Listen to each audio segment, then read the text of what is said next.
When this boy steps into a duel against the top prodigy of a famous family, everyone expects him to get crushed, but instead, he completely humiliates her. The girl unleashes her strongest techniques one after another, trying everything she has just to land a single hit on him. But Leo casually dodges every attack like she's moving in slow motion, and then with just one strike, he sends her flying across the arena. She crashes to the ground in shock, unable to understand what just happened. How could this random boy overpower her so easily? But Leo only looks down at her and calmly says, "Kids these days are way too weak." Then he tosses her one of the weight bracelet he'd been wearing during the entire fight. The moment she tries to catch it, her arms instantly give out. Even using both hands, she can't hold its insane weight and collapses miserably onto the ground. That's the true difference between their strength. At that moment, the girl finally realizes something terrifying. From the very beginning, she never stood a chance against him. But the real question is, who exactly is this monster? Well, Leo Plov isn't an ordinary boy. He's actually a reincarnated legendary hero from 5,000 years ago. The man who once saved humanity, alongside the greatest party of heroes in history. He wakes up as a baby while his mother reads him a story about the greatest heroes who once saved the world. But to our boy's shock, his past name, Kale, is nowhere to be mentioned, which instantly enrages him. He can't understand how someone like him could be erased from history, so he decides to uncover the truth. As time passes, he enters a royal school for heroes that prepares children before they join the Magic Academy. But the lessons bore him to death, and everyone around him feels painfully weak. Only when he finally returns home does his real training begin.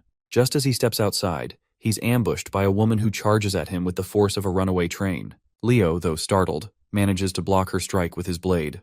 It's clear from their interaction that this isn't the first time these two have crossed swords. They have a shared history, one where such exchanges are far from uncommon.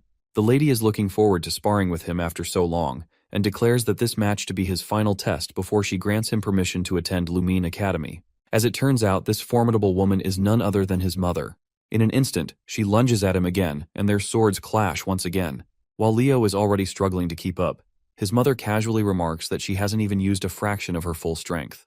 Blow after blow, the spar continues, each strike more intense than the last. Eventually, however, Leo turns the tide. His sheer skill and mastery of swordsmanship allow him to overpower his mother, forcing her to surrender. The woman is left in awe of her son's talent and growth. She stands up and, in a softer tone, asks why he's so determined to attend Lumine Academy. Before the story moves forward, a little context about the academy is necessary.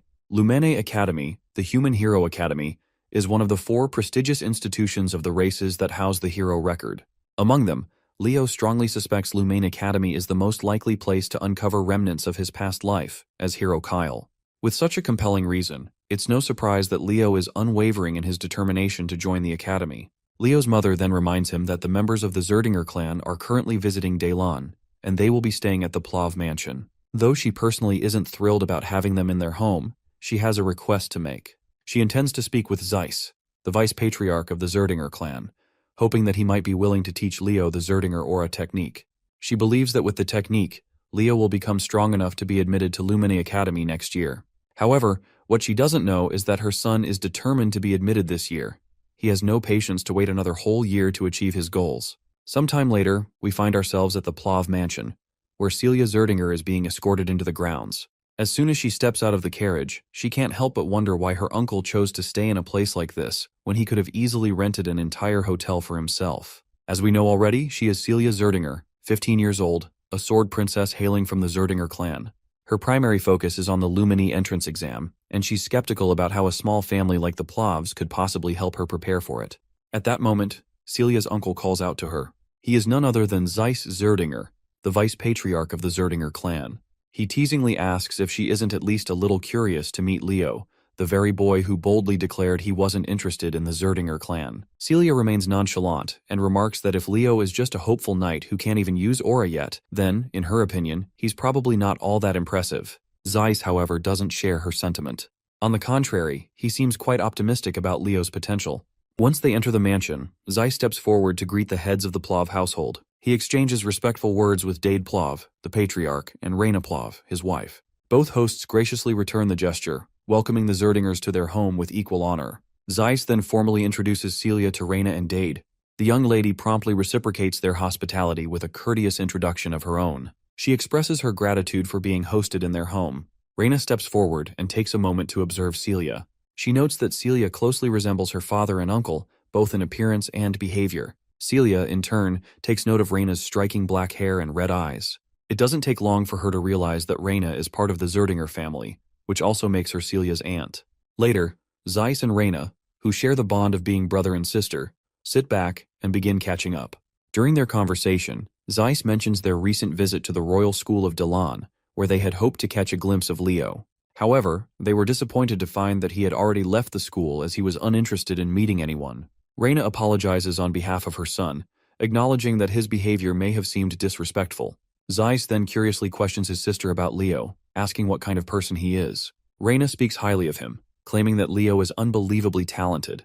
Her response prompts Zeiss to question whether Leo is truly worthy to inherit the Zerdinger flames. Reina's praise of her son continues, but she makes it clear that she's not simply speaking as a proud mother. Leo genuinely has the talent and potential to be worthy of the Zerdinger legacy. Zeiss is quite intrigued to hear this. While he trusts her judgment, he feels compelled to test Leo himself before forming a final opinion. Later, we meet Leo, sitting quietly, trying to concentrate.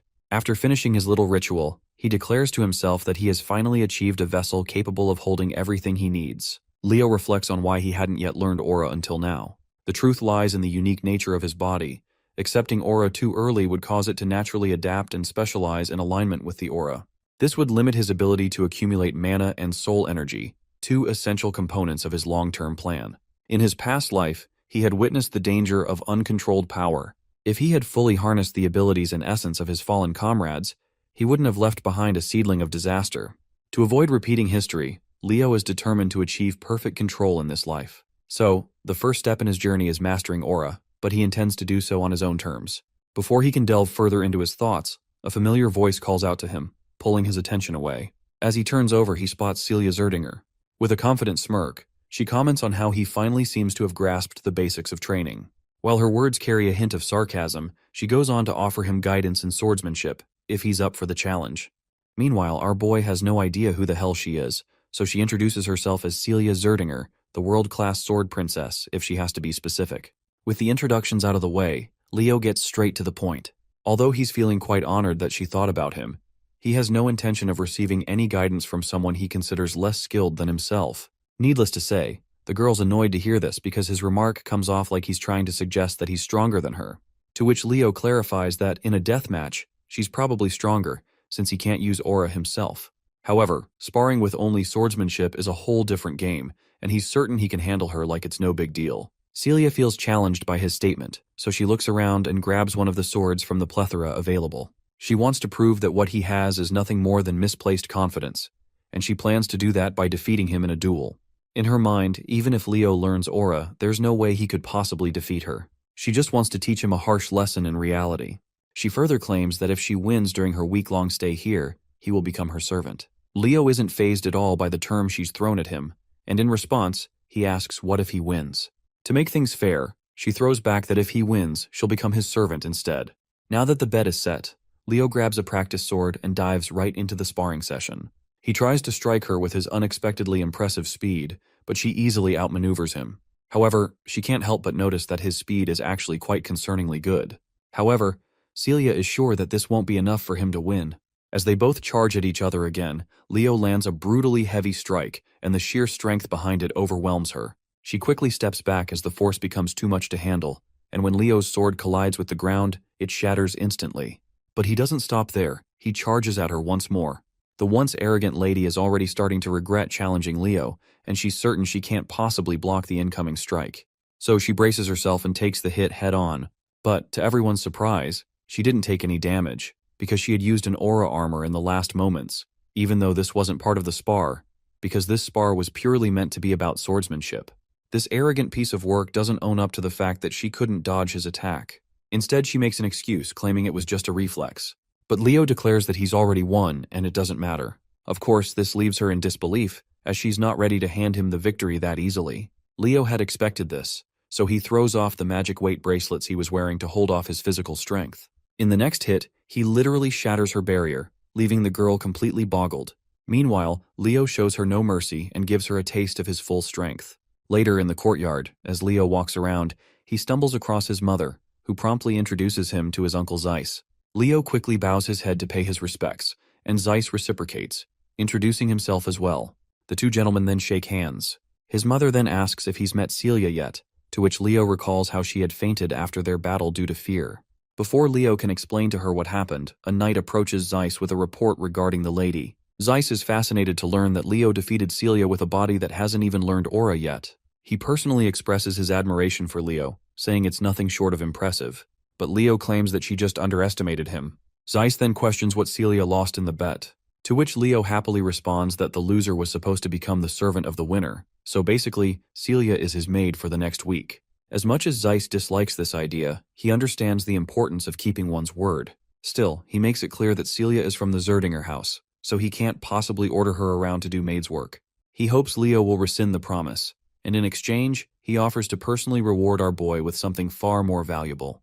But Leo refuses the offer right away. He lets his uncle know that this was a wager between Celia and him, and as long as she retains the Zerdinger name, she needs to take responsibility. The uncle then questions him if he's also willing to let go of the opportunity to learn the Zerdinger's aura breathing method. Leo once again responds with a sassy jab. He believes that an aura breathing method given with the objective of preventing a niece from being humiliated holds no value in being learned. Since Zeiss has no other way around this predicament, he decides to get a little offensive. He questions the boy directly, reminding him that he just declared he would use the direct lineage of the Zerdingers as a servant, and that the Zerdinger aura breathing method is worthless. Leo remains unhinged and unafraid of the consequences about to surround him, simply claiming that what his uncle just said is indeed true. Out of the blue, Uncle's mood softens, and he politely questions our boy if he does not think that what he just declared is impudent and impolite. Leo once again makes it clear that he had no intention of insulting the Zerdingers. He claims that if he were being given the aura breathing technique as a reward for defeating Celia, he would have gladly accepted it. However, he has no intention of accepting it as a bribe just so she can escape the consequences of her loss. You see, if his uncle doesn't want to recognize Celia's defeat, it means they believe she is better than him and simply lost the duel by mistake. But Leo makes it clear that even if Celia had sparred against him in earnest, he still would have won. This leaves Leo's mother even prouder. Her brother is equally fascinated to hear such judgment from Leo. The fact that this kid rejected the offer because he didn't like the way his uncle behaved only highlights how outstanding a child he is. He wishes that a child like this were a Zerdinger. Zeiss then gestures to his knights and orders them to send Celia to the maid's quarters. He turns to Leo and grants him the right to address his uncle without any honorary titles. After that short conversation, Leo parts ways, and Zeiss turns to his elder sister, proudly telling her that once he gets back home, he'll make sure to convince their elder brother so they can teach Leo the mighty technique, Phoenix Breath. Later, the scene switches to Leo's room. The first thing we notice is Celia's totally embarrassed face. She's going bonkers with embarrassment as she claims herself as Celia the maid, who will be in charge of Leo for the next week. Leo is literally enjoying the heck out of it when she calls him like that. Who could have imagined that her usual fancy style would actually suit plain maid clothes so well? And this dress just looks like fire on her. Celia seems annoyed by the way he's praising her, as she knows all too well how beautiful she is. Leo apologizes, as he wasn't intending to offend her with his words. But he admits that he had a certain friend who praised beauty way too much, and that habit must have rubbed off on him. He recalls how that particular friend used to say that the beauty of eternity is unparalleled, and if peace ever returns to this world, he'll spend the rest of his life spreading beauty to everyone. The friend he's talking about is none other than the dwarven master smith, Dueno. Suddenly, Celia's eyes take note of the book Leo is reading, and she curiously inquires about it. Leo explains that he used to read it a lot when he was younger. It's the book known as The Great Hero of the Beginning. Celia remembers how she used to read this book when she was literally 5 years old. Seeing how much he likes this particular book, she walks over to the bookshelf and pulls out another one, mentioning that there are a lot of books about Kyle. In response, Leo claims that many of the great achievements in history are difficult to attribute to any single hero. He believes that many of these accomplishments, which are attributed to one hero, might actually be the result of the collective actions of multiple heroes over time. In short, he is trying to imply that Kyle's achievements have also been attributed to other heroes. But Celia dismisses such thoughts, claiming that Kyle was probably a scammer who tried to take credit for the achievements of the great heroes. At least, that's what most people think. And of course, she's one of them. Naturally, Leo isn't thrilled to hear that all people consider Kyle a phony scammer with zero contributions to the world.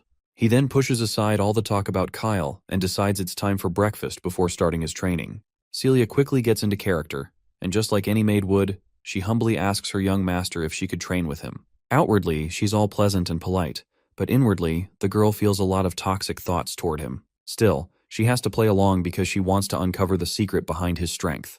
Leo promptly starts walking toward the training hall to fulfill her request. A while later, we see an exhausted Celia on her knees, breathing heavily. After this first round, Leo gives his feedback. During fighting, when her stamina reaches its limit, her reaction speed slows, and more gaps appear between her movements. And when that happens, she leaves herself open, and the same happens with her right now. But Celia isn't sure that abusing her body like this is actually helpful for training. Leo responds positively, because he thinks that young people these days are just too weak. You see, compared to the past, aura techniques have developed considerably, and that must be why people stopped caring about body training as much. Aura allows one to enhance their body strength, and if you train your body, the aura is also enhanced as well. The girl simply doesn't want to be labeled as weak, so she gathers her guts and stands up for another round. Before diving in, she warns Leo that he better stop underestimating her.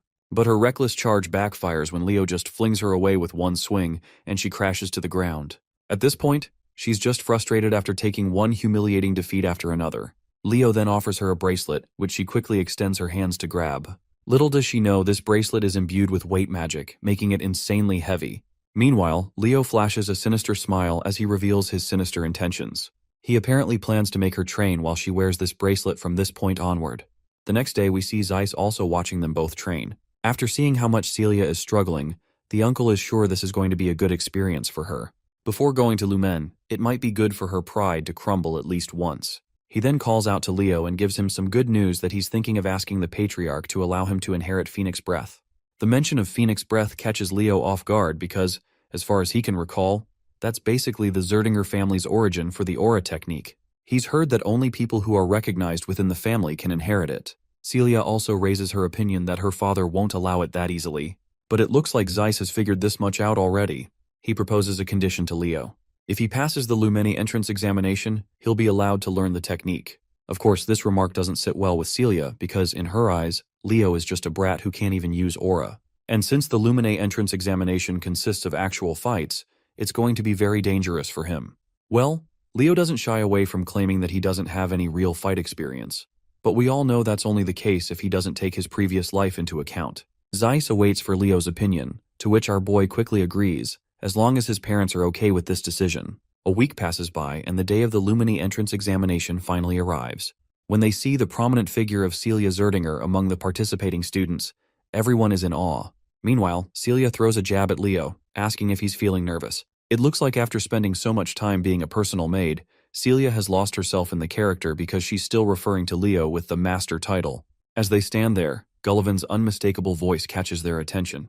He's actually here to see Celia, but he's a little shocked when he notices that Leo is with her. This piece of work throws shade at Leo since he believes that our boy does not belong here, since he doesn't even know how to use aura. At the same time, he tries to greet Celia politely. However, the poor guy is totally ignored by the duo like he doesn't even exist. He gets awkward and tries to remind Celia that he's Gullivan Tratton, and he had greeted her when they met last time. But to Gullivan's dismay, Celia doesn't recognize his name and quickly grabs Leo's hand in order to leave the scene. Suddenly, they're called by someone else. It's actually two siblings gracing the scene. The taller one is Abad Llewellyn, hailing from the Llewellyn family, and he's 16 years old. And the shorter girl beside her is Chelsea Llewellyn, 14 years old, and she shares the same family name. While Celia seems to recognize these two, Leo has no clue who they are. Celia explains that they're the Llewellyn siblings, hailing from the same heroic lineage of the Lordran Empire, the children of the Llewellyn family. Celia is particularly fired up because she's not thrilled to see these two. She warns Leo that the Llewellyn siblings will be partaking in the exam with them, so they absolutely can't lose to them. She definitely can't have the Zerdinger clan lose to the Llewellyn family. But this isn't really Leo's concern, after all, he's from the Plav family, not Zerdinger. Anyway, when the two greet Celia, she doesn't have any reason to decline their greetings and reciprocates the gesture. She also makes sure to introduce Leo from House Plav, a noble family within the kingdom of Dalad.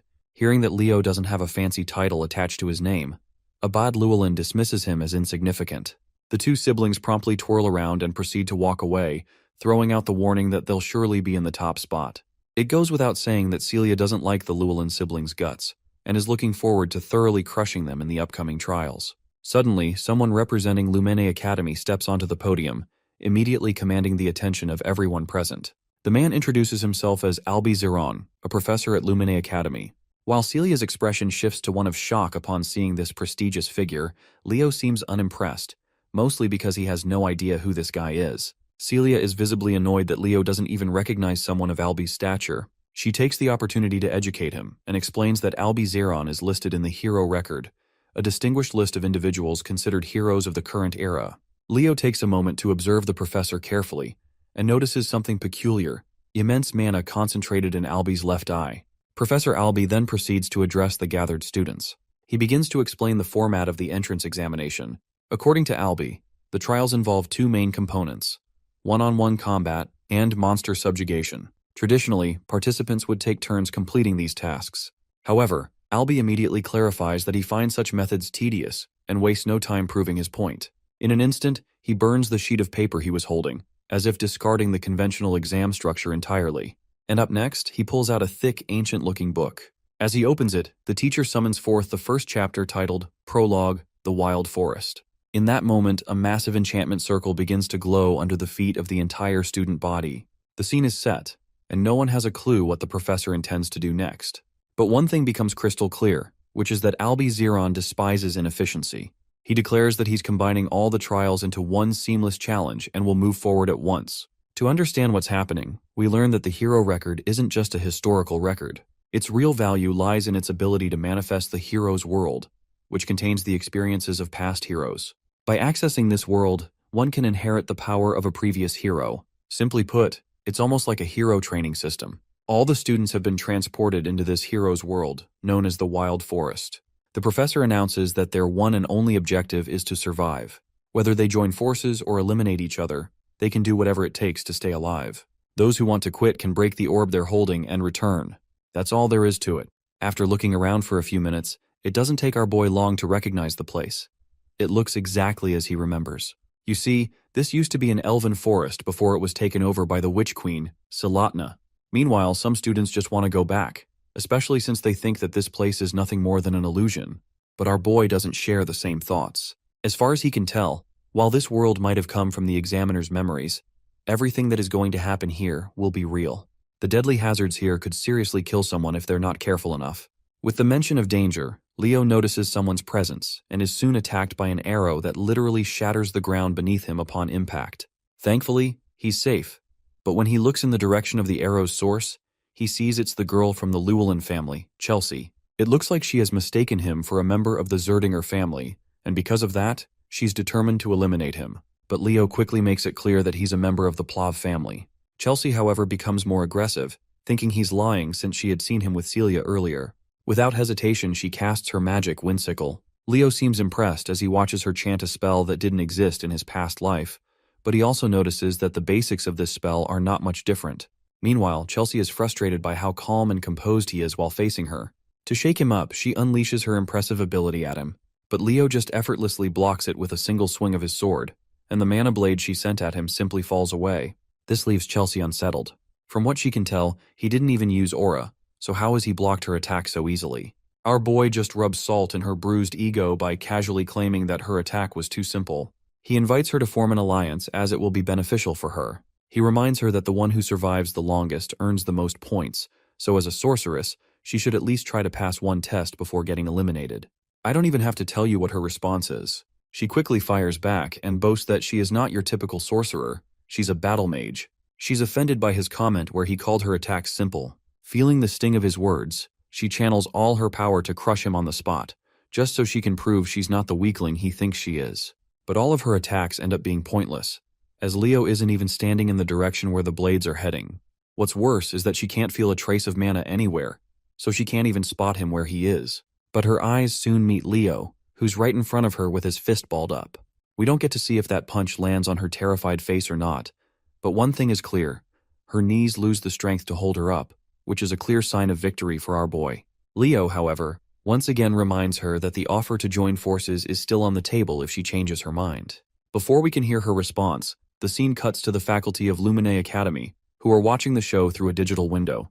They're thrilled to see that the battle is finally heating up. Back to Chelsea.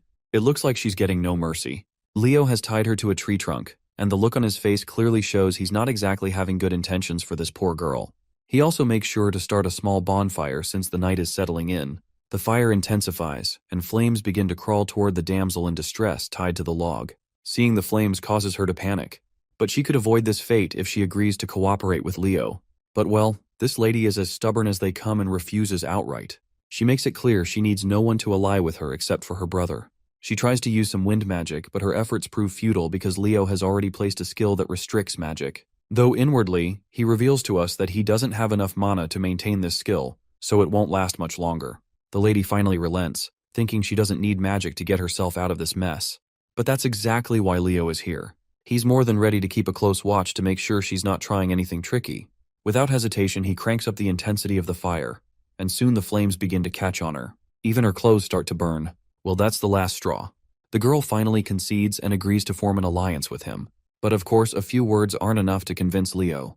He tells her to swear on her family's name. The girl quickly fulfills his demand, swearing on the Llewellyn family name that she will cooperate. Finally, Leo releases the ropes that were holding her, but before she can fall into the scorching flames, he cradles her in his arms. The scene transitions back to the teachers, who are diligently watching the students perform. So far, Albie Zeron has not seen a student who can live up to his standards. To think that most of the students chose to compete and fight each other seems utterly foolish and ridiculous. The only ones showing real strength to the point where it's noticeable are Celia Zerdinger and Abad Llewellyn, who are working closely together. At least this gives him some reassurance that there is still hope for the students. Then, his attention shifts to Leo and Chelsea, who are also working together. His eyes are particularly fixated on Leo. Although the fire stunt he pulled on Chelsea was pretty immature, getting Chelsea Llewellyn to cooperate at least earns him a passing grade in Albie's eyes, especially since he doesn't possess the power or grace of Celia and Abad. However, it seems this is where the teacher is utterly wrong, because our boy took down Celia without even breaking a sweat. Regardless, Albie Zeron considers Leo an unexpected dark horse in this competition. After slashing down a few monsters in their path, both Leo and Chelsea decide to move forward. It seems that Chelsea has finally started to realize that forming an alliance with Leo wasn't such a terrible decision after all. She then asks him what aura he's using, as she hasn't detected any mana from it. To her surprise, Leo casually drops the bombshell that he doesn't even know how to use aura. Unsurprisingly, this shocks and surprises her. While they're going back and forth, a monster is lurking behind the bushes, keeping a close eye on them. But Chelsea quickly notices the presence of the monster and fires at it instantly. Not gonna lie, this attack was way too overpowered for such a feeble monster. Even Leo admits that she does indeed have impressive strength, but the way she uses it is completely wrong. Suddenly, Leo senses something strange and tells her to halt her movements. He's noticed something odd in the sand. When he crouches down, he notices dry ground and decayed dead bodies of people. Out of the blue, an explosion erupts, but Leo quickly jumps away while carrying Chelsea in his arms. The sneaky bastards who had set the trap finally emerge from hiding. It turns out it's Gullivan and his partners. We all know that he's got beef with Leo, so it's no surprise he's here to specifically target him. He commands one of his companions to charge, and the poor fool obeys without hesitation. Unfortunately for him, he's greeted with a jaw-breaking blow from Leo, leaving him sprawled out on the ground. Leo stands tall, exuding total GigaChad energy, and calmly tells Chelsea to just watch his back. For a moment, Chelsea is startled, seeing how effortlessly he has saved her twice in a row. But she quickly gets up and positions herself behind him, ready to face the remaining goons. Meanwhile, Gullivan does what he does best, runs for his pathetic life. He abandons his crew, desperately trying to put as much distance between himself and Leo as possible. The only thought crossing through his mind is to find a partner fast. As fate would have it, Celia spots him from a distance. Instead of chasing him, she calmly walks into the direction he's running from. When they finally arrive at the scene, what they see is jaw-dropping. The area is littered with monster corpses and the bodies of students who had tried and failed to take them on. Naturally, Chelsea lights up at finally being reunited with her brother. Meanwhile, Celia throws shade at Leo, demanding to know what in the world he's doing with Chelsea. Leo proudly claims that it was his decision to form an alliance with her. Celia, however, finds it hard to believe. She would rather believe him if he had claimed to see a cockroach doing backflips than believe he managed to convince Chelsea the stubborn goat to form an alliance. To this, Leo casually and sinisterly claims that he simply convinced her. His wicked grin unsettles even Celia, who begins to wonder what exactly he might have done to convince her. Anyhow, our boy moves to help the students he just knocked out back to their feet. Seeing this, Abad questions why Leo is helping their opponents. Our boy quickly clears the air that there's no need to fight among themselves. Instead, sticking together to defeat the challenges of this world is a much better idea than fighting selfishly. Since Abad and the others seem clueless about what challenge he is talking about, Leo draws their attention to the nearby decayed corpses, hinting at a bigger issue. Seeing the corpses on the ground, one of the students comments that it looks like their moisture has been drained. Leo clarifies that this isn't the only odd thing here. He points out how this place, out of nowhere, seems completely devoid of any monster presence. It's as if the monsters are afraid of something, like a high-tier monster has appeared and scared off the others in the forest. As the pieces start falling into place, Abad finally understands what's going on. As far as his understanding goes, Hero Albi's first feat was defeating a high-tier monster. Just then, they all hear a massive roar in the distance, the sound of something close and ominous stirring deep in the forest. The roar fills the air with tension, a clear sign that the monster has finally decided to reveal itself. Meanwhile, Gullivan stumbles through the forest alone, holding a torch in his hand. He looks terrified, and despite being deep in trouble, his feeble mind is more focused on getting revenge from our boy than on survival. Suddenly, he notices a corpse at his feet, and there is also something behind this veil of darkness that causes him to trip and fall. The thing he saw in the dark is a giant monster. The monster looks like a giant spider, and it seems to be quite hungry. By now, it's clear that Gullivan is as good as dead. Let's explore what's happening with Professor Albi and the students. It turns out that a staggering 500 students all failed the exam. The real problem is the fact that the selection process requires the selection of at least 100 students, but there are only 50 of them still left in the test. Instead of forcing himself to pick, the professor believes that he's only going to select suitable candidates that meet his expectations. After all, the headmaster put him in charge knowing that he would pick the cream of the crop. Albi is a believer in discovering heroes in the time of great difficulty. He has gained an interest over Leo Plov, a dark horse with unexpected talent. The question is, will this dark horse be able to overcome the harsh exam? Going back to the scene of the students in the exam, they're fast on their feet and have trouble navigating because of the dark atmosphere. Celia illuminates her blade and claims that she's seen something up ahead. Her sword's red shimmer reveals the face of the terrifying spider who is currently devouring its prey. It strikes fear into their hearts as Abad rushes to use a mage spell to take down the threat. However, Leo is quick to stop him and advises Gullivan to break the crystal. Of course, Gullivan is out here becoming breakfast between the spider's teeth, so he can hardly move. He decides to smash the blue crystal, sending a wave of electricity inside the creature's mouth. With their preparations ready, Abad charges his Windfang spell and releases it upon the menacing creature. His attack manages to wound the monster, but fails to deal the killing blow. The four of them are horrified to comprehend the level of threat they're up against. This creepy crawly is the Spider Princess Tarantula, and she's not cute. One student foolishly lunges in with the hopes of a melee attack. He's humbled too soon with a single strike to his body, sending him crashing to the ground. Next up is Celia, who is arrogantly assuming that she'll end the fight with a single attack. Activating the Prominence spell, she releases a sharp yet destructive beam of red, piercing the creature's body and sending it waves of pain. However, the spider is as durable as a tank and quickly recovers, making Celia's approach useless as well. Abad uses this moment to talk her down, claiming that a mage and a knight's destructive power is incomparable. He releases a wind spell, Raphael, to slice the spider in an endless spiral. However, by the end of his attack, he's terrified to find the creature alive and well, staring him down. Sensing that her brother is in imminent danger, Chelsea casts her Windbreaker magic to help him out. Still, Abad suffers a cut from the spider's claw, though his sister's attack cushions the blow with her magic. She comes to check on him after he barely made it without losing an arm. They've tried everything against this monster, but its immensely fast regeneration proves them useless. Despair is setting in their hearts as the Queen Tarantula approaches to finish them. Leo comes in and explains that this creature is the daughter of Salatna. She was a deadly monster within Erebos' army, responsible for incinerating the elf forest. What's more, Leo reflects that the mana he detected in Professor Albi's left eye contains signs of the Fairy King's mana. The tarantula ruled over the cursed wild forest. Not only did she annihilate the forest belonging to the elves, but she also ate the most reliable comrade of the Fairy King who rebelled against her. At the time, Leo believed that Luna responsibly defeated Tarantula, but it turns out the reality is different. The tarantula survived thanks to devouring the Fairy King's assistant, who possessed the source of infinite life energy in the form of an invaluable artifact, none other than the Ring of Life. Abad is as stubborn as a log, and thinks that it's only right for him to take out the monster if it's a part of the exam.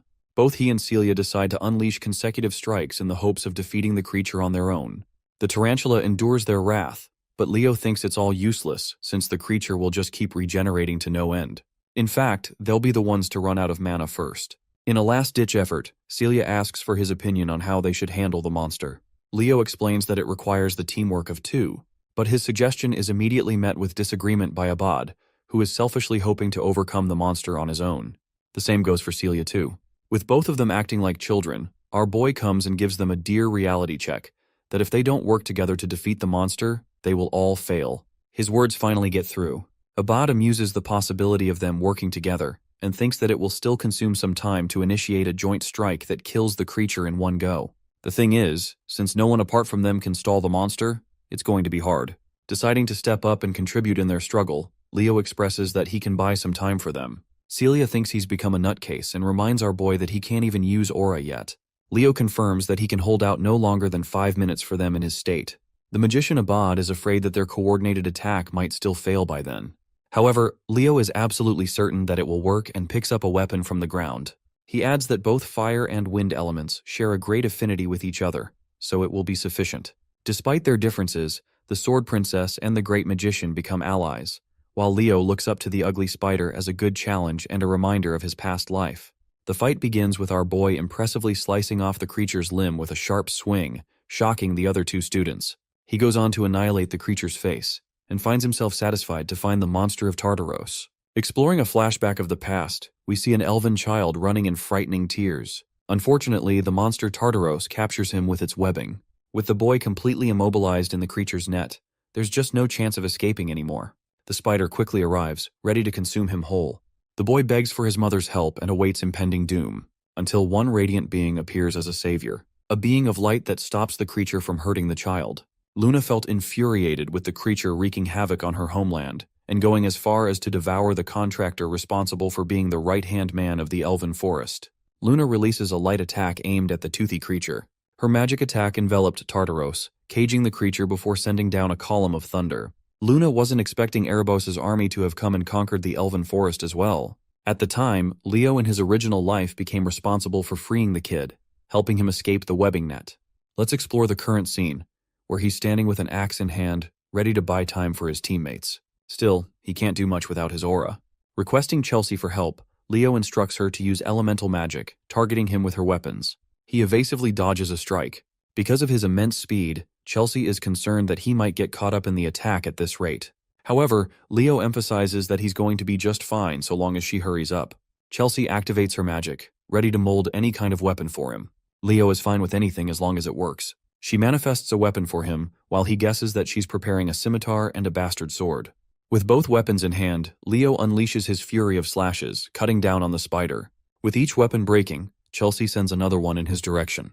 He catches a dagger and a battle axe. Leo's shocking and overwhelming physical capabilities have shocked Chelsea to the core, so much so that she thinks he's an expert in martial arts. Even Abad can't help but think of him as strong. Still, it's not like he's invincible, as a sharp cut grazes his face. Leo thinks that if he can't even stop a stupid spider here and now, then his friends will never stop mocking him in the afterlife. He ramps up the intensity and cuts down the spider, requesting for another weapon. Unfortunately, Chelsea is all out of weapons in her disposal, which comes as a shock to him. Thankfully, however, Celia has already finished preparing her ultimate strike. She unleashes a roaring spiral of fire, incinerating the creature and defeating it at once. The ring of life drops is cleared from its body, and the monster is subjugated at last. Celia drops to the ground, thankful that everything is over now. Still, she can't help but focus on Leo's inhuman performance to hold back Tartaros for 5 minutes. Celia tries to praise him, but Chelsea is even faster with her words. She's become his #1 fan and thinks that his performance just now was comparable to the heroes of the legends. Leo doesn't think much of it, but this chick is going crazy for him as she wants to become a battle mage specialist. She pleads to learn from him. Funnily enough, Celia is hoping for Chelsea to receive exclusive training from him to get a taste of what suffering truly looks like. Anyway, our boy proceeds to grab the Ring of Life, which manifests Prince Silid as a fairy. He rekindles the prince's memory by saying his name. Hearing that, he goes back into the ring and accepting Silid as the Fairy King. This is all thanks to Professor Albie stumbling upon the Eye of Mana. The countdown for the testing ground is starting. Clearing Tay stage has earned them the reward of the Fairy King's pledge. Before they're transferred, Leo recognizes someone from his past life. Fast forward to Kalian Badian, the principal of the academy, who is reviewing the exam report of the Western Territory. His assistant wonders how many students Albie ended up passing because of his strict requirements. The headmaster is rather surprised to see 40 students coming clean from the exam, which still isn't a high number. The headmaster isn't too disappointed because this dude thought he'd only see 10 students passing at most. This is still a great achievement. Celia and Abad seem to be the top candidates in his expectations. The headmaster heard that there was someone who was recommended as the representative for the year. It's shocking enough that Albie of all people recommended a student.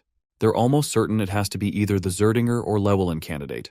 But as it turns out, this candidate is someone that no one's heard about before, a name that exceeds both Celia and Abad in performance. We come to Professor Albie's side of things, who is sharply assessing the boy's abilities. He recommended the student Leo Plav as the representative of the night division.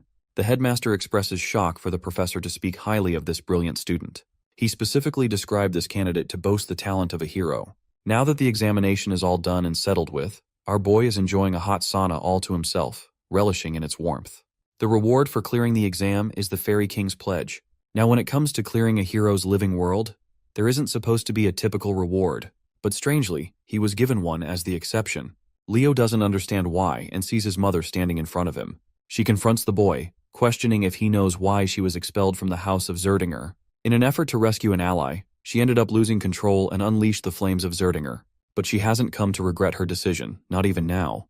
Fixating her attention to her only son, she wants the boy's incredible talent to be steered in the right direction. Also, she's most delighted to congratulate him on being accepted into the academy. Stepping foot in the glorious Lumeria city, the students are requested to collect their belongings before stepping foot outside the gate.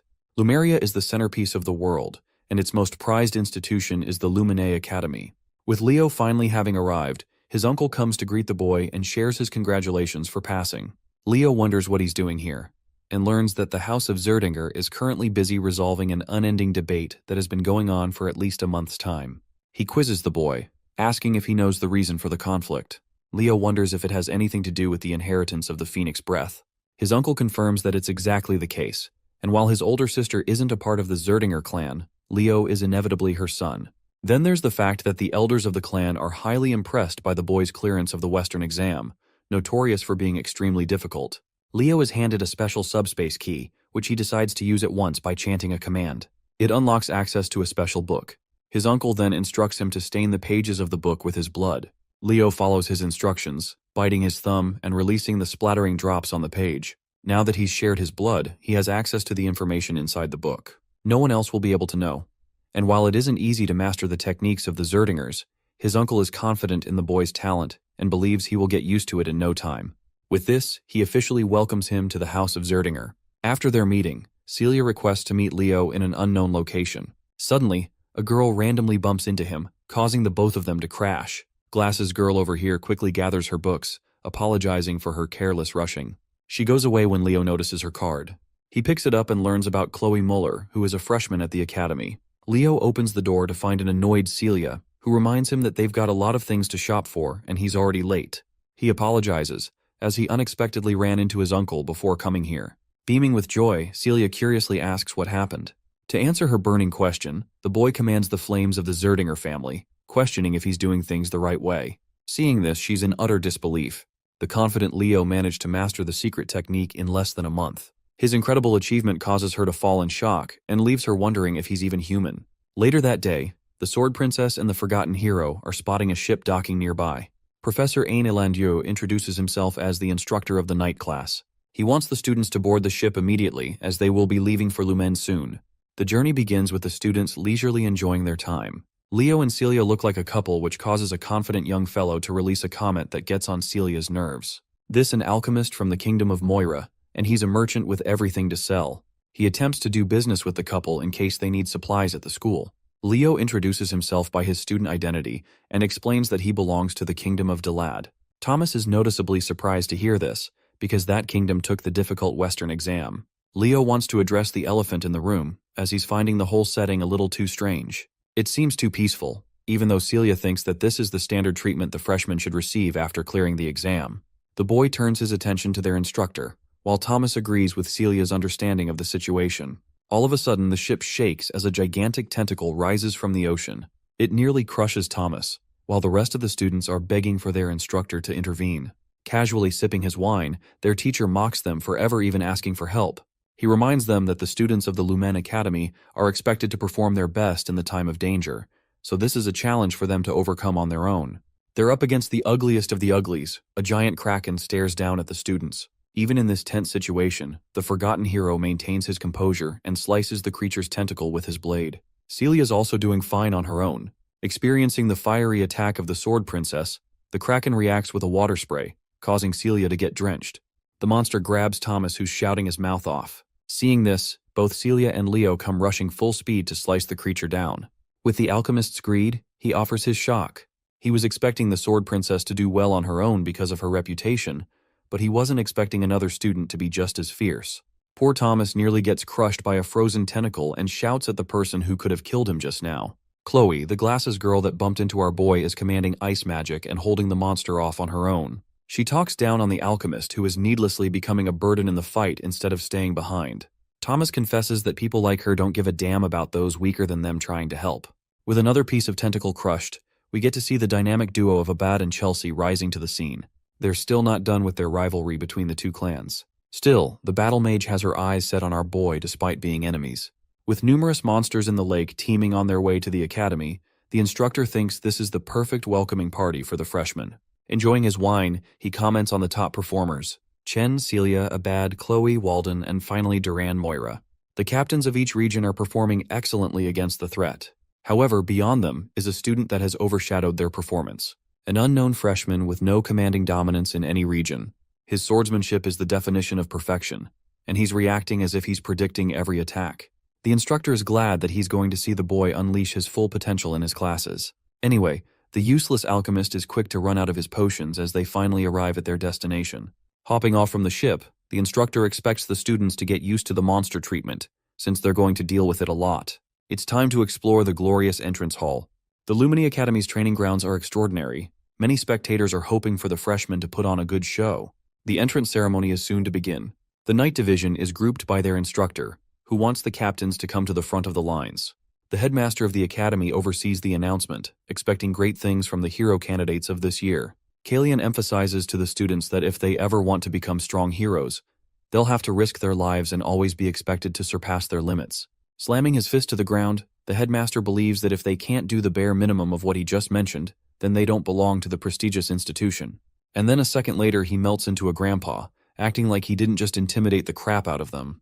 Kalian points out and asks why they've all gone quiet all of a sudden. His radiant reputation and image as the brilliant swordmaster slowly gets tainted by the day.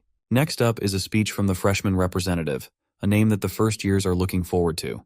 It's not Celia, Abad, Chloe, or anyone else. Only Leo Plav's name is chanted, coming as a shock to even him. He quickly turns to the professor and realizes that he must have recommended him. Leo approaches the podium and addresses the professors and seniors with his speech. While this is going on, many students are bickering about the talks of this unknown student. They don't know what happened or who even is.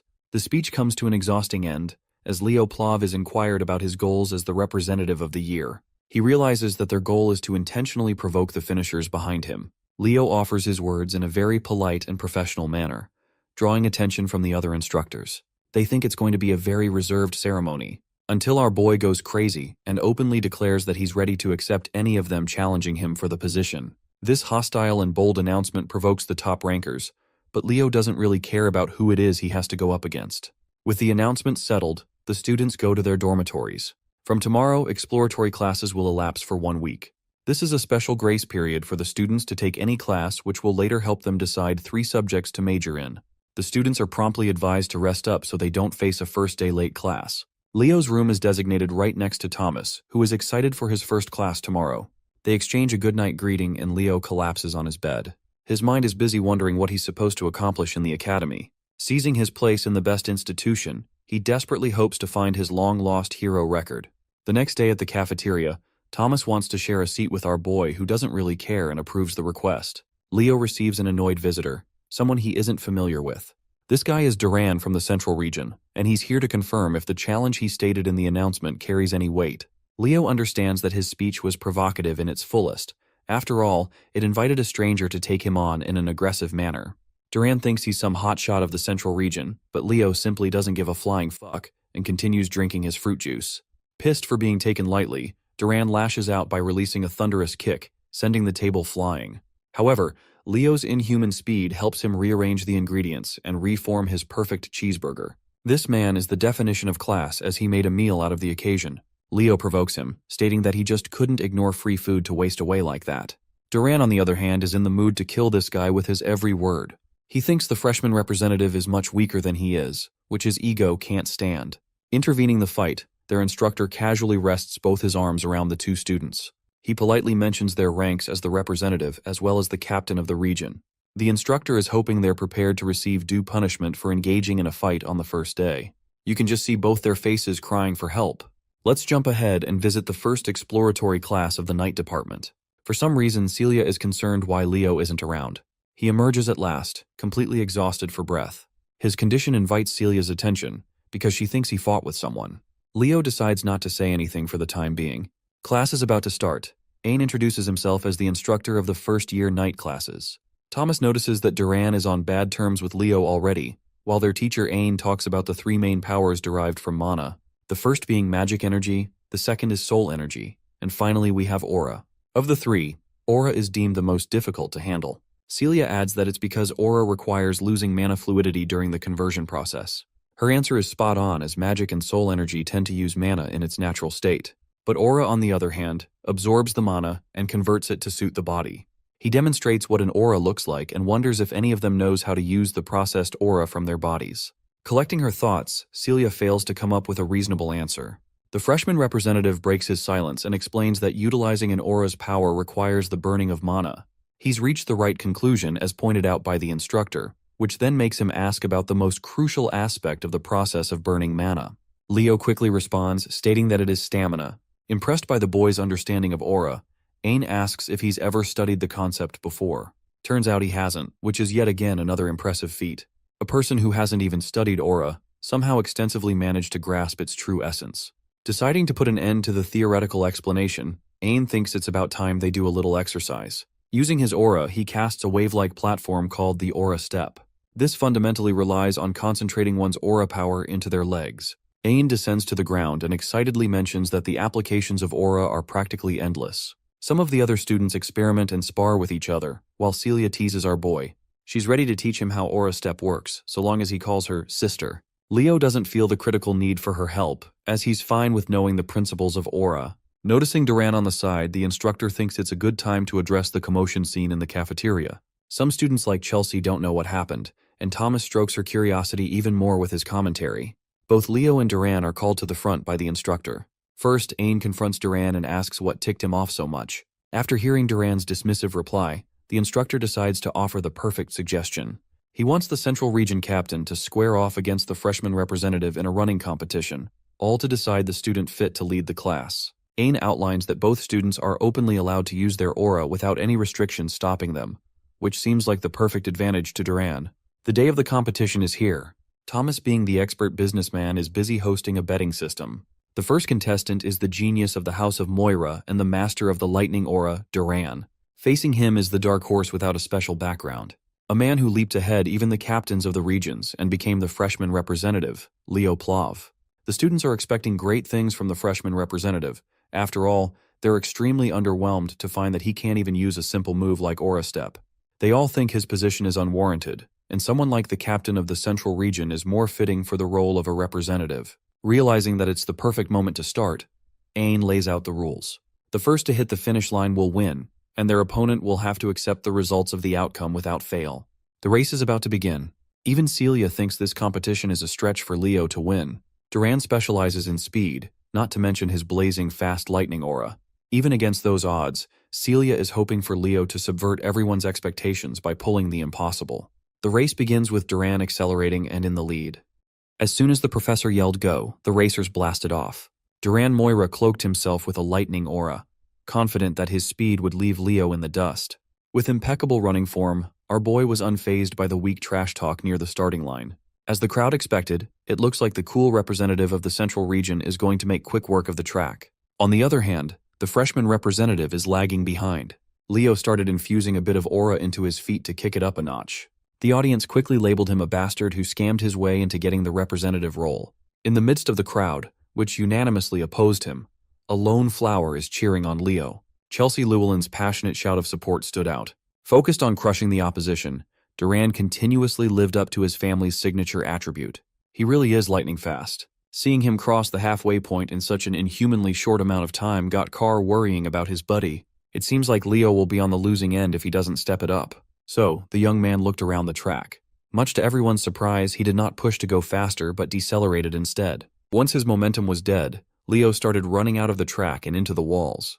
While it's true that Celia Zerdinger believes in him, there's just no logical explanation for his actions. He looks like an idiot. As everyone watching was puzzled, confused, and lost, Leo was focused on increasing the aura density in his feet. With multiple successive inhuman jumps, he fully went off track into the grass and finally leaped up into the stands. He turned around and watched nonchalantly as Duran stretched his lead with consistent speed. Leo's aura density reached its peak, the fiery force in his feet cracking the stands he was standing on. With one powerful leap, he launched himself back into the track with immense momentum. It was so staggeringly impactful that the jump left a small explosion in his wake, distracting Duran for a moment. From that explosion, Leo came lifting off like a red meteor blazing through the rest of the track. The cheeky devil even taunted his opponent as he flew past Duran, calling the arrogant brat a slowpoke. The speeding meteor quickly reached the finish line. His graceful landing was a sight to behold. Duran watched a few meters away, dumbfounded. His lightning cloak has been banished. This is a clear and utter L. Leo craned his head back and confidently smiled. He won, but the damage in the stands was quite heavy. It was worth it, though. The crowd, who was talking smack just a second ago, was bewildered. They knew that whatever they just saw was no joke.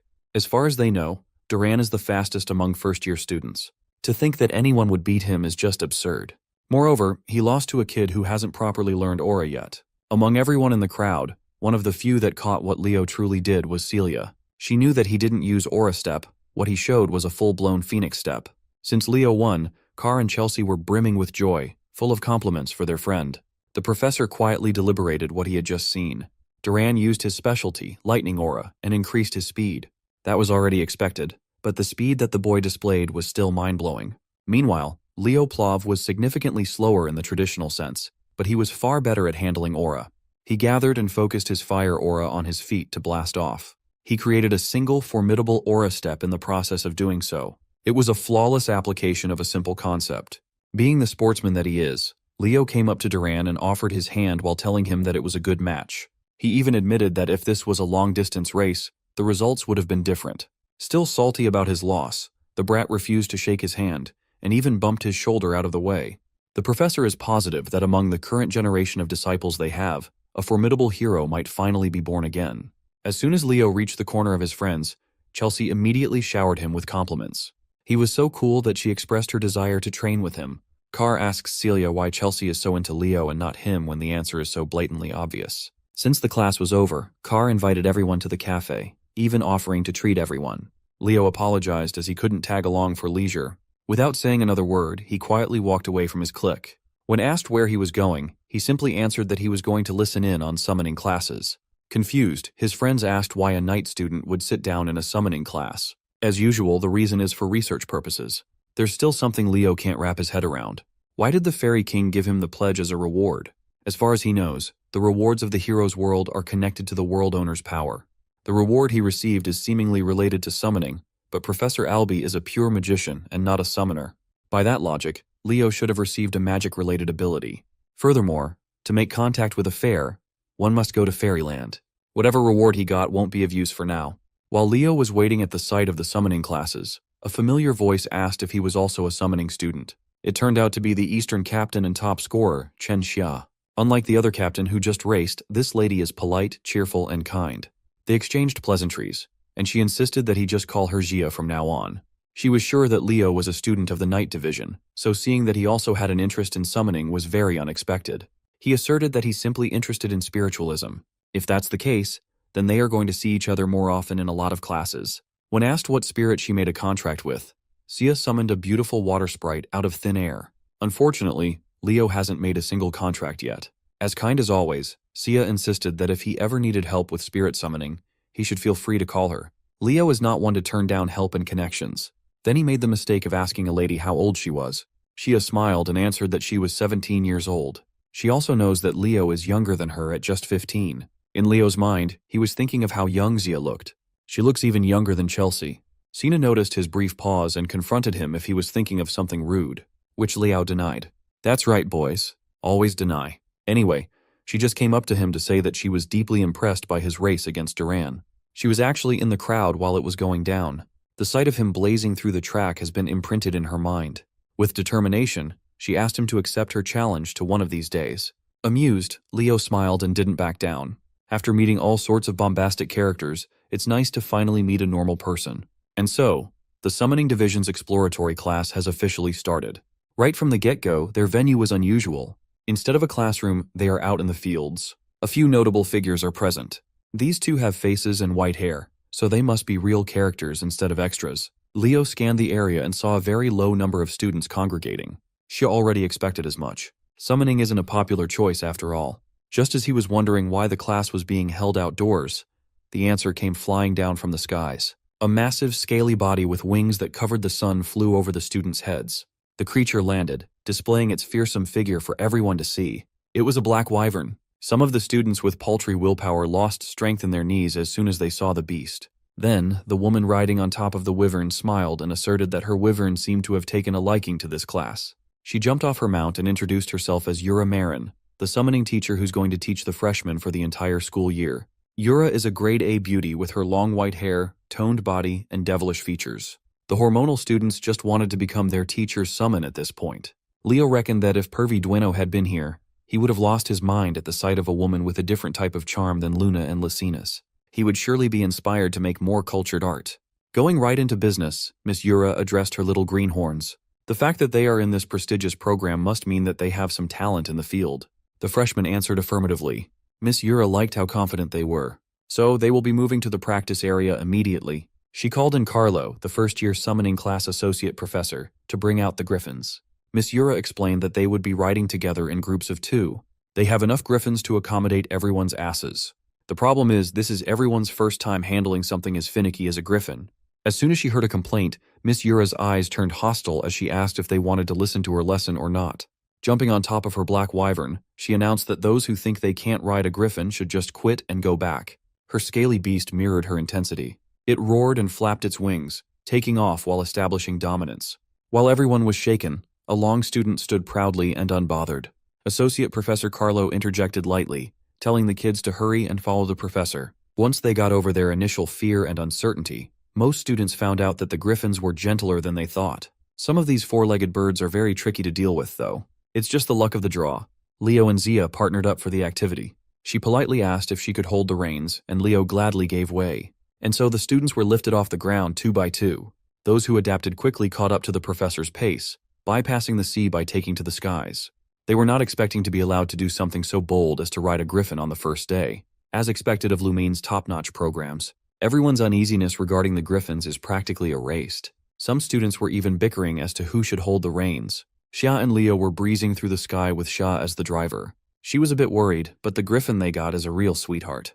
But it's still best to be careful. Griffins are difficult to control for first-time riders. Seeing that everything was going swimmingly, Miss Yura decided to shake things up and pulled out a whistle. She blew on it with strength, emitting an imperceptible sound that only the griffins could hear. As soon as the four-legged birds heard the tune, it was as if something primal awakened inside of them. Their talons protruded in full display, and all of the birds started behaving erratically. The weak-willed students turned to the professor for help, not knowing that she's the reason why the beasts are going out of control. Miss Yura reckoned that those who can't even handle an out-of-control griffin should not call themselves a student of Lumine Academy. Even Zia, a reasonably experienced young summoner, was struggling with their bird. While she was trying to wrestle the bird with the reins, Leo grabbed her hand and waist to stabilize her seat. He warned her that griffins are prideful beasts. Trying to overpower them with strength will only make them act out even more. He was gentle with his touch. Leo finessed her fingers in subtle ways to keep the rampaging mount in control.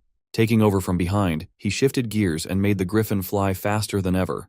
They were going so quickly and steadily that they eventually passed the professor and her associate.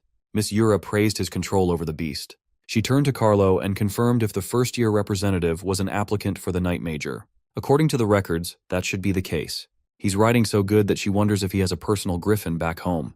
However, according to Carlo's records, Leo is not from a noble household that can afford one.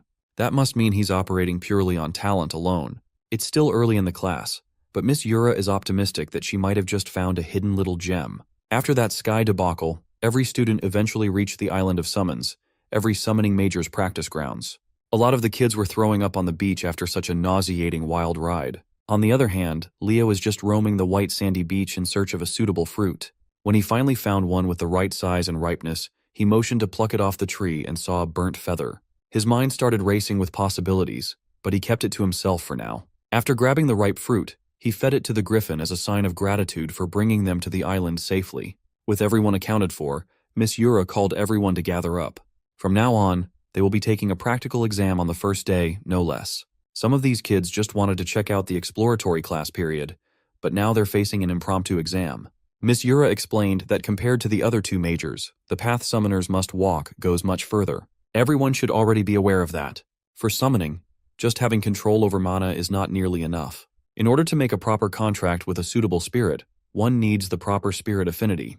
To command your summons adeptly, adequate taming ability is a necessity. The path is hard and complicated.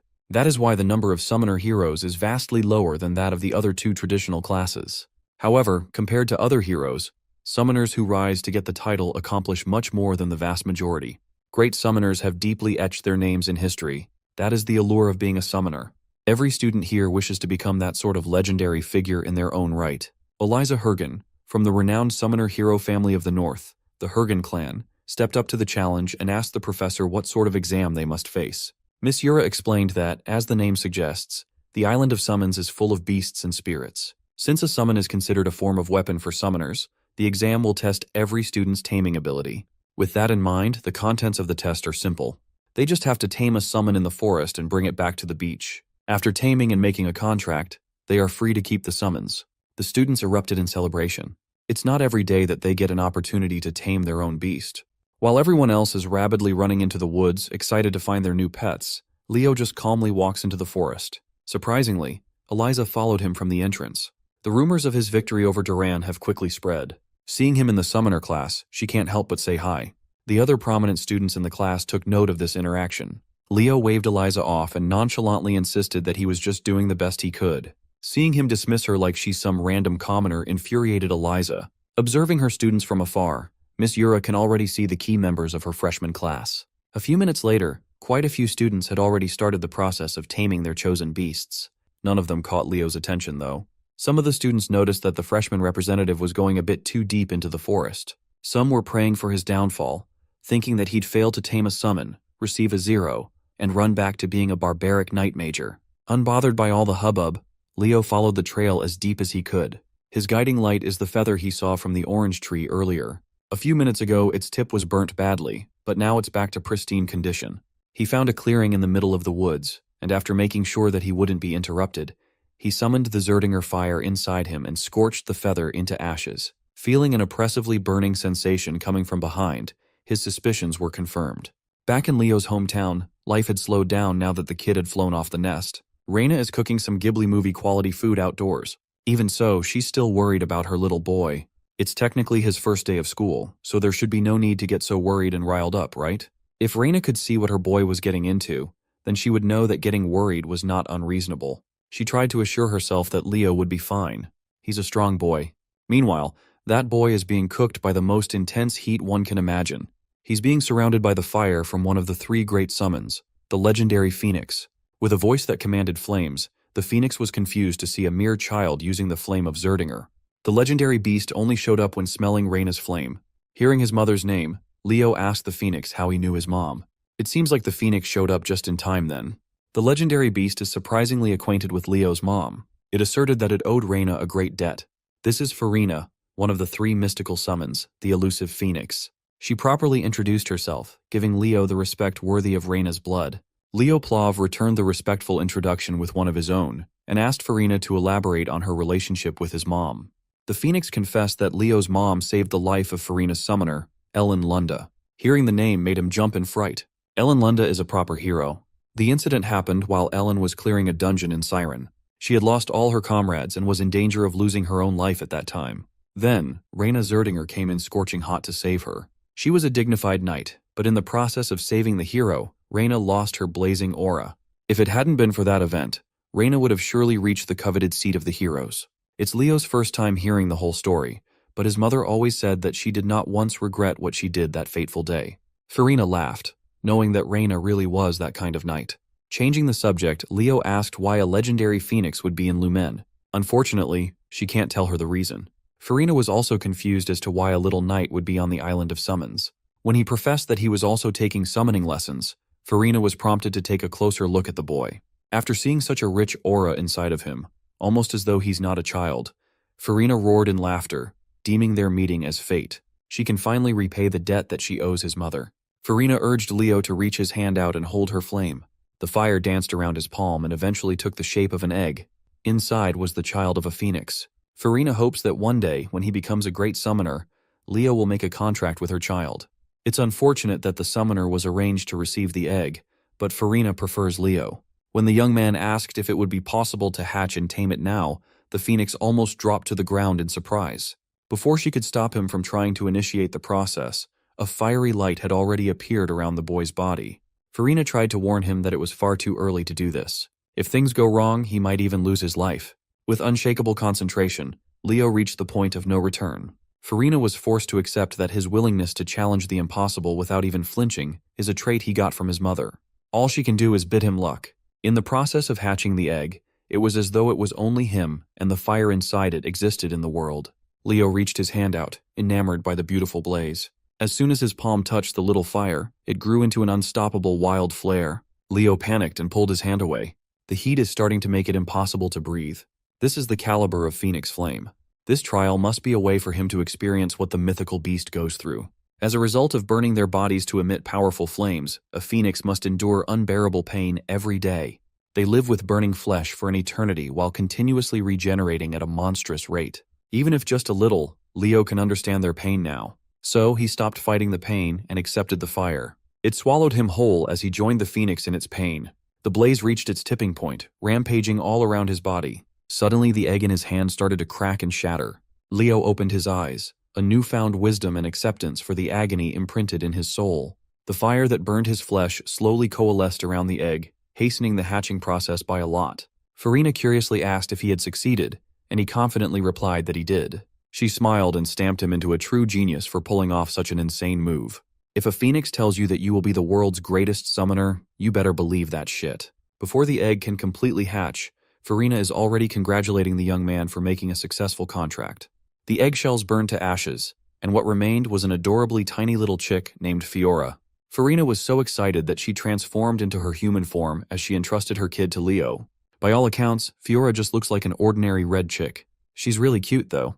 By midday, the majority of the students had already returned to the beach. Almost all of them brought back inoffensive summons that can be easily found in the outskirts of the woods. Miss Yura turned to her associate, Carlo, and asked how much time the rest of the students had left.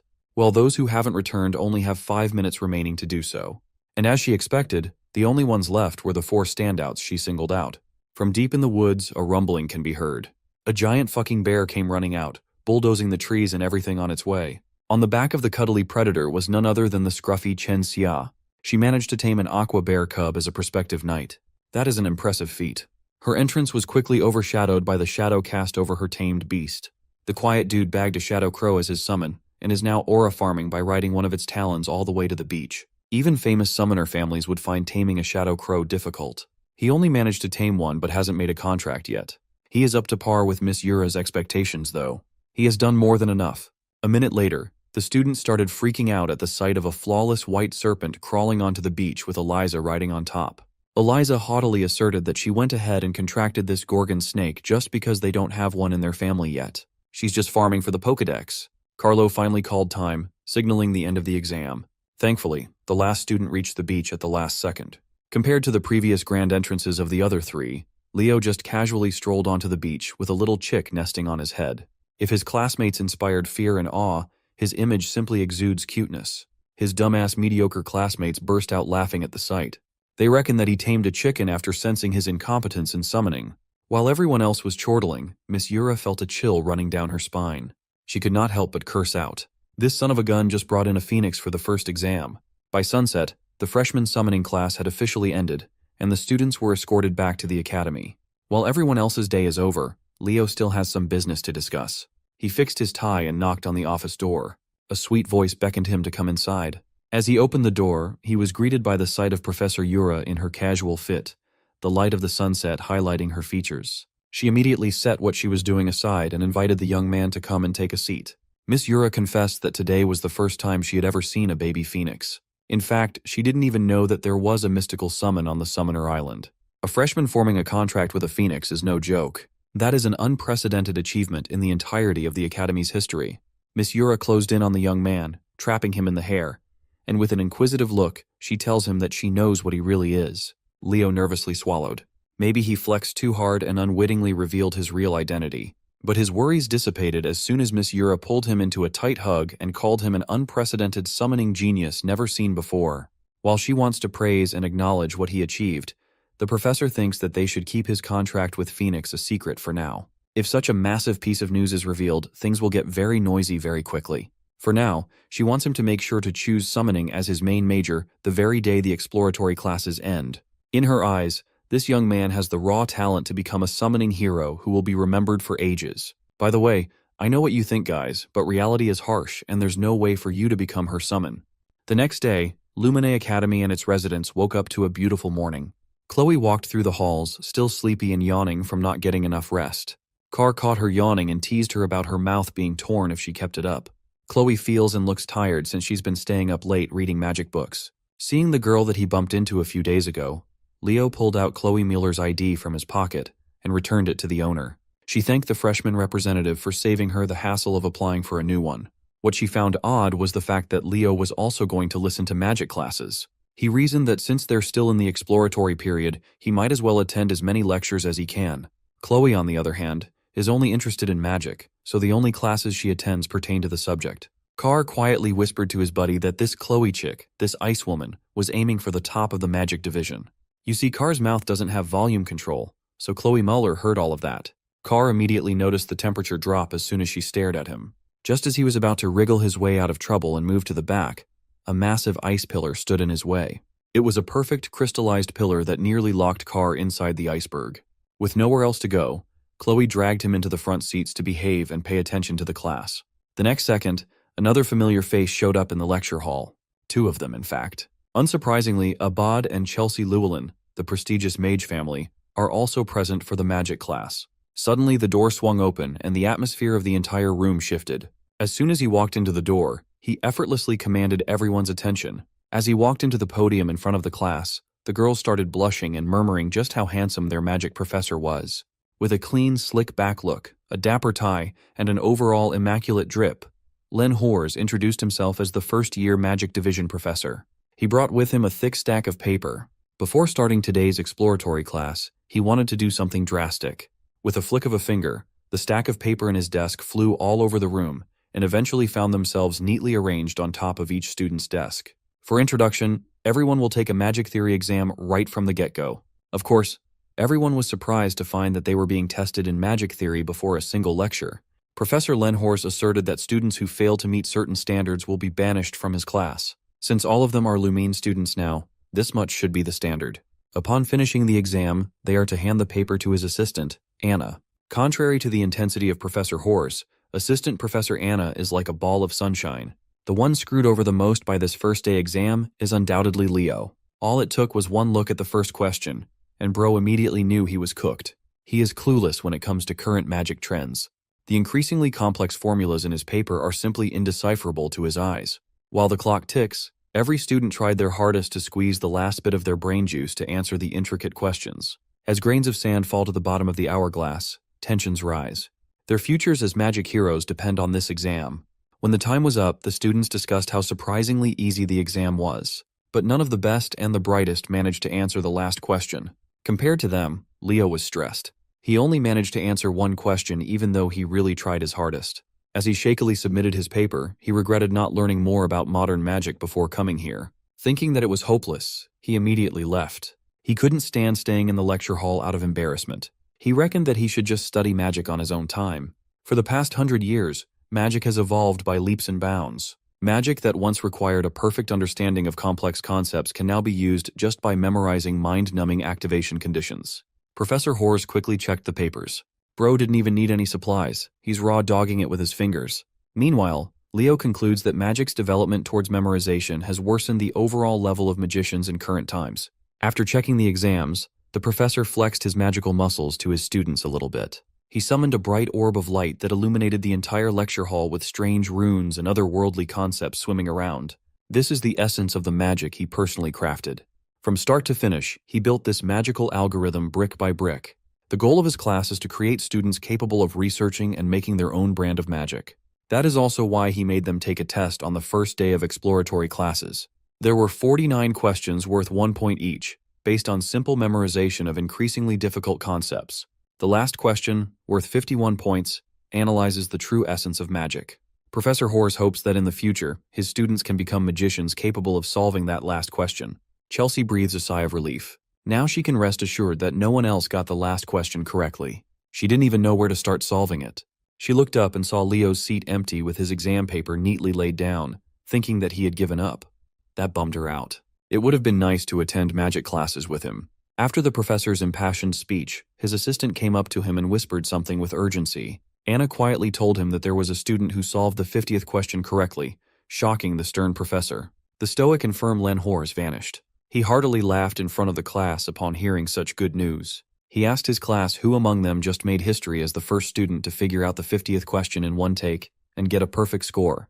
Professor Horse was blushing and salivating at the thought of molding a generational magic genius. But Anna quickly corrected him and said that the student didn't get a perfect score. That was fine too. He didn't let that bother him. He reckoned that the student must have missed a few items due to spending so much time at the last part. Then Anna just dropped the bombshell with another whisper. The student who got it right only solved the last question and left the other 49 untouched. The professor demanded the name of the student, and Anna gave him Leo Plov's student file. Professor Horse called Leo's name out loud, ordering him to stand up.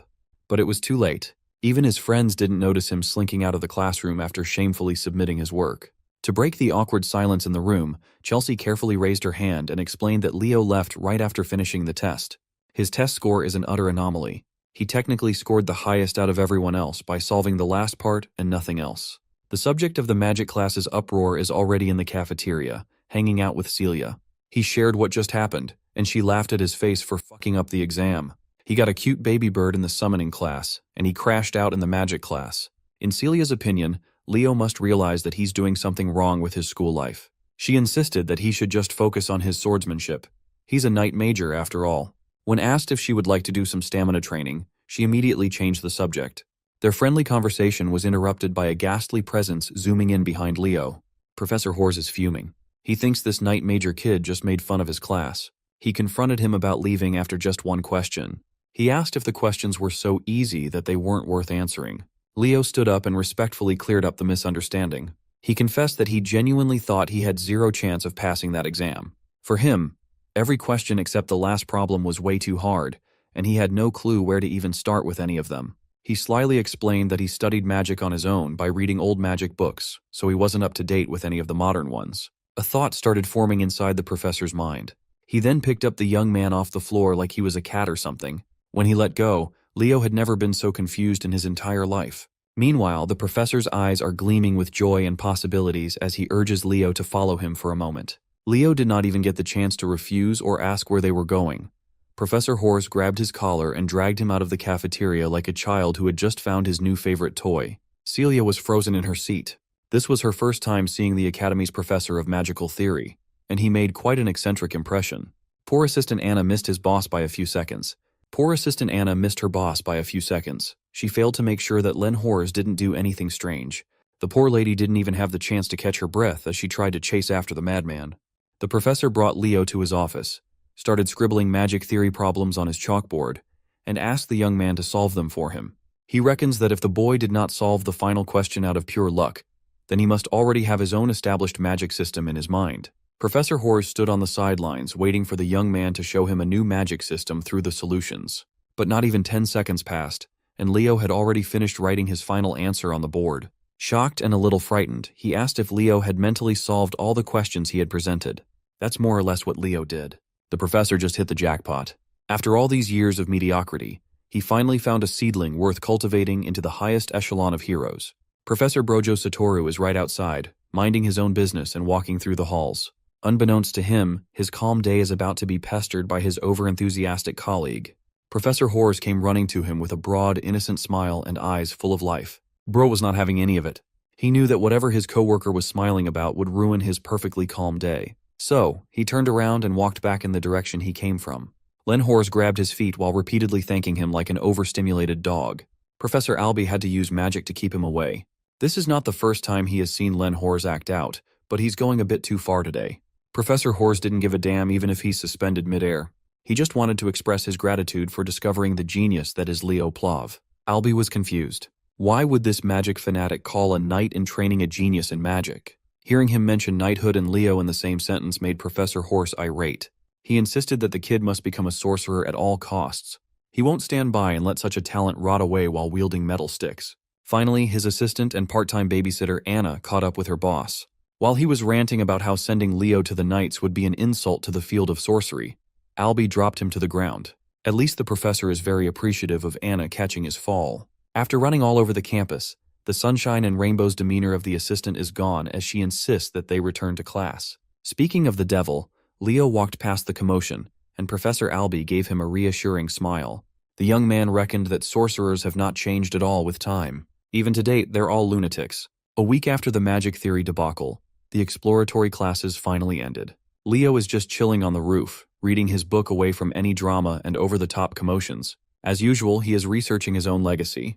Today, Kyle, the supposed hero of the beginning, is widely known as a fraud. Seeing how the world moved without him and the change of perception is still weighing on his mind. While he was quietly contemplating the passage of time on the rooftop, the first-year professors were running around the campus halls. Without even knocking, they barged into the principal's office with complaints. In Professor Elan's hand is Leo Plov's application form. Listed on the kid's major course are knighthood, sorcery, and summoning, all three of the major hero disciplines. After seeing the kid's untapped potential in every field, the professors are engaged in a war to get him to their side. Moreover, a student taking on every major discipline is unprecedented in any hero military academy. They think that their students must devote themselves to a single major. Principal Badian just laughed at their squabbles, saying Leo reminds him of that fictional hero from all those grandiose storybooks. Hearing the principal made the professors pause their chaotic debates. Principal Badian cited that the fifth great hero, also known as the hero of the beginning, Kyle, is the only person who allegedly mastered all classes in history.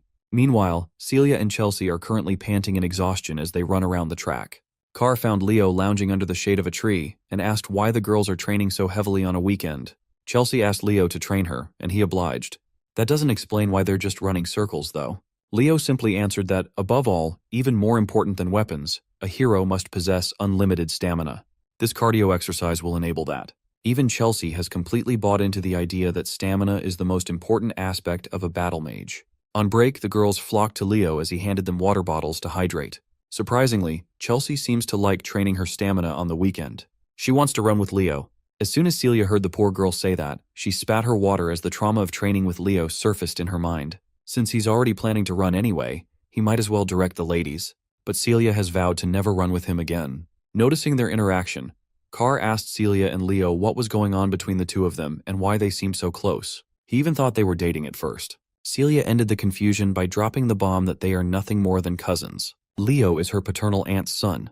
The revelation that Leo has Zerdinger blood running through his veins utterly shocked Carr and Chelsea. Leo finally got off his ass and started stretching to join the ladies for the next round of hellish cardio. Not one to waste his time training, Carr made his exit. He's planning to explore Lumeria City a little bit more. Celia tried to tag along with him in the blissful city, but Leo had already grabbed his cousin by the hair. Today is a training day. Carr could not help but think that every noble in his circle doesn't have an ounce of dignity. Time passed, and the much-awaited class assignment day finally arrived. Leo walked to the classroom he was assigned to, namely Class 1-5. Inside, he saw Carr sitting down, calling his buddy over to the seat beside him. The sly businessman was the first one to arrive since he already knew what class he was going to be assigned to. Say what you want about Carr, that boy is good at gathering information. There's another familiar face in their class. Chelsea is in her seat. It's hard to tell if she's dead or alive after the hellish weekend of training with Leo. Carr asked what kind of hell Leo put the girls through, and he answered that they just went over the basics. Suddenly, a pair of lowly extras peeked through Class 5, also known as the Class of Anguish, and mockingly wondered how many of their pitiful juniors would remain after the first semester. A lazy voice interrupted their jeering. He asserted that these two seniors mocking the freshmen are much more pitiful in his eyes. The pair of extras turned around and immediately felt their blood run cold. A man with uncombed dark hair and an unkempt beard stood before them. His aura was suffocating and overwhelming. He is Herod Edmund, homeroom professor of Class 1-5, also known by his nickname, the Wailing Wall. This dude told the extras to form a chair with their bodies, and they did it out of fear. He sat on his human chair and addressed his students as worthless dregs. Class 1-5 is the class for failure, which scored the lowest among the incoming students. Professor Edmund is pretty sure that the kids have already heard rumors about him. He asked his class if anyone knew why he chose to assign himself as the advisor of this cursed class. Carr carefully raised his hand and answered that the Wailing Wall must have stepped in to help everyone improve their grades. The professor already knew Carr Thomas by his full name. His answer is fitting for someone ranked dead last in the academy. Professor Edmund changed the question and asked if anyone in this inferior class understood the duty of a Lumine Academy student. Chelsea bravely raised her hand and answered that it's their duty to capture the hero's world through practice missions. That is the correct answer. But all the professor can see are the faces of kids who would die a few minutes after entering the hero's world. So, wouldn't it be better if he just expelled the pathetic bugs who would only hold their comrades back? This is precisely the reason why he took over Class 5. That is also the reason why he is widely known as the Wailing Wall. While he was scaring the shit out of his students, Leo stood out as the only one unfazed. The professor quietly assessed that this kid would probably be fine if dropped into a hero's world right now. He then ordered everyone to change their attire to exercise clothes and head to the drilling grounds afterward. It's the first day of classes, so it's time for some combat studies class. Class 5 followed his directions and quickly assembled on the track. While his students were exposed to the harsh sunlight, the professor set up a huge umbrella, a lawn chair, and even some tasty drinks to relax on the sidelines. It's time to fix the rotten mindsets these kids have developed since joining the prestigious academy. He asked another question. He questioned what would save them in the real world, where life is so fragile when push comes to shove. Nella Carvin, a timid night major with a rare healing attribute aura, meekly answered that she would be saved by her fellow comrades by her side. That's the wrong answer. Professor Edmund asserted that their only saving grace is their own ability. Only when they hone their skills in the face of danger can they even begin to lend help to their comrades. As a follow-up question, he asked if anyone here is confident in their ability to protect their comrades. A jolly, fiery, and poised voice sounded out from the crowd, asserting that she was confident in her capabilities. To explore that answer, the professor asked the girl to create a fireball so they can see if she's an adequate magical knight. The girl in question is the spunky and upbeat Eliana Layden, a dual-class magical knight. After displaying her fireball, the professor wasn't convinced that she had what it takes. He even insulted its size and intensity, telling her that it's not enough to even kill an ant. Challenged by the professor's comments, Eliana injected even more mana into her spell, creating 2 fireballs while warping her surroundings into a pool of flame. Not only did she increase the number of fireballs, but she also doubled both of its sizes. Professor Edmund sarcastically called her spell impressive while sipping his juice box. He summoned a little orb of wind and asked Eliana to try hitting the little fellow with such an amazing fireball. That orb of wind eventually turned into a wind spirit and swiftly flew in the air with its own will. It flew close to Eliana and mockingly laughed at her fire while touching her nose.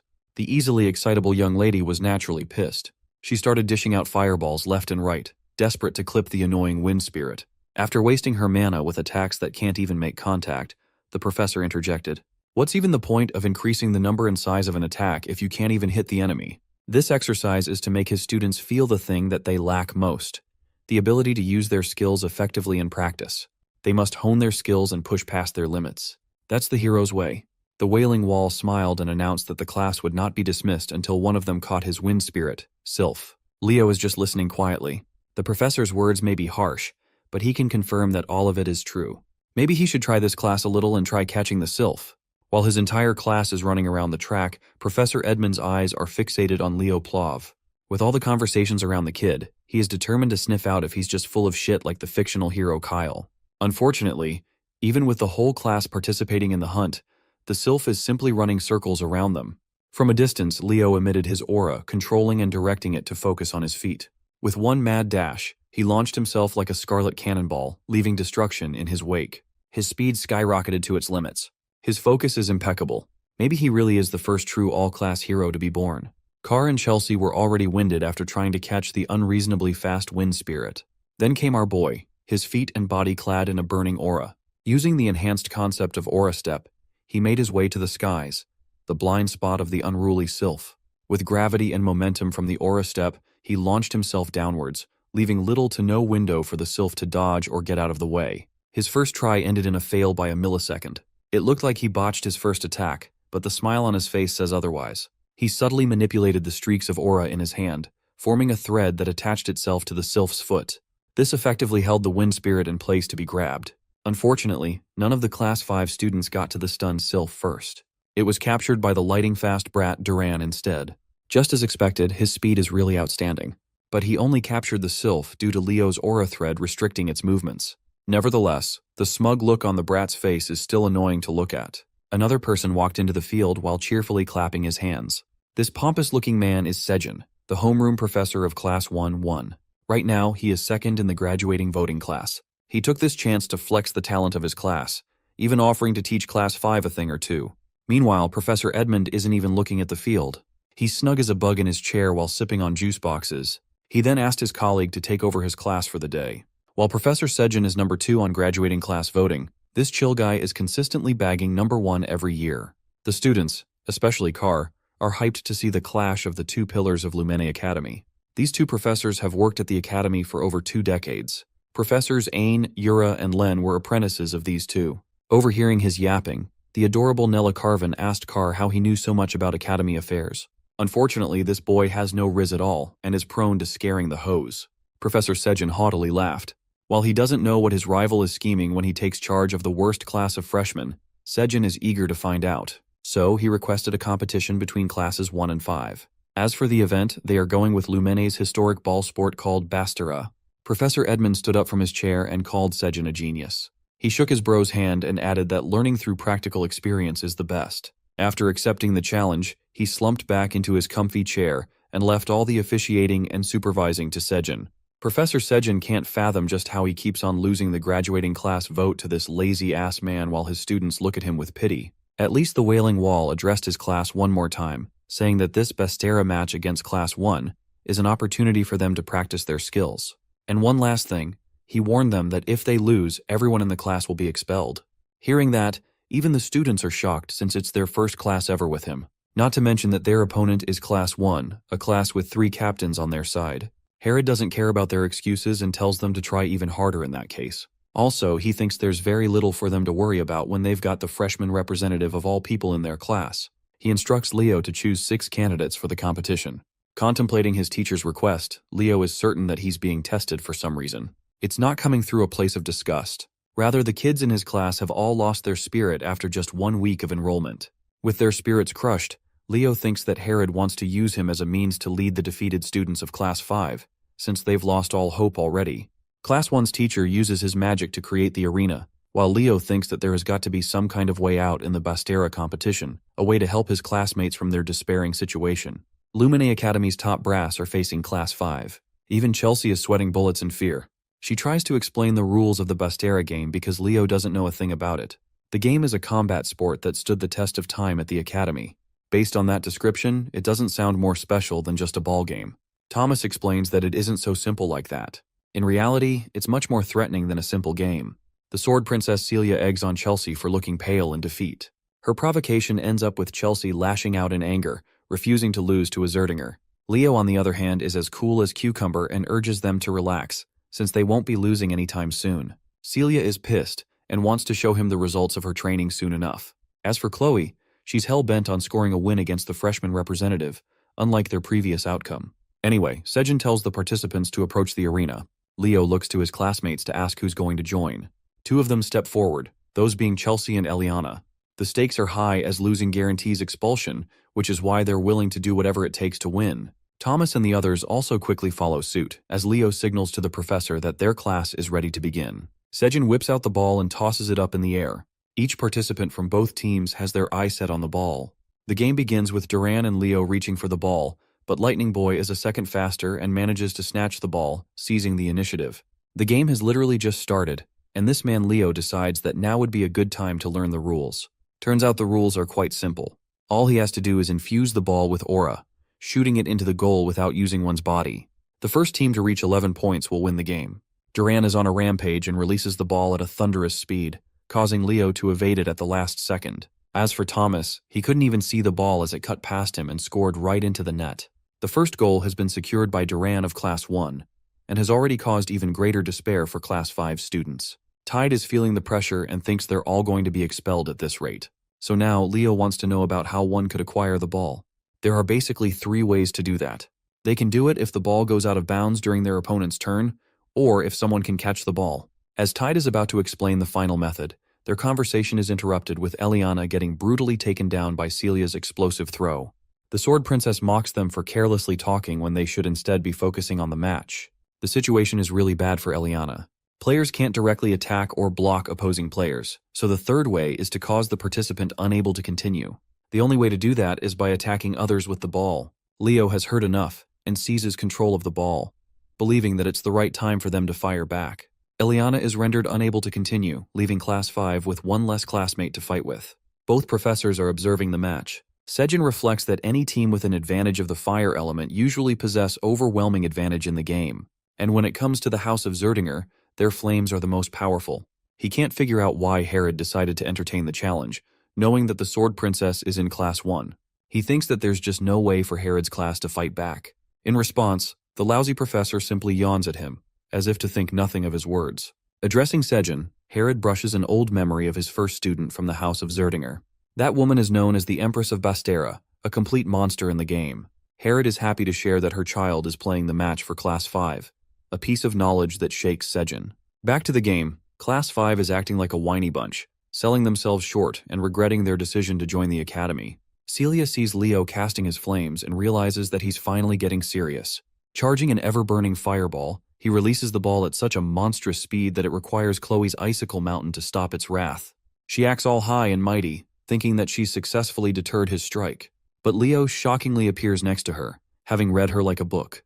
Leo confidently declares that he'll score regardless. He jumps up and punches the shit out of the ball with his fist, causing Chloe's barrier to tear away like butter. Even Sejin is impressed by the boy's impressive battle IQ. Class 5 cheers in support for the freshman representative. The professor of Class 1 understands now that the true game has just begun. We then see a bunch of goals scored, causing the number to jump up to 9 against 10. Many players were even incapacitated during the match. Finally, the lightning-fast Duran releases his strike, hoping for this throw to end the match. But in the end, Thomas sacrifices his body, putting his everything to stop the ball from scoring. He manages to catch the ball at the brink of mana exhaustion. In the end, Thomas collapses, causing both classes to stand at an equal footing. However, Class 5 only has Leo left, while Class 1 has all three of its captains intact. It seems like a great disadvantage for their class in terms of numbers alone. Ice Mage Chloe is ready to exact her revenge after her crushing defeat in the previous exam. She forms numerous copies to further increase their defenses. Leo is about to take his one final leap against Celia and Duran.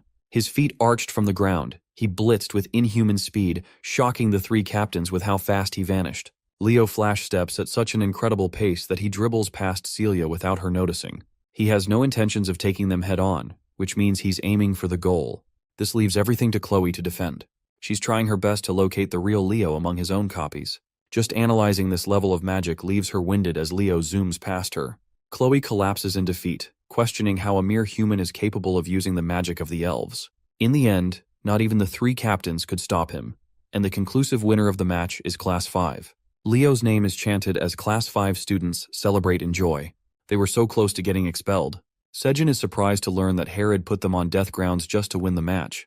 The three captains, on the other hand, are left devastated in defeat. Sejin realizes that he's got to deal with them and approaches Chloe, asking if she's frustrated at their loss. He reminds her that even if they lose, they must always salute their opponents as tradition. He acknowledges their efforts to try and secure Class 1's victory.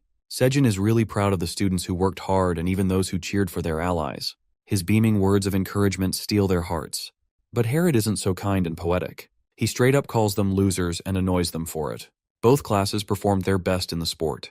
Class 1 managed to show off their talent, while Class 5 boasted perseverance and fought hard until the end. Sejin emphasizes that their ability to break past their limits allowed them to take the win. He hopes for both rival classes to learn from each other. In earnest rivalry, they shake hands. Celia pisses off Chelsea, who returns the insults in her own way. Thomas, on the other hand, is overly cheerful with his handshake against Duran, who is staring at him like a pale ghost. Chloe is sent to the brink of tears and shame. Leo extends his hand, praising her for her performance. He thinks that with just a little bit of effort and experience, she could really become someone of amazing stature. She takes his words as mockery at first, but seeing the boy's sincere expression, she changes her mind. Chloe hopes that she'll overcome Leo one day and shakes his hand. A month has passed since then. Our trio is enjoying a meal when Thomas curiously asks about their club selection. Instead of joining a club, Leo is interested in making one, causing Thomas to lose his damn mind. Chelsea being his #1 supporter, she's willing to join it immediately. The club he's wanting to create will be called the Hero Research Society. It's a strange name, but Leo has an ambition to investigate the forgotten hero, Kyle, who is considered a fictional character with no real relevance in history. Thomas thinks that no one will join that kind of club, but Chelsea is seriously a real one with how ready to join she is. There's some kind of commotion going nearby, which makes Thomas suddenly remember the special thing about today. Today is the day the 5th-year senior classmen mark their return after clearing the dungeon. Since the fragments of the hero record are scattered across the world, occasionally, they are responsible for creating dungeons on their own. These are called the hero dungeons. The senior students of the academy clear the hero dungeons and retrieve the fragments. They're supposed to leave for at least 2 weeks, and oftentimes even months. Leo thinks that his mother must have gone through similar dungeon raids before. Chelsea sees the senior classmen and realizes that they're the best of the best in the academy. Introducing the muscular Easterner, Lee Jamua. The southerner beauty next to him is Torua Yan, and finally the comfort clothing enthusiast is Ulta. Still, one guy seems to be missing. The strongest person in the academy, the council president Reese. Thomas is about to explain about him when all of a sudden, our boy is nowhere to be found. The feds took him for being too OP. Just joking, Celia hurriedly rushed him outside. It turns out that Reese, the council president himself, has requested a private meeting with our boy. Leo is perplexed and asks why he's being asked to meet him all of a sudden. Celia thinks he's a dumbass when it comes to anything school-related. She thinks he'll understand why when he gets there. So he goes there, sitting in a place that strikes odd to Celia. And then we see the Sword Princess jumping to hug her brother. Yeah, you heard that correctly. Reese is her brother and thrilled to meet Leo, who is aiming for all class.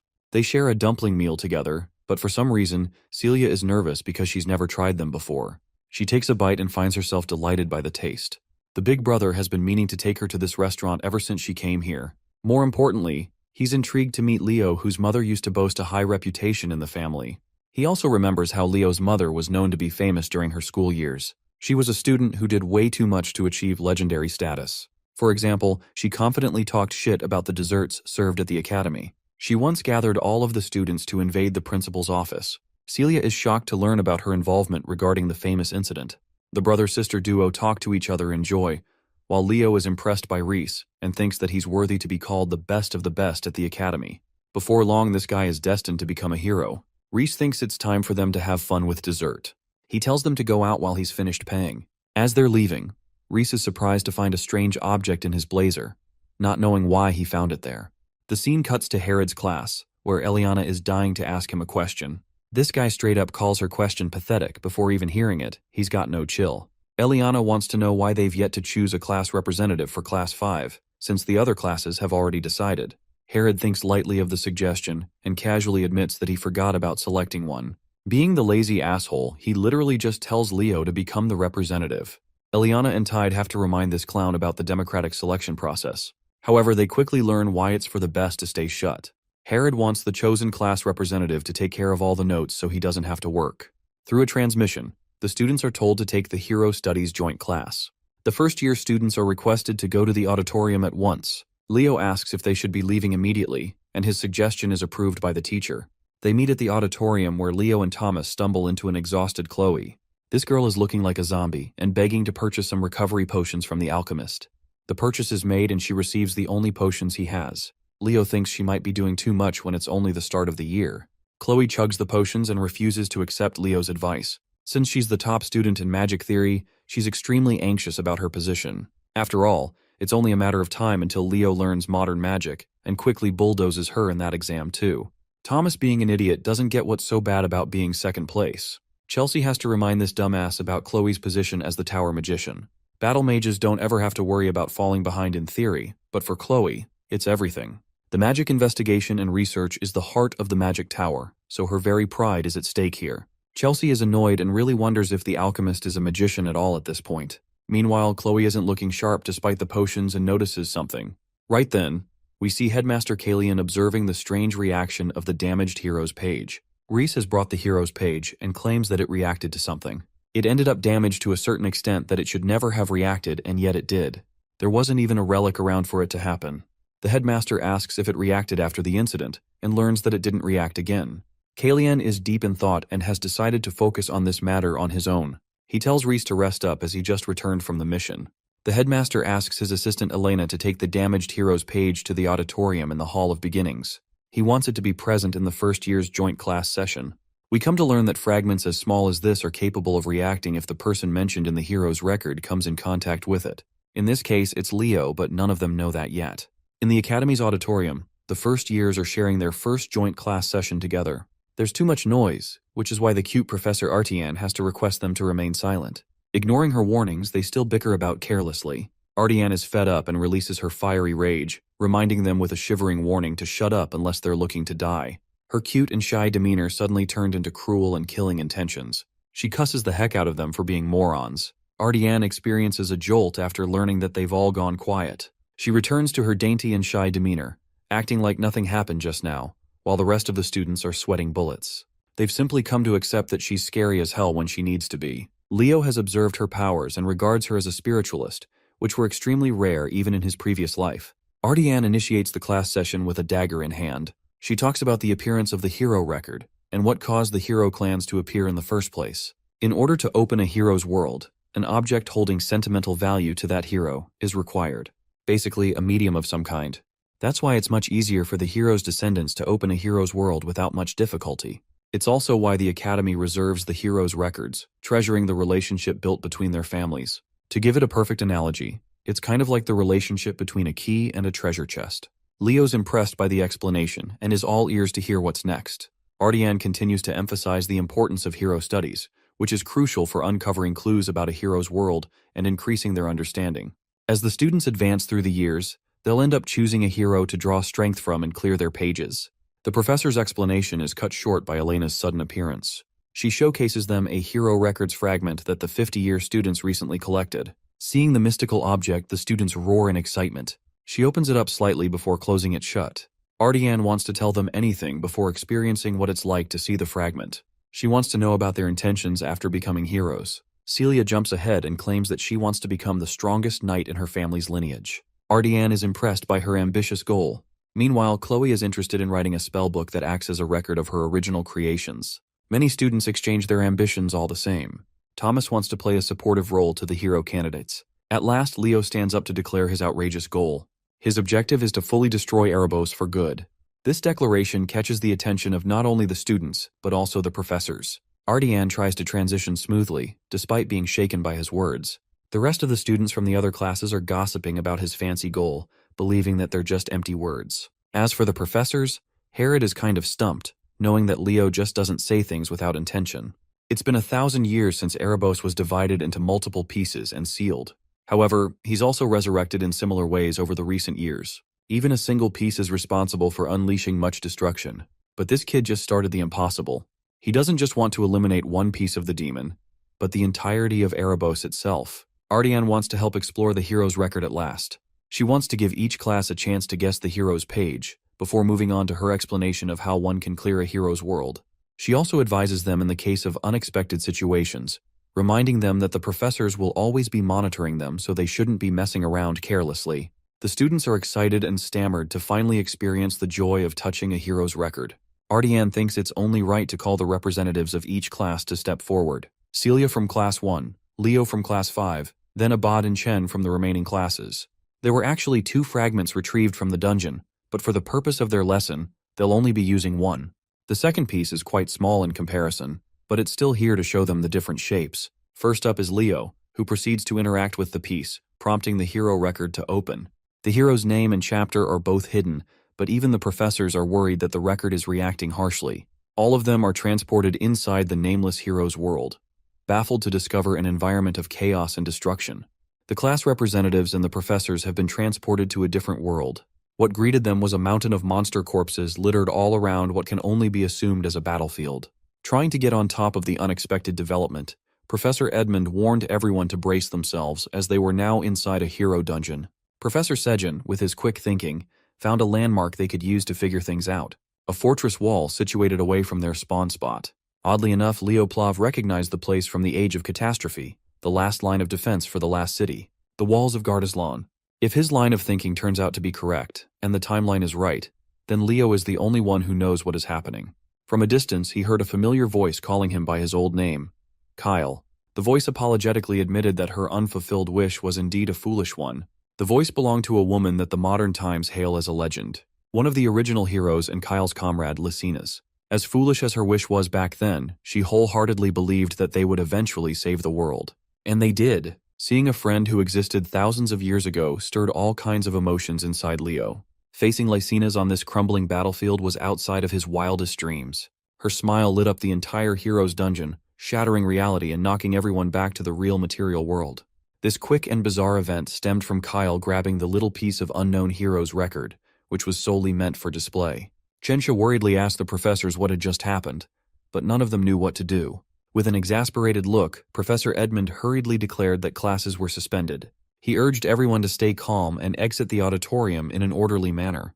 While everyone makes their confused exits, Leo stays at the podium, still holding the tiny piece of ripped paper, deep in thought. He was certain that what he was holding was his own page. Kyle's page. In his hand is the biggest clue for his mission, a fragment of his own record. Seeing Leo in such deep contemplation fascinated Professor Edmund. Once the hubbub died down, the students scattered to find empty classrooms to hang around since the rest of the classes were suspended for the day. In one of the classrooms, Leo explained that they briefly saw the legendary Lycinas, the King of Wisdom. Thinking that the Academy unearthed Lycinas' hero record, Chelsea's eyes sparkled as this marked a historic event. Eliana pumped her fist in frustration, regretting that she did not fight for the class president's seat harder. If she did, she would not have missed such a massive opportunity. Carr gave her a look as though she did not stand a chance in the race. Picking up on the mockery, Elian rightfully rained down punches on the poor boy. Hearing the commotion, Professor Edmund entered the room to scold them for being so noisy. He gave them a choice between self-study or expulsion. With his eccentric ass, it's hard to tell if he's joking or not. When the professor exited the room, the students did not dare cause another ruckus just to be safe. Deep in thought, Leo asked himself why his hero record had been reduced to a complete mess compared to other records. It was in such a state that even he had a hard time recognizing whose world it was supposed to be. The opening prompt also hid the name of the world and the chapter of the record. It was almost as if someone intentionally destroyed his record to possibly erase his legacy. Since hero records are relics of the past that make it possible to inherit a hero's power, sabotaging one indicates that someone does not want to see the birth of a new hero. The only feasible suspect with the motive and means is none other than Erebos. He might be shattered into multiple little pieces, but his power knows no bounds. This incident just lit a fire in Leo's ass to investigate why his hero record had been reduced to such a state. After the hero record debacle, a whole month of uneventful school life passed. Let's turn our attention to the magic department class. In there, the absolutely dripped-out Professor Horse is explaining the contents of their midterm practical exam assignment. The first years are tasked with creating their own original magic. Hearing the mention of unique magic struck fear in the hearts of the young mages. Original magic is a type of magic that distinctly showcases a magician's individuality, creativity, and power. In today's era, where activation techniques have become mainstream, magicians rarely strive to create spells of their own. However, original magic can become one's secret technique to use in critical situations. This stems back to the star magic that every elf learns. As a matter of fact, star magic is also a minor copy of original magic. There had only been one person in history who wielded the true and complete power of star magic. That is none other than its creator, the founder of Nebula and one of the founding heroes, Luna. Hearing the professor emphasize the importance of the upcoming midterms made Chloe lock in. Sitting beside her, Leo could not help but notice an odd book on her desk. Simply being near the book gave him the heebie-jeebies. It emanated an oddly dark and familiar feeling. Seeing Leo taking an interest in her book, Chloe hurriedly hid it away inside her bag. If he's not mistaken, that was a grimoire. As if on cue, Professor Horse dismissed the class and wished them luck with the formulation of their own spells. As the first years slowly trickled out of the classroom, Leo ran after Chloe and grabbed her by the hand. Surprised, she shot her with an indignant look. Leo smiled and invited her to have lunch together. Of course, he did so with ulterior motives. He saw how sketchy she acted when she hid that grimoire, and he wanted to know more. Forcefully swatting his hand away, Chloe turned his invitation down, citing that she did not have time for such nonsense. Her mind is preoccupied with the thought of beating Leo in the upcoming practical exam. Just in time to diffuse the tension in the air, Carr interjected with his upbeat energy. He called Leo a rascal for daring to challenge the top spot in the Ice Queen's magic studies. Chloe is still taking her loss against Leo in terms of techniques. However, when it comes to pure magic, she refuses to let anyone surpass her spot. With clenched fists and commanding determination, she vowed to win the midterms no matter what. Leo knew that if he backed out or phoned it in, it would be disrespectful to Chloe's convictions. So, like a true sportsman, Leo offered his hand and gracefully accepted the challenge, promising to prepare well. Chloe shook his hand with an empty look in her eyes. I've never seen anyone more locked in than the Ice Queen. Goofball Carr was watching from the sidelines, absolutely in awe of his boy's natural technique to trick a girl into holding hands. Before the sunset, Leo found himself in the massive and monolithic Tower of Heroes. He's been told that somewhere in this gigantic place, Lumene Academy's forbidden library can be found. If he can get into that place, he might find some clues about the mystery of his lost hero record. As he ascended the stairs, some seniors were charmed by his aura. Halfway through the top, someone called him by his full name. It was a senior with tanned skin, curly hair, and big round glasses. Dare I say, an absolutely baddie. Blowing her bubblegum, she asserted that she's been hearing a lot about the young prodigy from Professor Len Hors. This baddie is Torua Yan, a 5th year in Lumine's Department of Magic. Leo politely bowed and extended his greetings, not thinking much of the interaction with the senior. He tried to continue walking up, but Torua extended her long legs, stopping him from going any further and asking what business a first-year student could possibly have at the Tower of Heroes. Leo truthfully answered that he was simply here to meet with the student council president. Seeing his confidence, Torua's interest was piqued. She insisted that if he joined the magic department exclusively, he'd have plenty of opportunities with regard to the tower. She was quite pushy, even though he was already taking classes in the magic department. Torua finally stopped messing with him and moved her leg away. Leo continued on his way and thanked her for understanding. With a hint of threat, she reiterated her desire for Leo to declare magic as his main focus before the semester ends. She made herself clear, and it's up to the boy how to interpret her words. Leo responded with his perfectly polite smile. Once he reached the top of the stairs, he ran into a few more seniors heading even higher in an elevator. He joined them inside and pressed the 9th floor button. Much to his embarrassment, the button refused to activate no matter how many times he pressed down. He continued pressing and pressing, and the faulty lift continued to test his patience. Leo would have been stuck on this floor if it hadn't been for a friendly voice explaining to him that the buttons only activate when mana is channeled into it. The manly voice belonged to another senior who recognized Leo. This one sounded a little more upbeat and polite than Torua. This kind-looking big man is Lee Zamua, another 5th-year student in the night department. He flashed the rumored first-year class representative a toothy grin. Once more, Leo gave a polite bow to his senior and returned the greeting. Like Torua, Lee asked him what he came to the Tower of Heroes for. Upon saying they had some business to discuss with the student council president with a smile, Lee's interest was piqued. It is rare to find a freshman in the entire academy who is not even a bit scared of him, let alone someone bold enough to barge in straight into the student council president's office by himself. Impressed by his solid mental fortitude, Lee proposed that Leo should seriously consider joining the night department as his main affiliation. Tired of having the same conversation over and over, Leo just dryly laughed. Finally, after various interruptions that drained him before the main topic even began, Leo reached his destination.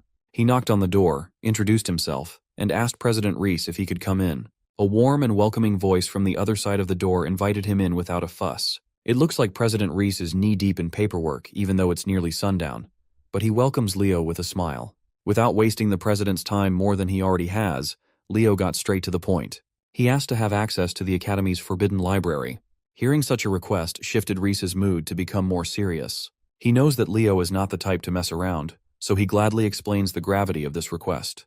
You see, there are only 2 ways for an ordinary student to access the sacred forbidden library. The first and most straightforward way is to conquer a hero dungeon, which is easier said than done. Upon a successful dungeon run, it is customary for the conqueror to personally return the retrieved pages to the hero record stored in said library. Knowing that he was far off from getting access through that method, Leo asked for the second way in. President Reese leaned forward, and with a wily smile, he promised to spill the secret of this second method once Leo finally joined the student council. A few days after getting cornered by seniors and the student council president, the day of the night department's practical exam arrived. For the first day of this monumental practical exam held in the Academy's open track stadium, a lot of people, students and faculty alike, have come to watch. Being the natural businessman that he is, Carr brought out a whole popcorn cart to peddle his goods to the audience. His sales talk was pretty straightforward. One can't watch the upcoming matches without munching on some popcorn, right? Seeing their friend bust out the big guns, Chelsea doesn't know whether to be impressed or embarrassed. Eliana, on the other hand, felt like Carr would have already gotten filthy rich if he wasn't stuck in Lumene. Leo lined up with his freshman night department peers and scanned the audience. Sure enough, Chloe did not come to watch. Professor Ain stood on the track, mean-mugging his students to instill the seriousness of this upcoming assessment. Without further ado, he called on the first pair that will be sparring in the first and opening match. The first one is Class 1's Hall Snafe, a snaky-looking young man with eyes and a smile that cannot be trusted. His opponent is none other than our boy, Class 5's Leo Plav. The combatants stepped onto the stage, hyping the whole arena up.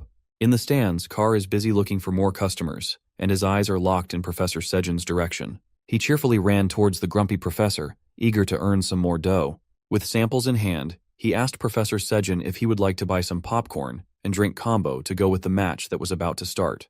Being the snob that he is, he harumphed as if the idea of eating popcorn was below him. He believes that only slobs like Professor Edmund Harlan would buy such a thing. Sensing that he was not going to break the professor so easily, he looked in Class 1's direction for an assist. Thankfully, Celia was there. One look was all it took for her to understand what Carr needed. Using her secret technique, she turned her cutesy charm up to 11 and asked if the professor was buying the whole class some delicious popcorn. With the trap set up, all that's left for Carr to do is egg on the rest of Class 1 to cheer for their professor's generosity. Seeing his kids chant his name with such vigor, Professor Sejin's defenses slowly crumbled. He might be a snob, but he's also a hard-working professor who just wants his students' affection. The great professor caved in and asked Carr to hand his students a popcorn and drink combo, but strictly limit it to one per person. While Carr is cashing in on his booming business, the combatants for the opening match have taken their starting position. With a confident, bordering on a cocky smile, Leo called his opponent lucky to be the first victim. Hall Snafe could sense that the first-year representative did not see him as a real opponent at all. He is determined to make Leo regret that. This snake boy, Hall Snafe, hails from the heroic family of the Snafe lineage. Before the first round officially starts, let's hear the assessment's basic structure from our favorite popcorn vendor.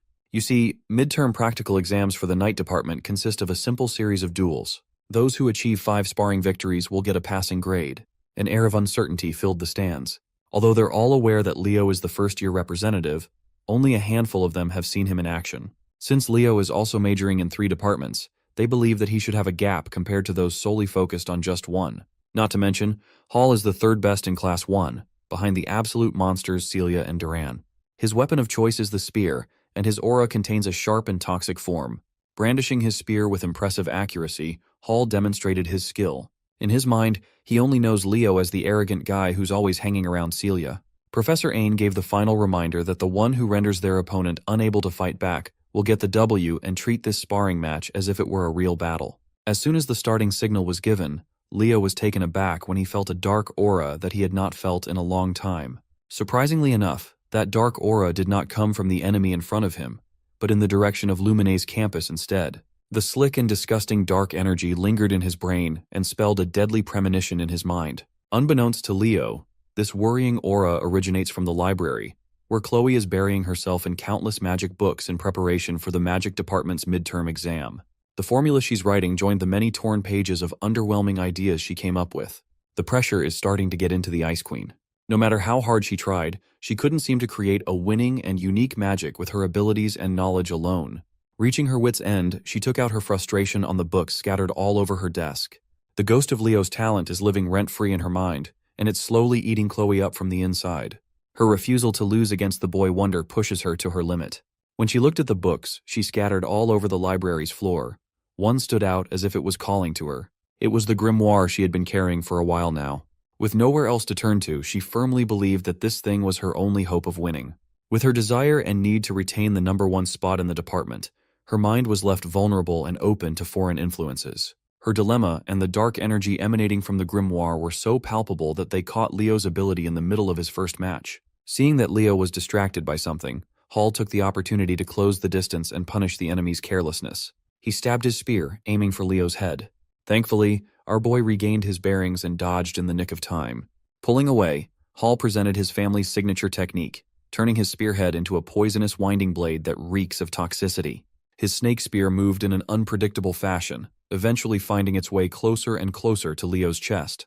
Maintaining his composure, Leo grabbed the spear with his bare hand without faltering or even blinking. Hall Snafe was taken aback. The power required to stop his attack must have been enormous. Making the mistake of being surprised, Hall lost the grip of his weapon as Leo pulled it out of his hands. Refusing to let go, Hall was dragged along with his spear. Not knowing what to do, he looked like an amateurish fool. Once he was pulled in close enough, Leo compounded the embarrassment by giving Hall a kiss on the cheek using his hardened fist. It sent the poor snake boy barreling through the track like a rag doll. He might have been distracted for a little bit, but a seasoned veteran like Leo would never make the mistake of being careless in a fight. Insulted by the embarrassing first exchange, Hall Snafe pushed his aura to the limits, filling the arena with toxic gas. He urged Leo to stop showing off as the real duel is yet to begin. Constantly pumping the green aura out of his body, the perimeter was filled with poison mist. Hall reckoned that since there are talks about how Leo can't even use aura, he can capitalize by leaning on his strength. Even if Leo is physically stronger, it's impossible to make up for a fundamental weakness. Seeing the green mist wafting in the air, Leo summoned his fiery aura while reveling at how rare poison auras are. As the mist tried to enter his effective range, Leo efficiently burned the poison without much trouble. Still confident with his supposedly superior technique, Hall ramped up his aura use. He believes that unless those flames are on Celia's level, he'll win the battle in the end. While the Snake Boy was stroking his own ego in the middle of the spar, Leo had already closed the distance unscathed. It's time to make this boy pay for being so arrogant and careless. Leo walked the rest of the gap between them like he was a JoJo character, his fire absolutely mogging the fuck out of the poison. Seeing the colorful display of auras in the arena, the audience was hyped as they chomped on their popcorn. In Class 1 seats, Duran watched the battle with his permanently furious expression. Celia was dumbfounded while Chelsea cheered for her man. Everything Leo does is cool in her eyes. Celia never would have thought that Leo had already increased the power of his flame aura to such a terrifying degree. Poor Hall Snafe also felt the unexpected of Leo's flame as he got closer and closer. By his estimation, Leo's blaze is already on Celia's level, the #1 knight in their batch. Who would have thought that a guy who's taking every major in the academy would be this good as a pure knight? Still, Hall steeled his resolve and prepared to pull out a move that he'd been saving in hopes of defeating Celia at the right time. He never expected that he'd be forced to use it on Leo Plav in the opening match of midterms. He shaped his aura into an image of a poisonous serpent, summoning a snake prison and launching it in the opponent's direction. Curious about the technique, Leo lets himself be caught by the snake prison, standing still while analyzing the serpent's image with interest. Hall really thought he was doing something impressive, even shooting Celia a glance in the stands while his cheeks blushed. The poor guy had been working on this skill to catch up to Celia's flame, and he was quite optimistic about this debut. In response to his timid blush, Celia sighed and pointed at the opposite side of the arena. Hall's momentary arrogance distracted him from the fact that Leo was already boiling his snake prison alive, causing the serpent's body to bubble and sizzle under the heat. With one final push, Leo completely eradicated the pitiful aura spell without much trouble. Hall's eyes widened. The technique he worked so hard on was burned away like it was some trash spell. Frustrated, he stopped using aura altogether and lifted his spear to attack. Throughout the entire battle, Leo had never even drawn his sword. When he finally did, he parried the spear with enough force to knock it out of the enemy's hands. Putting the tip of his blade against the brat's neck, he warned Hall to never take his eyes off a flame, or he might get burned. While the brat falls to his knees, Professor Ain announces the winner of the first match. In a fiery display of dominance, Leo Plav took the W. His biggest fan, Chelsea, felt her heart flutter as she cheered for Leo. Carr, always believing in his buddy, knew that Leo would win this one without breaking a sweat. Hall walked back to his corner and accepted that Leo was built differently, even when it came to real fights. No wonder he can be by Celia's side all the time. Much to his surprise, a familiar voice praised his performance even though he lost miserably. Looking up, he saw Celia smiling from the seats, celebrating his cool technique. Even though he lost, Hall just got complimented by the girl she's been chasing after. So it was not that bad. He'll hold on to that compliment for the rest of his life. Proceeding to the next match, the professor called Class 5's Elian Layden to the stage. Jumping right into the fray with his fiery energy, Eliana demanded to know who her opponent would be right away. When Professor Ain called Chen Xia of Class 10 to the front, Eliana's pumped-up energy was dashed. She was so hyped to whoop some ass, but she drew the short end of the stick, and now she has to fight one of the Knight Department's top 3. The ladies took their position, standing opposite one another while waiting for the go signal. With a smile, Chen Xia wished her opponent good luck with a serene bow. Even her politeness felt powerful. Still, Eliana is not one to back down, even if the odds are against her. She returned the polite greeting with a determined smile. As soon as the starting signal sounded, Chen Xia's hand gracefully moved to summon her water aura. The waves danced around her body like a serene ocean. In contrast to her vibe, Eliana's fiery will took the form of wildfire while she held a rapier in her hand. Leaning into the strength of her blade, Eliana pushed her speed to the limit with a stab. Chen Xia prepared to receive the attack by surrounding herself with a water sphere. Watching from the stands, Leo can tell that tanking that rapier would hurt like a bitch. But so is running at full speed and bumping into a solid shield made of water aura. Eliana was too hasty. She tried to end the bout in one attack and was punished quite heavily for it. Chen Xia's water sphere wasn't just a purely defensive skill, it could cook her enemies too. For the second match, her serene power grabbed the W handily. Eliana stood up and wiped off the pain of getting clobbered in one exchange. Despite the embarrassing loss, she believes that she didn't do too badly. Leo had already expected this result. It was a horrible matchup to begin with. Still, the battle could have lasted much longer, and it could have gone better for Eliana if she had fought with a level head. For the third match of the day, Professor Ain called the Night Department's leading figure, Celia Zerdinger, of Class 1. Much to everyone's surprise, the third match would be a blockbuster matchup that no one expected this early. Celia's opponent will be none other than Duran Moira, who will perpetually be in second place in Class 1. Celia looked at her grumpy classmate and smiled. She can already tell that this fight would be fun. Contrary to her smile, you can tell Duran is taking this spar with utmost seriousness. Back in the stands, Carr somehow managed to get a 3D glass while he got high on his own supply. He shoved the whole bucket to his seatmate, Leo, to share. Everyone's gaze was fixed on the stage. It's not every day you get to see the clash of titans. The vibe did not disappoint at all. The stage started heating up, and the energy was electrifying. Both of their offensive-oriented auras roared. With both blades drawn, the fight to determine the de facto top student of the Night Studies department is about to commence. As soon as the starting signal sounded, Grumpy Duran made the first move with his lightning-fast first step. His whole body and his sword looked as though they melded together in a thundering form. But Celia is a talented swordmaster in her own right. She had fast enough reflexes to parry the first few attacks without a problem. To most of the first years, this is their first time seeing the top scorer's combat power. Completely engrossed in the nail-biting battle on the stage, Carr asked Leo who he was betting on. Casually shoveling handfuls of popcorn in his mouth, Leo shared that Celia would lose if the bout continued at this pace. Carr was surprised by Leo's callousness. Still, he's not counting his cousin out just yet. Even from the stands, he can see the calm and collected look in her burning eyes. He reckoned that this girl must be hiding something up her sleeve and waiting for the right moment to dazzle everyone.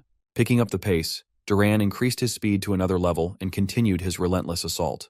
Caught off guard, Celia almost got nicked in the neck if her instincts didn't take over to move ever so slightly to the side. Confident that he could start overwhelming Celia, Duran entered a close combat showdown with his #1 rival.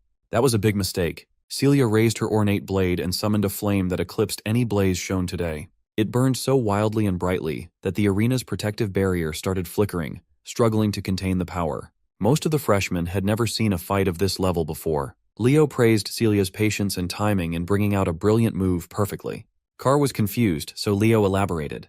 You see, the freshman sparring field is fairly small and contained. Celia must have figured that since she can't keep up with Dura's raw speed, she can just turn the entire field into her own burning stage. Even the playing field. With home court advantage, she essentially forced Duran to a tough spot, forcing him to be more mindful of his movements unless he wanted to get burned by the blazing fire. On top of that, the heat will make it naturally harder to see. Celia was already a great fighter, but she had gotten even stronger and craftier in using her abilities.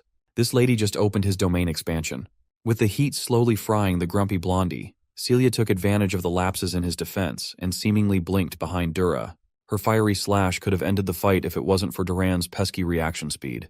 Pushing himself to the limit, Duran gritted his teeth and brandished his sword in an act of desperation. Losing his calm in a spar against someone as competent as Celia is a death sentence. She completely neutralized his blade by grabbing it with her bare hands. Right when she covered the entire arena with her blaze, she's been absolutely dominating #2.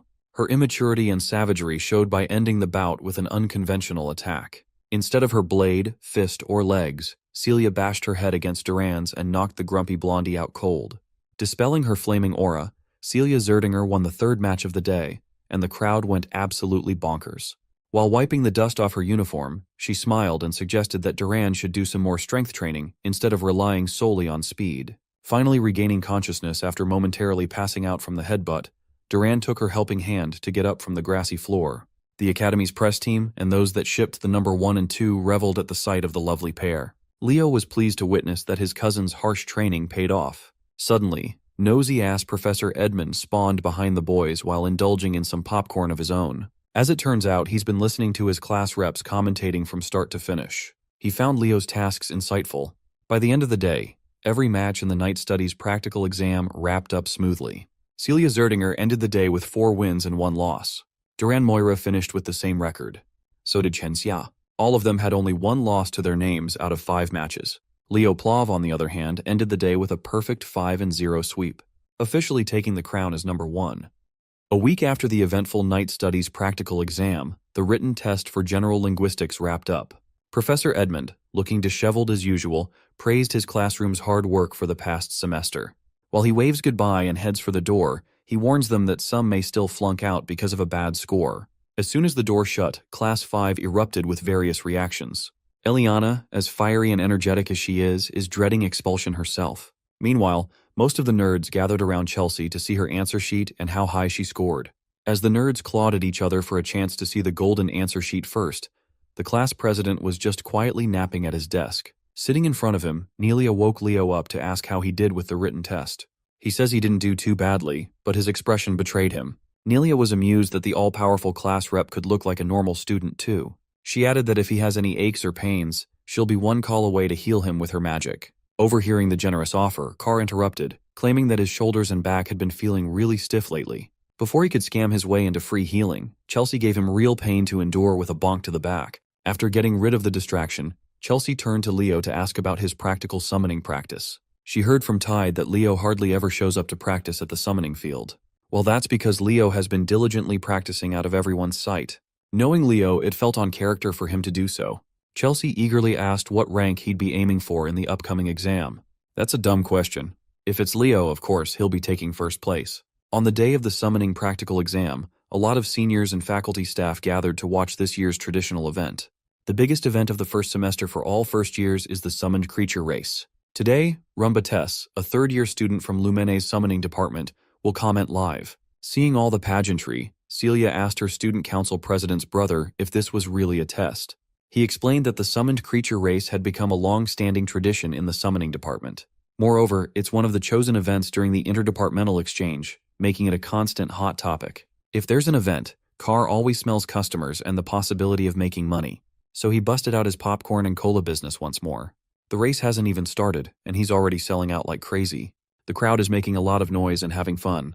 This is a stark contrast to the unnerving silence on the stage where the participants are gathered. The summoning department freshmen already feel nervous, and the uproar of the spectators does not help. Meanwhile, the top dogs of this race, Leo, the white-haired lady, the white-haired dude, and Chen Xia, are concentrating on the challenge ahead. Eliza Hergen, the white-haired lady from the renowned summoner hero family of the North, came up to Leo to praise his exceptional display in the Night Studies practical exam. Then, she prodded him about his preparation for this summoned creature race, seemingly unconvinced of his skills. You can't blame her either. For someone claiming to be well prepared, she had never seen him once during group practice. Hearing Leo get called out, the bandwagons immediately jumped in to question his preparedness. They urged Leo to step aside if he's not going to take summoning seriously. None of them have even seen him properly bond with a summoned creature before. Tide tried to quell his classmates' unprovoked anger, telling them to chill out. But the dumbasses continued to yap and yap, yelling at Tide to not side with the golden boy who was completely disrespecting their summoning department. Chen Xia is getting worried about the increasingly tense atmosphere before the test begins. Sen Liu, a summoning department freshman from Sia's eastern continent, came up to her. He reckoned that since she already had good grades in her night studies exam, she shouldn't try as hard and worry about summoning studies. Having enough of the needless chatter, the captain of the southern continent and the #1 student of the summoning department, Walden Tyden, stepped up to shut all the noise down. He asserted that they were going to argue about how much they'd practiced with their summoned creature. They should do it somewhere else, away from his ears. Hearing his arrogantly boastful remark, Sen Liu flared up in anger. Walden doubled down. He affirmed that it's annoying to listen to noobs brag about riding summons as if that's some kind of accomplishment. Still not getting the hint, Sen Liu asked the captain if he felt guilty, given that he had never shown up for taming practice either. Well, Walden never bothered to show up because such elementary training is simply not worth wasting any time on. He's not an idiot who has to train to handle mere griffins properly. Sen Liu, the dumb fuck motioned to take a swing at Walden the Sigma. Leo jumped in to keep the peace by grabbing the fool's arm. He warned that if a fight starts before the exam, it won't end with just a penalty, but disqualification. That was enough to get the dumbass to back off. Tide apologetically went up to Leo, uncomfortable with the tense atmosphere among the freshmen. He explained that the Summoning Studies department boasts a naturally significant skill gap between majors and minors. Since Chen Xia and Leo, who aren't single majors in summoning, are ranking so high on the ladder, the second years came to lecture and scold the freshmen for letting such a thing happen. In addition to not showing up for practice, they see Leo as a negligent golden boy, even though he has no intention of doing the race half-heartedly. From afar, it seems like some unsavory forces are watching with interest. A dark power loomed over a hooded man. He seems way too invested in this race, more specifically, in one student. That student is Sen Liu. The dumbass is emitting some unnatural power within him, and he fully intends to use that power to cause harm and even death just to win it all. Before the race begins, Runba will give a brief explanation of the rules. First, the freshmen will only be allowed to use their summoning skills during the test. That means even dual-class students are prohibited from using aura or magic. Once the clock starts, they must tame a random griffin in the stables. They must take to the skies and pass through the vast island of summons. Once through, they will use the Silent Lake as a turning point before heading back to the academy. Who will claim the spotlight in the first semester midterm? Will it be the captain of the South or the East? Will Eliza live up to her family's legacy, or will Senlu's hidden trump card change everything? Or maybe our boy Leo Plav will scoop up yet another all-time banger of performance to cement himself as the top dog yet again. All the racers lined up at the starting line, waiting for the starting bell to ring. Miss Yura addressed her students with passion. She urged them to shake the nerve off and stick to what they've practiced. Anyone who panics and messes up will be left behind after the race. Her message to shake the nerve off just ended up causing more anxiety to the racers. Miss Yura then proceeded to call their marks and get ready. With a shout that reverberated throughout the arena, she officially kicked off the annual summoned creature race. While most students clamor towards the griffin stables, a certain group started the race by using their summoned creature skills of various elements. Without a lick of warning, the group shot their techniques at Walden and Leo. Even the commentator was shocked at the opening buzzer. The summoning students are turning on the crowd favorites. Leo yelled at Tide, saying not to worry about him and to go ahead, to focus on the exam. Heading his words, Tide stayed on top of his tamed griffin and left the class rep. The stands made their stance clear. They think it's unfair that the summoning department guys would target the supposed front runners. Leo knew that these dipshits never liked him, but he never thought they would go this far to mess with his game. Rumba claimed that even while the crowd is jeering, this is still a somewhat valid strategic move. Moreover, Walden quickly dispelled the elemental magic by brute force in just a few seconds. With traces of elemental magic still lingering around his body, he calmly strode over to the griffin stables. He quickly tamed one without much effort and mounted the beast. He turned to Leo and offered help if he was having a tough time. Leo dismissed his offer, knowing that this child's play was not much of an issue. Without uttering another word, Walden took off flying with his trusty steed, quickly accelerating to the skies faster than anyone else. Leo was left as the only racer still stuck on the stage instead of roaring in the skies. Chelsea watched her man surrounded and trapped by elemental magic with eyes filled with concern. Miss Yura looked at the field with furrowed brows. It looks like the rift between the freshmen is deeper than she expected. They went as far as openly ganging up on the top student. As far as she knows, Leo's main ability isn't in spirits, but in summons. Freeing himself would be immensely difficult. But she thought wrongly. A dazzling light filled the arena, demanding everyone's attention. Leo closed his eyes and steadily chanted a rhythmic script to beckon elemental spirits to break his chains and open a path forward. Immediately, sylphs of different elemental affiliations heed his call. Nowadays, it's rare to know a few words from the ancient spirit language, let alone a whole chant with utmost fluency. The gift of surprises known as Leo Plav just keeps on giving.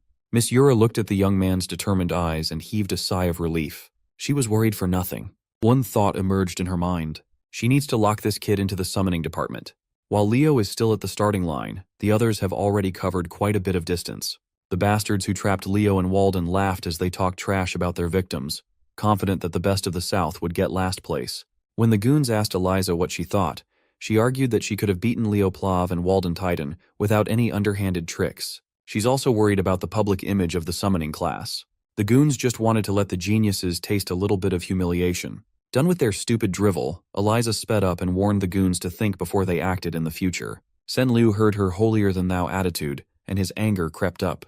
At the current pace of the race, placing second behind Eliza shouldn't be a problem for Lu. Other than her, he's the best when it comes to controlling flying summons. As he was lost in thought, a speeding griffin cut through the flock of goons. Riding on the saddle was Chenxia. Instead of riding, surfing might be a more accurate description of her style. Whatever she's doing is working. Her speed was peerless, even without using soul energy to strengthen the summon. Threatened by Zia's appearance, the goons, led by Sen Liu, turned their targets on the eastern representative. A girl summoned a spirit of light and launched it to Xia. The aerial acrobat sensed the incoming attack and shifted her position forward, riding one of the griffin's wings. When the light spirit got close enough, Chen Xia jumped in midair and performed a graceful flip in the skies. The poor noobs seeing her parkour out of harm's way were taken aback. After making her landing, Chen Xia's leg became as taut as a bowstring before launching herself away from her mount. Her destination was the girl who attacked her with the light spirit. Using her momentum and body weight, she delivered a staggering kick. The girl fell from her griffin as she panically protested that Chen Xia must have cheated. She's just dumb. Chen Xia didn't even use an ounce of aura. She just attacked using pure martial arts. After dealing with the immediate problem, she focused back on the race and sped up. On the way, she greeted Sen Lu. They came from the same region, so they've been acquainted before. He returned the greeting with hostility, claiming that making him an enemy was a big mistake. While it's true that Xia is a bit disadvantaged in real aerial combat, Sen Lu has bigger problems to deal with. She can sense that a person who was pissed off by the starting line mischief is coming in hot. Suddenly, a massive fiery explosion painted the sky hot red.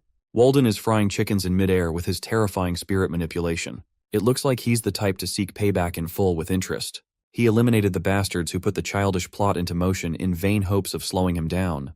This aerial massacre is just a little something he cooked up in return. Seeing their comrades fall one by one, the goons scattered like headless chickens. But Walden was persistent and incredibly skilled. Each spell he unleashed claimed another griffin, effectively disqualifying their riders. The clouds burned.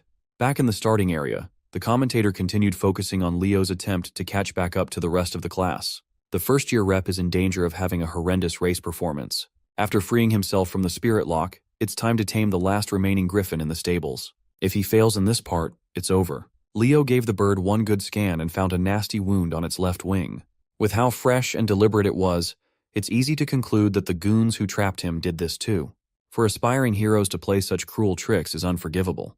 Leo grabbed the reins, and the griffin immediately started losing its marbles. It's widely known that it's not wise to forcibly mount a guarded griffin like this without establishing trust first. The Zerdinger siblings were watching from the stands. She's worried, and he's curious to see Leo's plan. It looks like the young man is just going to brute force his way through the taming and mounting process. While he knows how angry and scared the griffin must be, he has to expedite the process as fast as he can. He looked the rampaging bird in the eye and struck fear in its heart with a cold glare. Leo ordered the griffin to kneel. Feeling like its life was on the line, the bird stopped resisting. The griffin visibly calmed down as the rider and mount formally established a bond for the race. Leo reached his hand to the bird's left wing and removed the shard stuck on the wound. With one fluid motion, he mounted the saddle and prepared to finally get started. He expertly controlled the giant bird to exit the stables and go forth. Zooming in on the last student left on the starting line, everyone in the audience saw the wounded wing. The commentator is starting to toy with the idea that the first-year representative might get last place. Leo quietly empathized with his mount. He can feel that this big guy has been enduring a lot of pain. So, in accordance with the contract, he commanded his sole contracted beast to appear. Fiora the Phoenix manifested herself in midair, as adorable as always.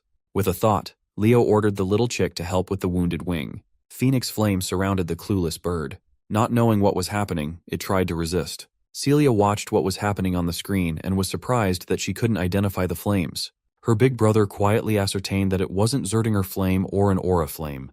It's an entirely different force. Back in the front lines, most of the goons had been severely injured, and those who survived tried to speed up and steer away from crazy Walden.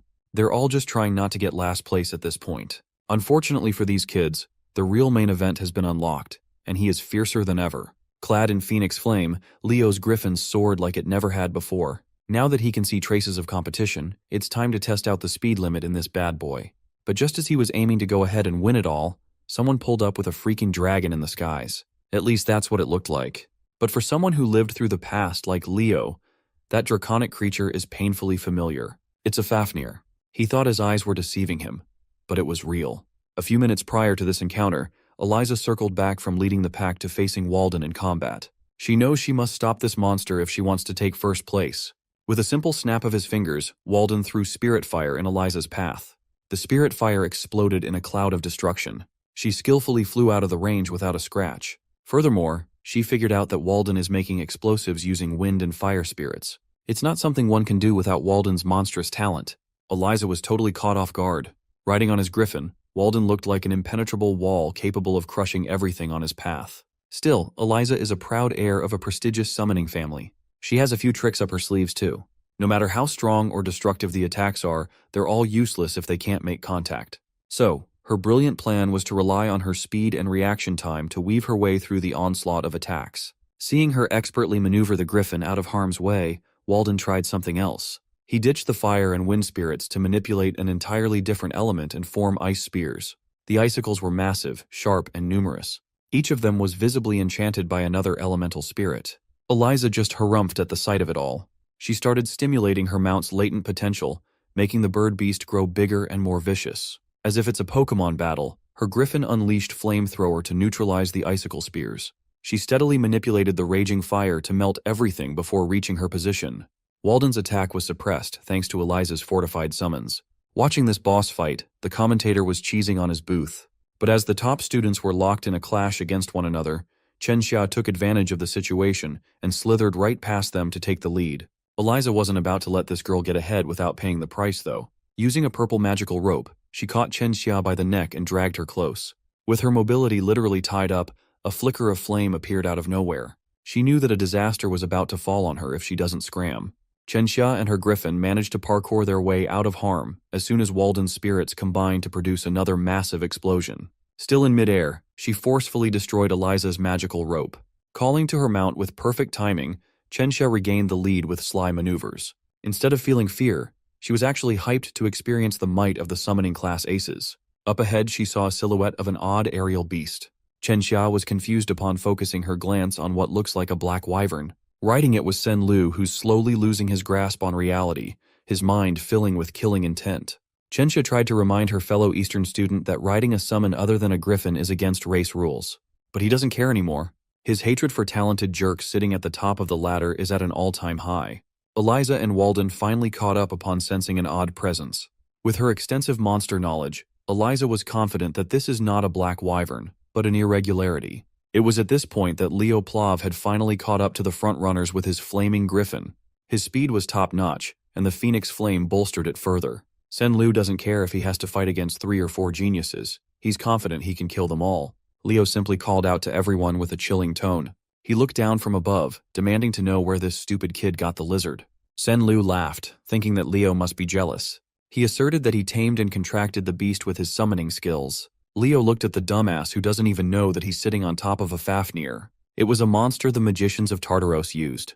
It's also supposed to be one of the monsters that Kyle and his party hunted down to extinction during the Age of Despair. If that was the case, how can a snotty brat from the academy summon a supposedly extinct demon?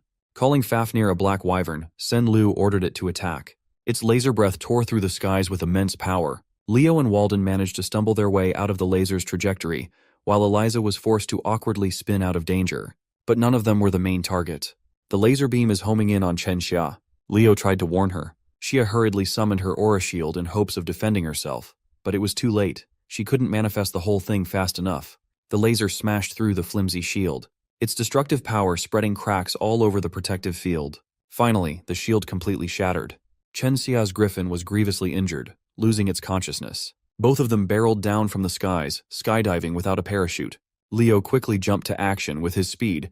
Catching up to a free-falling Chenxia was pretty simple. Right now, his priority is to get the young lady to safety. He took charge of Walden and Eliza, asking them to land on the ground for now. Trusting his judgment, the arrogant top students followed suit. Meanwhile, the Fafnir surveyed the skies like a hungry predator. Something is starting to get a hold of Sen Lu's mind. He can finally feel what it feels like to look down on people, and he likes it very much.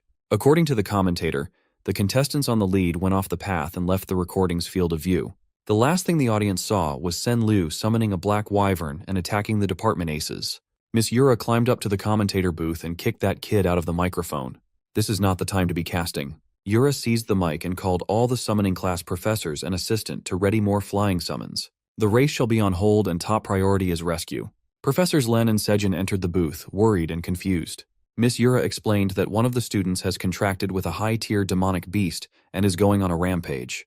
Hearing the mention of demonic beasts shook the professors to their core. They knew that the beast's influence would eventually break the poor kid's mind soon. Professor Edmund entered the room and proposed the possibility that something else was controlling that murderous beast. Taking over the operation, the disheveled professor tasked Yura with stopping or capturing Sen Liu, while the other professors scattered to protect the students.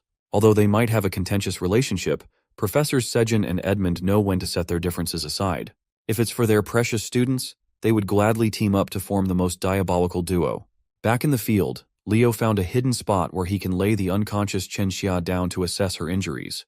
Eliza and Walden landed soon after him. Their peace was short-lived as Sen Lu quickly spotted them. The Fafnir made its landing, eyeing the top students like a hungry predator, but Sen Lu is under the false assumption that Leo is running away from him. He tried to explain to the dumbass that what he's riding isn't a black wyvern, It's not even a summoned beast, but the demonic beast, Fafnir. Hearing that put everyone on their toes. As Leo walked closer and closer, the image of the mythical hero, Kyle, seemingly overlapped with his figure. He recalled the time when all he did was slaughter these vile beasts until not a single one of them was left. As a former hero and an aspiring one, Leo came here to add one more to his disgusting creature kill count.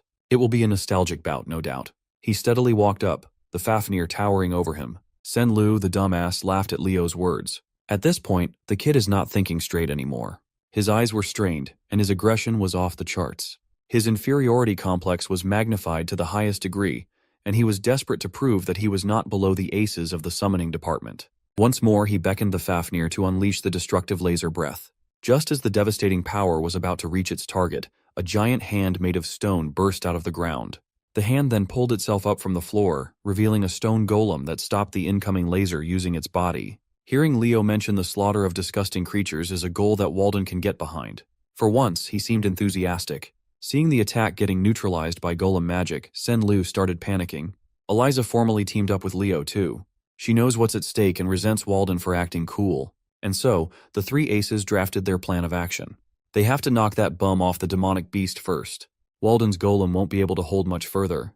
Before it breaks apart, they must be ready to attack. Seeing Eliza and Walden bicker while in the middle of a life-or-death scenario painted a nostalgic smile on Leo's face. Heroes are oddballs in every millennium. As the golem slowly but surely crumbled, Sen-Lu regained his arrogance, daring Walden to summon something stronger. Once the golem turned to nothing but loose boulders, the trio was nowhere to be seen. Eliza kicked off the offensive with her magical purple rope.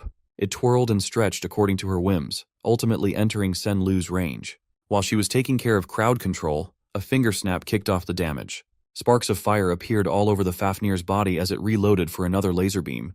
Walden strategically placed the detonators in critical areas and detonated his spirit bombs all at once. With his part out of the way, it's time for Leo Plov to pull his own weight. As the smoke of the explosion cleared up, Leo closed the distance between him and Sen-Lu in the blink of an eye. He grabbed the bum by the hair and delivered a full-powered kick across the face. He nearly knocked Sen-Lu out of the Fafnir, but something else has taken over the kid. Whatever or whoever has possessed. Sen-Lu praised Leo's idea of getting the boy away from the demonic beast. But with a proper vessel, whatever this thing is has already taken over. Sensing the increasing danger, Leo was whisked away to the skies in the back of the demonic beast. Walden and Eliza were left on the ground. The possessed bum asked if Leo was starting to feel fear right about now. He simply replied by clocking the spirit of a demonic beast handler for Tartaros possessing Sen-Lu's body. The handler had never experienced something like this. No one had ever seen through his real identity before. Leo's disturbing calmness in the middle of a stormy situation reminded the handler of the heroes from the past. Of course, that also means he can't let Leo develop and flourish even further. He's a massive threat. Using a more refined spirit technique, the handler swiped Leo away with ferocity. He couldn't establish a proper foothold and began free-falling from the skies. Still, he remained calm and summoned Fiora to bail him out. Phoenix Flame danced in the skies as Leo joyfully manipulated a flame orb. This whole situation reminds him of the old days. He was Kyle, the hero of the beginning, but he'd be the first to admit that he was good at everything but never mastered a single discipline. Jack of all trades, master of none. When talking about aura, Aaron and Dueno had him beat by miles. In magic, he was admittedly inferior to Luna. As for summoning, Lucina's was a different beast altogether. That being the case, being an all-arounder allowed him to combine abilities and explore ideas that had never been explored before. Using aura, magic, his bond with Fiora, and everything he knows about summoned beasts, Leo cast a powerful spell. Aura, magic, and soul energy are distinct, unending paths. However, when combined with one another, it can result in some overpowered outcomes. Fiora, the little chick, is gone. In her place was an adolescent phoenix. Mighty and graceful, her flaming red feathers lit up the world as she caught Leo with her talons. Seeing the transformation, the demonic beast responds to the phoenix's energy with agitation. The handler seemed more serious when he asked Leo who he really was. He playfully responded that they could exchange information.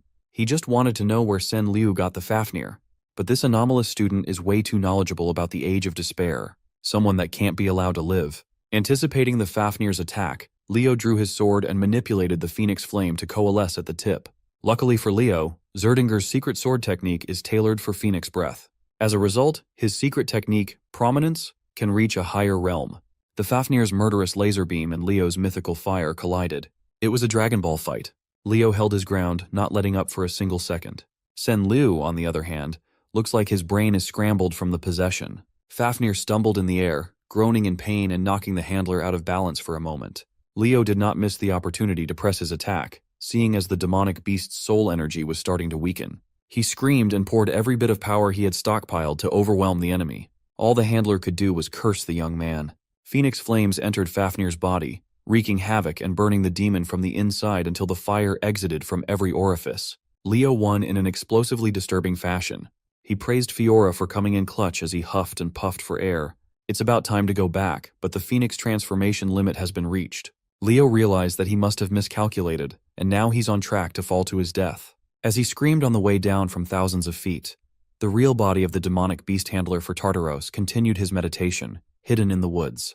Just as he was about to pull another bullshit attack, a radiant light enveloped the entire forest. Next came an overwhelming pressure that pushed the handler down to his knees. Professor Sejin has arrived and successfully sealed the perpetrator's movement. Alongside him was Professor Edmund, who emanated darkness around his body. The handler immediately recognized the two pillars of Lumen. Knowing that he couldn't handle all that smoke, the handler opened a rift in space and bid his farewell. It's disappointing that he failed, but he'll have to wait until next time to cause some chaos once more. From the rift in space, a smoke creature with countless eyes and mouths filled with sharp teeth burst out. The creature turned to the man who summoned it and slammed its unfathomably heavy body against the handler. Once the smoke dissipated, the rift in space and the handler were gone, leaving only a few loose rocks and some nasty vape clouds. The professors feared that the forces lying in the dark were starting to move in earnest now. Sejin retrieved some of the remnants for examination. The two pillars of Lumen knew better than anyone that the academy might no longer be a safe place. Back to Leo, he's still falling to his death. Grabbing the small phoenix, he urged Fiora to go back to the summons realm instead of accompanying him in this fall. Thankfully, a scaly-winged beast grabbed Leo before he became meat paste splatted on the ground. Sitting on the black wyvern saddle was none other than Miss Yura. The smile of relief on her face was glorious. She thanked the gods that she had arrived just on time. They softly landed on a prairie, the black wyvern still holding Leo like a cub. Mr. Demonic Beast Handler has retreated to a cave in God knows where, the headquarters where he performs all sorts of fucked up experiments. His supervisor stood over him, his eyes filled with disgust and embarrassment. The fool was taken down by a measly hero candidate. The handler, clutching his wounds, argued that what he faced wasn't some normal hero candidate. Upon hearing that the kid had a phoenix as his contracted beast, the supervisor's ears perked up with interest. But upon hearing that the kid knew of Fafnir's true identity, transformed that interest into caution. With a sly smile, the handler's supervisor licked his lips, looking forward to what that interesting hero candidate had in store for them. Back in Lumen, the practical summoning midterm race was cancelled due to an unforeseen incident. Sen Lu, the poor kid, had his mind broken so badly that he ended up dying. The new students are starting to realize the gravity of being at Lumene. After the whole debacle, it's natural that everyone was curious about what really happened to Sen Lu. But at Miss Yura's orders, the 4 students involved decided to tell people the cover story of a rouge-black wyvern. Today, Leo needs to put the sprawling web of conspiracies aside. It's the day of the magic class practical exam, after all. Professor Len stood in front of the class, waiting for everyone to pour into the lecture hall. Carr and Chelsea were already inside. Looking at the entrance, they spotted Chloe walking in. Her hair was disheveled, and judging by the bags under her eyes, it seemed like she hadn't slept in days. Following closely behind was Leo. He also took notice of Chloe's poor condition. After a few more minutes of waiting for everyone to arrive, Professor Len finally spoke up. His gravitas made the reality sink in that this exam won't be a simple one. The professor expects everyone to showcase their original magic and display their own personality. He deemed it a waste to be the only one to witness the amazing magic of the next generation, so he called for some help. Professor Len asked 3 people to join them in class today. These 3 are seniors who graduated from the magic department 3 years ago. They have since established names for themselves in various fields of magic. The sharp Rilda Pedney, the hardy Edmund Slack, and the cheerful Sean Hodge. They will be the ones judging the freshman exam today. The 3 extended their greetings to their juniors, lifting everyone's spirits up. Carr is feeling lucky. He thinks the judges are the lenient type who give high marks. With introductions out of the way, Professor Len called the first student, Eliana Layden, to the front. With an optimistic smile, Eliana jumped to action. She confidently stood on the stage with his head held high. She turned up the cuteness up to 100, her eyes shining like stars as she extended a formal greeting to the seniors. Hearing her introduce herself like a charming, prim, and proper young noble almost made Carr hurl in disgust. He knows this girl is trying to play a character. Moving on to the demonstration, Eliana summoned a beautiful light show inside the lecture hall. She can conjure up something this shiny due to her rare affinity to the light attribute. But the light show was just the first part. She figured that adding the flame attribute would create some interesting results. As fire and light fused together, Eliana was surrounded by the winding flow of scorching rays. Combining two of her best elements, she can emit some powerful thermal ray magic. Sean Houge looked at the display with wonder. Then she commented that this thermal ray magic is no different from the basic laser-type magic that anyone can learn. Eliana thought her demonstration was going well, but the judges were already penning her grade without further questions. The three diligently considered the criterion of judgment to give an appropriate score. After a short deliberation, they handed the final assessment to Professor Len. Hooge and Rilda gave Eliana a C-, while Slack was a little more generous with a C for an overall score of C-. Seeing that Eliana Layden's impressive showing got such a low score, the students tensed up. One after another, magic department students were called up front only to be disappointed that their hard work only amounted to a C and C-. There were some exceptions though. Surprisingly, Carr Thomas scored a B+ thanks to his impressive display of manipulating metal and gold. As expected, Chelsea Llewellyn scored the highest thus far. She received an A for her breathtaking wind magic. The fox and the cat celebrated their back-to-back win. They were relieved that the exam was a massive success. Unbeknownst to the freshmen, the judges are actually quite disappointed by all the performances. Professor Len lured them to participate in this exam with the promise of remarkable students, but no one has stood out in the crowd just yet. Looking at the pile of papers, there are only 3 remaining students to be judged. Eidman Slack can tell that these 3 are the real deal, the cream of the crop that the professor arranged for last. Next up on the stage was Abad Llewellyn, Chelsea's brother. The moment he stepped up to the plate, the ladies couldn't help themselves. If they were judging, they would give him A+ just for his face alone. Contrary to the ones that came before him, Abad didn't start with a flashy performance. Instead, he went in-depth on the theory behind the spell that he created. After laying out the theoretical framework, he announced the name of his original magic, the Tempest. Professor Len was pleased, and the judges were fully engrossed in Abad's explanation. The magic genius claimed that once completed, his Tempest would reach an estimated rank of top class. You see, Abad has been preparing for this exam for a while now. Back in the Llewellyn family territory, he performed countless experiments, continuously refining Tempest. He had to enlist the help of family elders to create a protective perimeter in case something went wrong. With utmost concentration, the Abad family magicians held strong. In the middle of the perimeter, Abad was free to tweak and unleash the terrifying power inside him. Launching his body off the ground and softly floating in the air, the initial stages of Tempest showed itself. With a bloody roar, he stimulated every bit of power in his cells to beat the wind itself to submission. The wild winds eventually coalesced into a destructive storm that can erase everything in its path. The Tempest held so much power that even the protective perimeter manned by 4 capable magicians couldn't contain it. When Abad opened his eyes, he saw the Tempest lifting an innocent animal up to the heavens. He panicked. He doesn't want his lack of control to endanger an innocent life. The desire to save that little animal gave him the last push to completely bend the will of the wind to his whims. Abad is a great guy, perhaps the most fitting hero candidate aside from a certain someone. Back inside the lecture hall, Abad showed the judges a compressed version of Tempest. Summoning its full form might destroy a portion of the academy after all. A magic that intensifies the wind's power to the utmost degree. It sounds simple, but the judges knew that it was rooted in a difficult system of high sorcery to use. As a result, Abad Llewellyn walked back to his seat with the first unanimous A+ score, the highest thus far. Chelsea quietly and supportively bragged that her brother is just built different. Speaking of built different, Professor Len's face lit up at the thought of seeing the next student showcase his talents. Of course, it was none other than the golden boy, Leo Plav. Our boy stood and spoke with conviction as he addressed the judges. The high sorcery he will be presenting is a no-attribute sorcery system. He won't say it out loud, but it's the same system that he used back when at the top of the world as the hero of the beginning. Leo stood on the stage and announced his no-attribute high sorcery system. The panel of judges has never heard of such a thing. Curious, they asked him to elaborate. Leo gladly expounded. It is common knowledge that every single basic magic spell has a base attribute. It is a necessary condition for any type of spell. His thesis is simple. He created a high sorcery system that will streamline the entire spellcasting process to a higher level. Hearing this, the panelists had a mixed reaction. Some were skeptical and some were shocked. To clarify, they asked him if he was really going to create a whole new system for spellcasting. While the 3 seniors refused to believe such a ridiculous idea, Professor Len was practically smiling from ear to ear, his eyes shining like diamonds, overcome by the desire to recruit Leo as an exclusive mage. Eidman Slack thinks Leo is just bullshitting and was disappointed.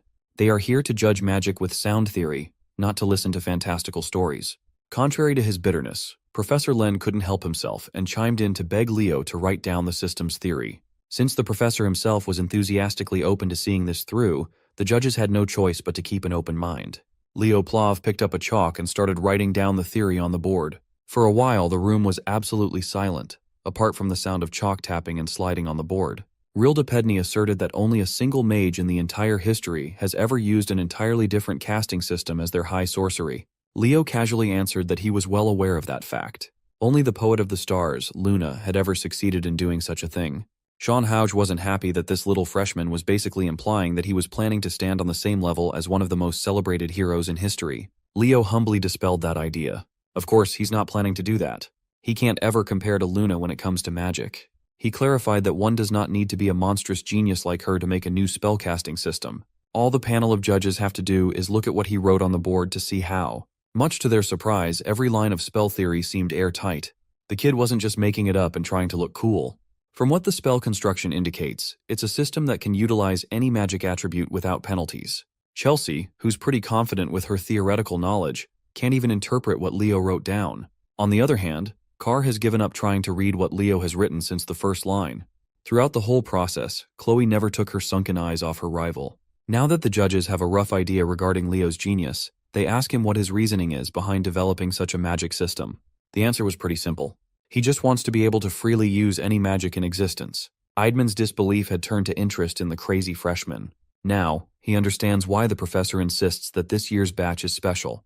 When asked what this system's name would be, Leo grinned, raised his hand, and summoned an incandescent thread of mana that lit up the lecture hall.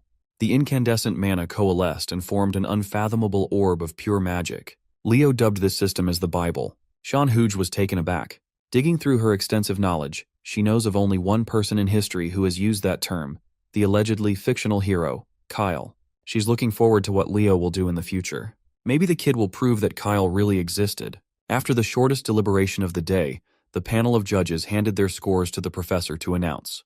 As soon as Professor Len saw what was written on the cards, he smiled. As expected, Leo Plov got an A+.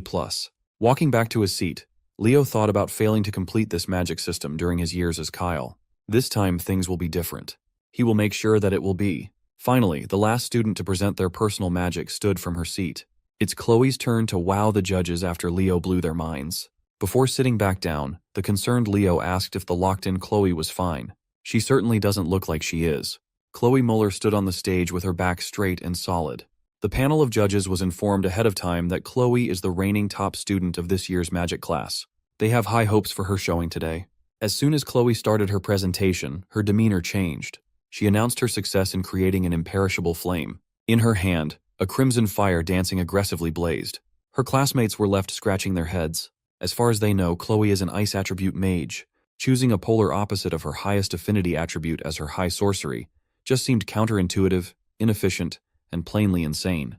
While she stood on the stage, unmoving, the panel of judges was a little disappointed. Compared to the two previous performances from Abad and Leo, her flame seems awfully normal. If that's all she has to show for this exam and there's nothing more to see, she will score horribly. So, Chloe started the actual display of how valuable this magic really is by summoning water to dance in the air. With a flick of a finger, she made the water drop down like a waterfall that would extinguish any ordinary flame. But this is no ordinary flame. Abad was shocked, and Leo felt a bad premonition. There's darkness behind Chloe's eyes as she explains how she added permanence to the fire. Unless she cancels it out consciously, it will burn forever. She concluded her showing by doing just that, extinguishing an inextinguishable fire.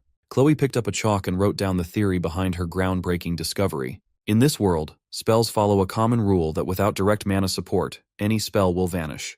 Throughout the whole process of explaining her theory, her peers were slack-jawed. She basically made a spell that broke a rule that had existed since the genesis of magic itself. It was too bizarre, and even the panelists found it hard to wrap their heads around her grand ideas. Chloe Muller dubbed her high sorcery as the Eternal Flame. Out of everyone in the room, Leo was the only one certain that this thing should not be possible. Still, her theory seemed sound enough, and her demonstration left a powerful image in everyone's mind. For that, she scored the same grade as Leo, an A+. Leo doesn't buy it. Something is fishy here. Creating an undying flame is a conundrum that even Luna failed at. As far as he knows, only a single being has ever used such a flame. The cataclysm himself, Erebos. The moment the exams concluded, Leo tried looking for Chloe, but she was already back in her dorm to sleep. That girl hasn't slept since the test was announced days ago. Her test prep was insane. Leo kept his questions to himself for now, letting Chloe get some rest. Celia then raised some concerns of her own. Over the past few days, she noticed Chloe getting more and more sensitive. She fought with some of the kids in their class a couple of times. Celia also heard rumors that she's been hanging with some of the delinquents from the Magic Studies program. Mulling over his thoughts, Leo went back to the empty lecture hall. He summoned Fiora for the first time since the race. She's back in her Phoenix chick form now. The mythical beast and the tamer were both glad to see each other again. However, Leo also called someone else to consult about his suspicions. In the middle of a swirling flamestorm appeared a beautiful woman who embodies the very essence of fire. She's none other than Fiora's mom, the guardian phoenix, Miss Farina. Literally the hottest MILF out there. Sitting haughtily and with full poise, Miss Farina asked Leo to get straight to business, asking why he had called for her through Fiora. Leo curiously asked why she's been staying at Lumeni for an extended period of time. Given that the phoenix stands as the total opposite of demonic beasts, there must be a deeper reason for why she's still hanging around the academy. Miss Farina confessed that 5 years ago, there was a horrible terror attack in Lumeni. 2 students and 3 staff perished in the incident, and the culprits were never identified, let alone found. In the end, the desperate headmaster, Kalian Badian, called in a favor and left the Phoenix in charge of searching the school for any clues. Since then, Miss Farina has been looking for any trace of the culprits. If that's the case, she must have heard of the demonic beast handler appearing during the recent summoning exam, resulting in the death of yet another student. When asked if she thought Tartaros was involved, Miss Farina regrettably clammed up. She's suspicious of the evil organization, but that is all she can tell Leo for now. Since he's not going to get any new info from her, Leo just left her with a tip to convey to Headmaster Kalian. He put forth the possibility that Sen Liu may not be the only student Tartaros has influenced. The next day came, and the gauntlet of exams continued. This time, every freshman gathered for the Heroics and Combat Studies joint practical exam. Supervising the exam was none other than the laid-back Professor Edmund. Since every student is accounted for, he dumped the job of explaining the contents of the exam to the class representative, aka Leo. Leo gladly stepped up to the plate and informed his peers about this Heroic and Combat Studies joint practical exam. Today is about forming teams and raiding a hero's world. The world they will be running is the infamous Chedmer incident. As soon as they heard that name, every student anxiously froze in fear. The only one who hadn't heard of the Chedmer incident was Eliana, even though it was part of the written exam. Seeing that the joint class was getting rowdy, Professor Edmund's voice boomed to silence his students. He demanded that they show respect and pay attention to what Leo had to say. Leo continued detailing what they will be tested on today. Everybody will enter a hero's world from 30 years ago. It was an incident involving a group of first-year Lumene students who went on a mission to the central Chedmer forest. They were unexpectedly attacked by Tartaros. Professor Albi, the sorcerer of the magic eye, a second-year student back then, was dispatched with a rescue team. Thanks to his efforts, they prevented a complete massacre. The goal of this exam is to rescue the injured students and exterminate hostile demonic beasts, while assisting the image of second-year Professor Albi. Professor Edmund added that this is not an average midterm. They will have to learn to be more cautious and alert, to stay sharp at all times.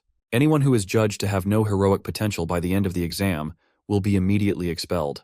Hearing such a harsh punishment for doing badly worried those who weren't too confident about their practical application. Softening up at the sight of his worried students, the professor assured them that they'd all come so far and had become strong enough for this challenge. They just need to trust themselves. He might look like a bum, but Professor Edmund really knows how and when to give the carrot and the stick. Proceeding with the test, it's time to begin organizing the teams.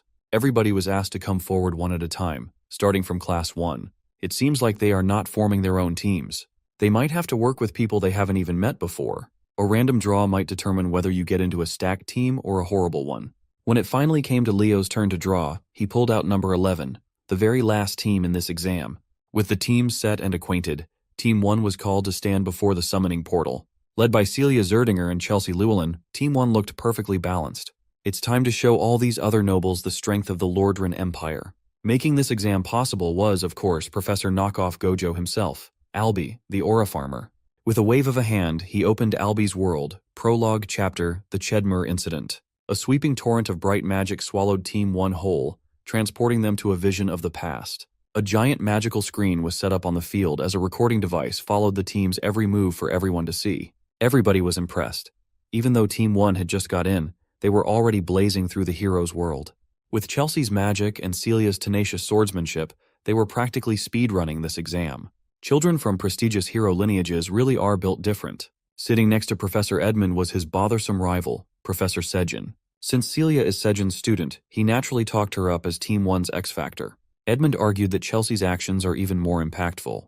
The two pillars of Lumen just can't resist battling each other every chance they get.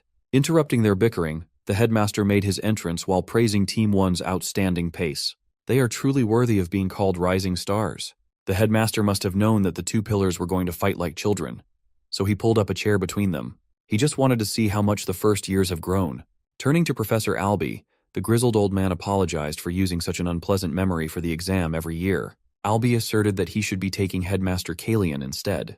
He vowed never to forget this incident, and he needs this yearly reminder to stay on track. Finally, Team 1's raid came to a swift and bloody conclusion as Chelsea and Celia tag-teamed a beast. The headmaster took note of the Zerdinger and Llewellyn girls. They worked impeccably together despite how heated they usually get.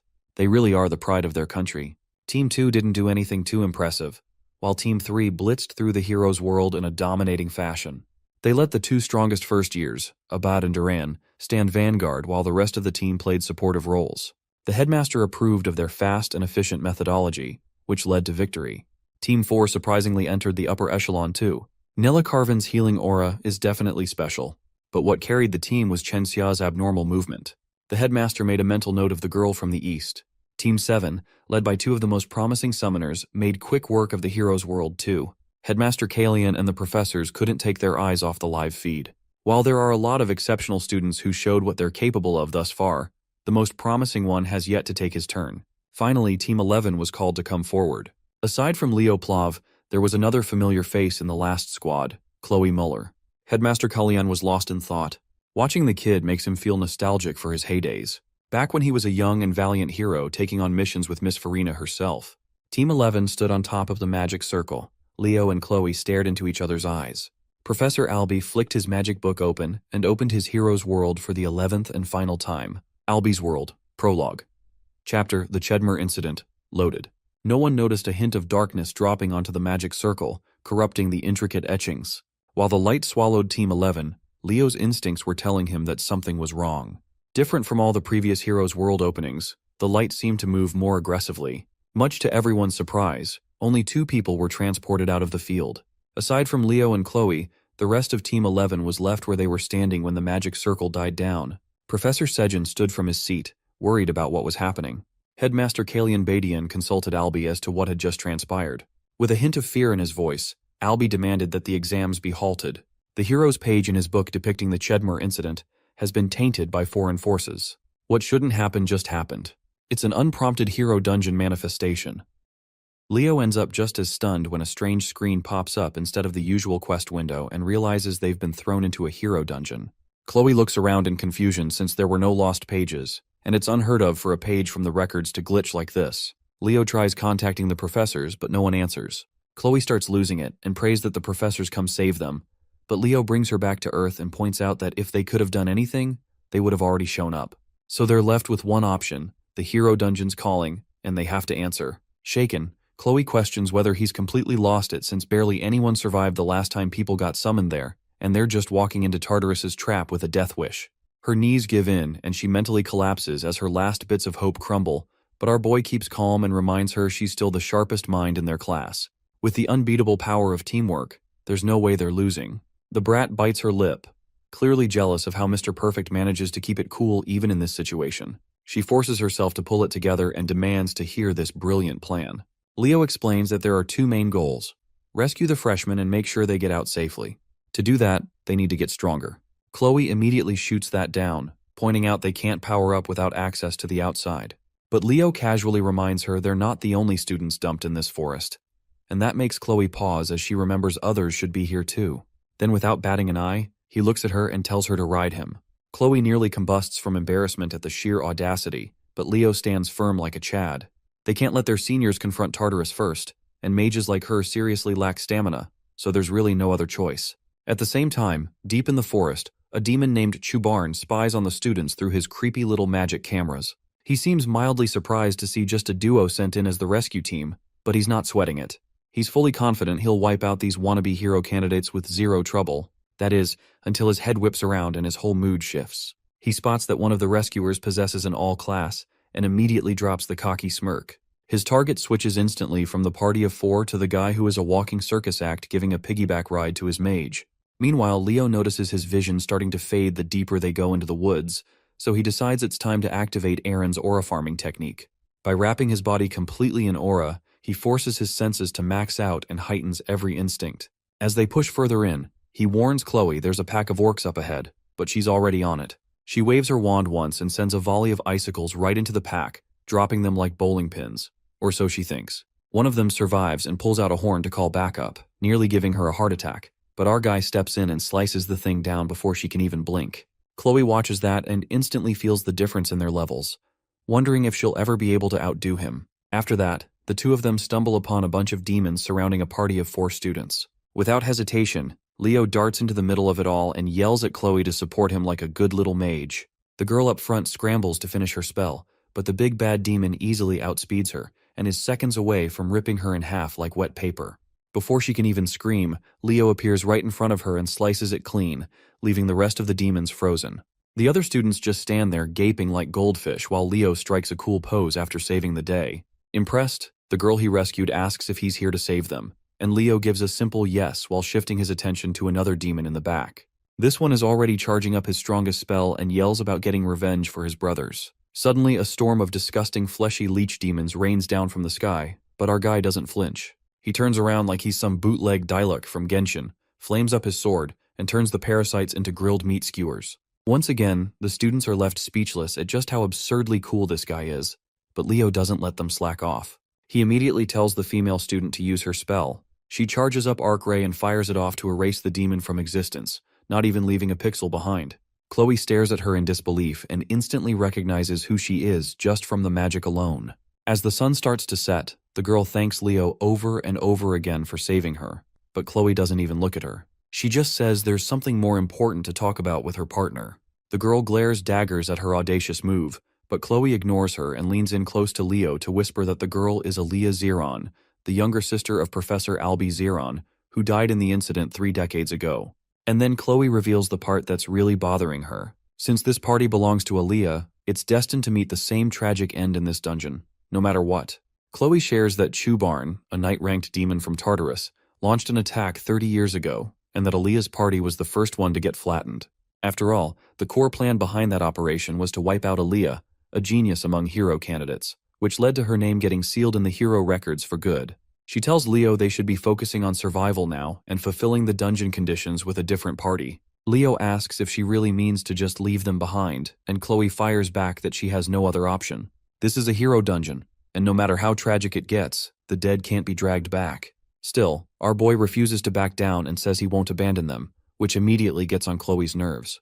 She screams at him with so much fury that even Aaliyah's group watches like they just got caught in the middle of mom and dad's latest meltdown. Steaming with frustration, she yells that she knows he's cool and powerful, but now's not the time for showboating. It's time to grow up and stop playing the hero. She breaks down in tears while Leo stays calm, reaches out, and gently pats her head to settle her storm. He says she shouldn't talk like that, because they're both hero candidates, and this isn't some game. It's part of the process for becoming the real deal. Then he reminds her they've already messed with the original timeline, leaving her more than a little lost. Leo explains that the sky turned dark long before they even crossed paths with Aaliyah's team, and by now, they were supposed to be long gone, hunted down by Chubarn. Seeing that honest look on his face, Chloe pushes down her conflicting thoughts and agrees to follow whatever plan he's cooking. He tells her they need to focus on getting out together with Aaliyah's group. From behind, Chloe watches Leo's aura shift, and that moment hits her hard that he's once again miles ahead of her. She clenches her fists, eaten up with jealous frustration, and thinks about pulling out her book. Meanwhile, the green-haired student named Teao wonders out loud why only 2 seniors were sent to help them.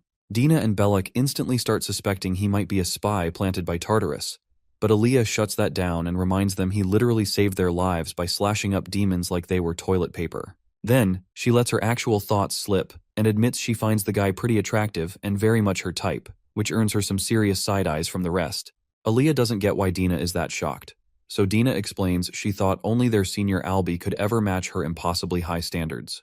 Cutting into their girl talk, Leo tells the juniors to get it together and that they need to get out of this forest immediately. Teao doesn't see why they're rushing now that backup has arrived, But Leo throws a cold dose of reality, saying a night-rank demon is lurking around here. That gets everyone's full attention. One of those monsters is enough to solo an army of 100, so the urgency suddenly makes a lot more sense. Leo repeats that avoiding a fight is top priority and staying alive comes first. Aaliyah quietly stares at him and thinks he really does feel a lot like her brother. With that, they all sprint through the forest like their lives depend on it. Though Chloe's still clearly bitter about the argument earlier, and Aaliyah picks up on her feelings fast, being as sharp as ever. Back at the academy, the staff scrambles through old records, digging for anything about hero pages turning into hero dungeons. The headmaster tells Professor Albie it's a good thing no outsiders have been able to interfere yet, and the blonde guy confirms that only 2 living beings are inside. The headmaster figures night must have set in by now since 3 hours have passed, and he asks Albie when he took down Chubarn last time. Albie says he finished off the trash demon around midnight. Right then, Elena bursts into the room to report a lead on whoever sold the demonic creature summoning catalyst to Liu. Before she can even finish, the headmaster's attention snaps toward a powerful surge of magic about to explode in the room. He sees Albie losing control of his emotions and quickly steps in to calm him down. But Albie jerks his arm away and says he needs to step out for some fresh air. Elena quickly figures out what's really fueling his rage. His hatred for demons runs deeper than Sasuke's grudge against Itachi, and it's no surprise since he lost his sister in that incident, and not even a trace of her body was ever found. The headmaster tells Elena to keep going with her report, and she adds that the black market seller who sold the goods had been active in the city for a while and was a hit with the freshmen. Hearing that, the headmaster suspects Tartarus managed to sneak in a spy, but Elena clears it up and says the man wasn't directly affiliated. It seems Tartarus smuggled things through him using backdoor channels. Stroking his glorious beard, the old man wonders what on earth they were after, until his eyes shoot open as he catches Chloe's name on the buyer list, right next to an entry for a black book. Without a second of hesitation, he tells Elena to send Professor Len immediately. After she leaves, his old battle-hardened instinct, which only comes from years of dancing with death, kicks in, screaming that something really, really bad is coming. Meanwhile, back in the hero dungeon, Leo and the others take a stop at the foot of a massive tower. Inside the hero dungeon, our boy keeps cutting down monsters left and right to clear the path, but it starts to wear him out since he's been running on super sense way longer than planned. On top of that, Aaliyah's team and even Chloe are barely holding it together, so he calls for a short break. Teao and Belak gawk at him in disbelief, wondering how the guy looks fresh like he just walked out of a spa instead of a bloodbath. During the break, Chloe sits quietly reading a book on Chubarn when Aaliyah strolls up and casually drops the question about her relationship with Leo before flat out asking if she has a crush on him. Chloe looks like she might throw up at the very idea, but Aaliyah grins and points out that her disgusted reaction seems just a little too dramatic to be innocent. Chloe sighs and glances at the so-called genius girl who supposedly existed 30 years ago, but looks no different than any high schooler in her own class. She flips the question right back and asks if Aaliyah is the one catching feelings instead, and without missing a beat, Aaliyah says he does make her heart go doki doki. That reply instantly irritates Chloe because not only is this girl a literal legend from the past, but she apparently fell for him at first sight too, which only proves how absurdly amazing Leo is. Still, Aaliyah admits she's not sure if it's romantic or just that weird fluttery feeling she gets when her brother struggles and finally pulls something off. Chloe asks if she's talking about Albie Zeron, and Aaliyah nods, explaining that her brother lives to take on insane challenges, the kind no sane person would ever try, like mining bedrock in vanilla Minecraft. That little detail only makes Chloe even more convinced that Leo's practically a copy and paste of the guy. Out of nowhere, she ends up blurting everything out, confessing to Aaliyah how she used to be a friend to Leo until jealousy messed everything up. To her surprise, Aaliyah says they're shockingly similar. The genius girl reveals she's always been jealous of her own genius brother, since he looks like a clown but still stumbles his way into making groundbreaking discoveries. She admits her own unique magic is really just a rework of a system her brother came up with since she kind of sucks at inventing original stuff. Then she stuns Chloe by laughing about the time she failed the entrance exam twice, which only deepened her complex and made her hate him more. Eventually, those toxic feelings turned into full-blown admiration, and Chloe realizes that's exactly what happened to her too. Before she can process it, Leo suddenly stands up and warns everyone to get ready since their escape route just got shut down. The terrified students grab their weapons and brace themselves, but our guy reminds them they're all future heroes, and fear's not part of the curriculum. Still, Aaliyah's party starts sweating bullets as a massive demonic figure steps into view and announces he's finally found the seed of a great hero, then fires off a blast of destructive magic right at Leo. As he dodges, Leo remembers that this guy was supposed to crush potential heroes before they could bloom, Yet now he's using the word great for someone like him, which doesn't sit well with our boy. Even so, he calls out to Chloe, who already has a magic circle ready, and she summons a massive iceberg to block Chubarn's attack.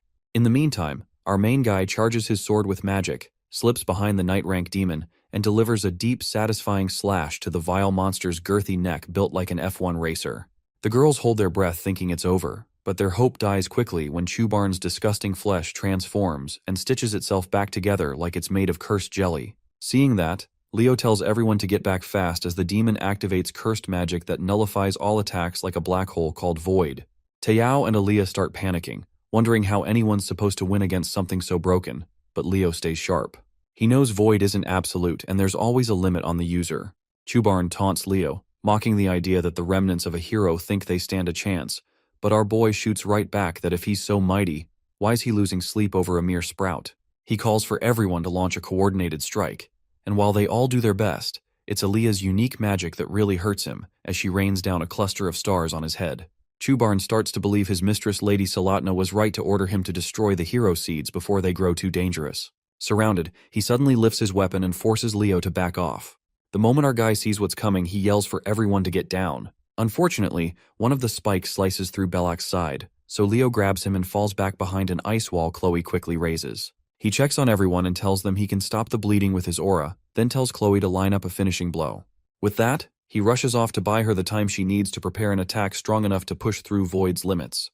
Chloe opens the black book she's been holding onto this whole time, and as she flips through the pages, she realizes it holds the perfect spell to roast that ugly demon alive and erase him for good. All the freshmen watch in stunned amazement as Leo blitzes around Chubarn using afterimages to smack him from every direction at a speed no one can track. The demon swings at one image only to whiff and get clocked from another side. Seeing the chaos, Tayao wonders if he'll ever pull off a move that cool, though Dina shoots him down without even pretending to be nice. Meanwhile, Aaliyah stands frozen, both impressed and confused, because the magic Leo is using clearly is magic of the stars, which means he's no ordinary guy and hiding his true identity. Before that bomb can even settle, Chloe yanks all the attention with a sudden rise into the air, summoning a sinister black magic circle. With a wild grin that honestly makes people question who the real demon here is, she claims she's about to erase this monster from existence. Aaliyah panics and yells at Leo to get out of the blast zone because there's no way anything nice is about to come out of Chloe's hands. Chloe throws in a quick warning that she won't be held liable for property damage and fires a blazing death ray straight at Chubarn, which sets off alarms in Leo's head since this is supposed to be an ice girl, not a pyromaniac. Watching the demon get absolutely wrecked, Chloe laughs like she's fully lost it and boasts about her undying flames, telling Chubarn to go burn where he belongs. As the fire swallows him whole, the flames shift into a black fire like it is Amaterasu, which sets off alarm bells in Leo's mind, and he yells at her to shut it down before things go wrong. But she flat out refuses and insists trash like Chubarn doesn't get mercy and deserves to suffer properly. Seeing that she's clearly on the villain arc now, Leo charges in and swats the cursed book right out of her hand like it's the kind of book his mom found under the bed. A short while later, Chloe finally comes back to her senses, so Leo calmly asks her to be honest if she really created that endless flame magic, or if she picked it up from somewhere. She admits she's no genius and confesses the spell was straight out of that book, confirming as he suspected that it is a copy of the Flame of Erebus. Chubarn starts regenerating from the flames, so Leo quickly lets Chloe know that the spell she used is black magic, and the book is actually a disguised sorcery machine. The news makes her feel sick over what she's done. With a sad look, she mutters that she is way too corrupted now to be called a hero, but Leo snaps her out of that negative spiral. He explains that even he didn't know Chubarn had the Void Curse until now, which means the demon must have used it during his battle with Aaliyah and her friends. Back then, they were just students who got outmatched in an impossible fight, but still refused to back down. He reminds her that their academy's motto is to go even further beyond like Goku, and that's when it finally clicks. Chloe realizes she doesn't resent Leo for always being ahead. Rather, she admires him because he's got way too much swag to even compete with. After that, Aaliyah steps up and tells Chloe that she believes in her, giving the blonde the final push she needs. With the Void Curse now gone, Leo gets ready to end the fight once and for all. Just before that, he senses a powerful surge of magic, and it turns out to be Chloe, finally breaking her limits to become someone who can stand beside him without feeling like a shadow. Backed by a new waifu candidate, Leo's memories of his past life come rushing in as he recognizes her magic, which reminds him of the allies he once fought beside. The familiar light fills him with a fresh wave of courage. Chubarn suddenly lunges forward and smashes Leo with a finisher strike. Leo blocks the first hit, but the demon sneaks in a second blow that breaks his guard and launches him straight into a tree. As he struggles to stand, Chubarn saunters up and declares that it's time for the so-called remnant of a hero to take another nap. But right then, a snowflake drifts down in front of Leo, and the whole forest begins to freeze. His fear melts away as he stands back up and fires back that demons like Chubarn never beat him before and they're not starting now. The demon stares at him, confused what kind of high-quality copium he's smoking, unaware that Chloe is behind him and about to drop the biggest spell of the night. She silently thanks Leo for helping her reach the breakthrough she needed and unleashes her original magic, a spell called Ice World, that covers the battlefield in a chilling wave of pure power. With a wave of her staff, the whole field below her locks up in ice so thick it deserves all 3 seas. Chloe floats in the air and calls down massive crystalline lances meant to wipe out anything unlucky enough to stand below. But Chubarn doesn't even flinch, since he stays frozen solid like a cursed popsicle that forgot how to breathe. Leo walks up to the ice-covered demon, and the moment he places a hand on it, its soul fades into a pure black smoke. Right after that, he finds the black magic book, channels fire magic into his sword and drives it straight through, triggering a violent burst that scorches it to a crisp. System notifications roll in congratulating him for both saving the freshman mid-crisis and taking out Chubarn. But what really gets his attention is how Chloe totally stole the spotlight by pulling off a whole new magic type on the spot. It turns out to be field magic, which is something he wouldn't even think about copying unless he suddenly lost all survival instincts. To his surprise, Chloe says she's planning to come clean and wants to risk it all, even if it means getting expelled.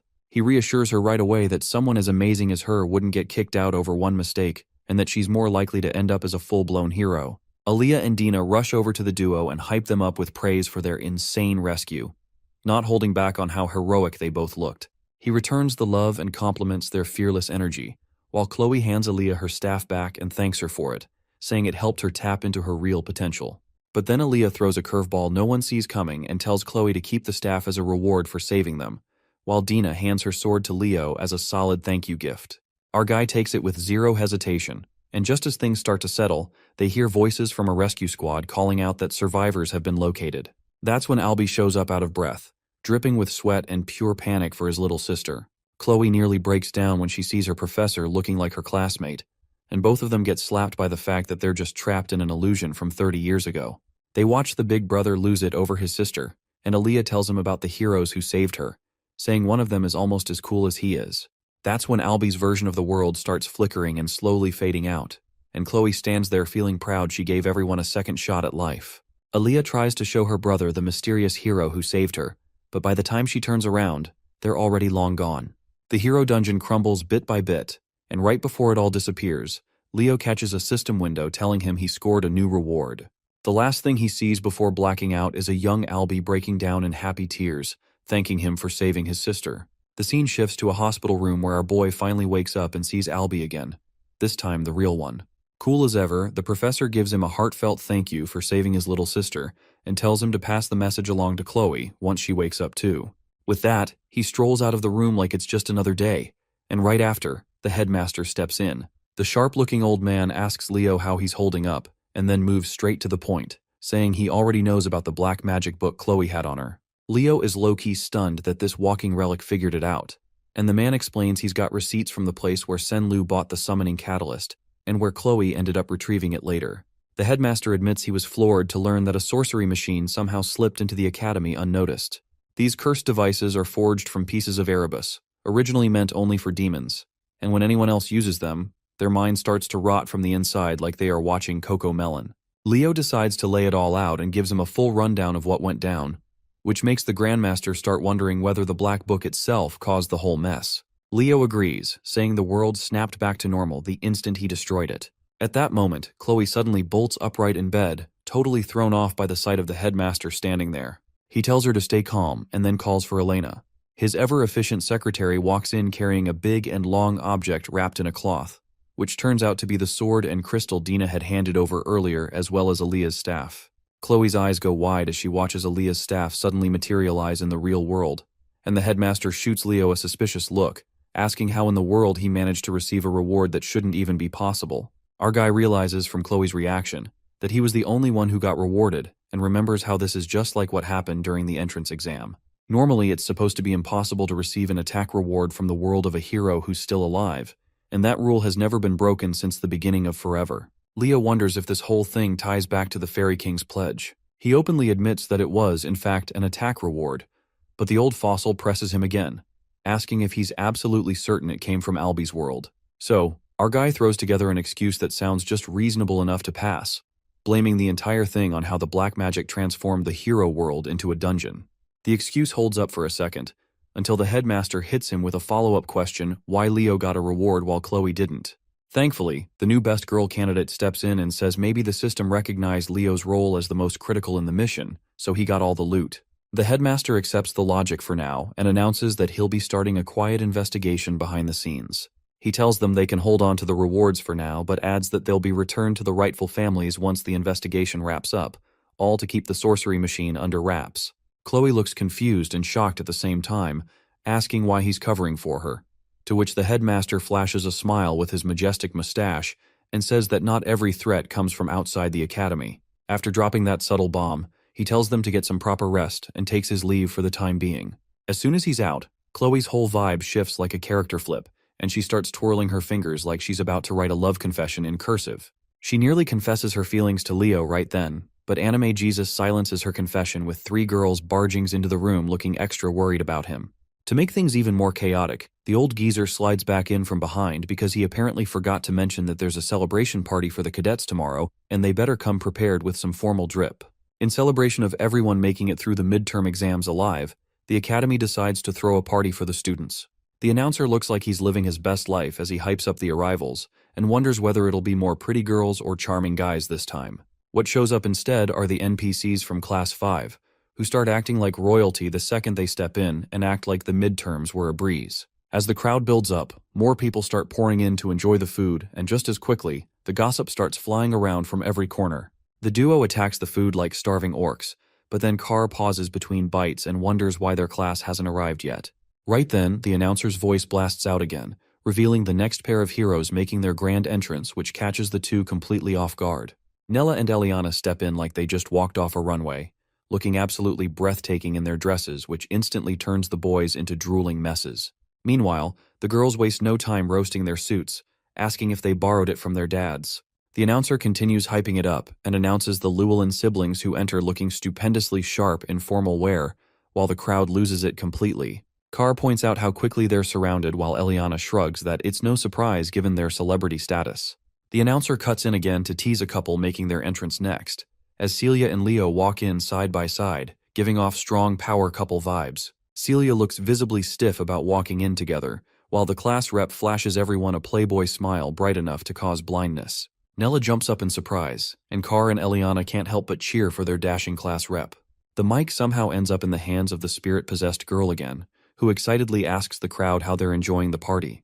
Carr immediately turns pale seeing her again, though thankfully some students yell out that they're having fun, which keeps her from snapping. She stays surprisingly calm and says she's glad to hear that, but then casually drops a bombshell announcement that she's about to reveal the midterm exam results right now. The energy in the hall dies instantly, and Carr mutters that dinner's officially ruined now. The girl says she expected that reaction, and explains that the faculty decided only to announce the top 3 students from each major tonight, while everyone else will get their results through their homeroom teachers tomorrow. The students seem relieved and cheer a bit when she adds that professors from each major will be the ones making the announcements. Ayin steps up to the stage next, and Eliana quietly comments that he's looking especially dashing tonight. The sword professor wastes no time as he praises everyone's effort and begins listing the top names in the night major. A hologram appears showing Celia at the top, followed by Duran and Chen. Celia looks puzzled, clearly expecting Leo to be at the top, and Leo seems to notice it too. The professor from the magic major comes up next and announces Abud, Chelsea, and Emio as the top 3. Chelsea looks uneasy now that Leo's name still hasn't shown up, but Leo reassures her that stuff like this happens, and she shouldn't worry about it too much. Carr adds that it's odd Leo's name hasn't appeared even once, and notices that Chloe's name is also missing. Chloe tenses for a second, but then manages to smile it off. The professor recalls that although she had to fail Chloe for using a spellbook, her passion and skill as a magician were seriously impressive. Sejin is also of the same opinion and stands up like a proud father, but Herod smirks and tells him to sit down, while Celia quietly comforts Chloe. Then the real star of the evening, Yura takes the stage to announce the results of the summoning major, and the simps immediately yell out to be her summon pet. She starts calling out the names, and once again, Leo's name is missing from the list. Celia starts getting a little worried, while others also begin to whisper about how strange it is that he hasn't ranked once. The mic ends up back in the hands of the same chaotic girl who asks if everyone's still having fun, and immediately announces that it's now time to reveal the top scorer who will represent the academy next year. Letting the tension simmer for dramatic effect, she finally announces the name Leo Plov, which sends his classmates into a full celebration mode as they hype him up. The applause is short-lived though, as a student suddenly speaks up with an objection. Emio questions how Leo could possibly be the top scorer when he didn't even rank in any of the majors, saying the whole thing seems suspicious. Leo admits that he's just as surprised and turns to the announcer, who now starts fumbling over her words, trying to piece together some sort of justification. Then she snaps as her other personality kicks in and takes over and starts yelling at the students with insults that would get anyone expelled under normal conditions. She growls that she's only going to explain this once, so they better listen carefully and stop yapping. Herod watches amused and wonders if she's being possessed again, and Sejin nods in agreement that he finds this entertaining too. She launches into a rant explaining that students who have dual majors don't count in specific major rankings because their stats are spread between classes. She uses an example saying that a magical knight has a weaker aura than a pure knight and weaker magic than a true magician, but the combined strength is still far more powerful than either alone. She adds that Leo's joint practical exam scores were higher than anyone else's, though Emio still mutters something under his breath about the others having better theoretical marks. She roasts him mercilessly and reveals that Leo completed the mission in the hero's world, going so far as to exterminate Shubarn, which leaves everyone stunned into silence. Meanwhile, Leo tries his best to act chill and keeps aura farming like it's nothing.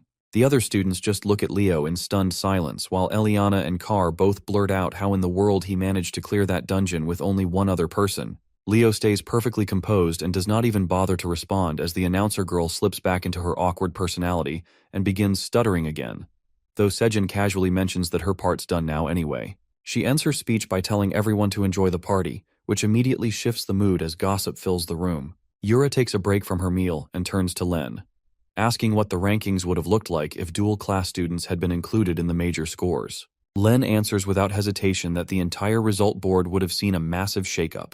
He calmly states that everyone's ranks would have dropped by 1, and when Yura asks if that means Leo placed first, the magic professor confirms that it was indeed our boy. Yura is visibly surprised and states that it would have been the same for the summoning major, while Ain also confirms that it applies to his department as well. Yura tries to wrap her head around it, though Ain mentions that Leo's all-class goals suddenly seem far more realistic now. Len cuts in again and declares that regardless of all this, Leo's future path will definitely be sorcery. Yura doesn't take that quietly and insists that she wants Leo in the summoning major instead. Meanwhile, the Glacial Knight listens to their yapping and calmly declares that Leo seems like a natural-born swordsman, making them yell out profanities, while the assistant professors exchange a very concerned glance in the background. The next morning, Carr is completely wiped out from overdrinking, and Chelsea mentions that she's never seen anyone chug 2 whole liters of orange juice before. Professor Herod walks into the classroom and tells everyone to quiet down. He brings up a world map and announces the destination for their upcoming class trip, revealing that they're heading to the land of the elves. The students instantly light up, knowing that this trip lets them choose where they want to go, and they start fantasizing about various destinations. But Herod quickly points to the map and announces they're going to El Salbekia, which instantly crushes all their enthusiasm. The place is infamously cold, so it is no surprise that everyone starts complaining. He shuts them down by revealing that the decision was made by the class rep, which catches everyone completely off guard. However, Leo wears his most innocent face while Carr turns to him and demands to know why he picked such a hostile location. Leo simply tells them to quit whining and start packing already, so they better buy their supplies quickly. Eliana dramatically sobs and declares she's buying gloves, while Chelsea is just excited to try out all her winter coats. Meanwhile, Leo dives into deep thought and recalls that while people believe El Salbekia is nothing special, it's actually the hidden home of the fairies. He gets a bit nostalgic as he wonders how Silrod has been doing all this time. When they arrive in the city, Leo tells Nella he'll take care of getting the food and equipment while she should handle the potions. After a bit of intense bargaining, he finally scores a solid deal and sets off with the supplies. Leo is completely worn out from the errands, but just then he snaps to attention when he senses something off in a nearby alleyway. He realizes this is the 13th block and heads toward a specific building, recognizing it as the same place where Sen Lu and Chloe had bought their sorcery machines. Dropping his bag, Leo steps inside and finds the shop completely empty, aside from one cute little teddy bear sitting awkwardly in the middle of the floor. Nothing seems out of the ordinary, which makes sense if the investigation team already swept the place. But something feels off. His mind catches up a moment later as he realizes that the teddy bear shouldn't be there at all because Lumern should have collected everything, and the shop had been sealed. He immediately goes to slash it, but the bear suddenly spins midair and spits out some black goo that Leo instantly recognizes as a demonic entity. This one isn't a standard demon either, as it's dripping with high-level curses and foul energy. As the twisted lump of darkness begins solidifying into a form, it tries to speak. Leo narrows his eyes as the voice seems oddly familiar. The demon mocks his sharp senses for catching the curse so quickly, and locks eyes with him, and he finally recognizes that it is the witch queen Salatna, who is one of the 3 Legion commanders the heroes failed to eliminate back then. However, this body is not her real one. The demon questions whether he's a magical knight and taunts him that his heightened senses will now lead to his downfall. It lunges forward, and Leo barely manages to dodge the attack as it grazes his arm. Our hero realizes that he doesn't stand a chance against her like this, while she slowly slithers forward, and thanks him for such a delicious offering. Just as she prepares to finish him off, Leo cracks a smirk as a flash of light erupts behind him. A holy blast slams into the demonic creature, knocking it back into the ground hard. As it tries to crawl away, it shrieks out the name of the sorcerer of the magic eye, while Professor Albie just stands there at the entrance like he is some kind of anime protagonist. The demon hisses in frustration but decides this is even better, claiming that having an audience always makes things more fun. But when it tries to sneak up on Leo again, Albie's already one step ahead as he throws out verbal abuse like confetti and activates a massive glowing spell circle, calling the demon nothing but a steaming pile of cursed trash. Huge beams of light blast out, slicing the giant demon's head clean off as she gets called demon trash. It tries to lunge at Golden Boy and hisses about how it'll devour those juicy fairy eyes, but he snaps back that he's not into some knockoff clone garbage like her and yells for her to just die already while firing off a massive Miko Miko beam. The thing gets obliterated into nothing but scattered teddy bear bits. Meanwhile, Leo remembers that Professor Albie's other name is the Decimator of Tartarus. Rumor has it he only became a Lumen professor to get clearance beyond the borders so he could hunt demons. Leo takes a breath of relief and feels thankful to this era's hero, but Albie just stares him down and asks what the hell happened here. Leo explains that the demon appeared during his investigation and was hiding inside the teddy bear using a high-level curse. Albie grabs the teddy's head and says the investigation department is definitely taking the blame for this mess. He turns back and says he'll let the solo investigation slide this time, but tells Leo to ask for backup next time if he needs it since he still owes him for what he did. That catches Leo off guard, and he picks up his supply bag as he quietly thinks that House Xeron is one of the 3 great families, so he might just lean on Albie to access the Forbidden Library. Heading back, he finally spots Nella, who looks thrilled to see him, only to instantly panic when she notices he's injured. She hurries over and casts healing magic while asking what went down. However, Leo is lost in thought that this incident pretty much confirms Salathna's the one behind the demonic beast and that cursed book of sorcery, but he still can't figure out what their endgame is. A week passes, and the students gather before a massive gateway portal as Leo goes over the checklist with his class to make sure they've got all the essentials. Celia strolls over and asks why his group's headed to El Salbekia, and he tells her it's like a summer vacation to escape the heat. She grins and says she hates the cold, then tells him to have fun before leaving with her own class. He sees her off and then turns back as he tells the students it's time to move. Chelsea looks fired up while Carr groans that he hates the cold too. Leo turns around to check if everything is set, and finally steps through the portal into the Elven domain. Meanwhile at Siren Academy, 2 elves are ganging up on another student, mocking his outfit and questioning how someone like him could belong at the Great Siren Academy. They call him a half-blood while the boy just lowers her head in shame until someone else steps out and tells them to quit bullying and act like actual students. The bullies try to twist it and ask if she's not bothered by a half-breed dressing like that, but she's already had it and starts cursing them out. She yells that if they don't like his clothes, they can strip and give him theirs instead. The 2 are stunned by the language and tell her to act dignified, but she fires back, asking if they're not ashamed to gang up on one innocent kid. She tells them to scram while they grumble about her acting like a rabid dog. Turning to the boy, she asks why he's dressed so thin. He says someone stole his clothes and introduces himself as Luca Inaris. Runia instantly starts fuming at the guys, while Luca keeps trying to give her the scarf back, feeling a bit shy, but she brushes it off and tells him not to worry. He notices she seems weirdly happy, and she admits her contractor finally hatched. Luca lights up and congratulates her, and she flashes a grin before heading off. Runia races straight to her dad's office, who quickly reminds her not to call him that at the academy. Her dad is sweating a bit as he confirms that Fernia's child has hatched, making her light up like a kid on their birthday. But he admits there's a problem, that a contract's already been made, which drains the energy straight out of her face.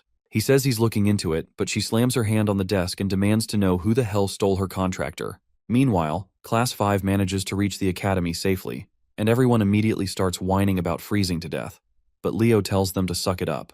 Herod cuts through the noise, tells them to line up, and asks if anyone knows this place's history, to which Chelsea raises her hand. She explains that the capital Velkia was named after a fairy knight who was one of the disciples of Luna, the poet of the stars. Leo remembers it a bit differently, that Velkia was more like the bratty disciple of both Luna and Aaron, and jokes that for all his attitude, the guy still managed to get the title of fairy knight. Professor Herod confirms she's right and adds that House Ezrar are the ones in charge here, since they are the descendants of the fairy knights. Just then, someone begins to approach from the fog, which Herod notices as the group starts to come into view. Carr immediately panics and asks if they're thieves, and the professor says bad people can be anywhere. But even he's caught off guard when a familiar voice greets him and asks how he's doing. A squad of elves finally steps out of the fog, led by a sharp-looking one with white hair, and the girls start fangirling like they've just seen a celebrity. The white-haired elf steps forward and says he's been expecting them. He turns out to be none other than Lune Ezrar, chair-member of the council. Herod nods and remarks that he's just the same as ever, while the girls practically melt, claiming they've finally met their future soulmate as the thirst levels are hitting the roof. Leo interrupts their happy moment and asks if age really doesn't matter to them. Eliana starts nudging him and asks if he's jealous, but he stays cool, pointing out that elves live long and barely age. He then flips it on her and asks how old she thinks Lune actually is. The two adults catch the chatter and comment that this batch is a lively one, unlike the previous groups who were a lot more disciplined. Herod just excuses them as first years having some fun. Eliana steps up and boldly asks Lune his name and age, and he apologizes for the late intro and says his name while dropping the bomb that he's 97. Eliana's fantasy crumbles instantly, and Carr casually shoves the frozen girl aside and asks if he's maybe their trip guide. Lune extends a hand and states that he's the council's chair member. Carr awkwardly shakes it, while he is dying inside as Professor Herod mutters that they'll need to talk later. A while later, they find themselves in a dusty old place, and right on cue, a mouse scurries by. The students freak out and demand to know if they're seriously staying in this dump. Leo shrugs and offers them a backup spot to crash, and Eliana immediately starts buttering him up as their respected class leader. Leo offers them the tent he set up outside, but Carr suddenly changes his mind and announces they've got a lot of unpacking to do. After cleaning the place up a little, some boys sneak toward the stairs as Carr gets that mischievous grin and says the best part of school trips is sneaking peeks at the girls. But at the top, they freeze because Chelsea's already standing there, looking beyond pissed. She doesn't waste a second and launches a gust of wind magic that blows them off their feet as they scream for mercy. Leo watches in amusement and says it seems like everyone's enjoying the trip and figures he might look around too. Before he gets far, a voice refers to him as Lord Leo as he turns around to an elf in uniform who informs him that the head of the house wants to speak with him. Moments later, Leo steps into Lune's office, and the chair member barely glances up from the mountain of paperwork and tells him to come in. He apologizes for the wait and asks if he can hold on a bit longer. But instead, Leo asks if he can look around as the office seems to have some interesting stuff, which Lune is more than happy to let him. Leo walks over to the weapons mounted on the wall and notes they look pretty old. His eyes narrow when he spots one in particular, Urquint, as that name instantly draws a reaction. Lune looks surprised and asks how Leo could possibly know about it, since its history is only passed down to the heads of House Ezrar. Leo starts sweating but plays it off by saying he read about it in the ancient library of Lumerne, which Lune eats up without question. As Leo touches the blade, he senses the infusion of stellar mana, but quickly realizes it's not the original and is just a copy. His thoughts drift into a flashback from his past life as hero Kyle. His companions had been hyping up a new weapon back then, and Luna proudly showed it off to Kyle as she asked his opinion, but roasted her instead that she looked like a goblin thief, which set her off instantly. The real Urquint had originally belonged to Luna, but was later handed down to her student Berkia. However, it was lost before the expedition to Tartarus. Lune comes up behind him and explains that Urquint was retrieved by his ancestor who conquered Berkia's hero world. But weapons from hero worlds can't be used by anyone except their original conqueror. That clicks for Leo that no wonder it felt like an empty shell, and Lune gestures for him to sit. He says Herod told him Leo is an all-class student and also the first-year rep, which Leo confirms. Lune then says he has an odd request that he wants Leo to speak with his granddaughter. She's a top-tier student at Seirun Academy, but ever since entering school, she's lost all motivation. Lune figures that someone like Leo, being of a different race, might shake her up a little. Leo walks up to her room, questioning if it was really okay for Lune to hand him the key, but he still knocks and enters, only to be met with what he calls the mother of all messes. He coughs and comments that the room's dusty as hell, then starts noticing the posters and figures that she must be a fan of the great heroes. He's seen kids collect this stuff before, but this is next-level obsession. He spots a uniform hanging up and guesses it belongs to Seirun Academy, but just then, the girl walks out and assumes it's her grandfather in the room. She starts ranting about how it's not okay to barge into a grown girl's room, only to freeze in pure shock when she sees Leo standing there instead.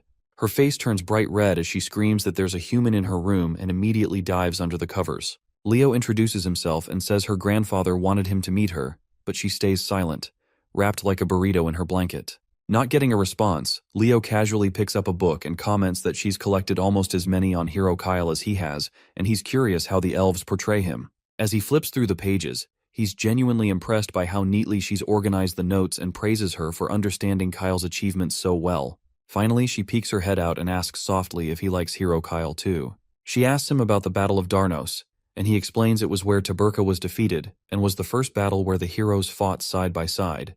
Her eyes light up as she quickly follows up, asking if he knows where Commander Zerga's forces were crushed, to which he answers without pause that it was Edvelik.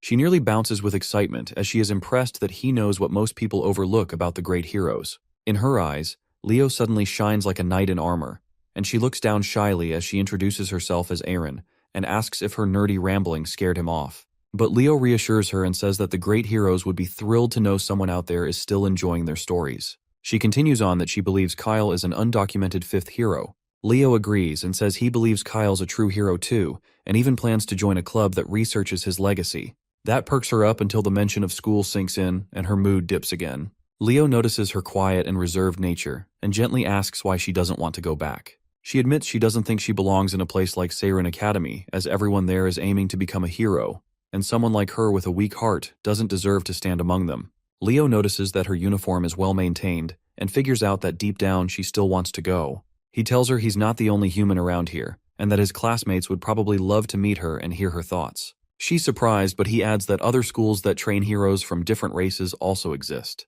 He tells her with a smile that if she's curious, she should come see for herself, and with that, he takes his leave. As soon as he steps outside, Loon is waiting with starry eyes and the sudden appearance startles Leo. But Loon leans in and excitedly whispers if he was really talking to Aaron this whole time. He wipes a dramatic tear, overwhelmed that Aaron managed to hold a full conversation for once and now wants to reward him with a magic item. Leo agrees, since it would be rude to reject a gift, and Loon leads him to the treasury, telling him to choose anything he likes. Nothing really jumps out at first, but then Leo spots something odd.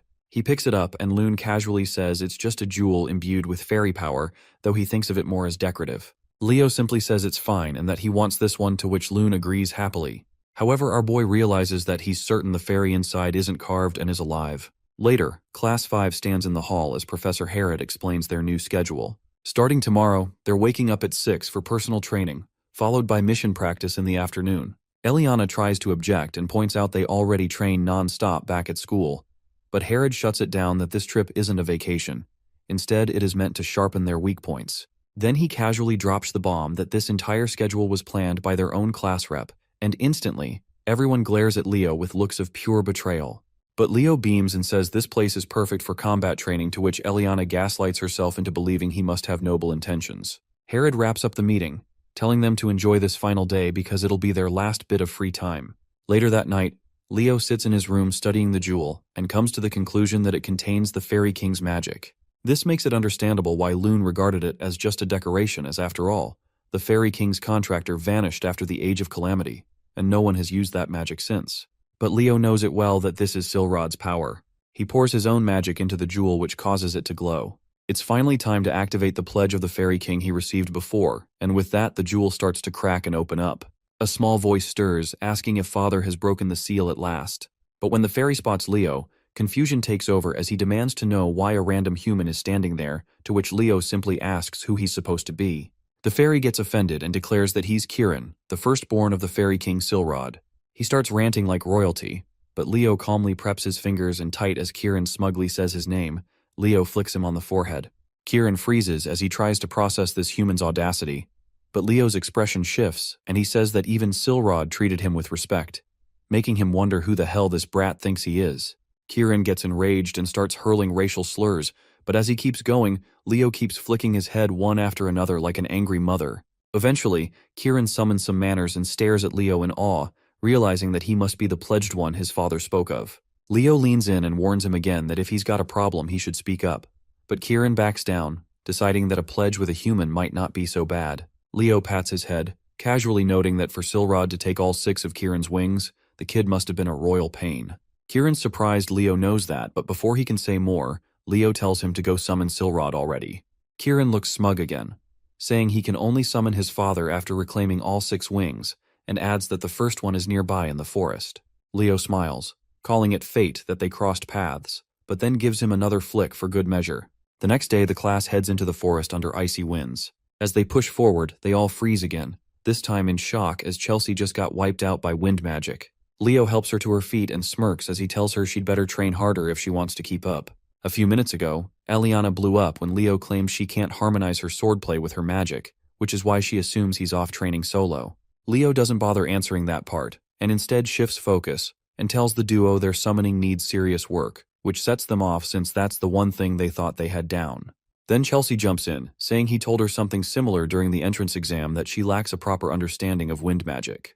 Drawing her weapon with a smile, she challenges him to see what he's really got, and Leo gladly accepts. She thinks his performance so far has gone above and beyond, and she's curious what else he's been hiding. But she doesn't give him a chance to prepare anything as she fires off her windbreaker spell without warning, sending a massive gust roaring toward him. Leo doesn't even blink and casts his own windbreaker in response, which cancels out her spell, leaving her stunned. Eliana is shocked to the core since high-speed casting was supposed to be Chelsea's edge, but Leo just matched her pace exactly. Chelsea keeps pushing and activates Wind Chain, but Leo only sighs and reminds her that when they first met, he warned her not to use wind magic that way. Then he fires off Wind Bolt, an absolute monster of a spell that rips straight through hers and barrels toward her, catching her wide open. The impact sends her flying into a tree, and like nature adding insult to injury, a pile of snow falls on her head right after. Leo walks up and points his sword at her as he calmly declares his win. Chelsea still looks dazed as she questions if that was real wind magic. Carr throws in that he didn't expect her to lose, and Eliana can't wrap her head around how their class rep got this strong. Professor Herod gives his 2 bits that while Chelsea isn't weaker in raw power, but the real gap lies in their understanding and control of wind magic. Leo pats the grumpy cat's head as the professor continues, explaining that even as they learn new skills in higher grades, they shouldn't neglect perfecting what they already know. He wraps up by telling everyone to sharpen their abilities under the class rep's lead, which immediately triggers a bunch of complaints about the freezing cold. Later on, Leo walks alone through the snowy forest gathering herbs for a mission. He remembers how the others completely tapped out and promised they'd do their missions later and smirks, thinking they're probably still passed out back at their inn. Out of nowhere, Kieran zips in and proudly announces he's collected a huge stash of herbs. Leo gives him a pat on the back for doing good work, which has the little guy all puffed up and glowing in his tiny fairy pride. With that, Leo decides the haul is enough and stashes the bag away. He starts wondering if it's time to get serious about investigating the forest, and states that the hunt for Kieran's wings officially begins now. As they move ahead, he suddenly stops and asks when Kieran was exiled, which the fairy answers it was around 100 years ago. Leo narrows his eyes, telling him to look closely because there's illusion magic at play here, which Kieran quickly picks up on and confirms it's the Fairy King's magic, but not his father's. Leo pieces it together and figures the spell belongs to Silrod's father, the Fairy King during the Calamity era. It's been a century since the magic activated, so judging by the timing, the energy fueling the spell must be Kieran's wings, as he somehow repurposed into an ancient formula. Suddenly, a voice cuts through the air that he heard something valuable is hidden nearby. Both of them go on edge as a nasty aura floods the area. The stranger steps closer and asks why humans are wandering around elf territory, but Leo flips it back, saying it's weirder that the undead are hanging around here. The nasty-looking skeleton roars that this land has long been under Tartarus's influence, but Kieran shoots back and shouts that this place is a fairy sanctuary. The skeleton laughs and mocks him that how could a weakling like Kieran could even call himself a fairy. That gets under Kieran's skin as his magic flares and he charges the skeleton without hesitation. The thing barely reacts in time before Kieran blasts a hole clean through its chest and reduces it into a pile of bones. Kieran mutters that it crumbled too easily for something that loud and full of itself. Leo just raises a brow and asks why a fairy is fighting like a raging barbarian. Kieran stretches and says it worked out since fairy and undead powers naturally cancel each other out. But then he freezes as the skeleton starts speaking again, admitting that while Kieran may be low level but he's still a fairy, and begins reforming right in front of them. Kieran holds his nose at the rank stench and charges in again, vowing to crush the thing properly this time. But mid-attack, something feels off and Leo yells at him to get out of the way. The skeleton slams its sword into the ground, releasing waves of that foul aura. Kieran dodges at the last second and crashes straight into Leo. Our hero steadies the dazed fairy who asks what in the world that thing is. He answers that it's an ancient monster from Tartarus known as Death Knight. The skeleton stands tall and finally introduces itself as Kargor. It declares its loyalty to the Lich King and just like that, it lunges toward them again. Leo steps up and tries to counter with his blade, but Kargor vanishes and reappears behind him like Houdini. The Death Knight lifts his sword and coldly announces that he's here to lead Leo straight to his end.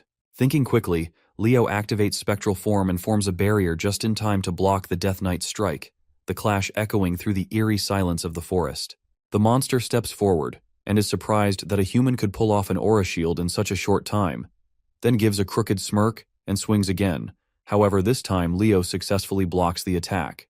The Death Knight mocks his efforts and calls it futile as he begins to press Leo back with brute strength.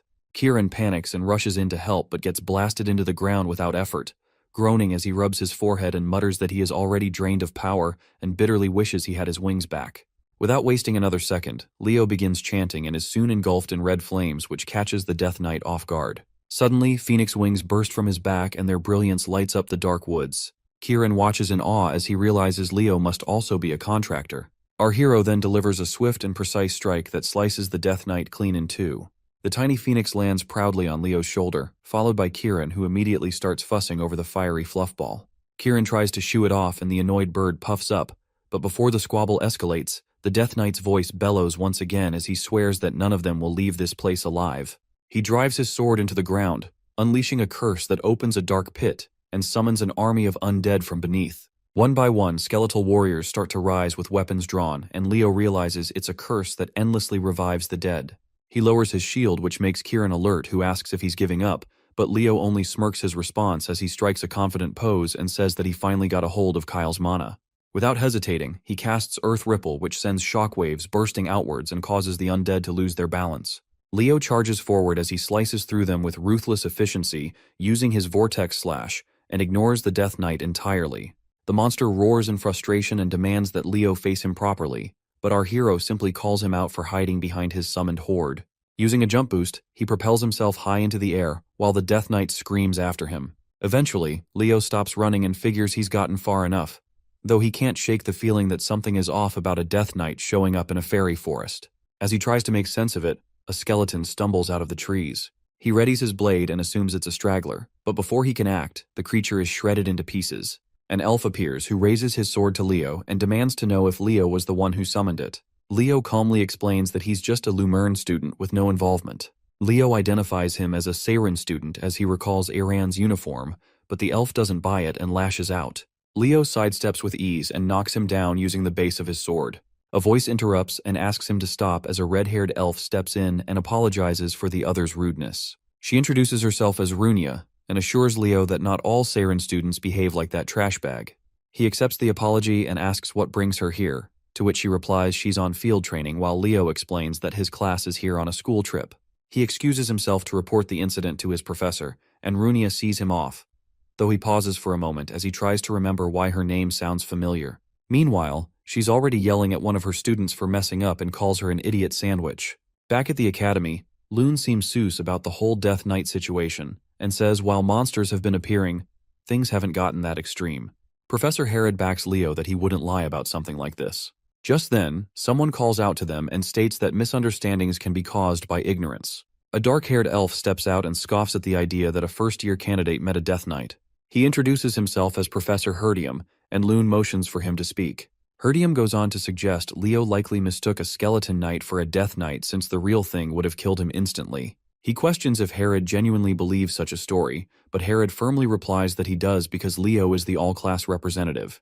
That surprises Herdium, who now considers that Leo might be worth keeping an eye on if he can really change the way Seiren students see things. He then asks Leo if he's skilled in magic as well, and proposes a joint class between Lumern and Seiren. Sometime later, all the students are enjoying themselves at a party, while Carr wonders how grand this event is, but Chelsea adds that it makes sense since the Emperor himself is hosting it. Eliana and Nella buzz with excitement at the thought of experiencing Seiren's teaching firsthand, though Leo remains a bit sus, and figures Herdium is the type who only believes what he sees with his own eyes. His thoughts are interrupted when Runia shows up again and asks if he wants to dance. They move in sync as if they've done it for years, and she gets thrilled to learn that he knows the elven dance to which Leo tells her he learned it long ago. She realizes that she never asked his name and asks what to call him. The moment he introduces himself, her mood completely shifts, and she grabs him by the collar and yells that he's the one who stole her contractor. Her grip tightens on his collar as she declares that she is going to end him on the spot, though Leo doesn't even flinch. Just then, our hero recalls what the Phoenix Lady said about someone else being chosen to become Fiora's pact-bearer before him, and figures Runia is that person. Her body starts trembling with rage as she glares at him and calls him a shameless thief, but Leo only smiles and tells her that Fiora is doing well, which pushes her further over the edge. She screams at him to die and lunges forward without thinking. Sometime later, Runia lowers her head and apologizes for her outburst, while Leo doesn't make a big deal out of it, and forgives her on the spot before walking off with Professor Herod. Meanwhile, Herdium immediately begins scolding Runia and warns her never to make such a careless mistake again, especially since she is the first-year representative. Runia looks dejected and nods that she understands, but the professor continues that they now have to prove Seiren's superiority over Lumerne, and starts shaking her like a blender. He loudly declares that they must rise above all other hero academies, but then suddenly panics that maybe he overdid it. However, Runia starts yelling with renewed fire that she will absolutely crush that nasty thief for the sake of Seiren's pride. The next day, the joint class finally begins, and Professor Herod introduces himself to the students from Seiren while explaining that today they will get a first-hand taste of how things work at Lumerne Academy, which instantly sparks their curiosity. He calls on Kar, Eliana, and Thad to step forward and instructs them to lead the class, which clearly surprises the trio. Herod calmly explains that they are among the top students who have survived so far at Lumerne, and that it is now their turn to show what they have learned, which practically melts their hearts. Chelsea quickly realizes that one student from each department has been selected to teach, while Leo just suspects the professor is trying to avoid work again. The three begin teaching everything they know about their respective magics, and their enthusiasm easily captures the attention of the elf students, while Professor Herdium smiles faintly and notes that exposure to other races can sometimes unlock entirely new approaches to magic. However, he wonders to himself why the class representative hasn't stepped forward yet. Chelsea cheers them on while they take a bow, and the elf professor compliments their efforts, saying he can sense how much devotion each of them has poured into their training. Picking up the chalk, he begins explaining that at Seiren they follow a different teaching method, and though elves naturally use magic as a foundation, they make sure not to rely solely on it in order to maintain balance. Leo immediately calls him out in his mind because even though they pretend to teach everything, the curriculum is still soaked in magic. He thinks elves have always been pretentious and nothing really changes. As the professor starts explaining a complex spell theory, Leo starts yawning from boredom, and Herdium silently notes that not only did the boy claim to fight a death knight, but now his attitude in class is absolutely trash. Deciding to switch gears, he abandons the theory and forms a glowing golden star in his palm, which he calls the essence of Seiren, and even Leo starts to show interest. He continues explaining that elves are a race born from magic, and then sends the star into the air, where it explodes into countless smaller stars that scatter toward the students, who react with wonder. Chelsea's eyes sparkle as she yells out that this must be the star magic, which is an original spell system developed by elves.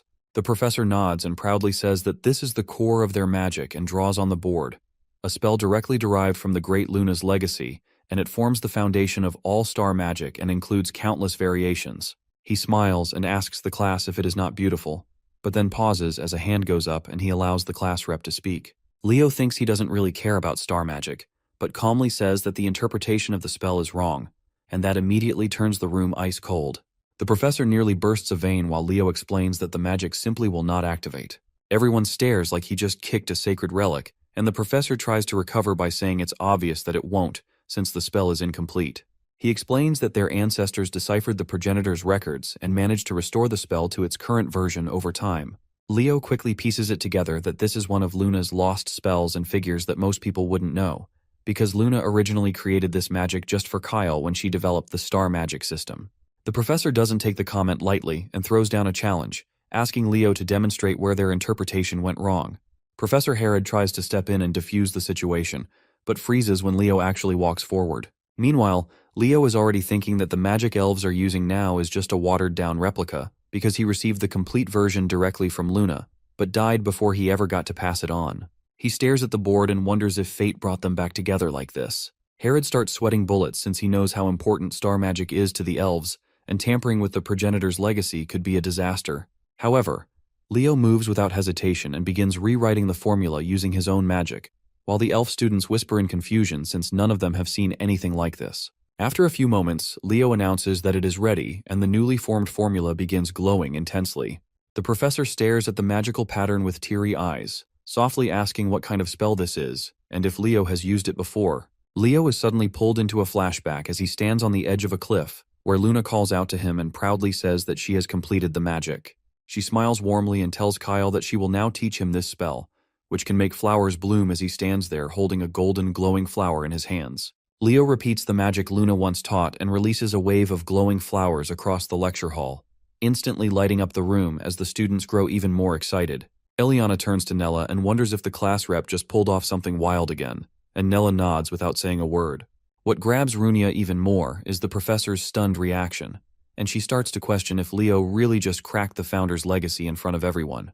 The professor drops to his knees in disbelief as he holds a golden flower in his hand, and mutters that he can't believe the magic they've all been using is just a flower-blooming spell. Leo calmly corrects him and says it's not that simple. He explains how flowers nearly vanished during the Age of Calamity, and suggests that they probably meant something important to the founder of the nebula. Back then as Kyle, he remembered once telling Luna that this kind of useless magic wouldn't help them survive battles, but she told him that flowers were beautiful, and that someday she wanted to see a world blooming with them. The professor agrees that the founder must have embedded a deeper truth in the spell, and as the flowers start fading, the students begin whispering as they try to figure out who this guy even is.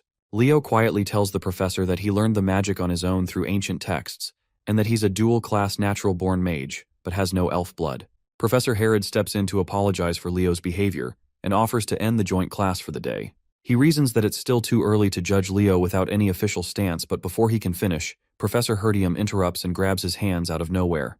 He asks directly if Leo can be transferred to Siren Academy, completely catching Herod off guard as the whole class erupts in chaos. Later on, they return to their lodgings where Chelsea proudly serves a mysterious soup that looks more like a one-way ticket to the afterlife, while Eliana presents a risotto that's just as lethal. The boys immediately start weighing which dish will end them faster, but Eliana doesn't wait, and force-feeds Carr a spoonful. He freezes for a second before barfing it up with no hesitation.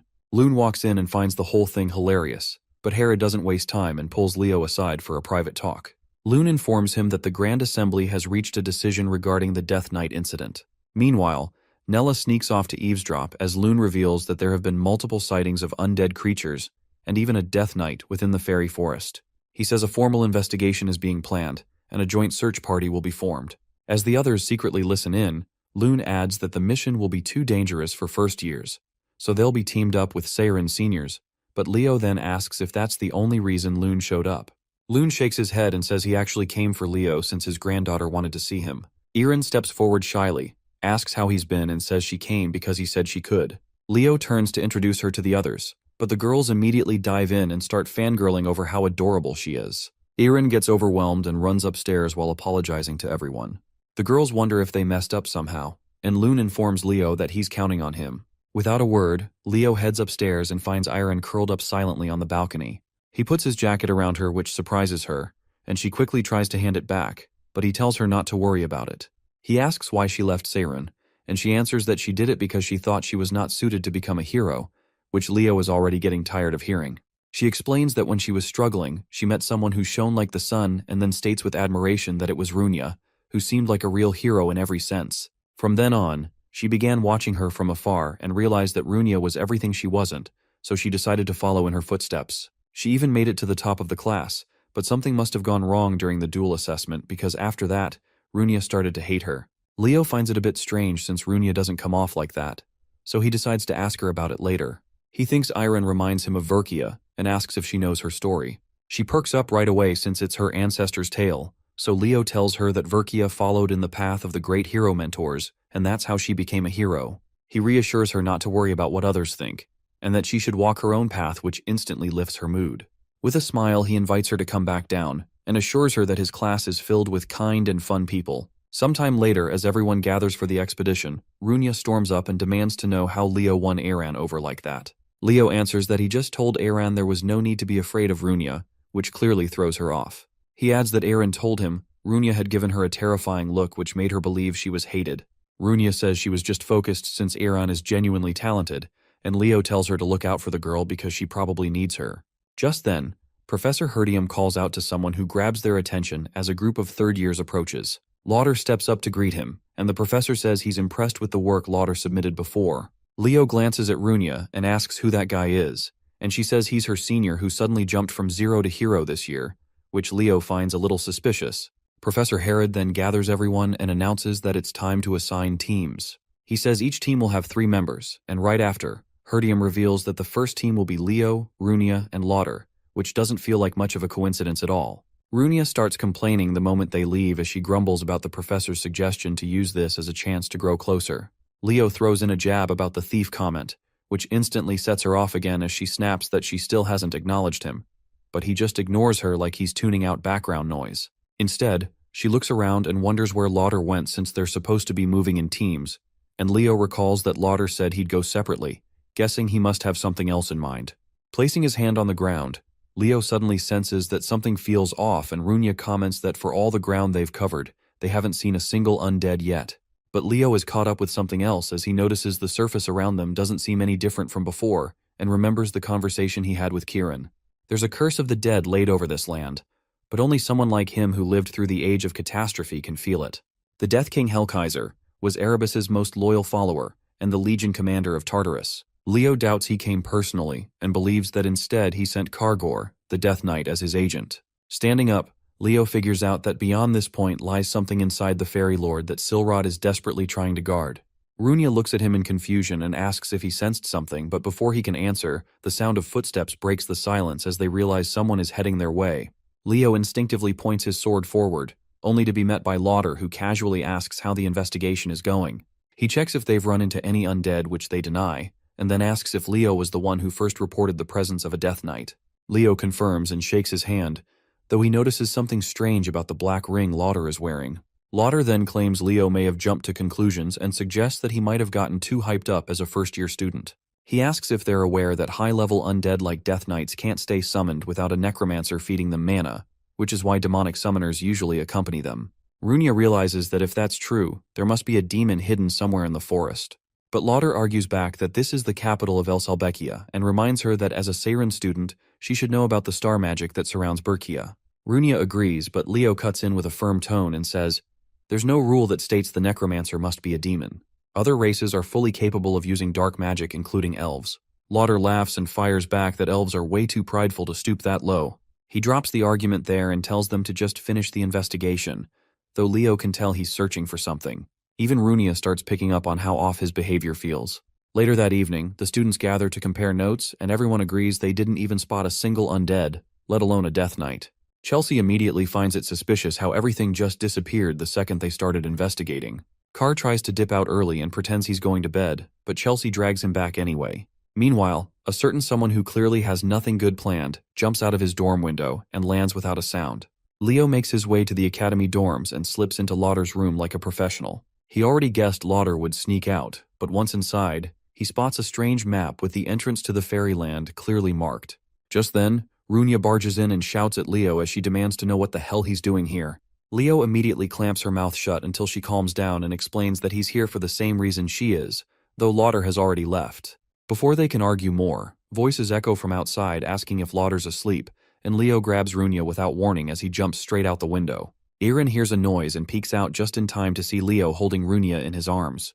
Her face turns crimson, and she drops her book in a panic as her brain fills in every possible romance scenario. Meanwhile, the two disappear into the woods, and Leo finally asks how long Runia plans to tail him. Runia demands to know if he still believes Lauder is involved, especially since he only arrived that morning and Leo saw the Death Knight days ago. Her thoughts get cut off when someone else's voice joins them as Aaron turns up, who was chasing after them this entire time. Runia looks like she's about to short-circuit and asks how long she's been following them, while Leo casually admits he already knew. With a bright red face, she suddenly yells that dating is strictly forbidden between students, which catches both of them completely off guard. She nervously explains that she saw them sneak out of the dorm and starts rambling about how beautiful and cool they both are. But this is still wrong. Leo holds his head and mutters that she's got it all wrong, then asks Runia to help clear up the misunderstanding. But Runia is just as red and barely manages to stutter out that it isn't what she thinks. Just then, Leo freezes as he senses something dangerous, and a decaying hand bursts from the earth as one by one, the undead begin to rise. Leo doesn't hesitate and draws his sword immediately as a chilling voice greets them with a slow welcome to the fairy forest. As the dead begin to rise, Leo pulls out his weapon and warns the others to stay sharp since they're facing high-ranking undead knights. He calls out behind him to check if Runia is ready, and she slams her hand onto the ground, summoning flames in response. She activates Firestorm and lights up the entire area, grinning proudly as she asks how she did while being completely unaware that a knight is still charging straight for her. Leo notices too late to stop it, but Iron suddenly jumps in and blocks the attack like a true Amazonian warrior, making our boy realize she's wearing animus armor. She wastes no time and cuts straight through the skeleton and turns it into another victim of sudden head loss syndrome. Runia cheers on the shy elf who starts blushing hard, while Leo casually adds that she looked just like Berkia, which pretty much sends her to heaven. But then the shy elf switches gears and asks what they were even doing here all alone. Runia finally starts speaking properly, as she explains that they were sneaking into the third-year dorm to investigate something. She gets flustered again and declares that any sort of love drama would only get in the way of her studies, making Leo do a solid bruh moment. Irin doesn't let that slide and says that Miss Runia will always be the #1 student because she's going to be a hero. That hits Runia hard as she realizes Irin always saw her that way. Her mind drifts back to the duel they had where Irin barely blocked her attack using a mana shield. Runia smirked in response as she realized that only Irin is strong enough to be her rival, so decides to go all out while channeling a powerful fire spell. However, Runia's angry face scares Iran, who drops her guard, but by then it's already too late as the fire spell goes off and collides into her in an explosion. And now she finally realizes what Iran's look meant. She lets out a sigh as she realizes it was her fault that Irin stopped showing up, to which she tells Irin that she wants her to come back to school because she is her friend. The shy elf looks unsure, but Runia hits her with full confidence, saying they're absolutely friends and wants her to keep competing against her as a rival. Right after that, Irin suddenly hesitates again and asks if Runia is really sure they're not a couple, which makes Leo deadpan on the spot. Runia gets completely flustered and shuts that down fast, while Leo just acts like a wise old grandpa and calls them kids. Meanwhile, in an unknown place, the Death Knight growls that the mage has hit his limit as intruders are crawling all over the place, but the cloaked mage snaps back that it's the knight's problem, not his. The hood comes off and the person is revealed to be none other than Lauder, who the skeleton calls a brat. Getting annoyed, the skeleton steps forward and demands to know why he's being treated like some low-tier servant, despite being a Death Knight of the Great Lich. Lauder doesn't flinch and just flashes his ring as he taunts that the Great Lich chose him instead. As he walks away, he casually adds that once the summoning circle is finished, there'll be no need for Tartarus anymore, and says he's counting on the knight till then. The skeleton just lets out a mocking laugh and agrees to do exactly as he says, and definitely is not planning to backstab him. Back with the hero squad, Irin says she still can't believe their senior Lauder would team up with demons, and Runia shares the same disbelief. But then Irin starts complaining that it suddenly feels colder, and even the red-haired elf begins to notice something's off while Leo stays quiet as he picks up on something. He whips out a few magic circles like he's flipping open a phone and says they should get ready before heading any deeper. He summons his 2 trusty spirit beasts, and Runia instantly loses her mind when she sees the red chonk of a bird, immediately going in for the squish while Irin asks who they are. Leo introduces Fiora and Kieran, which makes Irin even more impressed, but he quickly refocuses and says, "That's enough, and it's time to head into the forest's core." They step into the darkness as Leo states that things are about to get rough. As soon as they enter, the trio immediately starts running and fades with the monsters, and Runia finishes things off with a fireball. But right after that, the charred corpses begin leaking dark energy, and the undead rise again, making Runia realize that there's probably a necromancer nearby.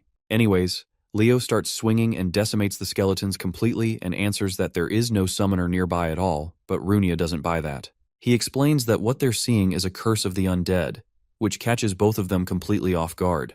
Runia admits she's never heard of anything like that, but then Irin steps in, explaining that it's a curse which constantly summons undead in a region, turning the land into a place of death. Leo finishes the thought as he adds that the spell can only be cast by Tartarus's general, Hell Kaiser, the Lich King.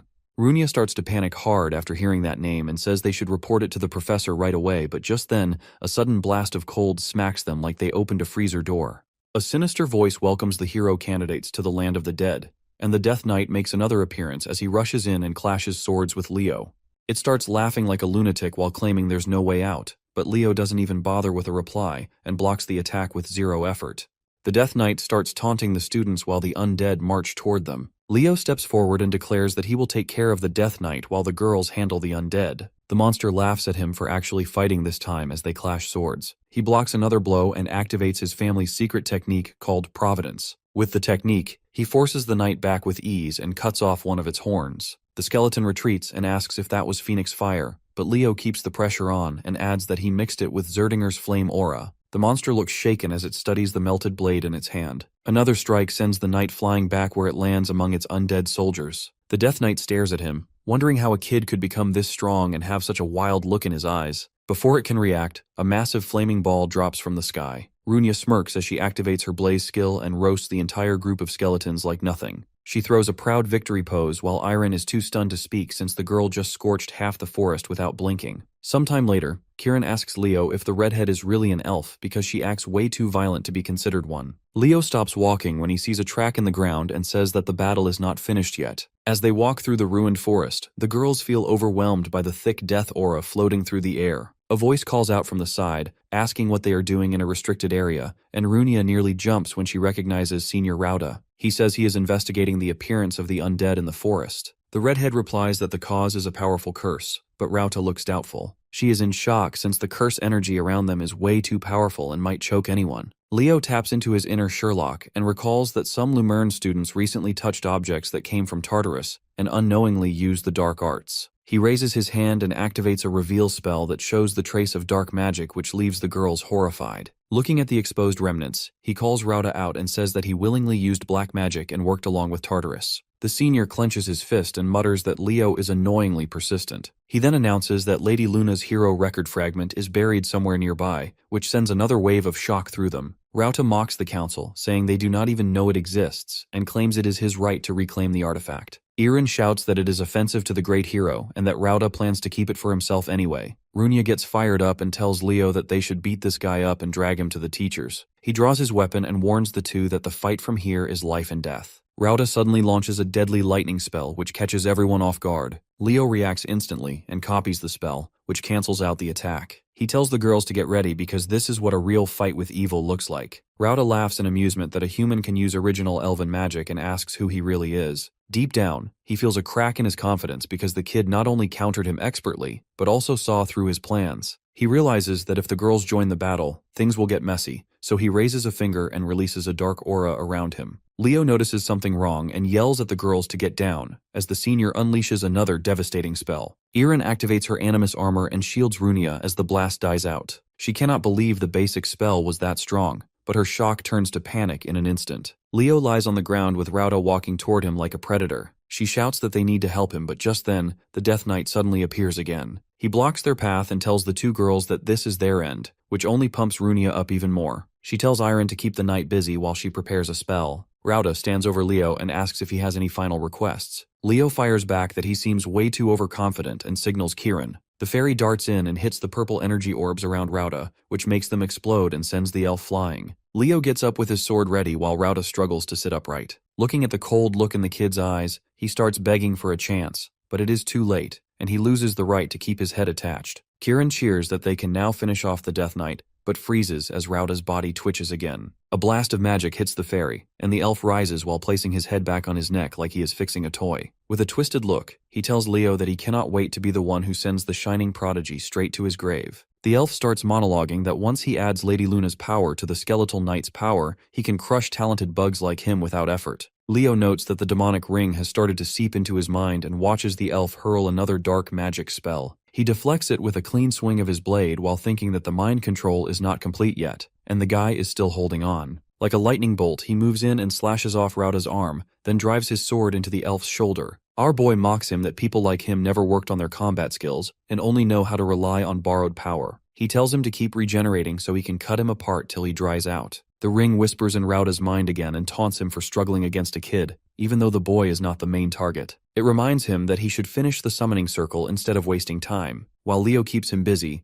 the severed hand slowly crawls across the dirt. Leo checks the girls from the corner of his eye and sees that they are holding up fine. He turns back to the elf but wonders why the right arm is not regenerating yet. which makes his spidey senses tingle. Kieran suddenly points at the ground in panic as the severed hand finishes the summoning circle. Rauta coughs up blood and announces that it is too late for them to stop him as his body glows red. The girls freeze as the circle lights up, and even the Death Knight looks back at the scene. Leo jumps back as he senses something dreadful rising from below. The ground shakes and cracks open as a giant hand pulls itself out. Kieran asks what this nightmare is, and Leo answers that it is a skeleton king, and that they are facing a truly formidable monster. Rauta laughs like a lunatic as he feels new strength rushing into him and wonders if it belongs to Lady Luna. Leo realizes that the senior has fully given in to the black magic and rushes forward. He leaps into the air and yells that such vile and disgusting power could never belong to the founder. Rauta smiles in amusement as the skeleton king raises a massive hand to strike. Leo barely dodges the hit and lands a few feet away. The senior laughs even louder and says that he now controls the skeleton king completely. Kieran asks if they should retreat, but Leo says something feels off about the monster king. While dodging the monster, he explains that the summoning was rushed and Rauta cannot maintain it forever. He recalls that the most basic rule in summoning is to have enough mana to support the creature. He tells the fairy that they only need to stall it till the power burns out. He pushes some mana into the fairy and asks him to back him up.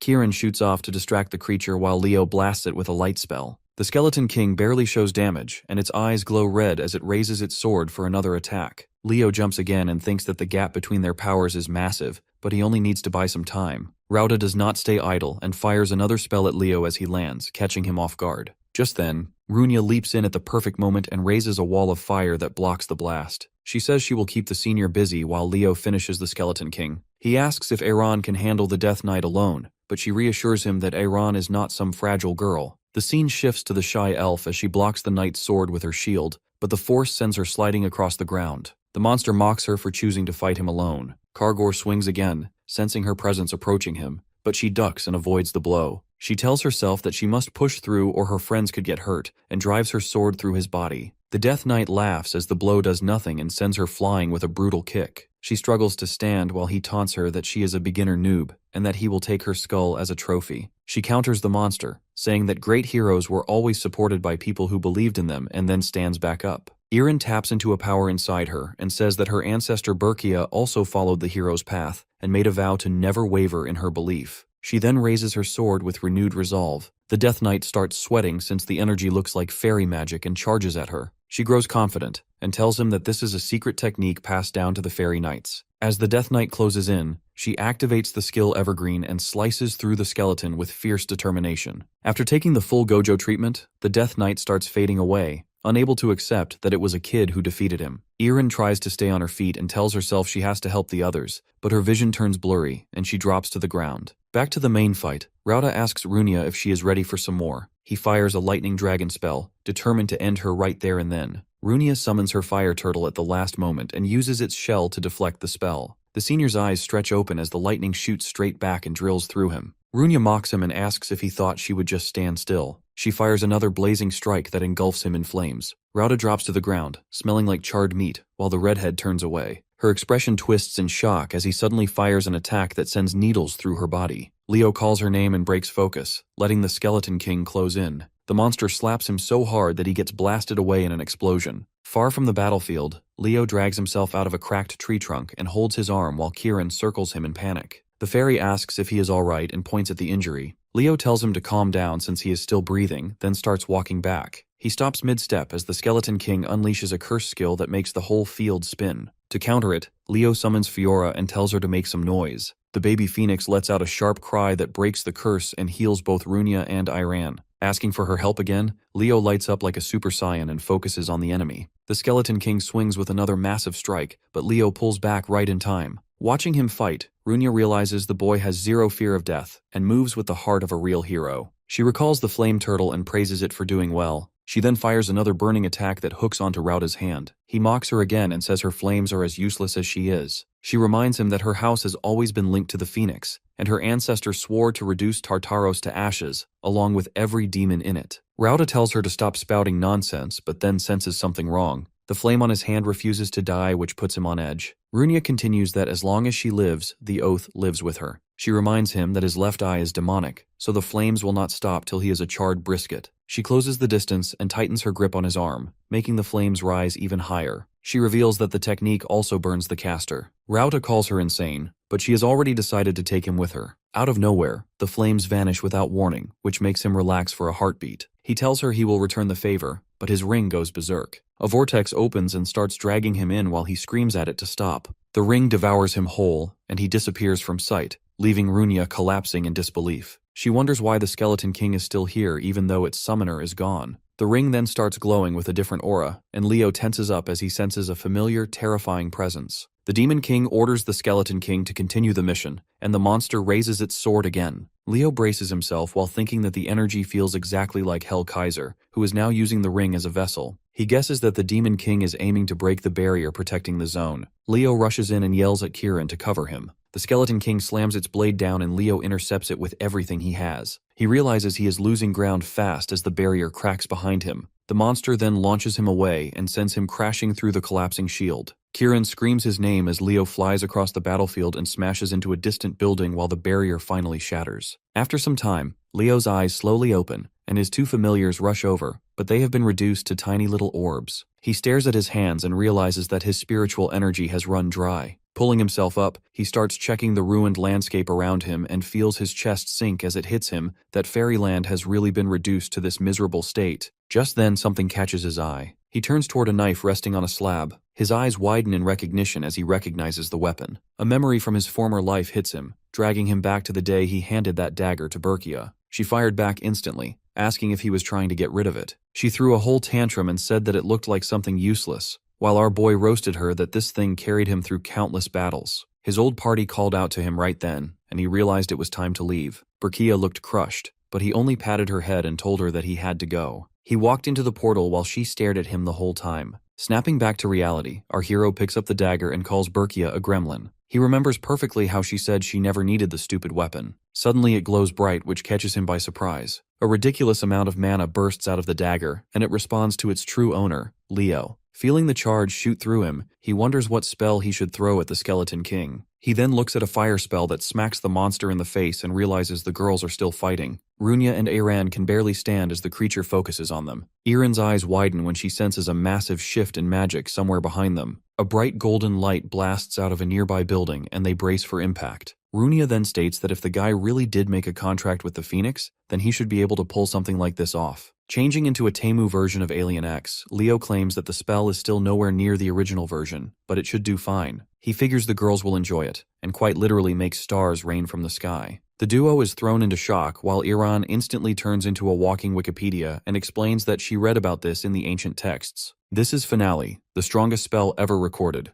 The raining stars crash into the Skeleton King and wipe it out of existence. Leo strolls out like he is just taking a walk and summons Kieran. The fairy pops up ready to fight, but Leo breaks it to him that the battle is already over. He then tells Kieran to go get his wings back, and the fairy zooms away instantly. The girls call out to him and he asks how they are holding up. Runia starts yelling that he is supposed to be the injured one here, while Aran is just relieved he is still standing. Runia then asks about the spell, and Leo explains that it was only possible because of the dagger. Iran lights up since this is a great hero's artifact, while Runia wonders if Tartarus was aiming for this the whole time. Kieran then reappears and proudly announces that he found the wings his dad stashed away. He asks Leo to help him get the bandages off while Runia stares like her brain just blue-screened. She then blurts out if that object is a hero fragment as it starts glowing. The hero record unfolds and the whole group suddenly gets sucked into another world. Runia spins around wide-eyed, but then a voice calls out and asks if they really plan to defeat Erebos. The voice calls them stupid for even attempting such a thing, but then casually agrees to tag along since she likes the idea. Leo turns around slowly and sees her introduce herself as Luna, the one who shines stars in the night sky. Only then, Leo finally processes the fact that this hero fragment belonged to him back when he was Kyle. Meanwhile, the two teachers rush to the scene, worried sick for the students. Runia calls out to Professor Herdium and shows him the hero's fragment they managed to recover. He stares at it in disbelief while Professor Herod tells Leo he did well and asks if anyone else is missing. Leo answers grimly that there was one more, and Iron breaks the news to her grandfather as she tells him about Senior Rauda.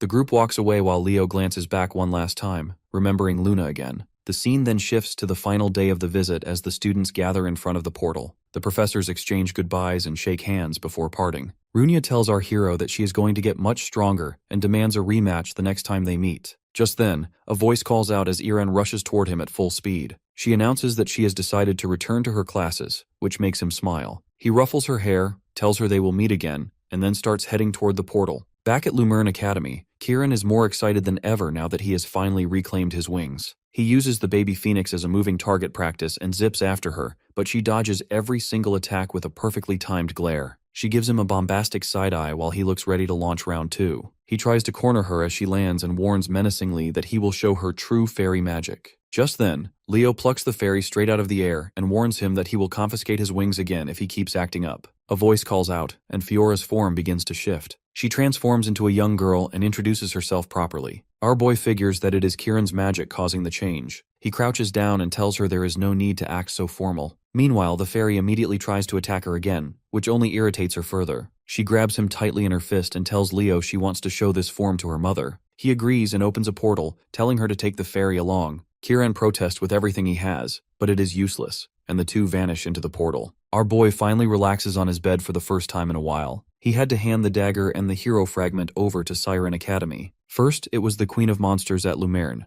then Hell Kaiser at Siren. He thinks that it seems pretty clear now that Tartarus is trying to wipe out every trace of the great heroes. There are still hidden moles inside Lumerne Academy that need to be rooted out. Just like Rauda, there must be direct traitors lurking within the academy. He figures Lumerne needs to identify them as fast as possible. The scene then shifts to the main academy hall as the night department's head announces that the headmaster will arrive shortly. Meanwhile, the students whisper among themselves, confused as to why everyone was gathered according to their field. The headmaster steps onto the stage and asks if they enjoyed their vacations. He then announces that he gathered them here for the upcoming event, the department tournament. The students finally understand why they were divided like that. This is the major event that decides the top department for their grade. The old man explains that the professors will guide them and that they have invited special lecturers for the event as well. Chelsea is thrilled while Carr yawns, completely unbothered. Just then, someone calls out to him and says she read his magic report. Torua roasts Carr on the spot, saying his report was complete trash. She loudly announces that she thinks all the first years are trash in general. She calls them out, saying she knows they only wrote their magic essays just to pass and nothing else. Emio then asks if she read his report too and nervously wonders what she thinks of it. She recalls perfectly that it was 17 pages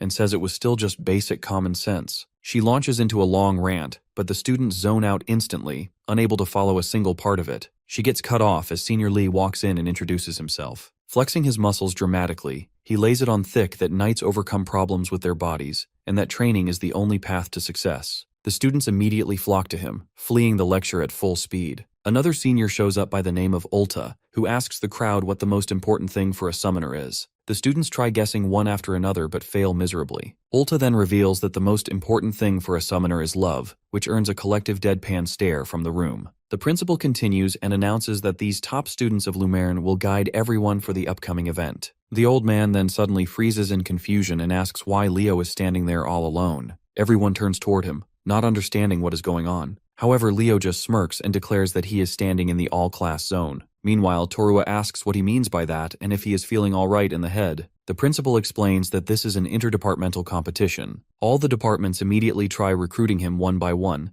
but the old man smiles and says that maybe he is right. He then tells him that this is a rare chance to get special teachers, to which our hero answers that he does not plan to waste the opportunity. He continues, explaining that he intends to take all the classes. However, the principal grows serious and asks if he realizes that he will have to face off against all the departments alone, but Leo does not back down. After a brief standoff, the old man admits defeat and asks for a little time. Meanwhile, Torua and the magic professor focus intently on getting him on their side. On the other hand, Lee observes him standing alone like an alpha and comments that he is perfect for the night department. Yura suddenly appears and puts Ulta in a headlock for not being more involved with the students. The principal then resumes his speech and announces that this year's competition will be a battle royale, every department for itself. In his office, the teachers are not in agreement with the idea since fighting each other could damage their unity. The principal counters that fighting together strengthens bonds instead. Professor Len persists, arguing that such a thing has never been done before. The principal then reminds them that this year they have a very unique student. At first, everyone was surprised that he was an all-class student, and the teachers thought he would reach his limits soon.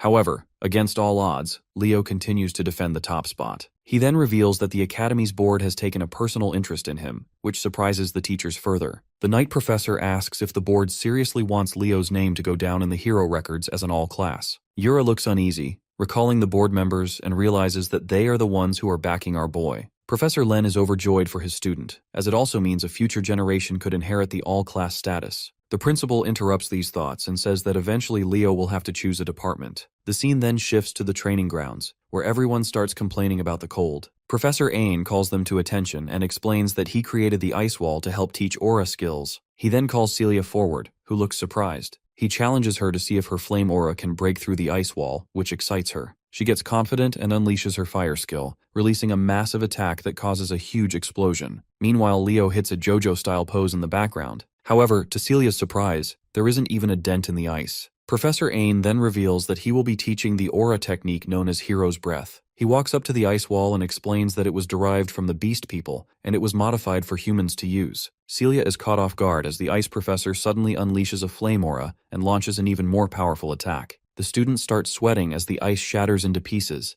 wondering if that special breathing is the reason behind his aura's power. One student shouts in disbelief that the professor is an ice user, but the blonde explains that the teacher once conquered dungeons and must have gained a new power. The professor confirms that Duran's theory is spot on. He explains that despite being opposite to his innate ability, the strength is greater than Celia's because it amplifies his aura. He then announces that the training session officially begins, while Leo stares at him, dumbfounded. He quickly realizes that it was Arian's technique all along. Sometime later, everyone is busy practicing the technique. The professor smiles, thinking that the students are progressing quite well. Eliana collapses to the ground after the session. Chen offers her a tissue and she lights up, saying that she really is a good person. They then notice Leo, who is deep in concentration, and wonder why he is struggling. The professor smirks, thinking it is rare to see Leo like that since he hasn't manifested the skill yet. He figures that this is a perfect opportunity for him to focus more on his night studies. Just then, Ain's eyes widen in surprise as he realizes something about his breathing. He then walks up and asks the boy who taught him that breathing technique. The professor reveals the truth that Hero's Breath originally came from a beastkin who studied at Asnia Academy. He modified it so humans could use it, but Leo's breathing style closely resembles how a beast person would wield it. Our hero confirms that this is correct. Professor Ain then asks if Leo can shift the point in his body where aura manifests, and charge mana from there.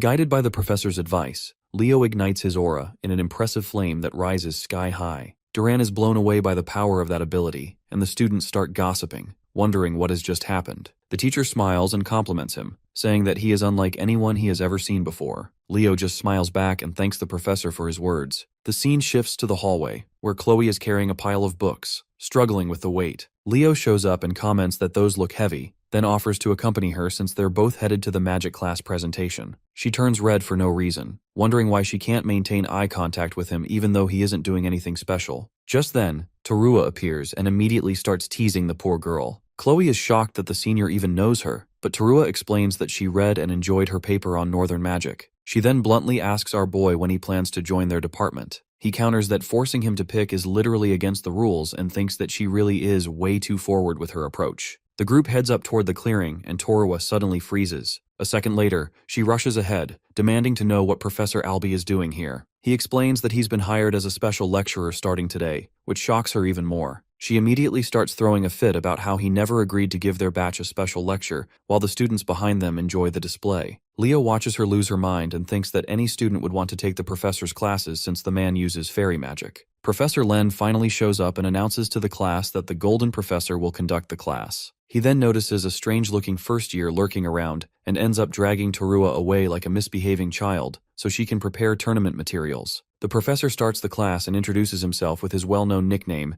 the Evil Eye Magician. Many also call him the Tartarus Destroyer, considering the number of demons he has blasted into the afterlife. He then asks the students what they think is the most important element in a magic battle. Emio confidently claims it's mana quantity, but gets shut down on the spot. Chelsea suggests chanting speed, but her answer gets rejected too. Carr guesses that it must be the type of spells, which also gets tossed aside. Leo raises his hand and the professor calls on him. Leo answers that mobility is the most important factor, and the Golden Professor immediately agrees. Still salty, Terua mutters that she obviously knew that already while Professor Len tells her to keep enchanting. Emio argues again, saying that mobility doesn't matter anymore because it has been surpassed by magic. Professor Albie asks if he is referring to wing magic, and the other students murmur that it should indeed be enough since everyone has it. Diving into lore mode, wing magic is actually a levitation spell that surpasses the fly spell with sheer speed. It can even lift objects through the air. The professor then calls both Emio and Leo to the front. Emio shoots daggers at our boy, who wonders what he even did to deserve that stare. The Golden Professor asks Leo if he thinks Emio is right, and Leo instantly says no. The professor then tells them to test their theories to see which one is correct. He asks if they brought their own magic devices, but Leo doesn't have one.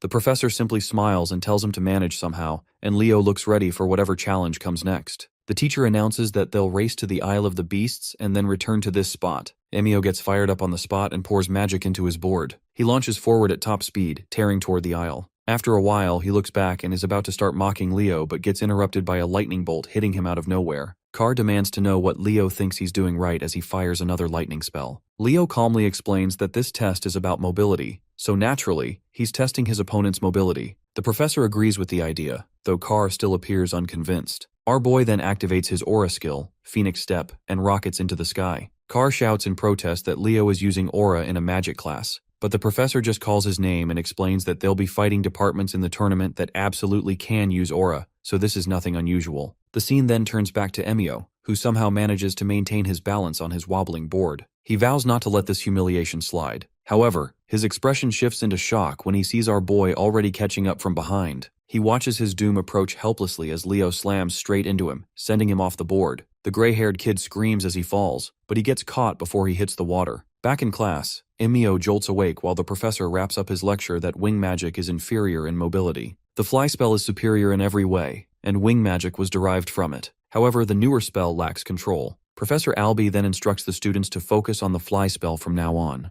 The demonstration hypes up the students, and everyone immediately starts practicing. Leo approaches the professor afterward and directly asks if he can enter the forbidden archives. Professor Albee tells him it's forbidden even for teachers, but Leo calmly clarifies that he's asking a member of the Jiran family, not a lecturer. While staring at the class, the evil eye magician asks why he wants access. Leo answers that he's searching for a document about an unknown hero. The professor agrees to prepare a recommendation letter for him. He then tells our boy that to actually enter, Leo will need the permission of the head, his brother, Altek. Leo remembers that Altek is known as the Infinity Mage, famous for memorizing countless spells. The Golden Professor then lets him know that the head is away on a mission, so Leo will have to settle for the representative. Leo asks who that is, and Albee reveals that the representative is his senior, Elena Jiran. The scene shifts to the summoning island. Leo overhears whispers that the other departments have already started their special sessions, and even Professor Albee dropped by for the magic class. He then recalls the conversation he had with his friends about Elena. Chelsea explains that the girl is basically campus royalty and also the third-year representative. At only 18, she already sits at the top of the magic department as the current rank 2. Carr jumps in and says that she is also insanely hot, which is why people call her the Queen. She has crowds of followers, and will likely be one of the strongest candidates for next year's student council president. Our boy sinks into thought and wonders how he should even approach someone with that kind of reputation. He gets snapped out of it as Professor Yura starts yelling and demands to know where Ulta ran off to. The students light up since this means their special summoner training might finally begin. Just then, Ulta barges in with a dramatic apology and a pile of strange equipment. He marches forward with a proud expression, but everyone freezes when they spot what he is holding. Professor Yura nearly explodes and demands to know why the hell he brought that many butterfly nets. Ulta simply answers in awe that a fairy was spotted, which shocks everyone. Leo instantly recalls the tiny menace Kiran and wonders if it is his doing. The professor looks ready to combust and asks if this is really what he plans for their training. Her patience finally snaps and she tries rushing him, but the associate professor jumps in to calm the situation. Ulta simply turns to the students and asks if they ever dreamed of capturing one of the legendary 3 beasts. He asks if they are excited to see a fairy, which gets everyone worked up. Yura calms her voice and asks for the real plan. Ulta reassures her that it is not only about fairy hunting. Then he asks the students what he told them earlier about the most important quality for summoners. Eliza answers with tolerance, but he corrects her and repeats that it is love. He explains that true summoners must love not only their contract beasts, but every creature in nature and must learn to move alongside them. He says that is the real essence of summoning. Leo sighs and thinks the guy is still weird, although his message makes sense. Professor Yura adds that they must also learn to connect with beasts that are not their own. She tells them they will be staying here for 3 full days for the special lessons. Ulta adds with a threatening smile that he already submitted their dorm papers, so they have no reason to leave. Students panic at the idea of surviving out here and complain that they had other plans. Eliza is not that bothered by the situation, but Ulta quietly puts a butterfly net into her hands, which makes her surprised. The twist then lands that they are forbidden from using their summons, aura, or magic. They must survive the forest with their own strength, which makes the entire class panic. Ulta then leaves, but students create a ruckus that the forest is full of danger. One of them tries to reason with the professor, but she tells him that summoners are different from the other departments. They are humans who form bonds with other beings, and that is why they must learn to adapt and understand nature on its own terms. She continues that this is why Ulta focused on love and asks how many of them have seen a true summoning. She points out that many of them rely on their family's mediums instead of witnessing a beast's real form. She then smiles and tells them she will see them in 3 nights and wishes them luck. The days pass as the students learn basic survival while sharpening their instincts through different activities. The story then shifts to Leo, who is gathering berries. He admits that the summoning classes are way more challenging than the others in a good way. Suddenly, someone screams that they found a fairy. Our hero turns toward the sound and sees one unfortunate student swallowed halfway by a massive plant. The others stare at their classmate without rushing to help. Instead, they roast him for charging ahead without checking his surroundings. Leo then spots the little troublemaker watching from a tree branch and decides the fairy needs a lesson. Kieran takes off and wonders which student he should torment next. However, he gets caught completely off guard when a trap springs and a butterfly net captures him. He cannot believe he got caught by such a cheap item. Leo picks him up and reminds him that he warned the fairy to behave. Kieran claims that he was not causing trouble and says he is just investigating the weird changes happening in the forest. Leo is not convinced, but the fairy swears that something strange is going on. A while later, the two sit next to a fire and Leo asks what he knows. Kieran explains that the beasts on the island have started behaving violently. During his search, he ran into the students, which then led him to become instantly famous. Leo then points out that this territory belongs to the phoenix Purina, who would have normally reacted if something was wrong. Kieran then reveals that Purina is not even on the island, which catches him by surprise. The fairy explains that when they arrived, Fiora found a message saying her mother had gone to visit the Oathbearer. This made the baby phoenix sad since she wanted to see her mom. Then they both noticed the forest beasts acting odd and decided to investigate. Fiora ventured deeper into the forest, and Kieran followed behind her. The story makes Leo think that Fiora is the second strongest beast here, so she should have noticed something serious. He wonders why these incidents started only when Purina left, and if it is really just a coincidence. He tries contacting Fiora through telepathy but gets no response. He assumes she must be distracted and then grabs the fairy. Leo places him on his shoulder and says they are going to find the girl. He tells Kieran he sensed a strange aura somewhere on the island's west side, but the fairy keeps complaining about being dragged in this stuff. The scene then jumps to a glowing lake in the quiet forest. A soft voice calls out as Fiora crouches near the water with stars in her eyes while admiring a strange stone she is holding. She whispers that it is beautiful. The baby phoenix pops the stone into her mouth and chews happily. She suddenly gets alert when a voice asks what she is doing. She tries to play innocent, but Leo looks down at her and asks if she has been eating magic stones here since the day she came here. He recalls that magic stones easily form in a place filled with spirit beasts, and young beasts use them to grow and evolve. Fiora tries making an excuse that eating a lot helps her grow up faster, but Kieran reminds her that she is a top-class spirit beast. Our boy tells her the stones are delicious, but driving the other beasts away is not the right thing to do. She throws out another excuse that she intends to share some,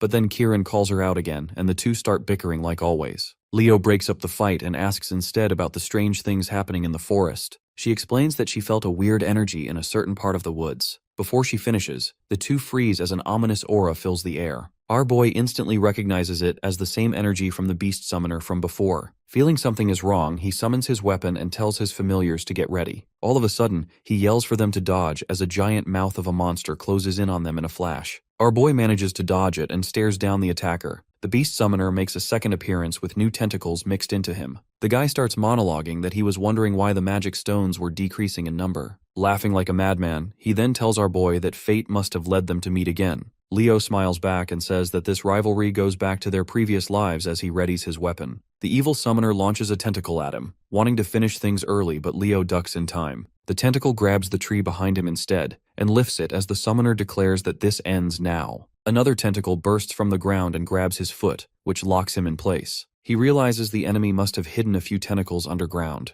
It managed to catch him off guard since he did not sense anything at all. The summoner then launches the tree at him full speed. Leo closes his eyes for a second and lets out a powerful scream, releasing his phoenix aura in a blazing shockwave. The blast cuts off one of the tentacles, but it grows back almost instantly. He turns to the summoner and says he has a question. He asks if the tentacles at his feet belong to a gorgon and if this is a chimera hybrid. The evil summoner smirks and asks Leo who he really is to figure that out so quickly. Our boy smirks back and says he is just a first-year hero candidate. He then commands Fiora to charge. She rushes at the summoner at full speed and the hit causes a massive explosion. Kieran compliments the baby phoenix's attack power, but Leo warns them the fight is far from over. The beast summoner throws a tantrum that his beast got destroyed, but then decides he will return the favor. He dips his hand into the water and summons a giant death slime like he is some kind of Pokemon trainer. Kieran complains about the sewer smell rising from it while our boy summons a windshield. He finds it thrilling since this is one of the strongest slime monsters out there. The evil summoner smirks and says that this battle is as good as over now. A voice suddenly calls out and demands to know what the evil man is doing with his junior. A bolt of lightning drops from the sky and strikes the summoner, who lets out a high-pitched scream. Ulta swoops in on his majestic Pegasus, while the enemy is left smelling like burnt brisket. The thug finds it unbelievable that his beast armor got destroyed so easily. He then admits it is to be expected from the strongest summoner in the department. Kieran focuses on the winged horse instead,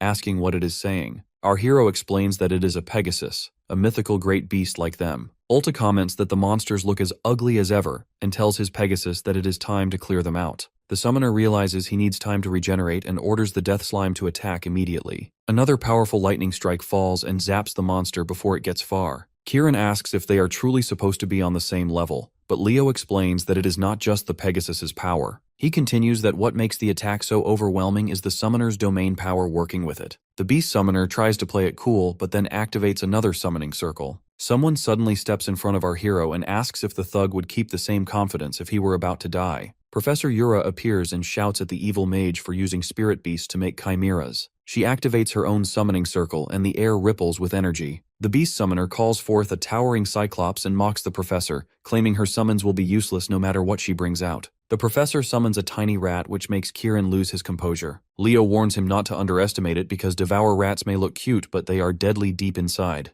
The rat starts multiplying until a swarm surrounds the entire area. Professor Yura then commands the rats to move forward and have a full mukbang with the Cyclops. The Cyclops screams in pain as the rats rush him and start eating him alive. The summoner begins sweating hard, realizing this is not looking good. He pulls a scroll through a portal, but Ulta orders him to stop and fires another lightning bolt. Even while getting hit, the beast summoner manages to rip the scroll and vanishes in black smoke. The senior looks at the fading smoke and wonders if his attack did not reach in time. As the area grows quiet, Professor Yura begins lecturing Leo for entering a restricted zone. He explains that he was following Fiora, who was the one eating the magic stones by the lake. That calms the professor down and Ulta starts crying tears of joy that our hero loves his familiars so much. The professor gets serious and says the beast summoner was most likely trying to corrupt the magic stones here. She mounts her black wyvern and says she will report this to the headmaster immediately. Yura then asks Ulta to continue the training, but to be careful. After she leaves, the senior then turns to Leo and comments that he is the Phoenix's contractor. He even notices Kieran, who is invisible, but chooses not to say anything. Our hero changes the subject and asks if the small Pegasus belongs to him. Iria walks up and introduces herself politely. Leo pats her head and she melts under his touch. This surprises Ulta since the Pegasus do not usually like being touched. He then asks if our boy has ever handled one before, which he denies. Leo recalls his previous life, where he handled a Pegasus, and the memory brings him a warm feeling. The senior tells him to continue the training, but notes that he will consider the fact that he used his powers. Leo agrees without complaint. He then goes deep into thought that since the beast summoner is that strong, the enemy hiding within Lumerne is likely a professor. A few days later, the entire class gathers for the first time in a while. Carr asks his friend about the summoner training, but the guy is too tired to reply properly. Eliana asks where the class president went, but Carr reminds her that all the representatives were summoned separately. Meanwhile, Leo walks into a large tent, and Reese greets him immediately. Luce, the second-year representative, is head over heels for him, while Hark, the fourth-year rep, sleeps soundly in his seat. Our hero looks around, searching for someone, when a hand touches his cheek and calls him cute. He recognizes the voice as the girl asks if he is the shining first-year rep.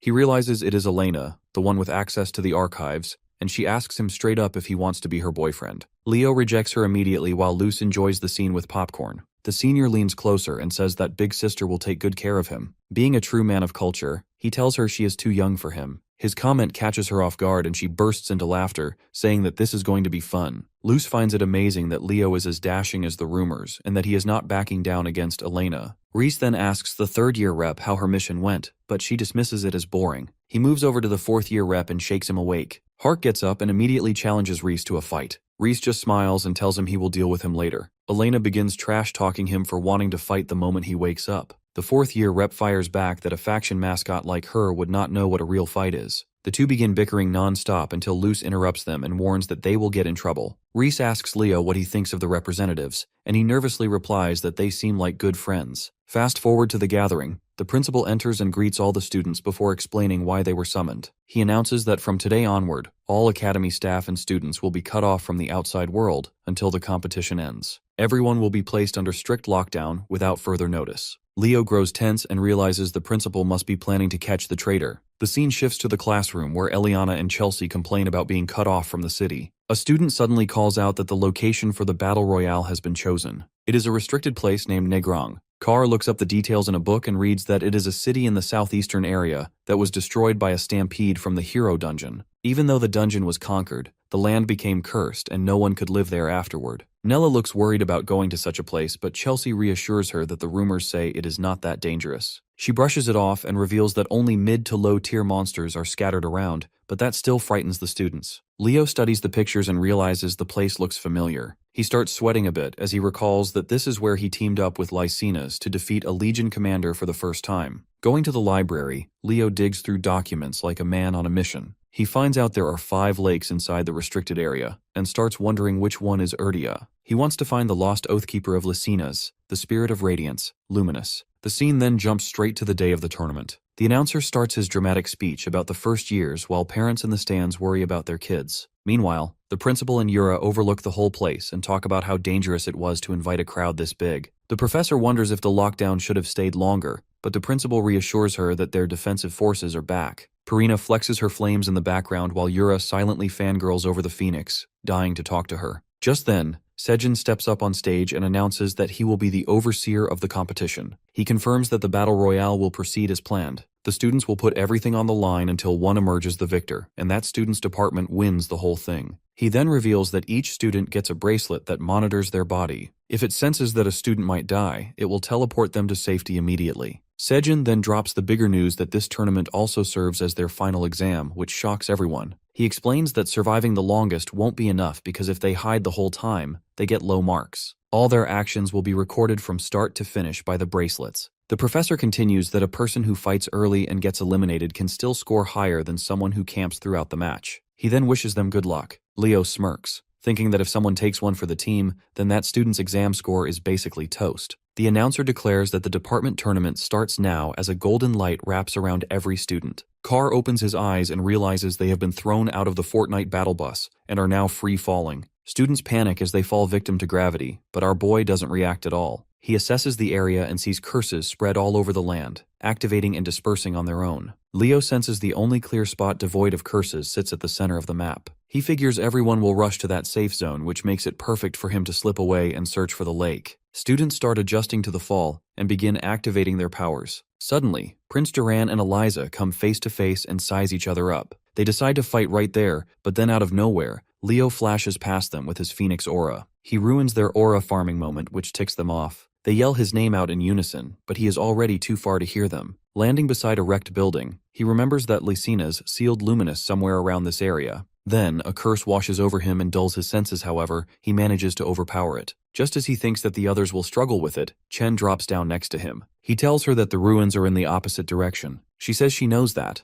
but she has unfinished business with him. She takes her stance and asks for a one-on-one battle. Leo teases her for dropping that out of nowhere. Chen says that from the moment they met, she wanted to know the difference between their strength and rushes forward. She activates her water martial arts skill, but Leo hardly reacts. She compliments him for using his flame aura to cancel her water attack at that moment. Then she tightens her posture, and Leo senses it instantly that she has a high-ranking water spirit. Chen launches another attack, but he summons a flame in his hand. A massive wall of fire cancels her attack, but then he realizes that it was only a distraction. Feeling for her presence, he catches her coming from behind and blocks her cleanly. Chen slides back, surprised that he countered her last attempt. She knows she has lost the element of surprise, but she refuses to back down. Leo then lectures her that water is a force that can take any shape. Marching forward with his flame sword, he tells her that her movements are too rigid. Chen sweats as she knows a direct hit would end her. She summons a water shield, but then her eyes widen in surprise. He appears right next to her with a fireball and tells her again that her movement needs work. When the smoke clears, he points his sword at her throat and says that he has won. She admits defeat and says that he fights like a seasoned veteran, but then he tells her to head back. She is shocked he is not eliminating her, but he says it is his choice. Walking away, he then tells her to deal with the two who are heading towards them. Chen hesitates, but then realizes what he means as those two powerhouses from earlier rush toward them at full speed. Duran and Eliza rush past while arguing over who gets to fight Leo, both acting like children. As they close in, Chen looks at them like they've lost their minds and asks why they are even here when the ruins are literally in the opposite direction. The prince assumes she must have eaten a loss and asks where the class representative disappeared to. Chen admits the obvious, but then says she is injured, so they should head to the center. Duran gets fired up over that. but she cuts him off fast and reminds him that they are in the same department, so there is no point denying her request. That shuts him up on the spot. Chen then turns to Eliza and asks if she can carry her back, but the white-hair girl immediately reminds her that their departments are different. Chen fakes being offended and even brings up the times she helped Eliza cram for her tests. That hits a spot, and the white-hair girl says she does pay back every favor, but she really can't right now. Chen drops the puppy eyes like it's her final move, and that ends the debate, forcing the two to agree at last. Eliza warns her that the truce only lasts until they reach the central ruins, while Duran just stands there awkwardly. Looking back, the water girl hopes that Leo finds whatever he is chasing and wraps this up fast. The scene shifts to a red-haired NPC, Juridan from the summoning department. He is sprinting at full speed toward the castle in the center. The boy mutters to himself that he can finally be free from the curse, but a huge fireball slams into his path and forces him to a halt. A voice tells him not to get too confident. Celia stands tall as she summons another fireball, having taken over the north gate with zero hesitation. Students in the area scramble away toward another gate. They try their luck again, but the same fate hits them as Chloe guards the west gate with her ice magic. The red-hair student gulps and thinks that only the south and east gates remain. He recalls that Eliza is chasing after Leo and hopes that Walden handled at least one gate. Before they take another step, a giant shadow spreads over the horizon. One of the students panics and yells that it's a black wyvern, but Juridan corrects him fast and says it is the cursed variant from the summoning exam. Everyone breaks into full panic mode, wondering what the hell the beast is doing here. Meanwhile, Zeist Zerdinger checks the battlefield and notes that Celia is handling things well, but finds it strange that Leo still has not entered the ruins. Looking at Chelsea, her uncle compliments her and says she has finally become a proper mage of their house. The two share a moment talking about how adorable the younger students are, but Zeiss shifts immediately as he senses something off. A massive monster appears on the battlefield without warning. The teachers rush into the control room and demand to know what is going on. The mage inside yells that they lost contact with the other control room. Herod tells Sejin that they need to evacuate every student right now. The white-hair professor pours magic into the crystal, but nothing responds. He announces that it isn't working, but Herod doesn't stop and bolts toward the headmaster, telling him to keep trying. The scene jumps to a group of students locked in a fight. An NPC wipes sweat and comments that the other departments are built different as he tries to catch his breath. Walden chills on a broken rooftop and decides he has to wrap things up before the monster reaches this area. Right then, the cursed black wyvern flies into view and shocks everyone. Someone yells for cover as the creature fires an energy blast. Walden reacts instantly and raises a firewall to shield them, despite being in different departments. He calls his teammate and orders him to open the gates so they can get everyone inside. The guy gets cocky and says he doesn't take orders from him. Walden casually chokes him out with one arm and says that time is limited. He declares himself captain and repeats the order to open the gate with no room for debate. Somewhere else, Leo is busy crossing out lakes one after another as his search still comes up empty. He figures that everyone must be fighting by now and thinks he should join them soon. Just then, his eyes widen as a nasty aura spreads across the land. He notices that this curse of severance doesn't match anything in the local area. It hits him that he last felt this curse during a fight against Tartarus. He activates his Phoenix aura instantly and rushes forward at full speed. Leo recalls that the curse doesn't attack people directly, but it cuts off every form of outside communication, trapping them in a giant net. He wonders if the traitor inside the academy finally made their move. Zipping across the terrain, he tells himself he needs to find the others as fast as possible. In the central ruins, Nella tries to heal Carr while telling him not to fade on her. Another NPC trembles and asks why the bracelet didn't activate to teleport them away. Meanwhile, Chelsea refuses to back down and takes on the Minotaur at the east gate alone. Out of nowhere, the monster swings its axe down on her and catches her off guard. Someone blasts the Minotaur back before it can land another hit. Her brother, Abad, appears and reminds her that she can use multiple spells at the same time and tells her to focus. Chelsea struggles to get up and tries to figure out what is happening, but a roar shakes the ground and cuts her off. Her brother locks in and announces that the department competition is cancelled for now. He adds that everyone needs to join forces now if they want to deal with these monsters. He assumes that the smart students will head toward the inner castle and says that their job is to prepare to hold down the fort. From afar, Eliza, Sia, and Duran closed in on the castle as soon as they caught a glimpse of the rally signal. They had no idea what was going on, but it was an abnormal situation to say the least. Duran decided to lead the charge, while the ladies offered support. Using his potent lightning affinity, he made quick work of the monsters along the way. In the inner castle of the central fortress, those manning the watchtower signaled the opening of the gates for the last group coming in. Eliza, Chenxia, and Duran cut it close, but they made it. Celia Zerdinger thought Leo would be with them, but that dude broke off from the pack and headed to the outer area. The rookies knew better than to theorize about his reasoning. They were also certain that the class representative would be fine out there. But for those present, exchanging relevant information was the highest priority to better grasp the situation. First, they have found that the artifact bracelets have stopped working. Those with fatal wounds aren't being teleported out. Moreover, beasts are spawning around and even inside the castle. Aside from the basic curse on Negrang, Chen Xia sensed some sort of communication blocker. To sum it up, they are isolated and trapped, besieged by monsters, with only the castle walls to defend themselves. While the top rookies were discussing a plan, Emio Luchan, third place in the Department of Magic, argued that they were simply in the middle of a spontaneous event arranged by the school. He did not want to hole up and lose points he could be earning. Celia snarled at the dude's stupidity. They have many severely injured on their side. Without Nella's healing magic, several might have died. Carl was one of them. Despite the blatant signs that something was afoot, Emio chose to believe that the professors were just testing them. He was obsessed with getting points for his finals. Duran tried to talk some sense into the freak. They don't even know the criteria for scoring, for certain. Still, Emio ignored his warnings and headed for the gate. He would have continued marching out of there if a Minotaur's corpse hadn't suddenly dropped under his feet. It was Walden's prey. Upon arrival, the absolute Giga Chad voted to defend the inner castle. Celia took charge and split the entire batch into 5 groups to guard the gate and each wall. The monsters worked fast. Just moments later, a Minotaur was able to break through the castle gate. Duran flawlessly dealt with the threat by cooking its furry ass with lightning. The magic boys contributed some damage as well. Up on the walls, the strategy was to take down the ogres first. These boulder-lifting monsters were surprisingly resilient against normal magic attacks. Since that was the case, Celia Zerdinger showed off her aura in the shape of a phoenix. One flame wing attack toasted every ogre within her lethal range. Second and third year reps, Lil Luce and Elena Giron, were watching everything unfold with bated breath. Though the freshmen were holding on, Elena reckoned that the situation would continue to deteriorate. If the enemy went through all the trouble of tampering with a Lumerne event, they won't stop with just a few scares. In the worst-case scenario, everyone inside might die. The next phase had already started. The sky was torn open by a magic circle, and a gigantic furry hand emerged from the spell. They've discussed this possibility in the classroom. That time, they covered the hero record of Hermelin's Spear Knight, Battle of Bjorn Field. In that battle, heroic forces were terrorized by a 15-meter-tall anomaly. It was a monster known as Gigantes. One look was all it took to plunge the inexperienced crowd into despair. The Gigantes was fast, muscular, and ready to charge in. While the rest were just watching the monster in a daze, Chloe Mueller put some new holes in the creature's body using ice. Her actions woke up the useless sitting ducks. Chloe added that the Gigantes in front of them weren't in full form. Thinking rationally, most scrubs would rather just run, scatter, and wait for the rescue team. Chloe had bigger balls than these fools. She admitted that she was scared, but that doesn't matter. To make matters worse, the Gigantes showed off its uncanny regenerative ability, healing gaping wounds in its body in just a few seconds. While the noobs skedaddled out of fear, Chloe stayed. Someone recently taught her that a hero stands tall in moments of crisis.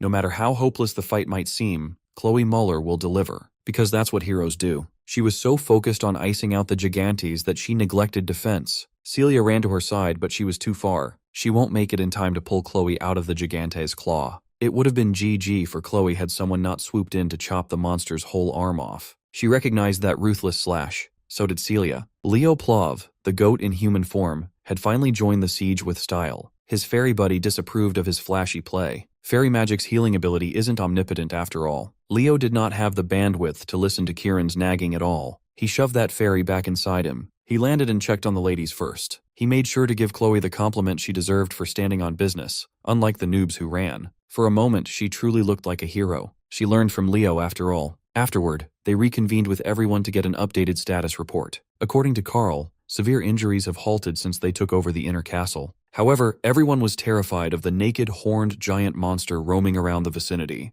Leo proposed a simple and straightforward plan. Work together and kill that thing. If these kids really dream of being heroes, they should be jumping at the opportunity like this. Ilyana voiced out that a head-on battle against Gigantes was insanity, but Leo volunteered to lead the charge because he was confident that he could smoke that monster. Princess Eliza opposed the plan, but Walden was surprisingly open to having Leo as shot caller. The guy was normally arrogant and stoic, yet he knew when to set aside pride to defeat a fearsome enemy. Since Leo was confident in his chances, it's only right to let him lead. Chen Xia was already on board with the plan. Eventually, Eliza softened up and joined in. Chelsea had seen the same thing happen in the entrance exam. Leo loves throwing himself into impossible fights. Leo personally invited Duran to cooperate, but the prideful young man insisted on being the one to land a heavy blow on the beast. Out in the real world, concern turned to hype. With such an incredible batch of promising prospects, victory might be possible. Elena Duran felt what happened the moment Leo showed up. That kid changed the group's atmosphere. There are many great heroes in the world, but she could tell that Leo Plov is on a whole other level. He's the type of man who can turn despair into hope, the light in the darkness. In other words, that boy is goated. Within the length of the group's discussion, the monster had reattached its arm. This time, Eliza and Abad formed a surprising airborne duo. She handled the transport, wowing Abad with her flying skills. Finally, they successfully baited a ranged attack straight out of the monster's mouth. Eliza swiftly pivoted her summoned spirit out of the way, while Abad wound up a spell. Using the pure destructive power of Tempest, he put that Gigantes in a giant blender. Despite the brutality, the monster survived. The next wave of attacks immediately followed. This time it was fiery and spicy. Celia scorched the skies and landed on top of Eliza. With 3 people aboard, a wind wyvern's mobility drops. Even so, Abed couldn't stop rizzing up the hot-headed Zerdinger. Bro was talking about how well wind and fire go together. From the castle walls, Chloe Moeller walked out clad in icy mana for a second-round bout against the ugly bastard. She silently chanted another big spell, and the Gigantes did not want to let her finish. Her icicle spears were formed and active. They will be the perfect companion to the duo up next, Duran and Zia. Zia's water spirit was versatile, perfect for opening a path for Duran's serious damage output. Her sparkling fluids could coil around the enemy and harden into restraints to bind them. Once the Gigantes were sufficiently under control, Duran could finally go apeshit. His lightning attacks gained a perfect pathway through Sia's water. It was a combination attack that was equally striking and inescapable. After inflicting some diabolical damage and momentary paralysis, the next guy up joined in. Walden restricted the Gigantes with his spirit magic chains. The mad lad held down a whole beast with pure muscle power. As the chains tightened, Celia and Abad decided to chip away at the monster with a combination attack of their own. Everyone perfectly played their role. It was now up to Leo and Chelsea to deliver a fitting finisher. Desperate and immobile, the beast stayed still and loaded up another ranged attack. It decimated the castle walls, but the targets leaped out of the way. Chelsea retaliated with a swirling pool of wild wind magic. All sorts of spells and aura techniques have pushed the Gigantes to the brink of annihilation. Leo Plov was up there to push past that brink. Mixing his old Kyle Vortex and Phoenix Breath resulted in something far more desiccating. After he cooked the monster's rancid meat, Chloe cooled it down to absolute zero with Ice World. All in all, it was a successful subjugation, even though the Gigantes still looked geeked out inside all that ice. Thankfully, it despawned when the frost shattered. It was a concerted effort between the top rookies of the batch across every department. As soon as Chloe retreated to the inner castle, she was hounded by Carl. He truly admired her for looking like a real hero out there. While everyone was catching their breath and celebrating, the MVP, Leo, was nowhere to be seen. Right after annihilating a giant naked bullman, Leo Plov went right back to his real mission. He found the spot Lycinas hid from the world and fulfilled its activation condition. It had been a long time since he had seen someone from his old life. The spirit known as Luminous had been awakened. Thanks to his prior knowledge, tapping into the seal wasn't an issue. At first, Luminous failed to recognize the man who woke him from slumber, so Leo introduced himself by his previous name, Kyle. Luminous quickly adjusted to the fact that his old friend had changed appearance and asked where Lycinas was. Leo had to break the unfortunate news that their comrade was dead. Luminous scanned his surroundings and saw an unfamiliar blue sky up above. He must have slept through the Age of Calamity. 5,000 years passed, but the spirit had only started grieving those who were lost. Even though Kyle and his friends brought light back into the world, Luminous could still feel an unsettling power lurking in the land. To protect the peace that he started, Leo will fight again. Eager to help him in his mission, Luminous passed him a special jewel hidden by the great spirits of light for generations. It wasn't especially powerful, but it would secure equal treatment to a great spirit from any spirit of light. Leo was just happy to get a bonus gift. His real reward was sharing the view of the beautiful sky alongside an old comrade.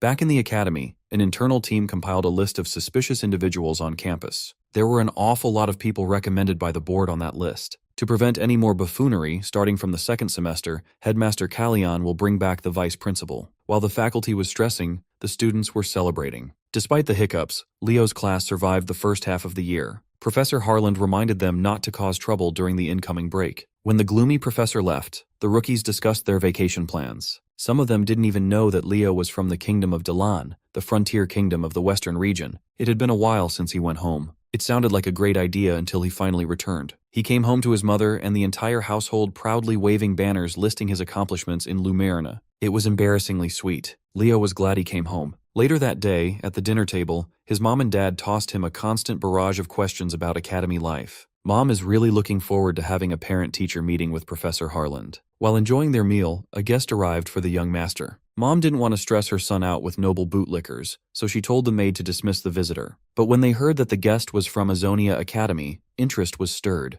The messenger spirit guest let himself in and addressed Lady Reyna Zerdinger. He approached Leo and handed the young master a letter. It was a formal letter offering him a recommended admission to Azonia. As far as he knows, Azonia is a Beastman Hero military academy in the middle of Aztec, the city of Beastmen. Unlike other schools, they hold the entrance ceremony during the summer. Azonia is known as the toughest academy to get into. When Leo's mom was young, she assisted them with some stuff. As a token of gratitude, they promised to recommend her son for admission. She was out there signing contracts recklessly. Since Leo's attending Lumerne now, the best Leo can get is a field trip. He's heard about the infamous Azonia entrance exam, a deadly marathon across the desert. Naturally, a Beastmen Academy worships strength and instincts above all. Curious what kind of hero candidates the Beastmen have, Leo put on a disguise and started his field trip. Kieran helped him by using polymorph to appear as a mixed-blood Beastman. According to the letter, the exam venue was Aztec's Coliseum. On the way to the Grand Arena, he came across a monument in honor of Aaron, the warrior of indomitable courage. The statue was fire, but the text was a bunch of bull. Leo knew Aaron as a scaredy cat quivering before every battle. When he entered the Coliseum, Leo saw a bunch of Beastmen waiting for the program to start. It did not take long for a bunch of asshats to crawl out of their hole to mess with the newcomer. Due to his mixed-blood disguise, the racist furries saw him as unfit for the glorious Azonia Academy. They kept calling him a mongrel rabbit, but Leo was unfazed. These kids are acting high and mighty, even though they haven't even passed the entrance exam yet. When this fact was pointed out, the asshats immediately escalated the situation and laid hands on Leo. The moment he felt the tightening grip on his shoulder, he wrestled the asshat to the floor. When Leo left the commotion, the guy he slammed to the ground had changed his tone. 5 millennia have passed, yet Beastmen still worship the strong. Unbeknownst to Leo, a bored Catgirl was watching him from the roof. Catgirl's interest was piqued. The preliminary exam started. The last group the instructor tested passed in 36 minutes, a solid upper-mid ranking. Instructor Berga too was unsatisfied with this year's Azonia hopefuls since he heard about Lumerne's stellar freshman batch this year. Still, he can't be too bitter since they have some impressive cadets in the mix too. Instructor Berga's daughter R2 is coming in as a freshman this year. He was certain that his little girl could easily be the class representative soon. While eyeing the examinees, he noticed a familiar-looking black rabbit boy in the crowd. He asked the deputy director for their file on the kid, but he wasn't on the watch list. As far as they know, the rabbit boy's name was Kyle, and he was a recommended admission. Berga looked into the boy's eyes and noticed their uncanny resemblance to an old friend, Reyna Zerdinger. Leo was put in the final group for the so-called Beast Carnival. Alongside him was the prospect everyone was watching, R2, heir to the Two family. Since she's a rising star in a culture that reveres strength, Leo wondered if the Catgirl was worthy of inheriting Aaron's techniques. Other than that, Leo was confused by this whole Beast Carnival business. He thought he signed up for a desert crossing marathon. Naturally, he asked R2 about what's going to happen next, citing his mixed blood as an excuse for cluelessness. R kindly explained that Azonia's entrance ceremony is also one of the city's biggest festivals. The Beast Carnival is a very popular celebration and form of entertainment for visitors. For admission candidates, it was also a long-standing rite of passage. Amid the unending threat of Tartarus, this is their way of proclaiming that Beastmen have arrived. Today, R is expecting Rabbit Boy to fight as well as she saw earlier. The beast assigned to them was a normal and pissed-off Cyclops. The monster single-mindedly charged forward, and the examinees scattered out of the way. This one-eyed freak made the error of focusing on Lady R2. She took to the skies in one giant leap, clawing away at the monster's flesh on the way back down. When she landed, R noticed another Cyclops heading towards the Rabbit Boy. There wasn't any need to fret. Leo's extended fist met with the monster's momentous punch. Suddenly, the poor Cyclops was reduced to a blood pulp, just blood, guts, and gore. Leo had gotten so strong that he was acting like One Punch Man with hair. Upon witnessing such an abnormal display of lethality, the crowd took note of the Black Rabbit as a promising candidate. The closest one to the scene, R2, saw something odd. Just now, that Black Rabbit Boy beast transformed. When the moon rises, it draws out beastly powers within beastfolk. Their ancestors studied and attempted to replicate that transformation for a long time to no avail. There was a singular exception to this limitation, the Beastman hero himself, Aaron. The Beast Carnival concluded smoothly. As soon as she had the chance, R2 tried to corner Leo for an interrogation. Unfortunately for her, the boy's performance attracted too much attention from their peers. Dion Den, a wolf beastman, casually approached Leo with a cheerful introduction. R2 inserted herself into the conversation to push the muscle-brained Dion out. She really wanted to ask the Black Rabbit about what she saw in that Coliseum earlier. R didn't get the answer she wanted since Instructor Berga too, her dad, joined the candidates. He came by to inform them that tomorrow's exam needed no introduction. They will be crossing the Great Azarek Desert. The rules are simple. Depart from Azarek, cross the Great Desert, and finally arrive at Azonia. Beastmen know just how harsh this region of the continent is. Berga's only piece of advice was for everyone to never confuse recklessness with courage. Recommended admits who haven't attended the free Azonia lectures with everyone else are encouraged to introduce themselves. Normally, attending free lectures to secure a letter of recommendation is the standard. Recommended admits are special cases, prospects with overwhelming abilities who are exempt from lectures. The first two were R2 and the black rabbit named Kyle. There was Stea Rual, a mage, Rate Vega, a spirit summoner, and Dion Den from earlier, 5 special admits for the freshman class. The deputy director encouraged them to check the bulletin board for assigned lodging before being dismissed. While everyone else was filtering out of the room, Leo was halted by Instructor Berga for an interview. Without wasting time, the beastman asked him if he was Reina's son. Leo thought his disguise was impossible to see through. Well, he was wrong. Berga beamed with joy upon getting confirmation that the boys were Reina's. They were old friends who used to compete against each other as representatives of Lumerne and Azonia. Instructor Berga would have thought Reina would at least mention him to her kid, but that wasn't the case. Leo's mother never really talks about her school days, something Berga understood. If it wasn't for that fool Ellen, Reina would have turned out differently. Nevertheless, Leo knew for a fact that his mom never regretted her choices. Berga was pleased to hear that. Reina Zerdinger, the wildflower, was a beautiful and splendid woman then and now. After seeing Rabbit Boy's Beast Carnival performance, Berga will be paying closer attention. Afterward, Leo found his assigned dorm. It was surprisingly better than El Shalbekia's accommodations. He was fresh out of the shower when R2 busted through his window to continue their conversation. She immediately realized that she had picked the wrong time when he saw the black rabbit naked. Leo dressed up and gave R2 the floor to speak. She accused him of being able to turn into a beast just by willing it. He confirmed her suspicions by casually demonstrating his beast transformation. Strangely enough, while polymorphed into a beast man, he could access Hero's breath. Of course, the drawbacks are severe if he activates the state for too long. Nevertheless, the last and only beastman in history to freely use the technique was Lord Aaron himself. Much to R2's surprise, Rabbit Boy offered to teach her how to do it herself. He might as well pick Aaron's successor now. He is going to need the power in the upcoming war against Tartaros anyway. Maybe this was the purpose of his reincarnation in this era. As long as R could prove herself worthy of becoming a true hero, he'd gladly bestow her with Aaron's legacy. She took his condition as a challenge. R's instincts were telling her that this boy was looking down on her from a mighty high place. The second day of the Azonia entrance ceremony kicked off merrily. Every admission candidate lined up for the Azarek Great Desert Crossing test. Among the spectators were Professors Ain and Yura from Lumerne, scouting the competition. One name stood out in their report, a boy named Kyle. Ain wondered if the boy would be Kyle the braggart or Kyle the hero of beginning. The topic of Kyle reminded him of Leo. When they saw R2 on the stage, she was huffing and puffing as she marched towards the competition. She just approached the black rabbit to remind him of their agreement. R could not sleep a wink from excitement, so he had better watch closely. The professor's intrigue towards the boy named Kyle grew upon seeing his interaction with this year's frontrunner.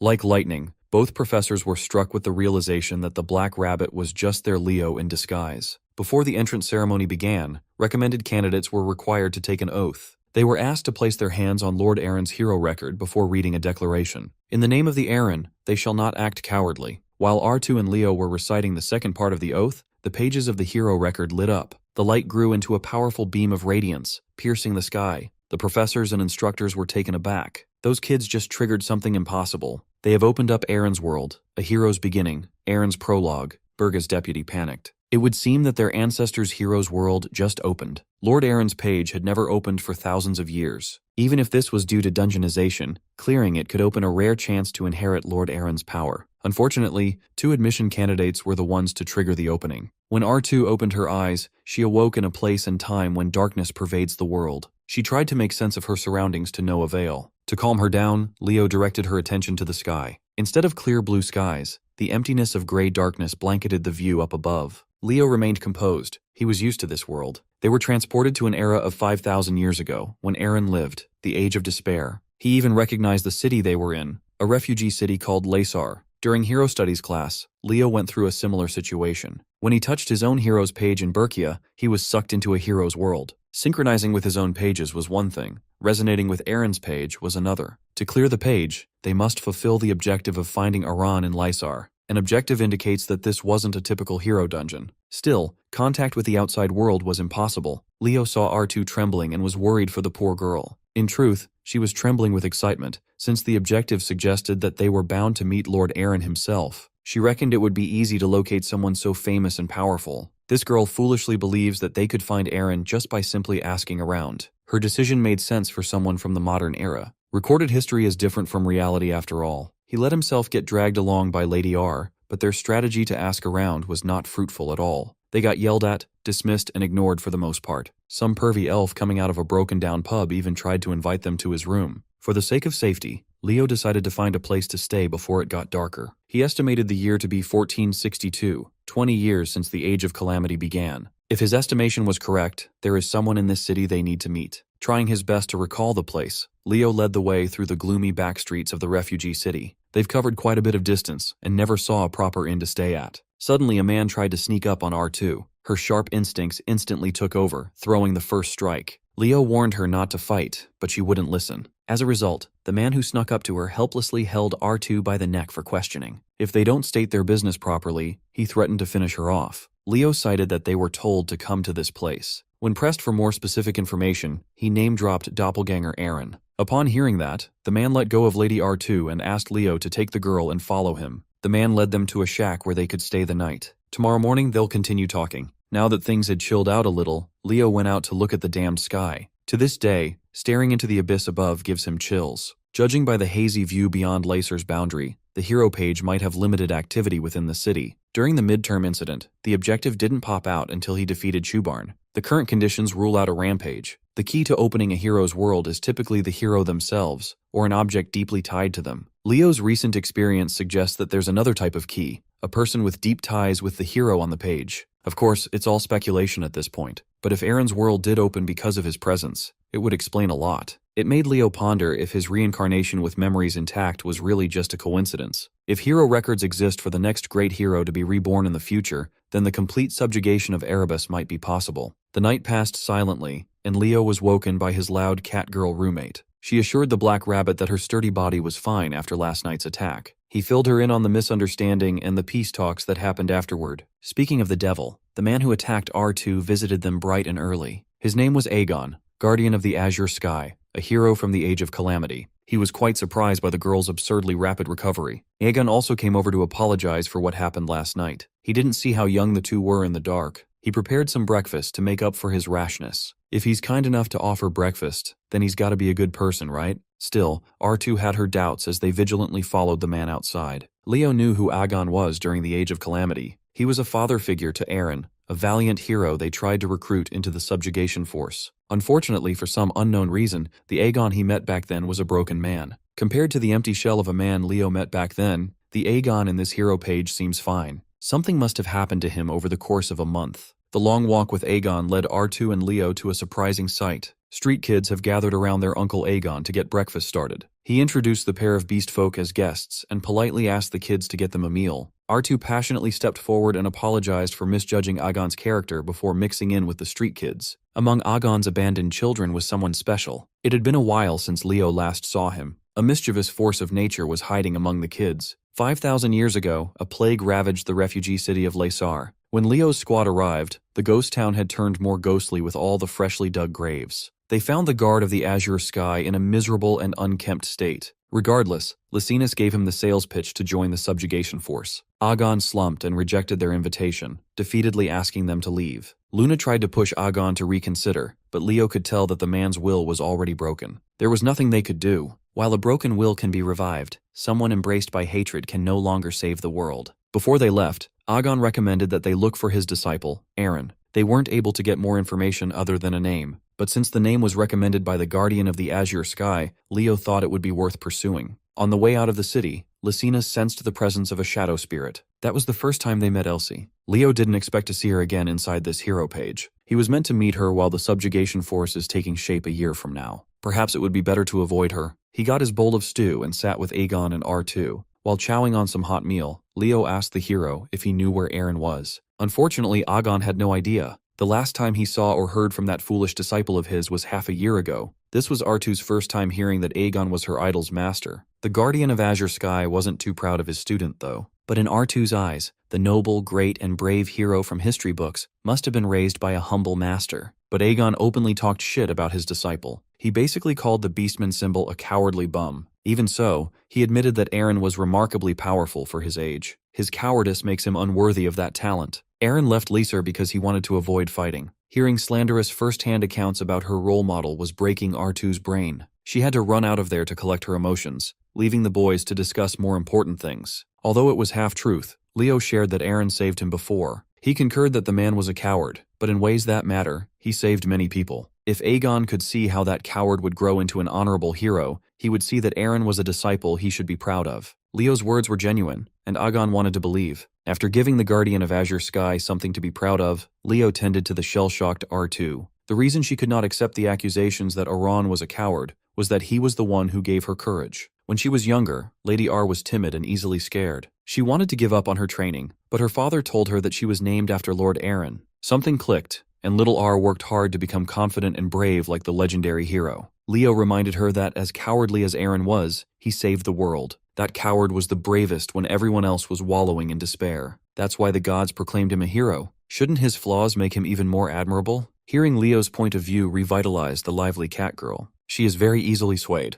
Come to think of it, Leo never saw any other children on his previous visit to this ominous city. By the time his squad arrived, Aegon was the sole survivor of the plague. That means something will happen, and all the kids Aegon takes care of will die in a month. The death toll piled up too quickly to attribute the deaths to a plague, no matter how severe. Right then and there, a close aide of Lord Levite Lacer walked over with his head held high as if looking down on filth. In the age of calamity, not everyone fought against evil. The turbulent world was divided. Most times, the enemies within were more troublesome than external adversaries. Mr. Aide gave Lord Aegon a phony greeting. Leo had seen people like this before, trash who chased merits and played at being a hero. Today, Mr. Aide came by to try to convince Aegon to stop rotting away in this cursed land. They have been trying to end his long seclusion to make him join the Hero Legion. Every time they come, Aegon gives them the same answer. If the Lord guarantees the safety and well-being of the children, he will consider the offer. Mr. Aide promised to report back to his superiors. However, he is under strict orders to retrieve the sword that devours darkness, Shatun.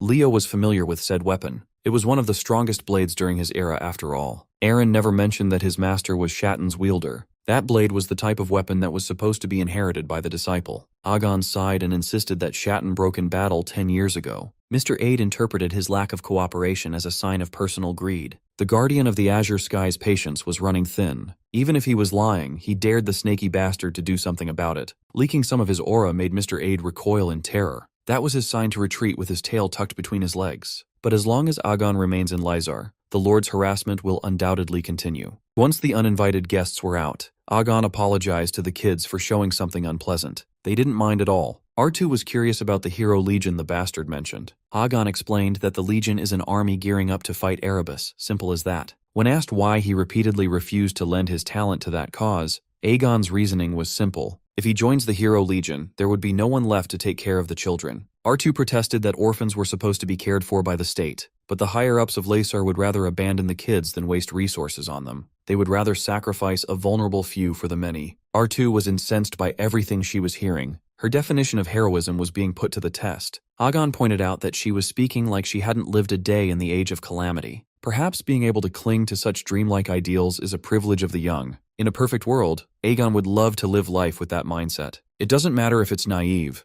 Leo believes that Aegon was already walking that path. He wouldn't be taking care of the orphans if he weren't a little bit of an idealist. Leo's words touched Aegon. The rabbit boy might look young, but his words carry depth and wisdom. Realizing that they hadn't introduced themselves, R took the liberty to introduce herself and her buddy, Black Rabbit Kyle. Aegon knew of a man who went by the same name, the one they call Surviving Hero. At that moment, R2 realized that the hero most people dismissed as a myth might have truly existed. Before she could derail the conversation with her endless questions, Leo snagged her tail and made her sit her ass back down. He whispered that straying away from their mission with pointless talk could ruin their strategy. Aegon had been living in the shade of the right path for too long. He welcomed the youngsters to stay until Eren returns. Even though his disciple had been missing for months, Lhaçar is still his home. He will return sooner or later. They must have triggered one condition that unlocked the strategy objective to meet Eren, who will return in 3 days. As expected, Leo's plan to go through Aegon was the right call. Unable to contain herself any longer, R2 chased after the ancient hero to ask more questions. Unbeknownst to her, Leo just received a hidden objective to save the Guardian of the Azure Sky. The text implied that he must help to keep Aegon's will to live intact. Within the 3 days they were given, something bad is bound to happen. Leo was deep in thought, strategizing, when one of the kids asked him how he knew she wasn't human. Of course it was the Great Spirit, Elsie. Unlike the Elsie he came to know, this version was still capable of smiling. One look was all it took for her to connect the dots. An amazing spirit summoner with an all-class category, this boy must be the surviving hero, Kyle. No matter what he says, Elsie won't be fooled. The last and biggest tell was the orb of light in his possession. Only a companion of Lycina's could have such a thing in their person. It was a bit of a misunderstanding, but Elsie wasn't too far off from the truth. Apparently, she heard rumors that Lycina's left Guardsron to subjugate Erebus. She approached Kyle for that very reason. Obviously, the vibrant Elsie wanted to do her part and help save the world. The way she was acting was completely different from the shadow spirit he ended up contracting with. As a spirit born in the Age of Calamity, she had never seen the stars in a clear night sky. She's heard stories about how dazzlingly beautiful they were. Elsie is excited to form a contract with Lycina's after hearing rumors about how she defeated the Legion commander, Jormungand. She finds Lycina's ambition and abilities perfect. She keeps yapping on and on about Lycina's, but Elsie ended up choosing Kyle as her contractor for some unknown reason. Stirring the pot further, she whispered a little secret in Kyle's ears. The sword that devours darkness, Shatton, is none other than her. In the Lysar Lord's castle, reports about Aegon's constant refusal were relayed to the man on top. These days, Lord Rodion often stresses over securing more power to protect his city. His aide brought up Aegon's soft spot for the orphans of the cursed land, riling up the Lord. Rodion took it as an insult that someone wouldn't follow his greater cause to the point of shielding trivial things. The aide pounced on his lord's displeasure and informed him about the plague spreading across the cursed land. If a breakout explodes among the refugees, the city will be shaken. But if they cut it off before the sickness spreads further, they'll have an answer to their homeless orphan problem. Naturally, Aegon won't just stand by. That's why Mr. Aide planted rumors about the plague's spread earlier. They were banking on the belief that a hero won't do something foolish and endanger a city full of people, no matter what. Lord Rodion was a dumbass, completely under the control of his corrupt aide, Levaton. After just a few words, he was ready to entrust full authority over Lysar's security. Levaton's silver tongue and ability to cozy up to his boss were a dangerous combo. After Levaton's last visit to Agon's shelter, the paranoia about the plague seeped through the city. Meanwhile, Kyle was still thinking about the night he contracted with Elsie. After endlessly glazing Lycina's, she asked Kyle a serious question. Do you think the world is worth saving? Surprisingly, Kyle didn't give a concrete answer. He would rather think about that question once they are done saving the world. The Elsie he met back then was disillusioned with the world. She wasn't as bright as the Elsie hanging out in Aegon's shelter. Kyle was finally certain that the kids did not die from a plague. When he met up with R2 again, he asked her where the Guardian was. Unfortunately, Aegon has left. He was summoned by order of Lord Rodion.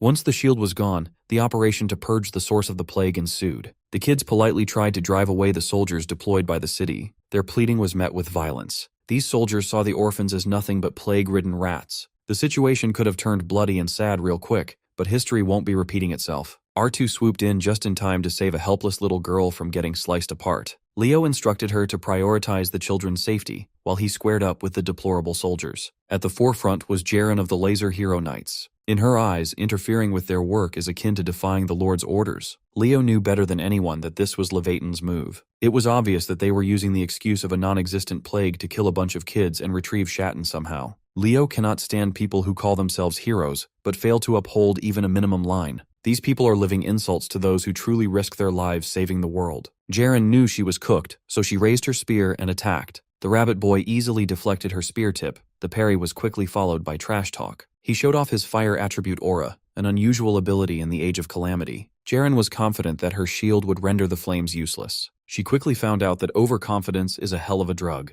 Leo blew her the fuck up with pure flaming aura. One attack was all it took to melt her shield and burn her armor. Both her skill and equipment were trash. While Leo was literally cooking his foe, R2 showed off her combat skills too. Fully accessing her beastly savagery, she drop-kicked one of the pathetic armored knights. After knocking one out, she glided through the air to reposition on top of the biggest enemy clump. When her feet and knees dropped, the incompetent soldiers followed. Leo was very much impressed by R's proficient use of the elasticity aura. Now that they are fighting side by side, she's even more excited to take on Leo's flame aura soon. The burn victim leading the operation bitterly growled that Lord Levaton would avenge her. She even cursed at Aegon's kids for being filthy orphans. R did not like that at all. At that moment, Leo asked R to take the kids to safety for a bit while he dealt with the trash. She gathered the children and led them away, knowing that shit's about to go down. Jaren asked if the boy was ready to surrender and beg for his life. That could not be farther from what Leo had in mind. He just told R to evacuate the kids, because what he's about to do would traumatize any child who saw it. Jaren tried to beg for her life at the last moment before her head was separated from her body. The captain was beheaded, and the soldiers were damn near paralyzed from the beating.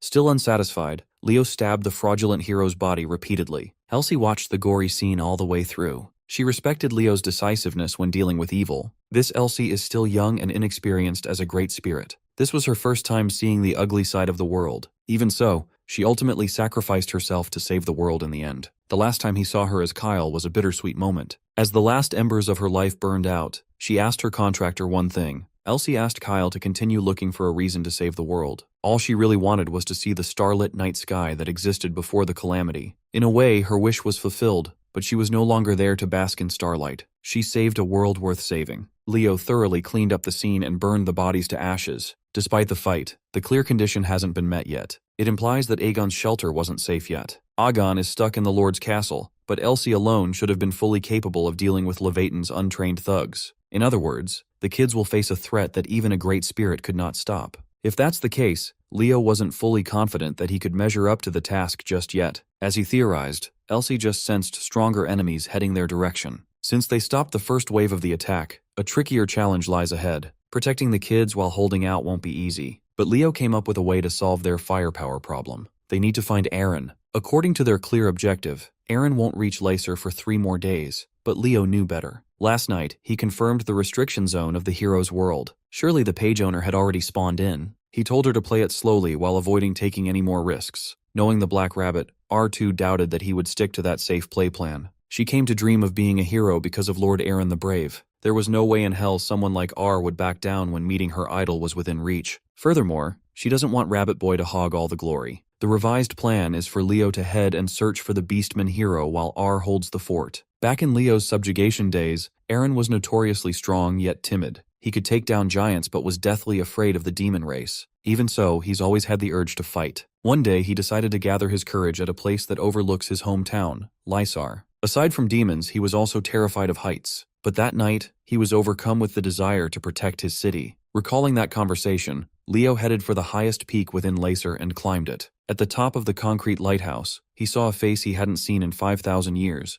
The only great hero born during the Age of Calamity, ridiculously bashful, yet immensely courageous, Eren the Brave. Leo knew that all he had to say was that Eren's siblings at Aegon's shelter were in danger. Without his strength, those kids might suffer a terrible fate. Believing every word Leo said, Eren's power manifested. It had been a while since Leo had seen a comrade in action. Just from the radiant aura alone, you already know Eren is going to be a menace. Before hopping off the lighthouse, the Beastman asked the Rabbit Boy if they'd met somewhere before. Leo honestly answered that they will, in a not-so-distant future. With that in mind, Eren blasted off like a rocket. Leo was glad to see that his old friend hadn't changed. Back then and now, he's always running full speed ahead for the sake of someone precious. R2 stashed the orphans in one of the vacant houses nearby, and they were quickly found by the second wave of attackers. Right now, she's tangling with a pissed-off Lord Levatan, who was forced to dirty his hands thanks to his incompetent army. R was making a fool of him for his sloppy attacks with nothing but brute strength. She was doing really well until a wild bolt of concentrated mana knocked her off her game.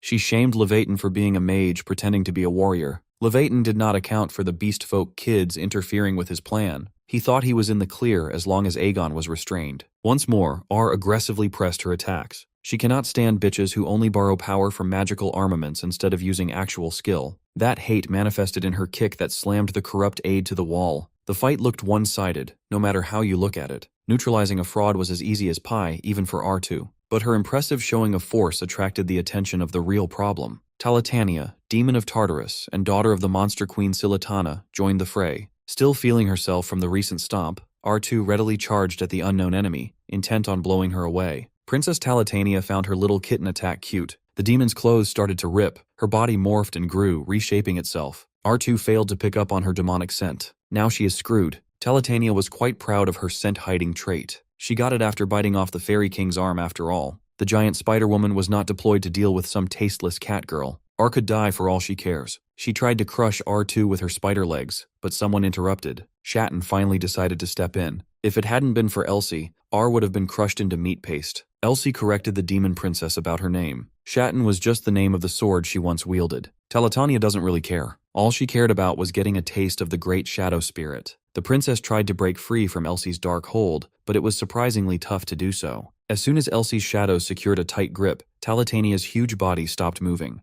The shadow tendrils quickly multiplied, completely immobilizing the threat. It was a repeat of their fight 10 years ago, when Elsie defeated the princess alongside Aegon. R2 didn't even know that one of the kids was a great spirit in disguise. Unfortunately, Talitania had learned her lesson from her previous defeat. She was able to free one of her freshly sharpened legs and stab Elsie's body. The impact of the stab pushed R2 away while Talitania was completely freed from her restraints. Being a great spirit, a single stab on the body doesn't mean game over. Elsie still had more shadow juice to grind down the spider. She had gone all out, but Talitania came out alive, completely mangled but still alive. While regenerating her head in full, she asserted that an immature great spirit without a contractor cannot possibly beat the daughter of the monster queen. There is nothing stopping her from biting into that spiritual flesh. While the spider princess was focused on Elsie, R2 seized the opening to kick her head off. The foot dealt some damage, but not nearly enough to knock a giant spider woman out. All it did was make the princess hungry for catgirl meat. Absolutely terrified of being monster food, R2's mind wandered to the coward who saved the world. If she wanted to chase after Lord Aaron, this was her chance. She refused to stand, trembling in terror. She would rather try an attack than succumb to fear. R2 thought she could scratch her way to subjugate a named demon. She was horribly mistaken. All she was in Talitania's eyes was a juicy, furry dessert reserved for later. R's injuries were severe. She wanted to get up, but she couldn't. She prayed and forced her legs to move, but they didn't. She was in a miserable condition until the whole area was suddenly lit up with bright lights. At the epicenter of the light in the middle of the night was a younger version of the man that every beastman revered. Meanwhile, Elsie was reaching her limit from continuously swatting away the spider's attempts to consume her. Talitania stopped only when Lord Aaron stepped in to handle the problem himself. Right in front of R2, he used Beast Transformation, the lost signature skill. The princess was intrigued. She had never heard of a beastman transforming without the full moon's influence. With an appearance somewhere between man and wolf, Aaron menacingly walked towards the big bug. Princess Talitania swatted him away using a single leg, but it was blocked and held in place by Aaron's raw strength. Taking him a bit more seriously, the princess added more spider legs to the mix. Aaron breezed through her attempts like they were nothing. He successfully closed the gap and put the monster queen's daughter in a firm chokehold. In one flashy finishing blow, he forcefully made that spider eat concrete. After a one-sided beatdown, Aaron emerged from the dust with Elsie in tow. When she woke up, he gently asked if she was hurt anywhere. Elsie was fine, all things considered, but the spider princess was still breathing, and she was very pissed off. The great shadow spirit wanted the killing blow for herself, but Talitania refused to let that happen. Morphing into a more demonic form, she lunged at the beastman while looking like venom. Aaron won't just sit by and wait for her attack to reach completion, though. His body radiated once more. He used the bright lights swirling around him as deadly weapons. The light solidified, forming intricate columns with ancient engravings. The rugged pillars of light finally sentenced the foe to shut the hell up. Meanwhile, the man behind the shit show was fleeing to the southern region of Lysar. Lord Levaton had no idea that he was conspiring with a demon woman. Collusion with humanity's enemy is a crime punishable by death. In his desperate attempt to escape his offenses, he failed to account for another person. While running, one of his hands fell off without warning. His ugly stump squirted blood, and the pain made him halt his run. Leo wanted to be the one to pass judgment on this parasite. In the past, he had a particular way of disposing of traitors to humanity. Once again, he was being pushed to cut heads and kill bastards. Levaton pathetically offered him status and fame. But what's the value of those things if the world is ending? Out in Aegon's shelter, the night sky had turned bright thanks to Aaron's luminous display of skill. With the spider lady out of the way, the cat girl came out to play. R2 was fangirling hard on the younger version of Aaron in front of her. Leo reconvened with everyone else and checked on Elsie. Despite sustaining a big hole in her stomach earlier, she was already fully healed. More importantly, she was proud of the part she played in defeating the Spider Princess. It was W in her eyes, but Leo knew better. Princess Talitania won't die so easily. She's a monster that destroyed kingdoms. It would take a hell of a lot more firepower to eliminate her completely. Elsie proposed that they should recommend that Aaron join the subjugation with Lycinas and everyone. Leo responded by ruffling her hair and agreeing to her idea. Today, the great shadow spirit realized something. She no longer wanted Lycinas. She wanted to form a contract with Kyle instead. She changed her mind solely because she grew to like him over a short period of time. Although he was honored, Leo does not have the authority to enter into a new contract at this time. He also confessed that he wasn't exactly the surviving hero. Elsie was surprisingly receptive to his absurd reason since he lacks power despite being an all-class fighter. Even so, she still wanted to make a contract with him. She wanted to bet her future on him since she's quite certain that he has the sauce to defeat Erebus. Leo didn't fight her any longer and accepted. Spirit and human touched each other's hands as Elsie commenced with the ritual. It was faint, but her shadow seeped through his flesh, marking his soul. She vowed to be his sword and shield as long as the contract lasts. Leo assumed that the contract would likely break when the hero's world ended, but contracting Elsie felt strangely nostalgic. While he was reminiscing, R2 was shamelessly clinging to Aaron like a rabid fan. Aaron was too polite to push her away, but the arrival of a familiar figure stopped everyone on their tracks. Agan had returned and saw his wayward student after half a year of no contact. Leo and R met Eren and saved the Guardian of Azure Sky. Mission objectives were completed. Agan welcomed his stupid disciple with a tight hug around the Beast Boy's neck. He didn't even pay proper respect to his master, and he should have said hi to his siblings. Now that the threats have been neutralized, the kids ran to the comfort of Uncle Aegon's presence. Leo was satisfied just watching what could have been from the sidelines. It is a relief to see the past change, even for just a moment. Agan and Aran personally thanked Leo and R, while Elsie had already hidden herself somewhere. Even the Guardian of Azure Sky was quite disturbed by the young lady's attachment to Eren. He thought she must have hit her head or something. Agan wanted to repay Leo for all that he had done, but all he could offer was a tome chronicling his personal aura cultivation method. It was the same method Eren used to gain the ability to beast transform at will. Leo was astounded by the value of the ragged tome. In his hands was the original version of Hero's Breath. As soon as he received his reward, he informed R that they had to go now. If she has anything to say to Eren, she had better say it now. The hero world can only stay intact for so long. She was naturally reluctant to go. She wanted to stay with Lord Eren a little bit longer, but she would settle with a pat on the head to cheer her on. Eren was confused by her request,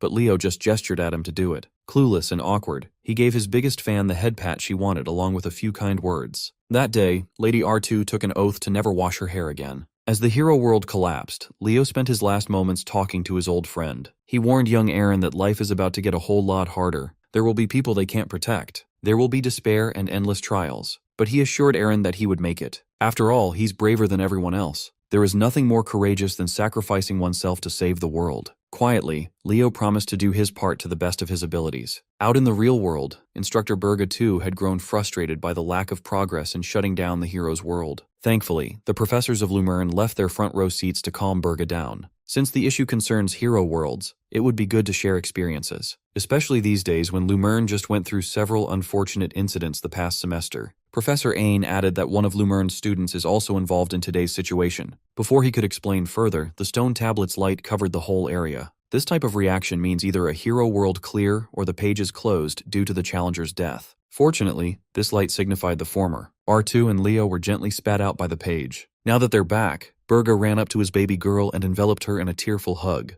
He wanted to know if she was hurt. Not only was she fine, but she also cleared Lord Eren's world. While Burga was scolding his daughter, Leo fished something peculiar out of his pocket. He pulled out a pendant that wasn't supposed to be there. Inside was none other than the slumbering Elsie. R2 proudly credited the Black Rabbit Boy for the successful clear. Instructor Burga was glad to have another promising prospect entering Azonia. Regardless of the method, R and Leo cleared Lord Eren's world. That alone proved that they are worthy of becoming heroes of Azonia. Before Burga could get carried away, Miss Yura interjected. With thinly veiled anger, she asked what in the world Leo was thinking. He tried to play dumb, pretending not to know his summoning professor, but Miss Yura wasn't playing. She grabbed him by his magic ears and scolded the boy relentlessly. Professor Ain had to explain what was really happening. It's a mystery how the kid snuck through Azonia's selection process, but the jig is up. Leo Plov disabled his disguise, showed his true appearance, and reintroduced himself as Lumerne's first-year representative. Back in Leo's family home, Lady Reyna was informed that a guest had arrived.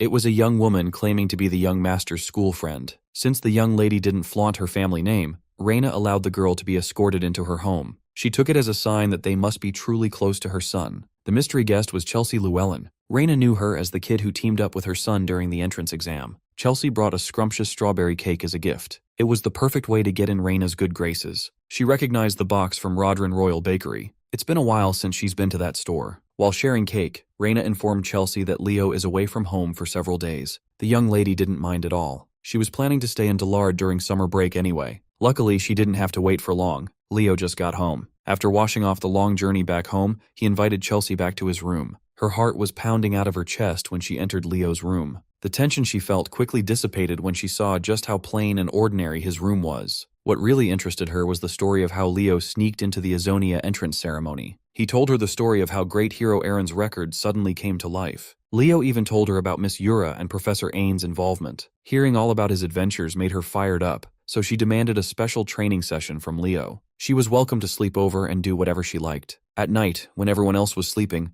Leo pondered the pendant he received. Lately, every hero's world clearly rewards him with things he could never dream of. But Elsie is supposed to be a being from the past. She wasn't supposed to cross from the page into reality. The only plausible reason for this anomaly is his connection to the past as Kyle. First, he wanted to check on the Great Spirit's condition. As soon as he opened the pendant, shadows and light exploded within his room. Elsie slowly opened her eyes and asked him where they were and where the rabbit ears went. Strangely enough, she felt stifled. Something was holding her back from using her full power. As expected, she's not in perfect condition. Still, the implications of her crossing from the distant past into the present were a mystery. Looking around the room, Elsie saw a moon that wasn't blood red through the window. She also saw the strange specks of light in the night sky. It was exactly like the starlight she had only heard about in stories. Leo took this chance to explain to Elsie that she's in the future now. Believe it or not, she somehow crossed over to a world 5,000 years after her era. He also told her that in this life, his name is Leo Plav, rather than his old name, the hero who survived, Kyle. Finally, he was able to truthfully share how he defeated Erebus and reincarnated into the current era. It was a lot to take in,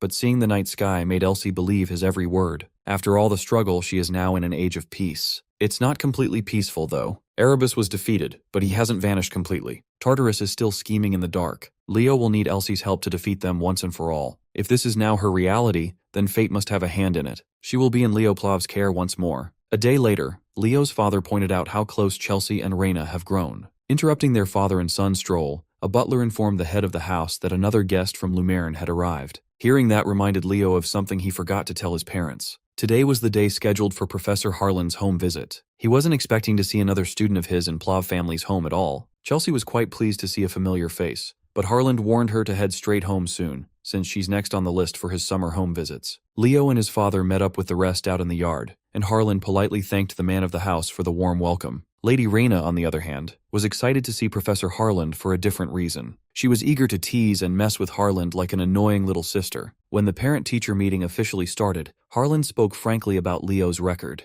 There is no doubt that the boy has all the qualities one could ask of a hero candidate. He is truly unmatched. Leo's mom and dad were floating on cloud nine, hearing their boy receive such high praise. Harlan handed Reina Leo's results in night studies, magic studies, and summoning studies, all of which were marked with top-tier grades across all three departments. Leo's leadership is also exceptionally strong, but in Harlan's personal opinion, the kid faces incoming crises far too readily. Throughout Lumerne's history, there have been very few students who could hold a candle to Leo's potential. He's a 15-year-old boy accomplishing feats comparable to full-pledged heroes one after another. It sounds like a good thing on paper, but even Reina could see how that can't be purely good. To achieve heroic feats usually means risking one's life, and Leo had been involved in far too many extreme cases in just one semester. Reina had not voiced her concerns, but she's truly worried about her son's safety. So Professor Harlan asked why Leo keeps pushing himself so hard. The kid eloquently stated that trials are unavoidable on the path to becoming a hero. He is not the type who merely idolizes the heroes of old.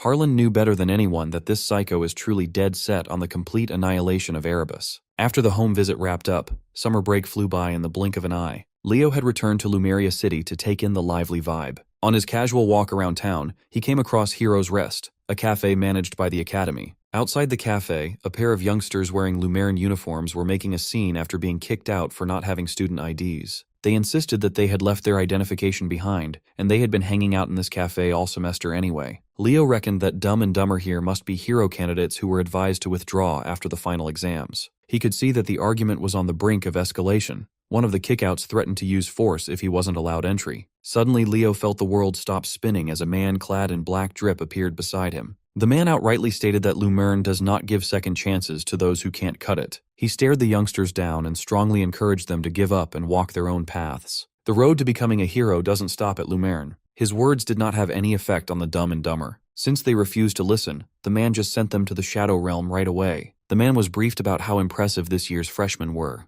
but seeing dropouts shamelessly rampaging gave him a bad first impression. When asked where he sent the kids, the Giga Chad answered that they are now somewhere far away. Leo just held his breath and watched the whole thing happen. He was 100% certain that this enigmatic man was a genuine dragon in disguise. After coming across a mythical beast in human form, Leo headed to the port where he met up with Celia. The start of the semester felt more real by the minute. Chloe Muller found Leo and Celia and joined them in waiting to ask about their vacations. Celia's vacation wasn't the best. She was swamped with family issues and such. Leo says his vacation was normal, but Celia outed his secret outing in the Azonia entrance ceremony. Finally, the best bro arrived. Always on the lookout for profit, Carl arrived at the port with a massive bag filled with wares to sell. Not long after, their little group had grown big when Ilyana and the others joined up. Now that everyone had arrived, the man Leo encountered at the cafe emerged from out of nowhere. He gave greetings to his cadets and introduced himself as Riven, the vice principal of Lumeran Academy. The only thing cadets knew about the principal was his 5-year absence from Lumeran.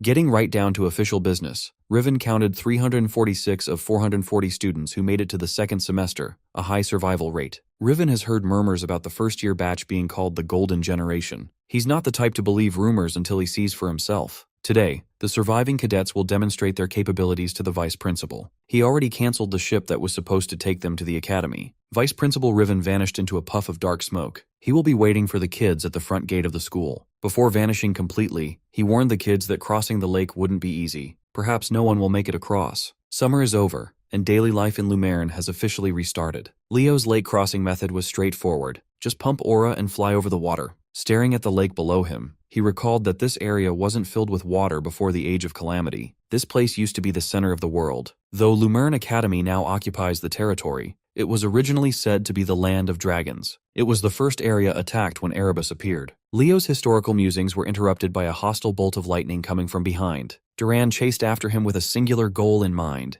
defeating Leo Plav. Before he could properly get his hands on his one-sided rival, the lake water below them created a massive wall of separation. The culprit was Eliza and her pink dolphin summon. Similar to Duran, she's been chasing after Leo to settle their unfinished duel from before. Chinsia saw the commotion and laughed. She was just having a fun time out there. A few other cadets gathered around the interesting spectacle, intentionally slowing down to watch. Eliza and her pink dolphin rode the cooling wave towards Leo. Without footing, he can't dodge this one. So he improvised and froze the water in place. Eliza expected that he'd have a method to counter her every move. So, she showed him something he had never seen before, a pink dolphin firing beams of energy from its mouth. The pink beam tracked his position and diligently followed Leo. It was a pain in the ass to take in raw. Eliza was very pleased with herself. For a minute there, it looked like she had the upper hand. But Duran was still sparking off in the distance, and he is very territorial when it comes to his prey. He was down to play dirty and struck Eliza Hergen from behind. As a result, Leo was freed from hostility, while Eliza and Duran argued about who got to fight him first. To stop them from bickering, Leo proposed a compromise. Just like a tournament, they should fight, and whoever wins will get to fight Leo fair and square. They were so competitive that both of them readily agreed. Eliza came out of the gate swinging with a showcase of her Delphinus's Dominion ability.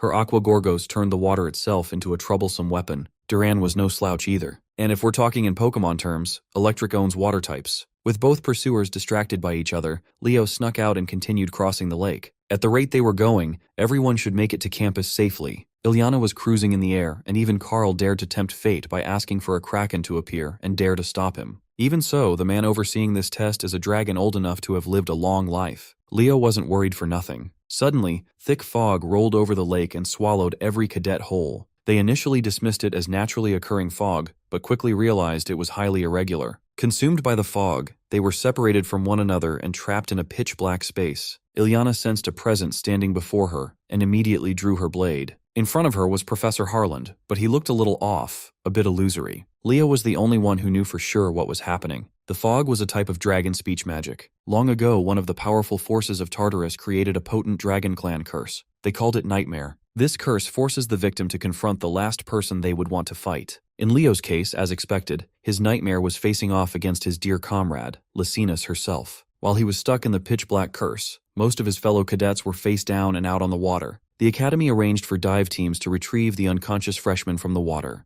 Riven's illusion magic was just too much. Most professors don't like the vice principal's inelegant method, but it was very effective. They were completely unaware that one of the cadets was having a tender moment with a great hero. Instead of absolutely smashing him to bits, the illusion of Lysinas let him out of the dark freely. Leo knew she would do something like that. He was very grateful. Vice Principal Riven, just like he said, was waiting for the cadets at the other side of the lake. While he was watching the water, Leo reached the finish line while criticizing the old dragon for making up an impossible test. Riven was legitimately shocked that one youngster pulled through. He asked Leo to sit down and have a chat with him. Riven has been serving Lumeran for a long time now. In doing so, he had seen many students become heroes. But no one dreamed of something beyond being a hero. The vice principal had grown bored of watching the world stagnate for so long. He overlooked Leo's potential, and for that, he apologized. With just the two of them sitting on the bench facing the lake, the old dragon asked the kid what his dream was. Consistent with his goal, he answered the complete annihilation of Erebus. He truly understood why Riven had grown disillusioned after working at Lumeran for so many years. But he reminded the vice principal that the King of Wisdom once saved the world and never gave up. Even if he was frustrated and disappointed, he saw no reason to give up.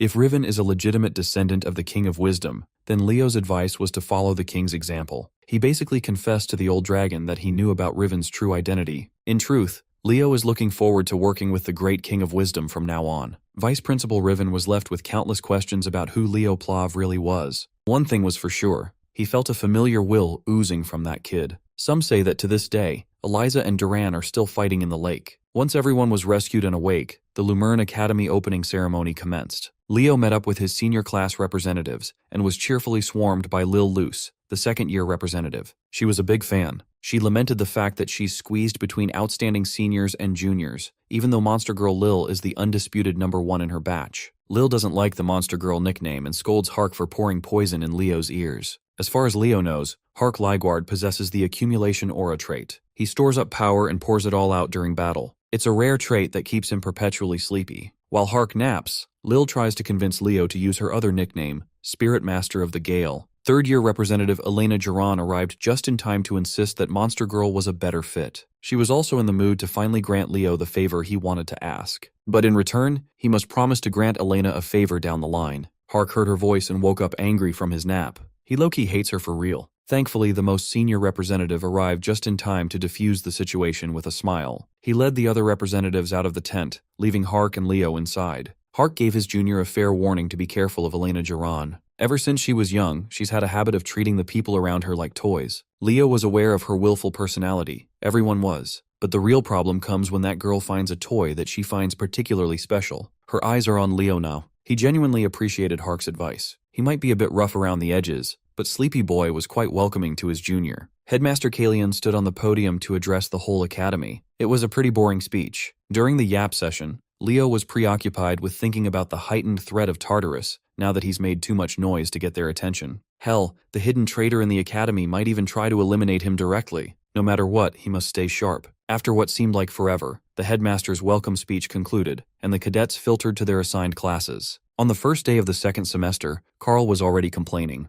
The first lecture was led by the terror professor hiding under a kind smile. Apparently, they must cover a new issue that cropped up in the field of hero studies. As most cadets know, for the first time ever, the prologue page of Aaron the Brave was cleared during the Azonia entrance ceremony. Those who cleared the page were certain that a certain name was mentioned in the scenario. For the first time in the world of great heroes, the hero of the beginning, Kyle, was officially mentioned in the record. Leo reckoned R2 must have included this tidbit in her report. Today, they must ponder whether the man with no known hero record was a real person. They must manage their expectations carefully. All they have right now is a single mention of a name. On that note, Chloe Muller raised her hand and asked what would happen if the hero of the beginning was proven to be real. In that case, the entire landscape of hero studies would be overturned. Among the many hero pages with unknown owners, some may belong to Kyle. That would mean humanity would also have a great hero to look up to. Leo felt a bit complicated, given that he was the topic of discussion. To this day, 5 races exist on the surface, namely humans, elves, beastmen, dwarves, and dragons. Among them, only the humans had no great hero to praise. For the past 5,000 years, humanity has lived with an inferiority complex toward other races. If his existence was revealed and proven,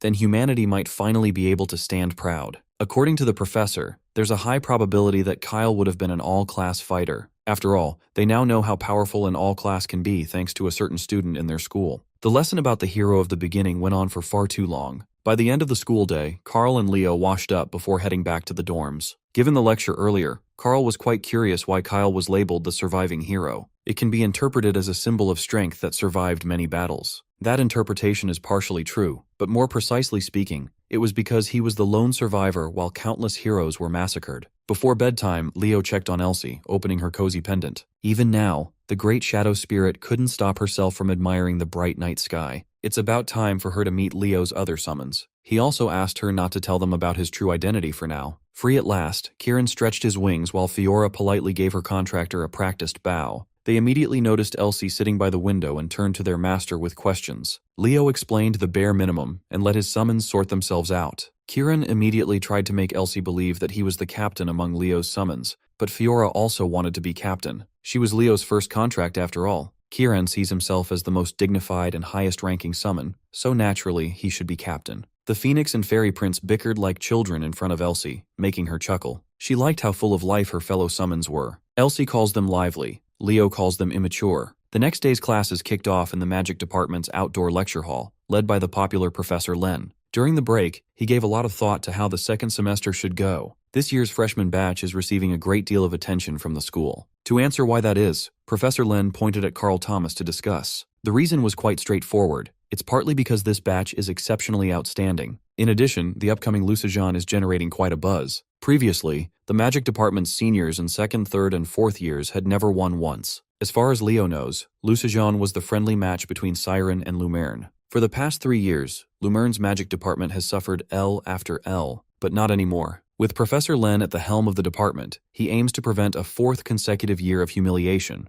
For the second semester, he prepared lessons to condition his students for the Lucijan at the end of the term. Starting today, they will be diving into the majestic world of hero magic. Great mages of history each possessed a unique magic that symbolized them. The deeply personal nature of unique magic makes it difficult to pass down and inherit. There are exceptional methods, such as bloodlines or secret techniques handed down through institutions. But there actually exists a method that could drastically reduce the difficulty of the learning curve. As Chloe Muller pointed out, life could be easier with the help of hero skills. When one clears a hero record, one can be rewarded with a unique magic inheritance. Mages have researched how to turn those unique magic rewards into a mass-produced spell for more widespread use, and eventually came up with hero magic. The unique abilities once used by mighty heroes have been reimagined and deconstructed for anyone to learn. It sounds awfully convenient, but a mismatch in mana affinity would result in activation failure. Before the class officially began, Professor Len wanted to check on the magical dueling abilities of his students. Magic duels are a good way to assess a mage and how well they can handle hero magic down the line. When he asked for volunteers to go first, Ilyana enthusiastically raised her hand and stepped forward. Some people in the class view her as a traitor simply because she trains with the Knight department.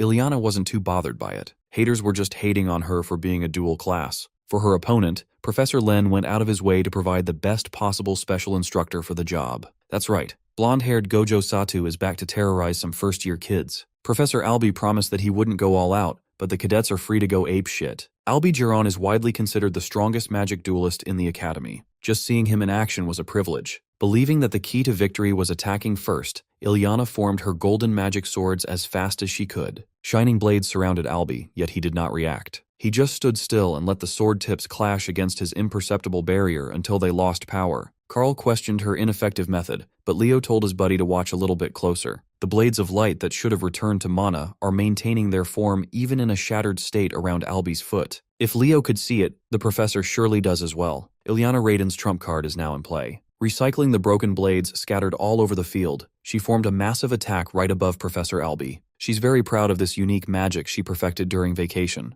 Professor Len was impressed. Ilyana had some overly extreme offensive tendencies before. She compensated for her weakness by doubling down on more offensive power. Chaining off shining blades, she summoned Shining Rain. Albi watched the drops of destruction heading his way, observing each one with great interest. Ilyana braced for impact as the downpour of shining rain devastated the field. The professor's response left Leo feeling uneasy. Limited by the limits of a human body, it shouldn't be possible for Albi to use the Fairy King's magic, Mirror Force, to clone an enemy. When the dust settled, there were 2 Ilyanas on the field. The clone flashed the original a cocky grin, and it was on. Ilyana couldn't stand being mocked by her own clone. Like everyone, she assumed that Albi was using illusion magic. To deal with an illusion, she reckoned blasting it with a big orb of pure energy should do the trick. But the clone matched her freak by casting the same spell, and it was slightly stronger. Seeing that she was growing more frustrated, Professor Albi reminded Ilyana to stay focused until the end. All it takes is a lapse of judgment for a single moment to turn the tide of battle. The clone casually used the unique magic she had worked on so hard.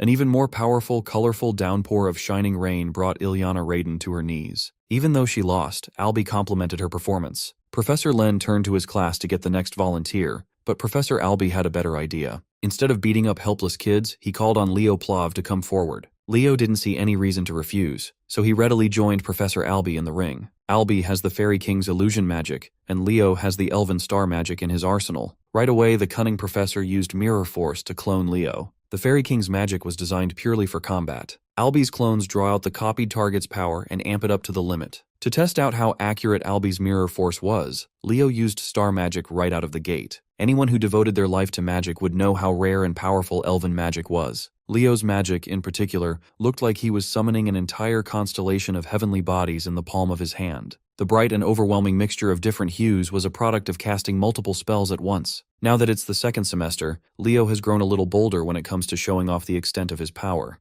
On the other side, Professor Albi's clone of Leo casts the exact same magic as him. As the flashing stars fly toward our boy to absolutely cook him, Professor Ren gets chills from the sheer power of his senior's spell. You see, Professor Albi's cracked mirror force spell creates a perfect clone of whatever target he chooses, but the clone can only use the caster's magic, not the target's own abilities. In response, Leo defends himself with a double-layered barrier. Everyone watches as the insanely powerful magic explodes on impact and lights up the battlefield with destructive force. What shocks Professor Ren the most is that Leo can actually keep up with his professor. With skill like that at his age, there is no doubt in his mind this kid is destined to become a hero. He has the talent to leave a deep mark and carve his name into Lumerne Academy's history books. As the stars explode around him, Professor Blonde Gojo silently evaluates the skill level of his opponent. While he is not sure what words could describe him, he knows the first year dueling him is definitely no average NPC. Meanwhile, Leo prepares his counterattack by casting a barrage of fireballs to distract the clone for a short moment. Naturally, his balls are not average. They are boosted by multiple layers of magic enhancement spells to make them hit hard. Seeing that, the professor thinks Leo is a complete clown if he believes such simple magic will actually do anything useful. However, Leo reminds him that the clone was never his real target. The duel was always between them from the start. Fired up by the cocky little remark, Albi decides it is finally time to give this smug first year the beatdown of his life. Still, Leo already knows the best way to beat someone using mirror force is to distract the caster and attack when he least expects it. While his fireballs keep the clone busy, he rushes straight into its face, which forces it to defensively cast Firewall. That still is not a problem for him because our boy never skips leg day. He leaps right over the flames. Combining Cinder Explosion with Windstorm, he unleashes a combo attack that his clone definitely will not forget. Watching the entire exchange from afar, Professor Albi is left stunned. He quickly realizes Lumerne Academy's star student will overwhelm the clone despite their massive gap in experience. After the devastating combo spell lands, Leo finishes the duel by instantly closing the distance and grabbing the clone by the face and reducing it to ash. After that, he stands confidently face to face with his professor, casually telling the man that he knows elven magic too. Professor Gojo is impressed by how he did not try to cancel the firewall like a normal person. Instead, he blocked his vision and used a timing window tighter than Dark Souls dodge frames to dispel his clone.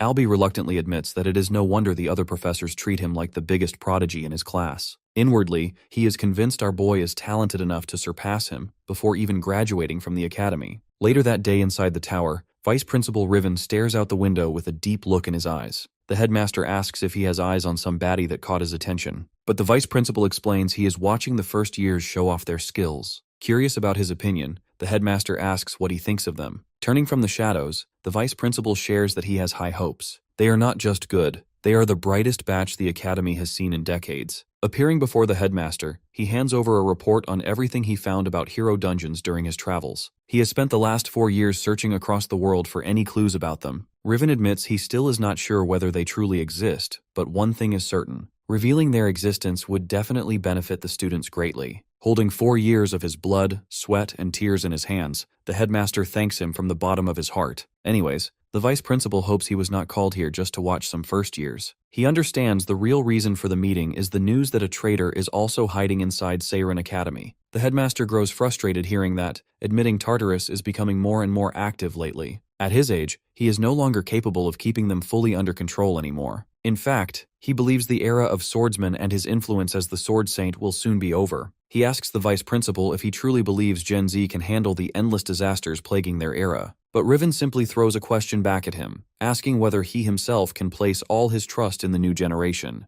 With a smile brighter than gold, the headmaster says there is nothing he trusts more than his proud students. The next day, Professor Harland announces to the class that their next event will involve training through a real mission. As future heroes, it is only natural they are expected to at least make a difference against the threats around the world. Of course, the academy will cover every expense since this is only a training exercise. They will even earn credits from it, making it a win-win situation. However, he warns them not to get cocky and choose some mission clearly above their pay grade. On the battlefield, there are no save points or respawns. If they screw up, they die. That brutally honest statement leaves some students trembling in their boots. Right as class ends, everyone stampedes toward the bulletin board covered in requests. A crowd quickly gathers as the students search for the right mission to pick. Chelsea notices Leo there too, but she looks surprised that he plans to take a mission in some dogwater village sitting in the middle of Alabama. She comments that a bandit subjugation sounds like boring grunt work that will only become annoying. But he responds that he has always wanted to visit that place. Right then, the two freeze when they hear a snobby voice behind them. As expected, it is Queen Elena of Lumerne Academy, and she is visibly disappointed by Leo's pathetic mission choice. Ignoring the squawking harlot, he does not even bother making eye contact, as he tells the princess not to judge a book by its cover. In reality, the place where he chose his mission is somewhere not mentioned even in history books. No one knows that the location used to be the legendary city of Gardzron 5,000 years ago. That also happens to be where he first met Rashinas. Somewhere nearby, two first-year students rush toward the first floor to grab their very first practice mission before all the decent ones get snatched up.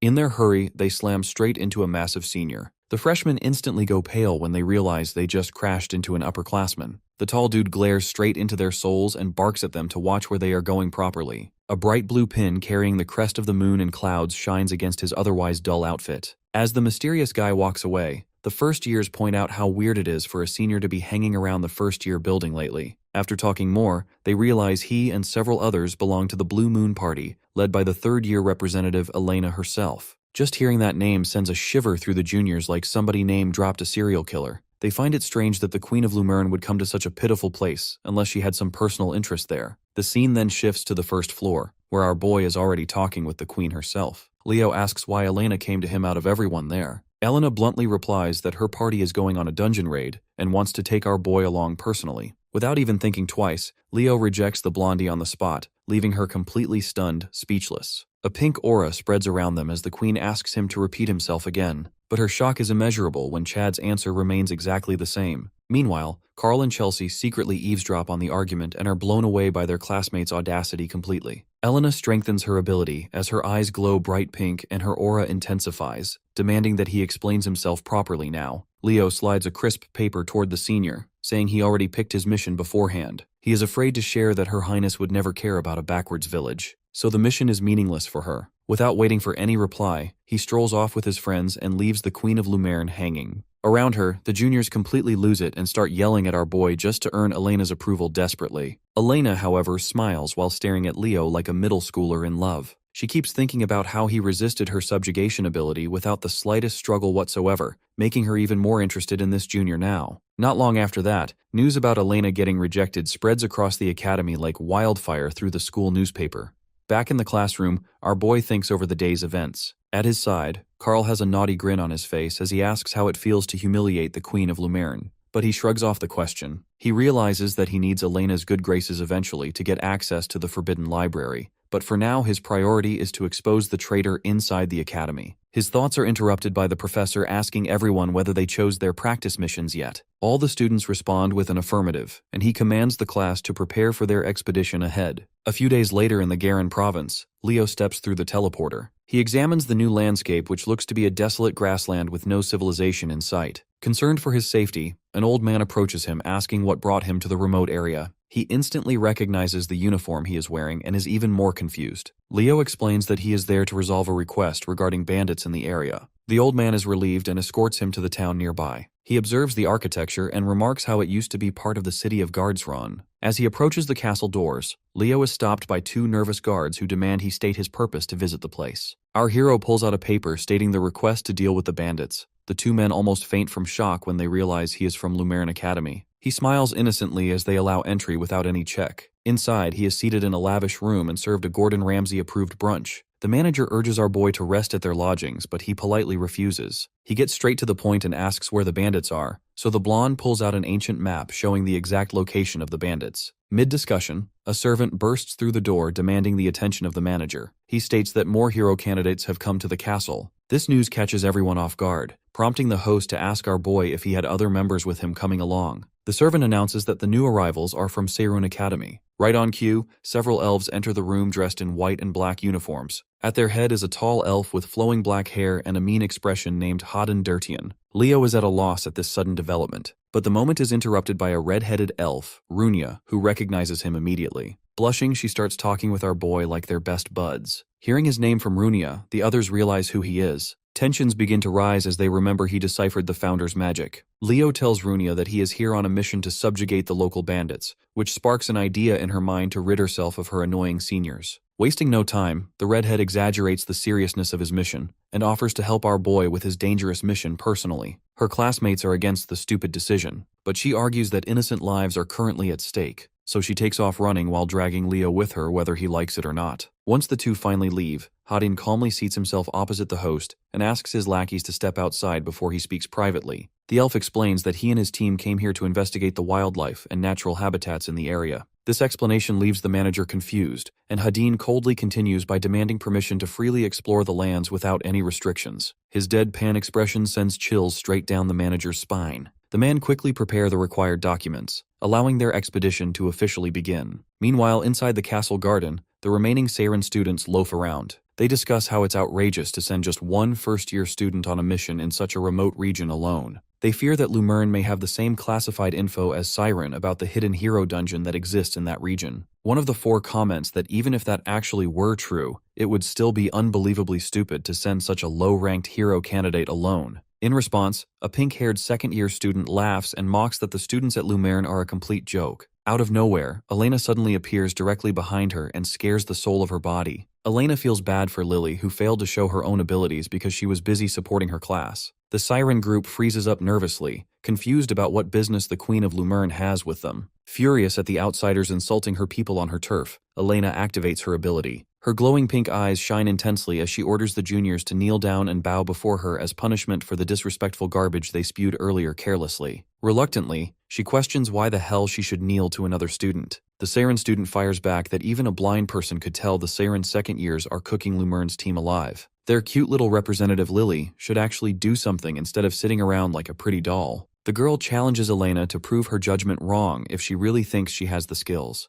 That blatant invitation to fight immediately gets Elena fired up. She steps forward and gives the fool one last chance to take back that filthy comment if they value their life. When they refuse her generous offer, she reminds them they were the ones who started it first. Suddenly, a loud explosion echoes throughout the academy, catching the staff members off guard. They rush outside in a panic to find the source of the massive boom. Seeing the Seiren students lying on the ground knocked out cold beside a cloud of smoke, they wonder who the hell did all this damage. Right then, one of them spots the shining golden hair of the Queen of Lumerne. However, Her Highness seems to be doing something absolutely unhinged in public. With her foot stomping on the poor girl's head, she degrades that clown and reminds her she is nothing. She has zero right to dump on her academy. At that moment, another Seiren student arrives on the scene who seems to know the cold-blooded queen. Elena casually keeps her foot planted on the poor girl's head as she greets Hadin. Flashing a devilish grin, she mocks that he did such a garbage job disciplining his juniors about respect that she had to beat the lesson into them herself. The elf is seriously ticked off by her comment. Meanwhile, at the bandit subjugation,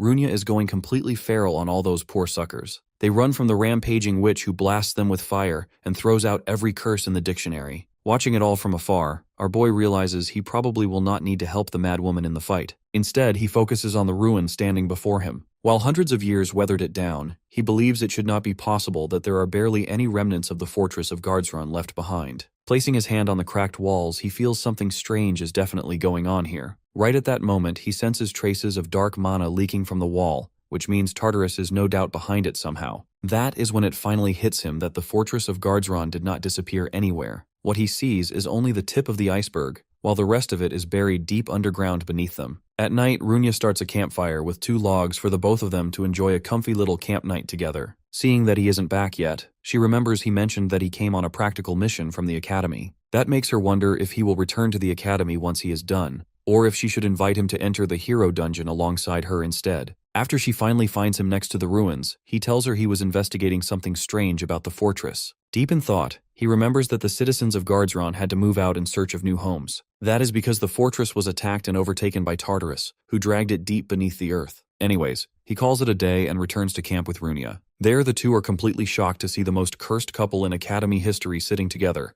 Hadin and Elena. Inviting them to sit down for what feels like an interrogation, the queen straight up asks if she accidentally blocked their little date night. Runia immediately turns into a blushing mess on hearing that, which does not help her case either. After that, Elena officially introduces herself as Leo's senior from Lumerne. Confused, our boy asks the princess what she is doing here considering her party was supposed to explore some dungeon. She was against wandering around this boring place. Elena smiles and says she ditched them because she finds quality time with him way more interesting than some dusty dungeon. That gives Runia all kinds of dangerous ideas, and she asks what happened to the seniors who were with Hayden earlier. While Elena breathes down his neck with that smug, haughty laugh of hers, he explains that a certain psycho sent them to the infirmary. Leo is quick to sense some drama definitely went down between these two. Moving on, Runia asks Hayden what this means for their dungeon exploration mission. Hayden explains that it changes nothing. The two of them are more than enough for the mission. But Queen Elena suddenly grabs his face shamelessly and questions if he might be talking about a certain hero dungeon instead.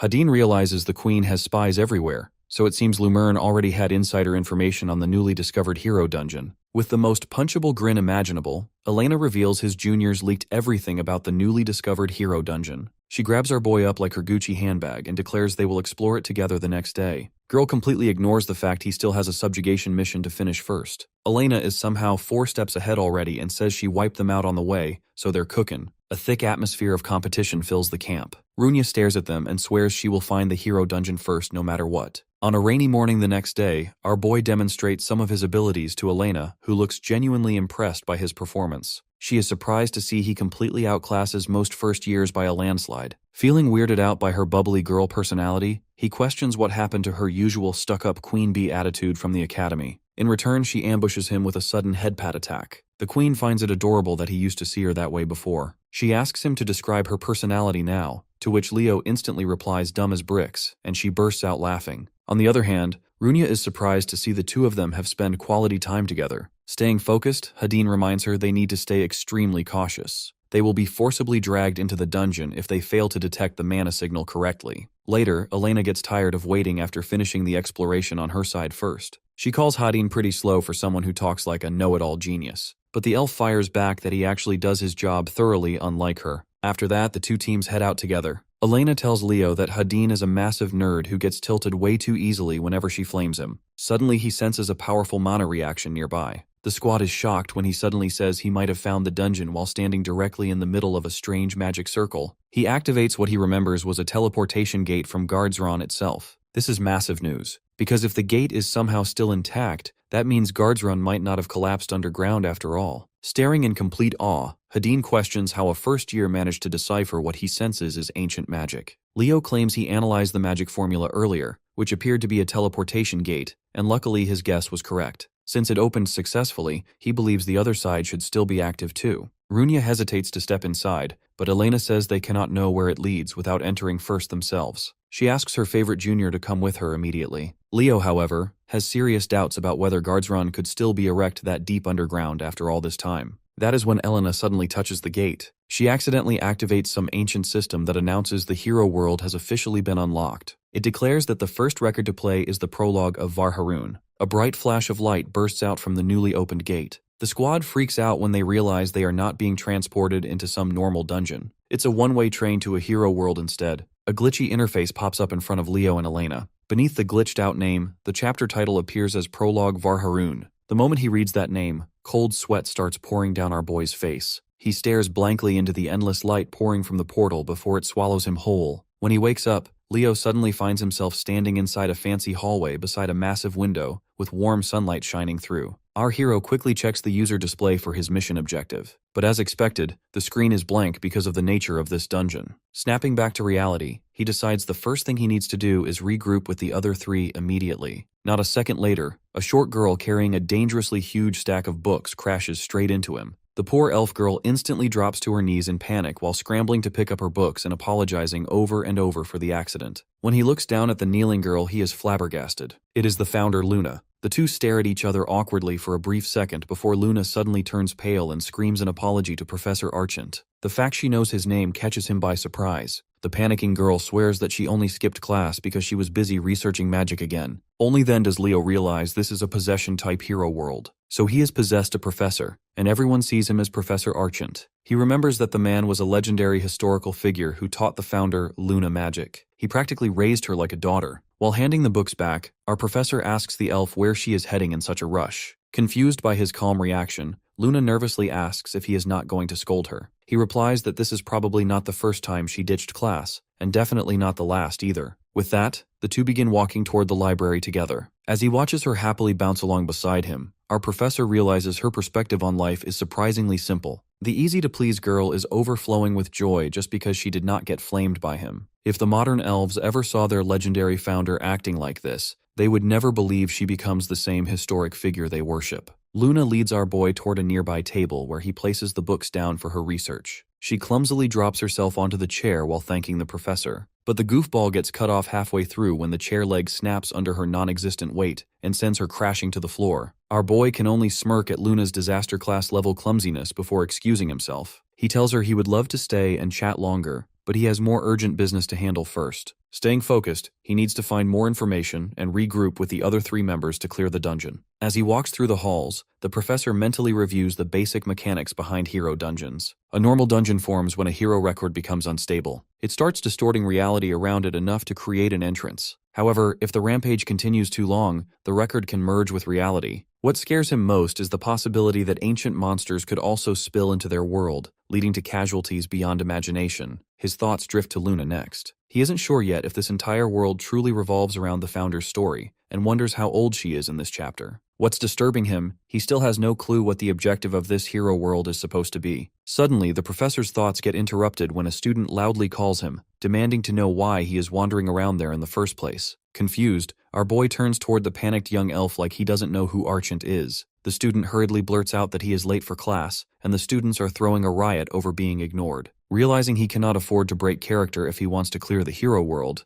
Leo decides to roll with it and asks the nervous elf to guide him. The two rush to a massive open arena together. Along the way, he remembers that Varharun was the ancient elf city that existed before the Great Calamity. There, it served as an elite academy where the strongest young elves were trained into absolute monsters. Crossing the arena, Leo enters a massive dark room with several hundred elf nobility awaiting his arrival in tense silence. As soon as he steps in and apologizes for being a little late, the crowd erupts in anger, screaming that this was a completely unacceptable thing he did. One of the members goes on to say that they are all candidates for the elf throne. A bold student steps forward toward our professor, screaming just like the rest. The elf has short curly hair and a fierce sharp look in his eyes. The scrawny elf shouts that such a teacher cannot be trusted and must be replaced immediately. The crowd echoes whatever the lad says as if he is leading them like a commander. Leo asks who the person was, and he responds with clear surprise. He is told he is speaking to Herkian Besron. The name sparks a new wave of anger in the MC as he remembers all the crimes this scumbag committed. He recalls Herkian betrayed his own people and allowed Tartarus to invade the ancient city. The elf was a disgrace to his race. He controls his anger and politely asks Herkian why being late demands replacement, knowing there is something deeper and darker behind the riot. Upon further pressing, the boy reveals that they all think the professor is incompetent because he is babying Luna. She is a disgrace everyone frowned upon in elf society. From behind, another elf responds to what Herkian just said. He goes on to insult the man, saying that he speaks absolute nonsense. This strikes a nerve in Herkian, and his eyes start glowing bright red as he asks if Zira just dared raise his voice at him. The two quickly get into a fight, grabbing each other's shirt collars aggressively. The curly-haired dude asks what relation Zira has to Luna to justify such anger. At the same time, Leo is quietly watching the drama unfold. He deduces that Herkian must be a senior from 3rd year who was offended by Zira, who must be a junior student. The snobby elf roars that he wants to discipline the guy, but he can't do much due to school rules and needing permission to duel. Without a care, our professor suddenly declares that he gives full permission for the duel. This move leaves both elves in visible shock, and he further elaborates that since both parties want to fight, then who is he to refuse it? The elf states that this kind of behavior does not suit the professor, and with a sly smile he gets ready for action. Later outside, the students cheer Herkian to kick Hadin's teeth in and get the disgrace expelled already. Staring him down like a demon, the loser swears he will demonstrate what a real mage actually looks like. Casually fixing his glasses, our boy marks the official start of the duel. Herkian goes completely all out from the beginning. He bombards his opponent non-stop with magic attacks. Unable to understand how any of this is impressive, Hadin looks slightly disappointed instead. Leo knows that he is a 3rd year at Siren Academy. At his level, there is basically no type of magic he does not already know compared to some bargain bin king like Herkian. Before the Age of Calamity, high elves like him were nearly wiped. The reason being they became spoiled by peace and comfort. With an arrogant smirk, Herkian is already making plans about how he should finish his opponent dramatically in front of everyone watching. However, that smug grin gets erased from his face when his student suddenly forms a powerful aura around his body. Watching his magic get blown away by a mere 2nd year, Herkian is left stunned. Even Zira's classmates stare in disbelief at how the heck he is using such an advanced technique. Seeing that, Leo realizes Hadin openly used a technique the body he possessed never could have handled before. After all, lazy bum elves from back then never trained both sword and wand together like the current generation does now. Rather, magic was not considered important enough for an elf to physically train with. Even then, Herkian shouts that cheap aura training will never help against his advanced magic. He launches 2 more slimy magic missiles, and Hayden senses that the king's raw power output is impressive. That said, it is still pathetic compared to what he has handled before. He draws his sword and rushes straight forward to make the king regret ever crossing him in the first place. His aura shatters Herkian's barrier in one giant explosion. When the dust clears, the loser is sitting flat on the ground with a blade pointed directly at his neck. Furious, Hadin mocks him for having zero real skill, yet still daring to insult their founder Luna publicly. That causes an uproar because a disgrace to the elves like Luna could never possibly be their founder in their eyes.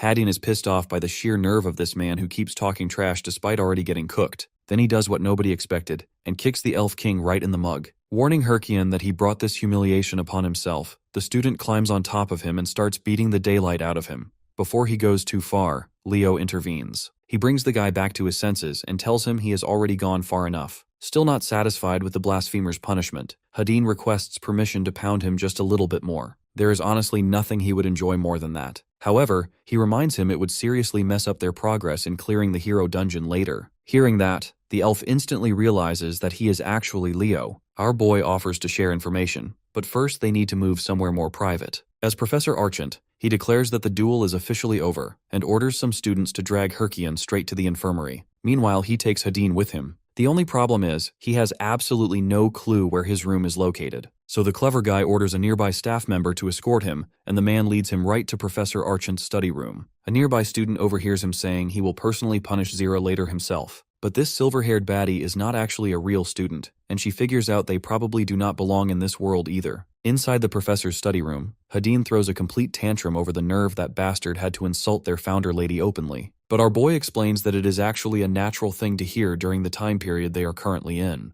Hadin asks in confusion what exactly he means by that, so Leo gives him a reality check that their hero world is actually thousands of years in the past before the Age of Calamity. His senior finds that incredibly hard to believe since the hero records from that era were supposedly wiped out completely. The only exception would be if this is the world of a great hero, and the elf suddenly shoots up in shock after remembering the only hero from that exact period. He confirms that it is the world of the founder of star magic herself, Lady Luna. Still completely stunned, his senior demands to see some kind of proof that the world they entered truly belongs to Luna. So my guy drops the bomb that he saw her a few minutes ago, no cap. That news hits his senior like a lightning strike. Man instantly becomes desperate to know what the legendary elf shoddy actually looked like in person. In his mind, he pictures her like the petal of a blooming flower, or maybe an innocent beauty even the stars would kneel before. His thirsty senior grabs him and shakes him back and forth, dying from suspense to know. This is a once-in-a-lifetime chance to see his idol. But disappointment smacks him like a truck when he learns what she is really like. Leo comforts the poor guy by saying she is still pretty cute at least. Regardless, it is a fact that they are inside the Founder's world.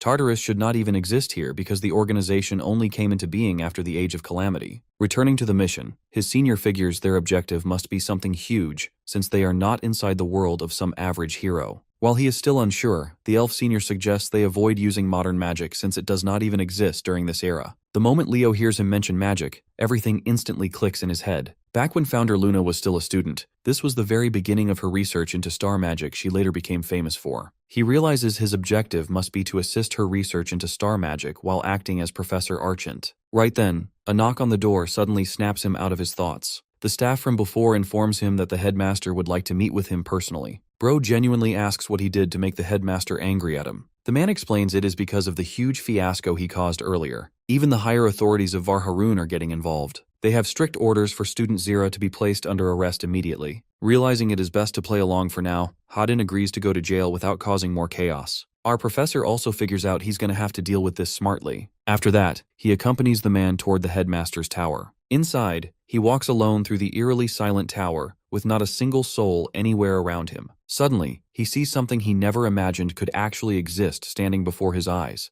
The staff of Polium rests on a pedestal right within his reach. It is explained that the staff was one of the greatest treasures of the elves before the Age of Calamity. It is a sentient weapon that chose its own master. The staff only acknowledged Founder Luna as worthy, and it shattered alongside her at the time of her death. Unable to hold himself back anymore, Leo slowly reaches out to touch the mythical rarity item. That is when he suddenly hears a voice from above calling him interesting. His eyes widen in complete shock as he looks up and sees the mysterious person. However, it is not too surprising though. There is a demigod on Earth as the headmaster in the times before the Age of Calamity. The demigods are supreme beings who the common laws of nature don't apply to. Before the Great Calamity, these beings freely roam in the mortal world. After seeing Fibua, our professor politely greets him, but Fibua tells him that there is no need to be formal. Then he explains that the deities who come to the mortal world can't use their powers, so the only thing which they can provide the mortals is knowledge. After that, he asks our boy if he is receiving blessings from the deities, but our boy counter-questions him to reveal how much he actually knows. The deity is surprised to see that this guy knows how to deal with a deity on equal terms. Impressed, the headmaster understands Leo is not an ordinary guy and is the current user of the record system. He introduces himself as Fibua, the current headmaster of Varharun,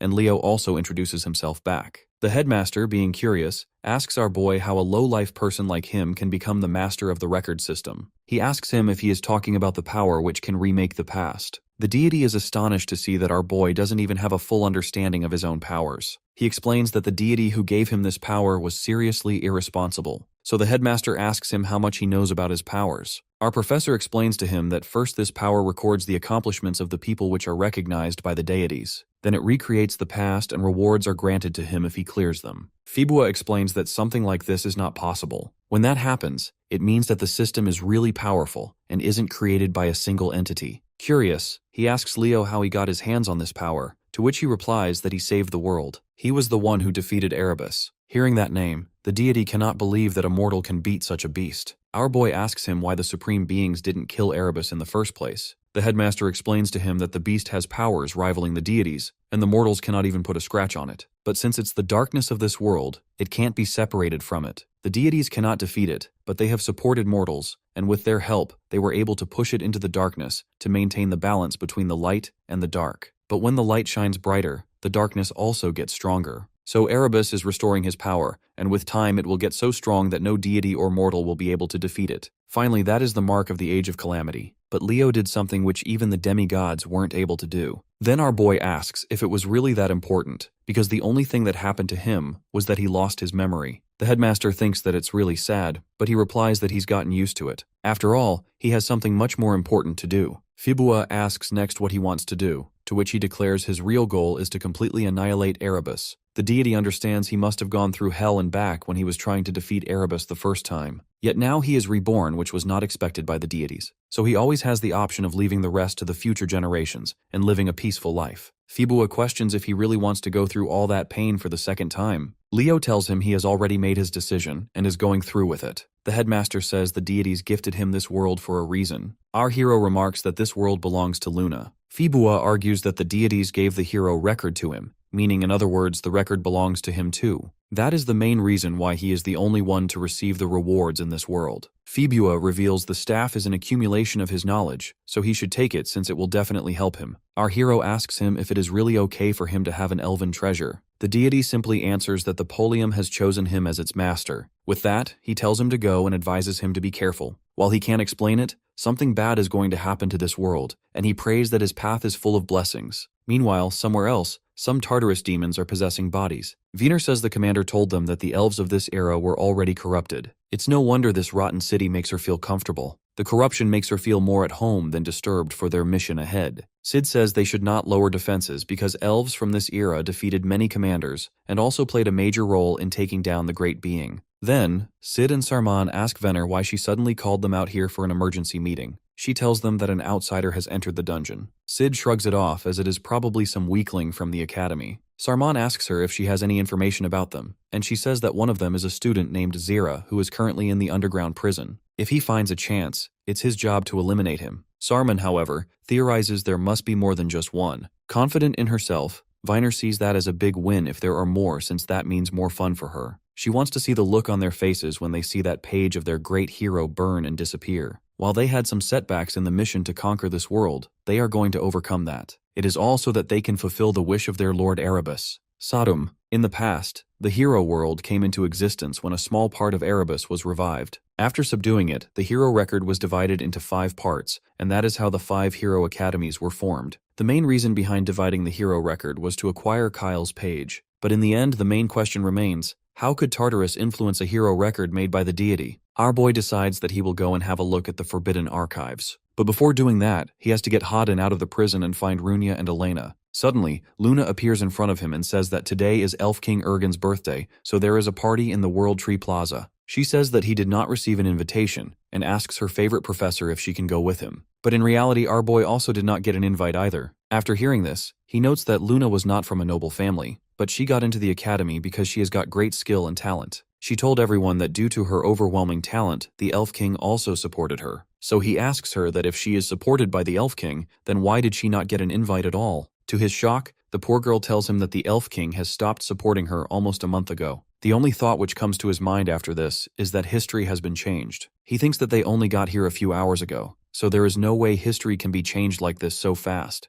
That's when he remembers that Faibua told him that the darkness has already fallen upon this world. The thought crosses his mind that Tartarus might have entered the hero world as well. Meanwhile, in the prison cell, Hadin thinks that it was foolish of him to get involved in that fight. They must be very cautious with every single action. But according to him, the elves were messed up to have jails for their own kind. He wonders if the past was really this different, and when he gets back to Siren, he has to report a lot of things in detail. Suddenly, 2 girls pass by his cell and he asks them who they are. The orange-haired girl leaves him speechless when she tells him that they are slaves. Hearing this, he gets angry and calls that impossible in the city of elves. But she acts like it's the most normal thing ever. All half-elves are slaves from the moment they are born. Hadin cannot believe how far they have fallen that they even enslave their own kind. At that moment, Sarman rolls up out of nowhere and starts kicking the girls. Saying the slave is lacking manners, he beats her up in front of Hadin. The poor guy asks if he's ducked in the head, but Sarman nonchalantly questions what is the problem in punishing a slave. The scumbag taunts him, asking if he can't accept that his forefathers did such horrible things. His reaction confirms he is from Seiren. So while Sarman has no clue how he got here, the one thing is sure that it's time for Hadin to log out permanently. Hadin tries to use his mana, but the restraints don't allow him to use it. Suddenly, Sarman tries to attack him, but Elena appears out of nowhere and stops him. She launches an attack that almost kills him instantly on the spot. Turning around in a mocking tone, she asks Hadin why he is in such a bad state. He is forced to admit that she's definitely gotten a lot stronger. While acting all arrogant, she says that he should just wait for the upcoming loose battle. The other slave asks Elena how she can use magic. She explains to the girl that she is not her friend Marin. She possessed Marin's body so she can punish the bad guys. The girl believes she is an angel, but Elena tells her to close her eyes until she tells her to open them. Since Sarman is not dead, he tries to restore himself. But Elena warns the bastard that she might have passed by him without even noticing him if he just stayed down. Enraged by her arrogant comment, the half-rotten demon swears that he will hunt down every last hero candidate. The story shifts back 2 years ago when Hadin and Elena were just newcomers in the academy. Back then, they had a fight right from the get-go. She was stuck up as usual and did not bother to even look at Hadin, so he decided that he would force her to look at him. But the cold-blooded Queen of Lumerne easily overpowered him. It was at that time he realized some people are born to become heroes, and Elena was one of them. Meanwhile, in the present, Elena tells Sarman that this time she is going to give him a painful death. She fires a mana beam on him, which leaves Sarman in disbelief that someone like him is going to be defeated by a pathetic hero candidate. He takes the attack head-on, which turns out to be a big mistake. Elena drops some advice that they should at least bring a Legion commander if they want to defeat her then. Low-level trash demons like him are a waste of her precious time. After seeing Sarman off to the gates of hell, Elena tells Marin that now she can open her eyes. When the girl opens her eyes, she sees a glimmer of hope.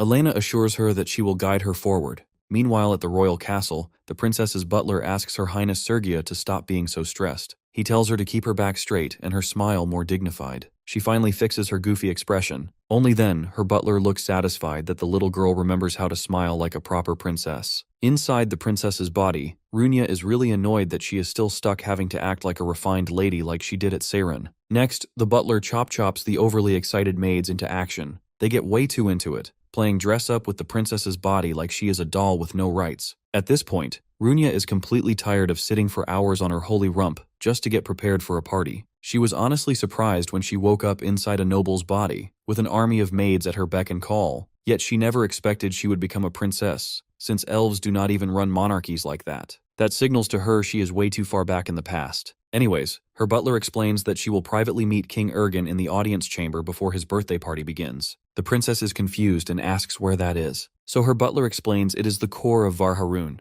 built by carving elven architecture directly into the world tree's trunk. He reminds her to stay dignified, since it is sacred ground reserved only for the king's guests. Noticing she is getting sloppy again, her butler sends her off with another stern warning. On the way to the audience chamber, he constantly berates her sloppy habits. So she realizes the strict manners enforced at Seiron were nothing compared to this nonsense. From what she has picked up, she figures out she is in the hero world inside elven territory. As she works on a way to find the others, she quietly plays her role. Suddenly, the audience chamber doors burst open, and a terrifying pressure explodes outwards. At first, she tries to pin down where it's coming from, but the evil aura is so disturbing that her mind goes completely blank, and she fails to find words that describe it. A demonic face with crimson-red eyes flashes before her, leaving her paralyzed in fear. Her butler's voice finally snaps her out of it. Seeing the chamber return to normal, she wonders if she is the only one going crazy. She walks down the aisle leading to the throne, crested with so many jewels it shines so brightly you can barely look at it. With a creepy smirk, the king invites his daughter to come closer. Runia plays her role as the princess and congratulates him on yet another birthday. Noticing the distressed expression on her face, the majestic elf king asks his dear daughter if there were any problems during her journey. Playing along, she states that all the maids took great care of her, and looks up. That turns out to be a mistake, because reality itself shifts and twists into a disturbing scene. She cannot hear a single word the elf king speaks. Her body is drenched in sweat from the horrifying feeling crawling over her skin as she watches a giant creature looming over the throne. All of a sudden, she realizes this is not her first time seeing this thing. That huge mother trucker hovering over the throne looks exactly like the description of Erebus found in the storybooks. Shifting back to Luna, the poor elf girl asks her professor if she was unworthy of Varharun like the others say after all. While she hates to admit it, the struggle is getting to her. She has started getting second thoughts. She's not sure the type of magic she chose was really the right choice. Luna's despair makes it clear to our professor that her world has been tampered with. He gets furious at the Tartarus scum whose plan of changing history and ruining the founder's life worked like a charm. With unwavering resolve, her professor Archant tells his dear student that she will become the most famous elf in history. He believes she has it in her, and as her professor he bets on it and guarantees it. To seal the deal, he hits the founders with her famous quote, saying she is a hero destined to shine bright like a star in the night sky. His words leave Luna stunned and speechless. Brimming with newfound confidence, the cutie brags that she is a twinkling star and she knows it, darn it. With that, he invites her to join him at the king's birthday party as his +1. That brings Luna closer to the king, and he gets to annihilate Tartarus. 2 birds with 1 stone. At the party, a bunch of gaudy guests irritate Runia since she is the princess. She tries her best to deal with them, but the pressure starts getting to her. Even now, she still shudders when the flashbacks of that beast she saw in the audience chamber come to mind. What really terrifies her most is that she is the only one who can actually sense that thing. Deep in gloomy thoughts, she snaps out of it when she hears a shaky voice greet her from behind. As soon as she hears Luna's voice, our princess realizes it is someone special. When she turns around, her despair gets overwritten by hope for the future. She berates herself for not realizing sooner that it was their legendary founder's world. After Lady Luna introduces herself, the two quickly get along. Watching them get along a little too well, the Tartarus demon observing from afar gets annoyed, wondering why that eyesore Luna is here. As the possessor of the vice principal's body, he knows full well her name was not on the invite list. Suddenly, our professor appears from behind and reveals he knows the smell of a sewer rat when he sees one. No matter what timeline it is, he can always recognize that sweaty, slimy stench of Tartarus trash. The vice principal tries to play dumb, but Leo swears he will make them beg for death as punishment for messing with a hero's world. The vice principal laughs arrogantly, reminding him there is no one with more influence than him in this filthy city of elves. There is nothing a fool possessing a professor's body can do here. As the vice principal walks away, he tells Leo and his friends to enjoy watching their favorite hero's world come crashing down. Our professor wishes he could decapitate that son of a gun right there and then, but there are countless eyes on him, including Luna. The little elf is overjoyed as she shares that the princess is a completely different person now. She used to treat Luna like toilet paper before, but now she chatted with her like they're best buds. Hearing that, our boy realizes he has just found an ally. Wasting no time, he introduces himself to Her Highness Sergia when she is alone. While he respectfully bows to the princess, he smoothly sneaks in a question, asking if she happens to know anything about a place called Lumerne. Runia instantly figures out that Professor Archant is actually Leo. Our hero smiles to himself and thinks that her being the princess will definitely make things a lot smoother. Just then, someone loudly announces that His Highness has arrived. Everyone immediately turns toward the royal delegation and starts laying the compliments on thick, wishing the king a happy birthday as if their lives depend on it.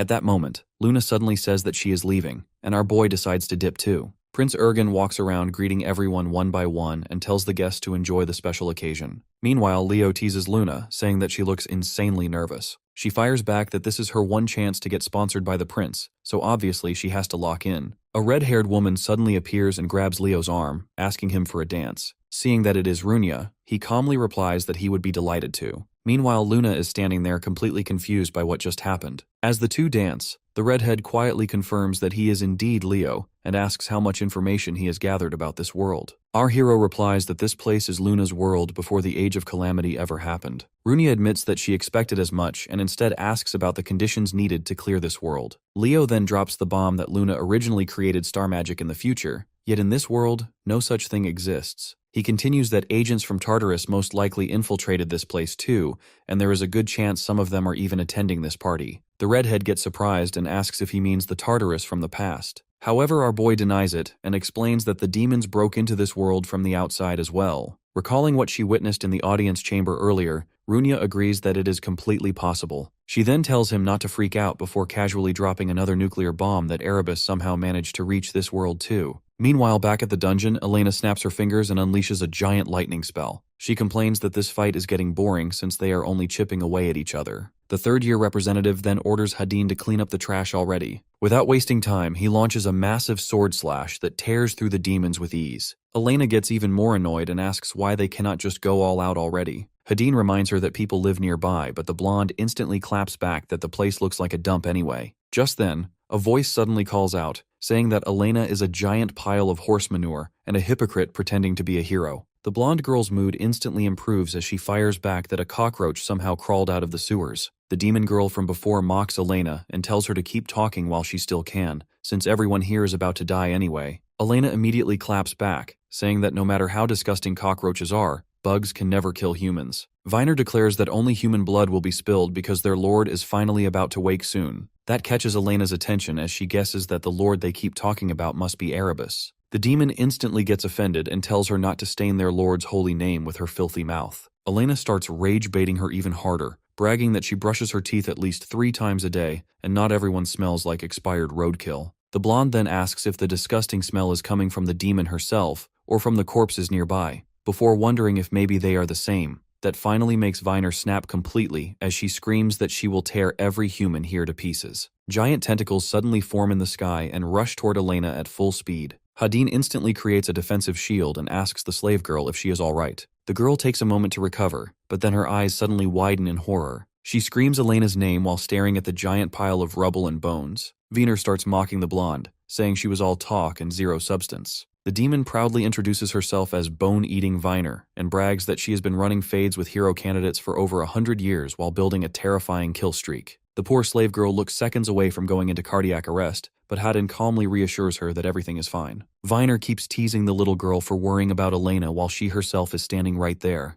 The elf immediately claps back that the demon should be the one worrying instead. On the inside, he tells himself that if Elena really went down that easily, then she was never worth surpassing in the first place. Suddenly, the giant pile of rubble starts glowing bright pink before a massive explosion rocks the entire area. Viner notices the pink aura and desperately tries to remember where she saw it before. But just as realization finally hits her that this is the famous Elena Giron, her body suddenly loses connection with her head, like somebody unplugged the Wi-Fi router. The blonde casually announces winner winner chicken dinner, while the slave girl watches Viner's head roll across the ground. However, the demon suddenly starts laughing like an absolute maniac, and rambles that she can hear the voice inside her head. A moment later, Viner regenerates like nothing even happened. The two seniors exchange serious looks and conclude that she is definitely referring to Erebus. Staring at the giant snake-like monster, Hadin quietly states that there is clearly more to this place than simply clearing the hero's objective. The scene then shifts back to our boy, who asks Runia if she is absolutely sure about Erebus returning. The redhead confirms that even though she has never personally seen him before, she instantly recognized his terrifying presence. Just then, her eyes widen in shock as she tells Leo to look at himself. Our boy looks down and realizes that he has returned to his original body. Runia then notices that her own hair is slowly changing back to red as well, leaving the two completely confused about what is happening. Suddenly, dark demonic energy floods the sky, and Leo instantly recognizes it as the flames of Erebus. The elves attending the party immediately start panicking and shouting, demanding to know where these intruders came from and what they did to the princess. Our boy clicks his tongue and realizes that the situation is rapidly spiraling out of control. Runia asks what they are even supposed to do now, while the long-haired elf from earlier starts accusing them of infiltrating the celebration. Leo finally pieces everything together and realizes that this world itself is collapsing alongside Luna's memories. Just as he wonders how he should handle this mess, Luna suddenly steps forward and demands to know who he really is and what he did to Professor Archant. At that point, our hero figures that clearing the dungeon is not in their best interest for now. Staring at the glowing sign on his hand, he thinks that there is only one thing left to do now: defeat Erebus. A sudden bright flash of light fills the area. Leo holds the folium in his hands and tells Luna that they need to save the world, and he needs her help for that. Confused, she accepts the staff from him, but then realizes that she is holding the mighty folium in her hands. Luna wonders why it is reacting to her. In her mind, she feels that the human standing in front of her is strange, someone who should technically be her enemy. However, for some reason, it also feels like she has known him for countless lifetimes. While she is still trying to process those feelings, our hero asks for her help yet again. After a few moments of silence, she finally agrees while tightly holding the staff. The bystanders immediately start arguing about what the reject is doing with their holy relic. Meanwhile, the demon starts sweating bullets since he never expected the elf girl to side with our hero. However, he quickly calms himself down because in the end, since Erebus is still going to destroy this world regardless. Runia, on the other hand, wisely decides to stay silent and not interrupt the moment between the two. But the second she processes that they are planning to fight Erebus, her brain nearly short-circuits as she wonders if the two have completely lost their minds. Leo reassures her not to panic because the Erebus of this world is basically a cheap Temu version. That catches Runia by surprise, but our boy explains that the original Erebus had max aura and people would probably faint just from standing near him. Meanwhile, the Erebus of this world has not fully revived yet, and is at best just a tiny fragment of the real thing. If that is true, then maybe they actually stand a chance at winning this fight. Runia suddenly realizes that they have not even introduced themselves yet. Just as Leo is about to speak, she immediately cuts him off and starts fangirling at full speed about how honored she is to meet the progenitor herself. Luna gets confused and wonders if she is really that important. Runia instantly replies that she absolutely is. That praise immediately gets to Luna's head as she starts acting all smug while the redhead keeps on crushing on her hard like she just met her favorite idol. The entire scene reminds Leo of another crazy fangirl he knew before. The progenitor then asks the two what exactly she is supposed to do, and mentions the darkness infecting the world tree. Leo confirms that there is a monster hiding inside it, and they absolutely need to take it down. Luna confidently replies that slaying a monster would definitely make for a great first achievement. Our hero tells everyone to get ready before opening the massive door. The moment they step inside, both girls instantly freeze in shock as a giant horde of monsters rushes toward them. Leo summons his sword and calmly states that Erebus definitely turned this place into a full monster den. Runia also gets fired up, determined to show how much effort she put into improving her own skills. Luna refuses to fall behind either and says that she will do whatever she can while preparing her magic. Hearing that confident reply, the redhead starts fangirling so hard in the background that she almost forgets there is a battle happening. Leo then concentrates mana into his hand and tells himself that there is something else he needs to do first. He fires the energy into the sky like a giant flare and figures that Elena and Hadine should be able to spot the signal. After that, he tells the two girls that it is time to move out. Luna asks if he is taking the lead before declaring that she will support him with buff magic. The elf girl immediately activates her magic, which catches Leo completely by surprise, since he never expected to experience fighting alongside her again. The monsters grow impatient and charge at the squad.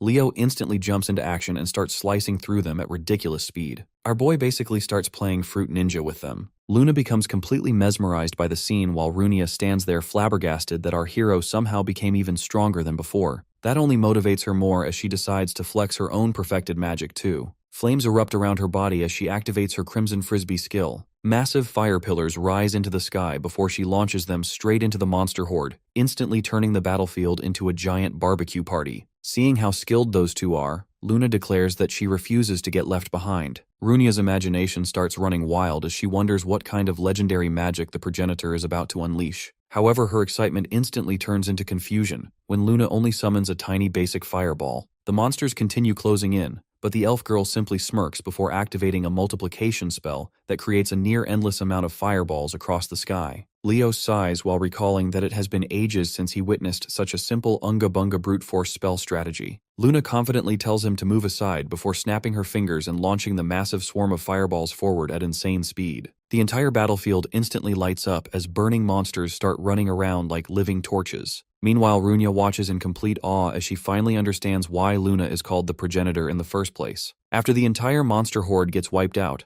the white hair elf simply stands there proudly with her chest puffed out, as if waiting for something. Runya wonders what exactly she wants. Just then, Leo steps forward and pats Luna on the head, telling her she did a great job. At first, Luna happily accepts the praise, but a second later she realizes what just happened and immediately scolds him for treating her like a child. The redhead looks completely confused since the two honestly act more like old childhood friends than strangers. Meanwhile, Luna aggressively starts rubbing our hero's head in revenge while declaring that he is the real child in this party. Meanwhile, Viner summons a gross pile of skeletons and tries to escape by rising high into the sky. Elena calls her a disgusting piece of trash and fires a pink magic beam straight through the mass. Hadin warns her that the demon will not go down that easily, to which she agrees. However, the demon girl starts throwing out every unholy insult imaginable and promises that she will eat them alive before launching a giant magic orb at them. Elena immediately gets alert as she realizes the demon has somehow gotten way faster and wonders if Erebus waking up caused this boost. Hadin suddenly shouts her name as a massive ball of dark energy forms right in front of her face. She barely manages to summon her shield in time before the attack crashes into her. On the inside,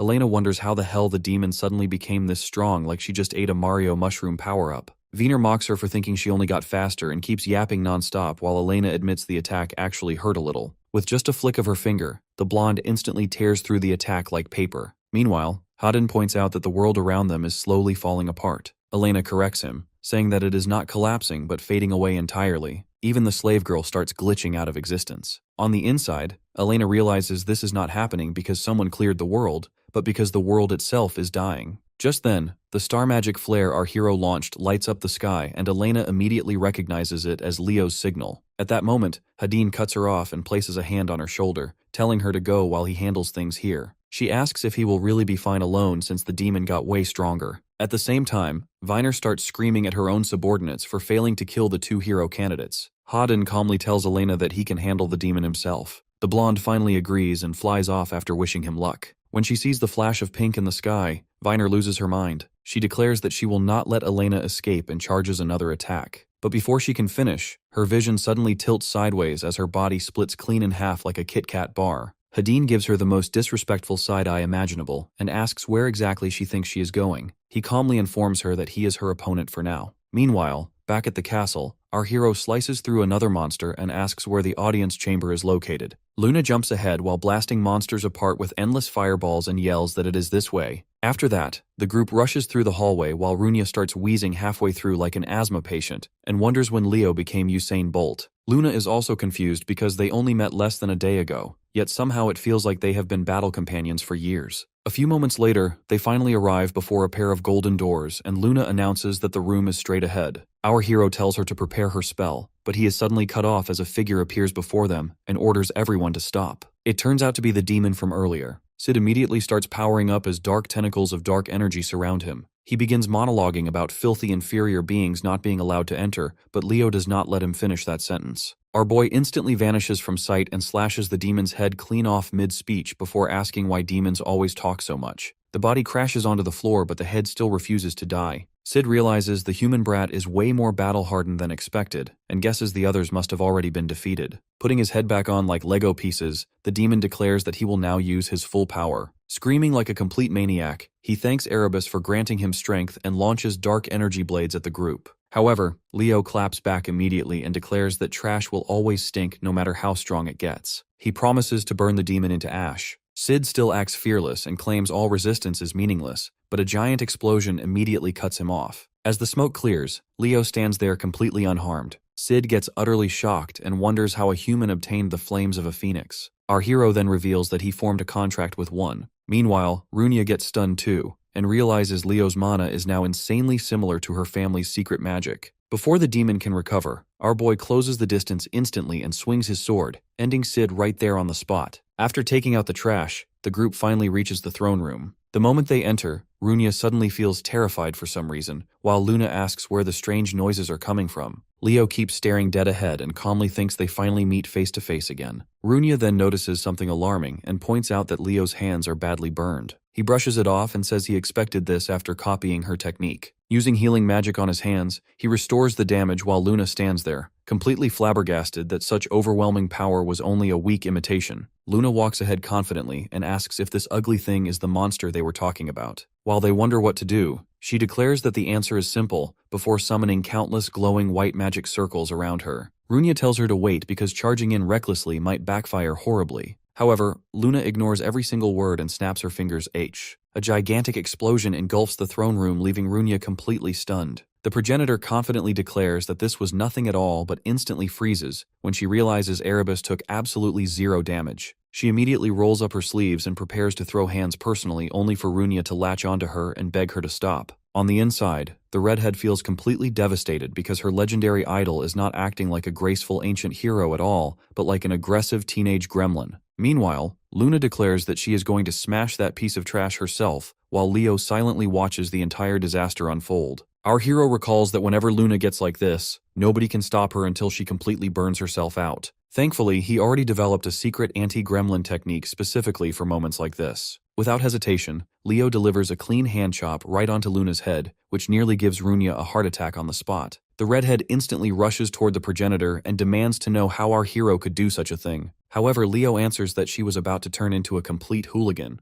That immediately snaps Luna out of it as she grabs him by the collar and demands to know who exactly he is calling a hooligan. Grabbing her hand, our boy bluntly explains that she cannot expect to defeat Erebus by charging in like a barbarian with zero planning. While telling her to take a chill pill, he secretly wonders why Luna's magic failed earlier. Even if she has not developed star magic yet, her raw power alone should still have damaged Erebus, considering this thing is only a fragment. Just then, a furious voice interrupts them and calls the group arrogant filth. The progenitor gets surprised since she did not expect the demon to still be alive. Sid starts screaming like a lunatic, asking how they dared insult his lord. He desperately begs Erebus for forgiveness, but suddenly gets flattened into a pancake as Elena crashes into the room with perfect timing. The blonde announces that she rushed over because she was worried but calms down after seeing everyone still alive. She then walks toward Luna and immediately recognizes her as the progenitor. Meanwhile, the white-haired elf has absolutely no clue what that title even means, but still thinks it sounds insanely cool. The two girls quickly introduce themselves before Elena notices that her little crush got injured and starts huffing that she should have arrived sooner. At the same time, the two elves standing nearby become even more confused than before. Getting serious again, Elena points at the giant abomination in front of them and asks what the hell that thing even is. Suddenly, everything clicks in her head about what the other demons were rambling about earlier. Leo confirms her fears and reveals that the creature is indeed Erebus, or rather a sleeping fragment of him. That answer alone is enough for Elena, as she immediately powers up her spell and declares that they should destroy it before Erebus fully awakens. As stubborn as a cockroach, Sid still refuses to die and starts yelling at them to stop. The demon instantly begins throwing insults again, which annoys Elena beyond belief. She wonders if all villains attend the same academy because they have the same lines. The blonde then declares that she will reduce him to atoms, so he can never come back again. However, her body suddenly freezes as an overwhelming wave of ominous energy floods the throne room. Everyone stands frozen in shock as a giant red ring appears in the sky. Dark flames slowly gather together while ancient language scripts echo throughout the surroundings. The demon starts celebrating like a Madrid fan after Messi missed a penalty and taunts the hero candidates that their time is finally up. But just as he starts to introduce his lord,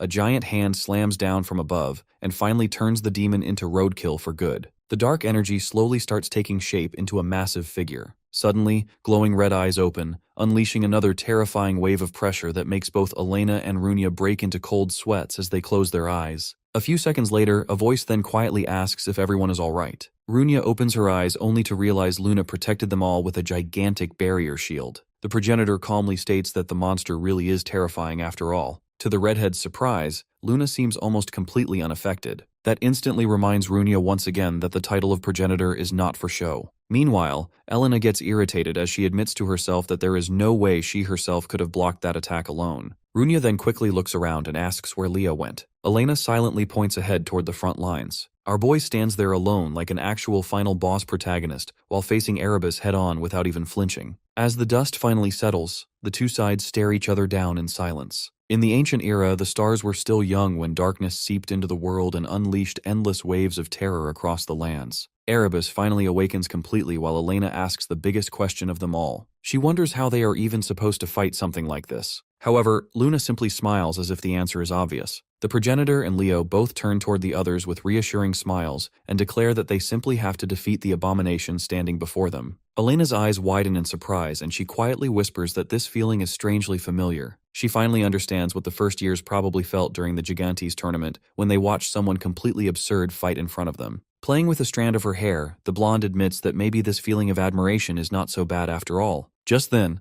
Hadin suddenly drops down from the sky and immediately asks what kind of nightmare they are fighting. Elena answers that it is Erebus, which nearly blows the socks off the poor elf. Luna then notices they somehow gained another random ally out of nowhere. Meanwhile, Hadin's brain practically short-circuits the moment he realizes he is standing before the progenitor herself. Before the guy can completely tweak out, Elena cuts him off and says they can save the fanboy session for later. Instead, she asks Leo what the actual plan is. Our hero quickly explains that he and Luna will handle the front lines while Hadin focuses on defense and protecting the supports. Elena and Runia will stay in the back and assist whenever possible. Hadin immediately objects and asks whether the progenitor should not stay behind as a mage while the swordsmen fight up front. However, Luna summons her staff and instantly shuts him down by saying she hates sitting in the back as support. Besides, the only people here who will not wet themselves against Erebus's attacks are her and Leo. Seeing his idol stand there with absolute confidence instantly turns Hayden red like a tomato, and the guy mindlessly agrees with everything she says. After finalizing the plan, Luna excitedly shouts that it is finally time to crush that ugly thing.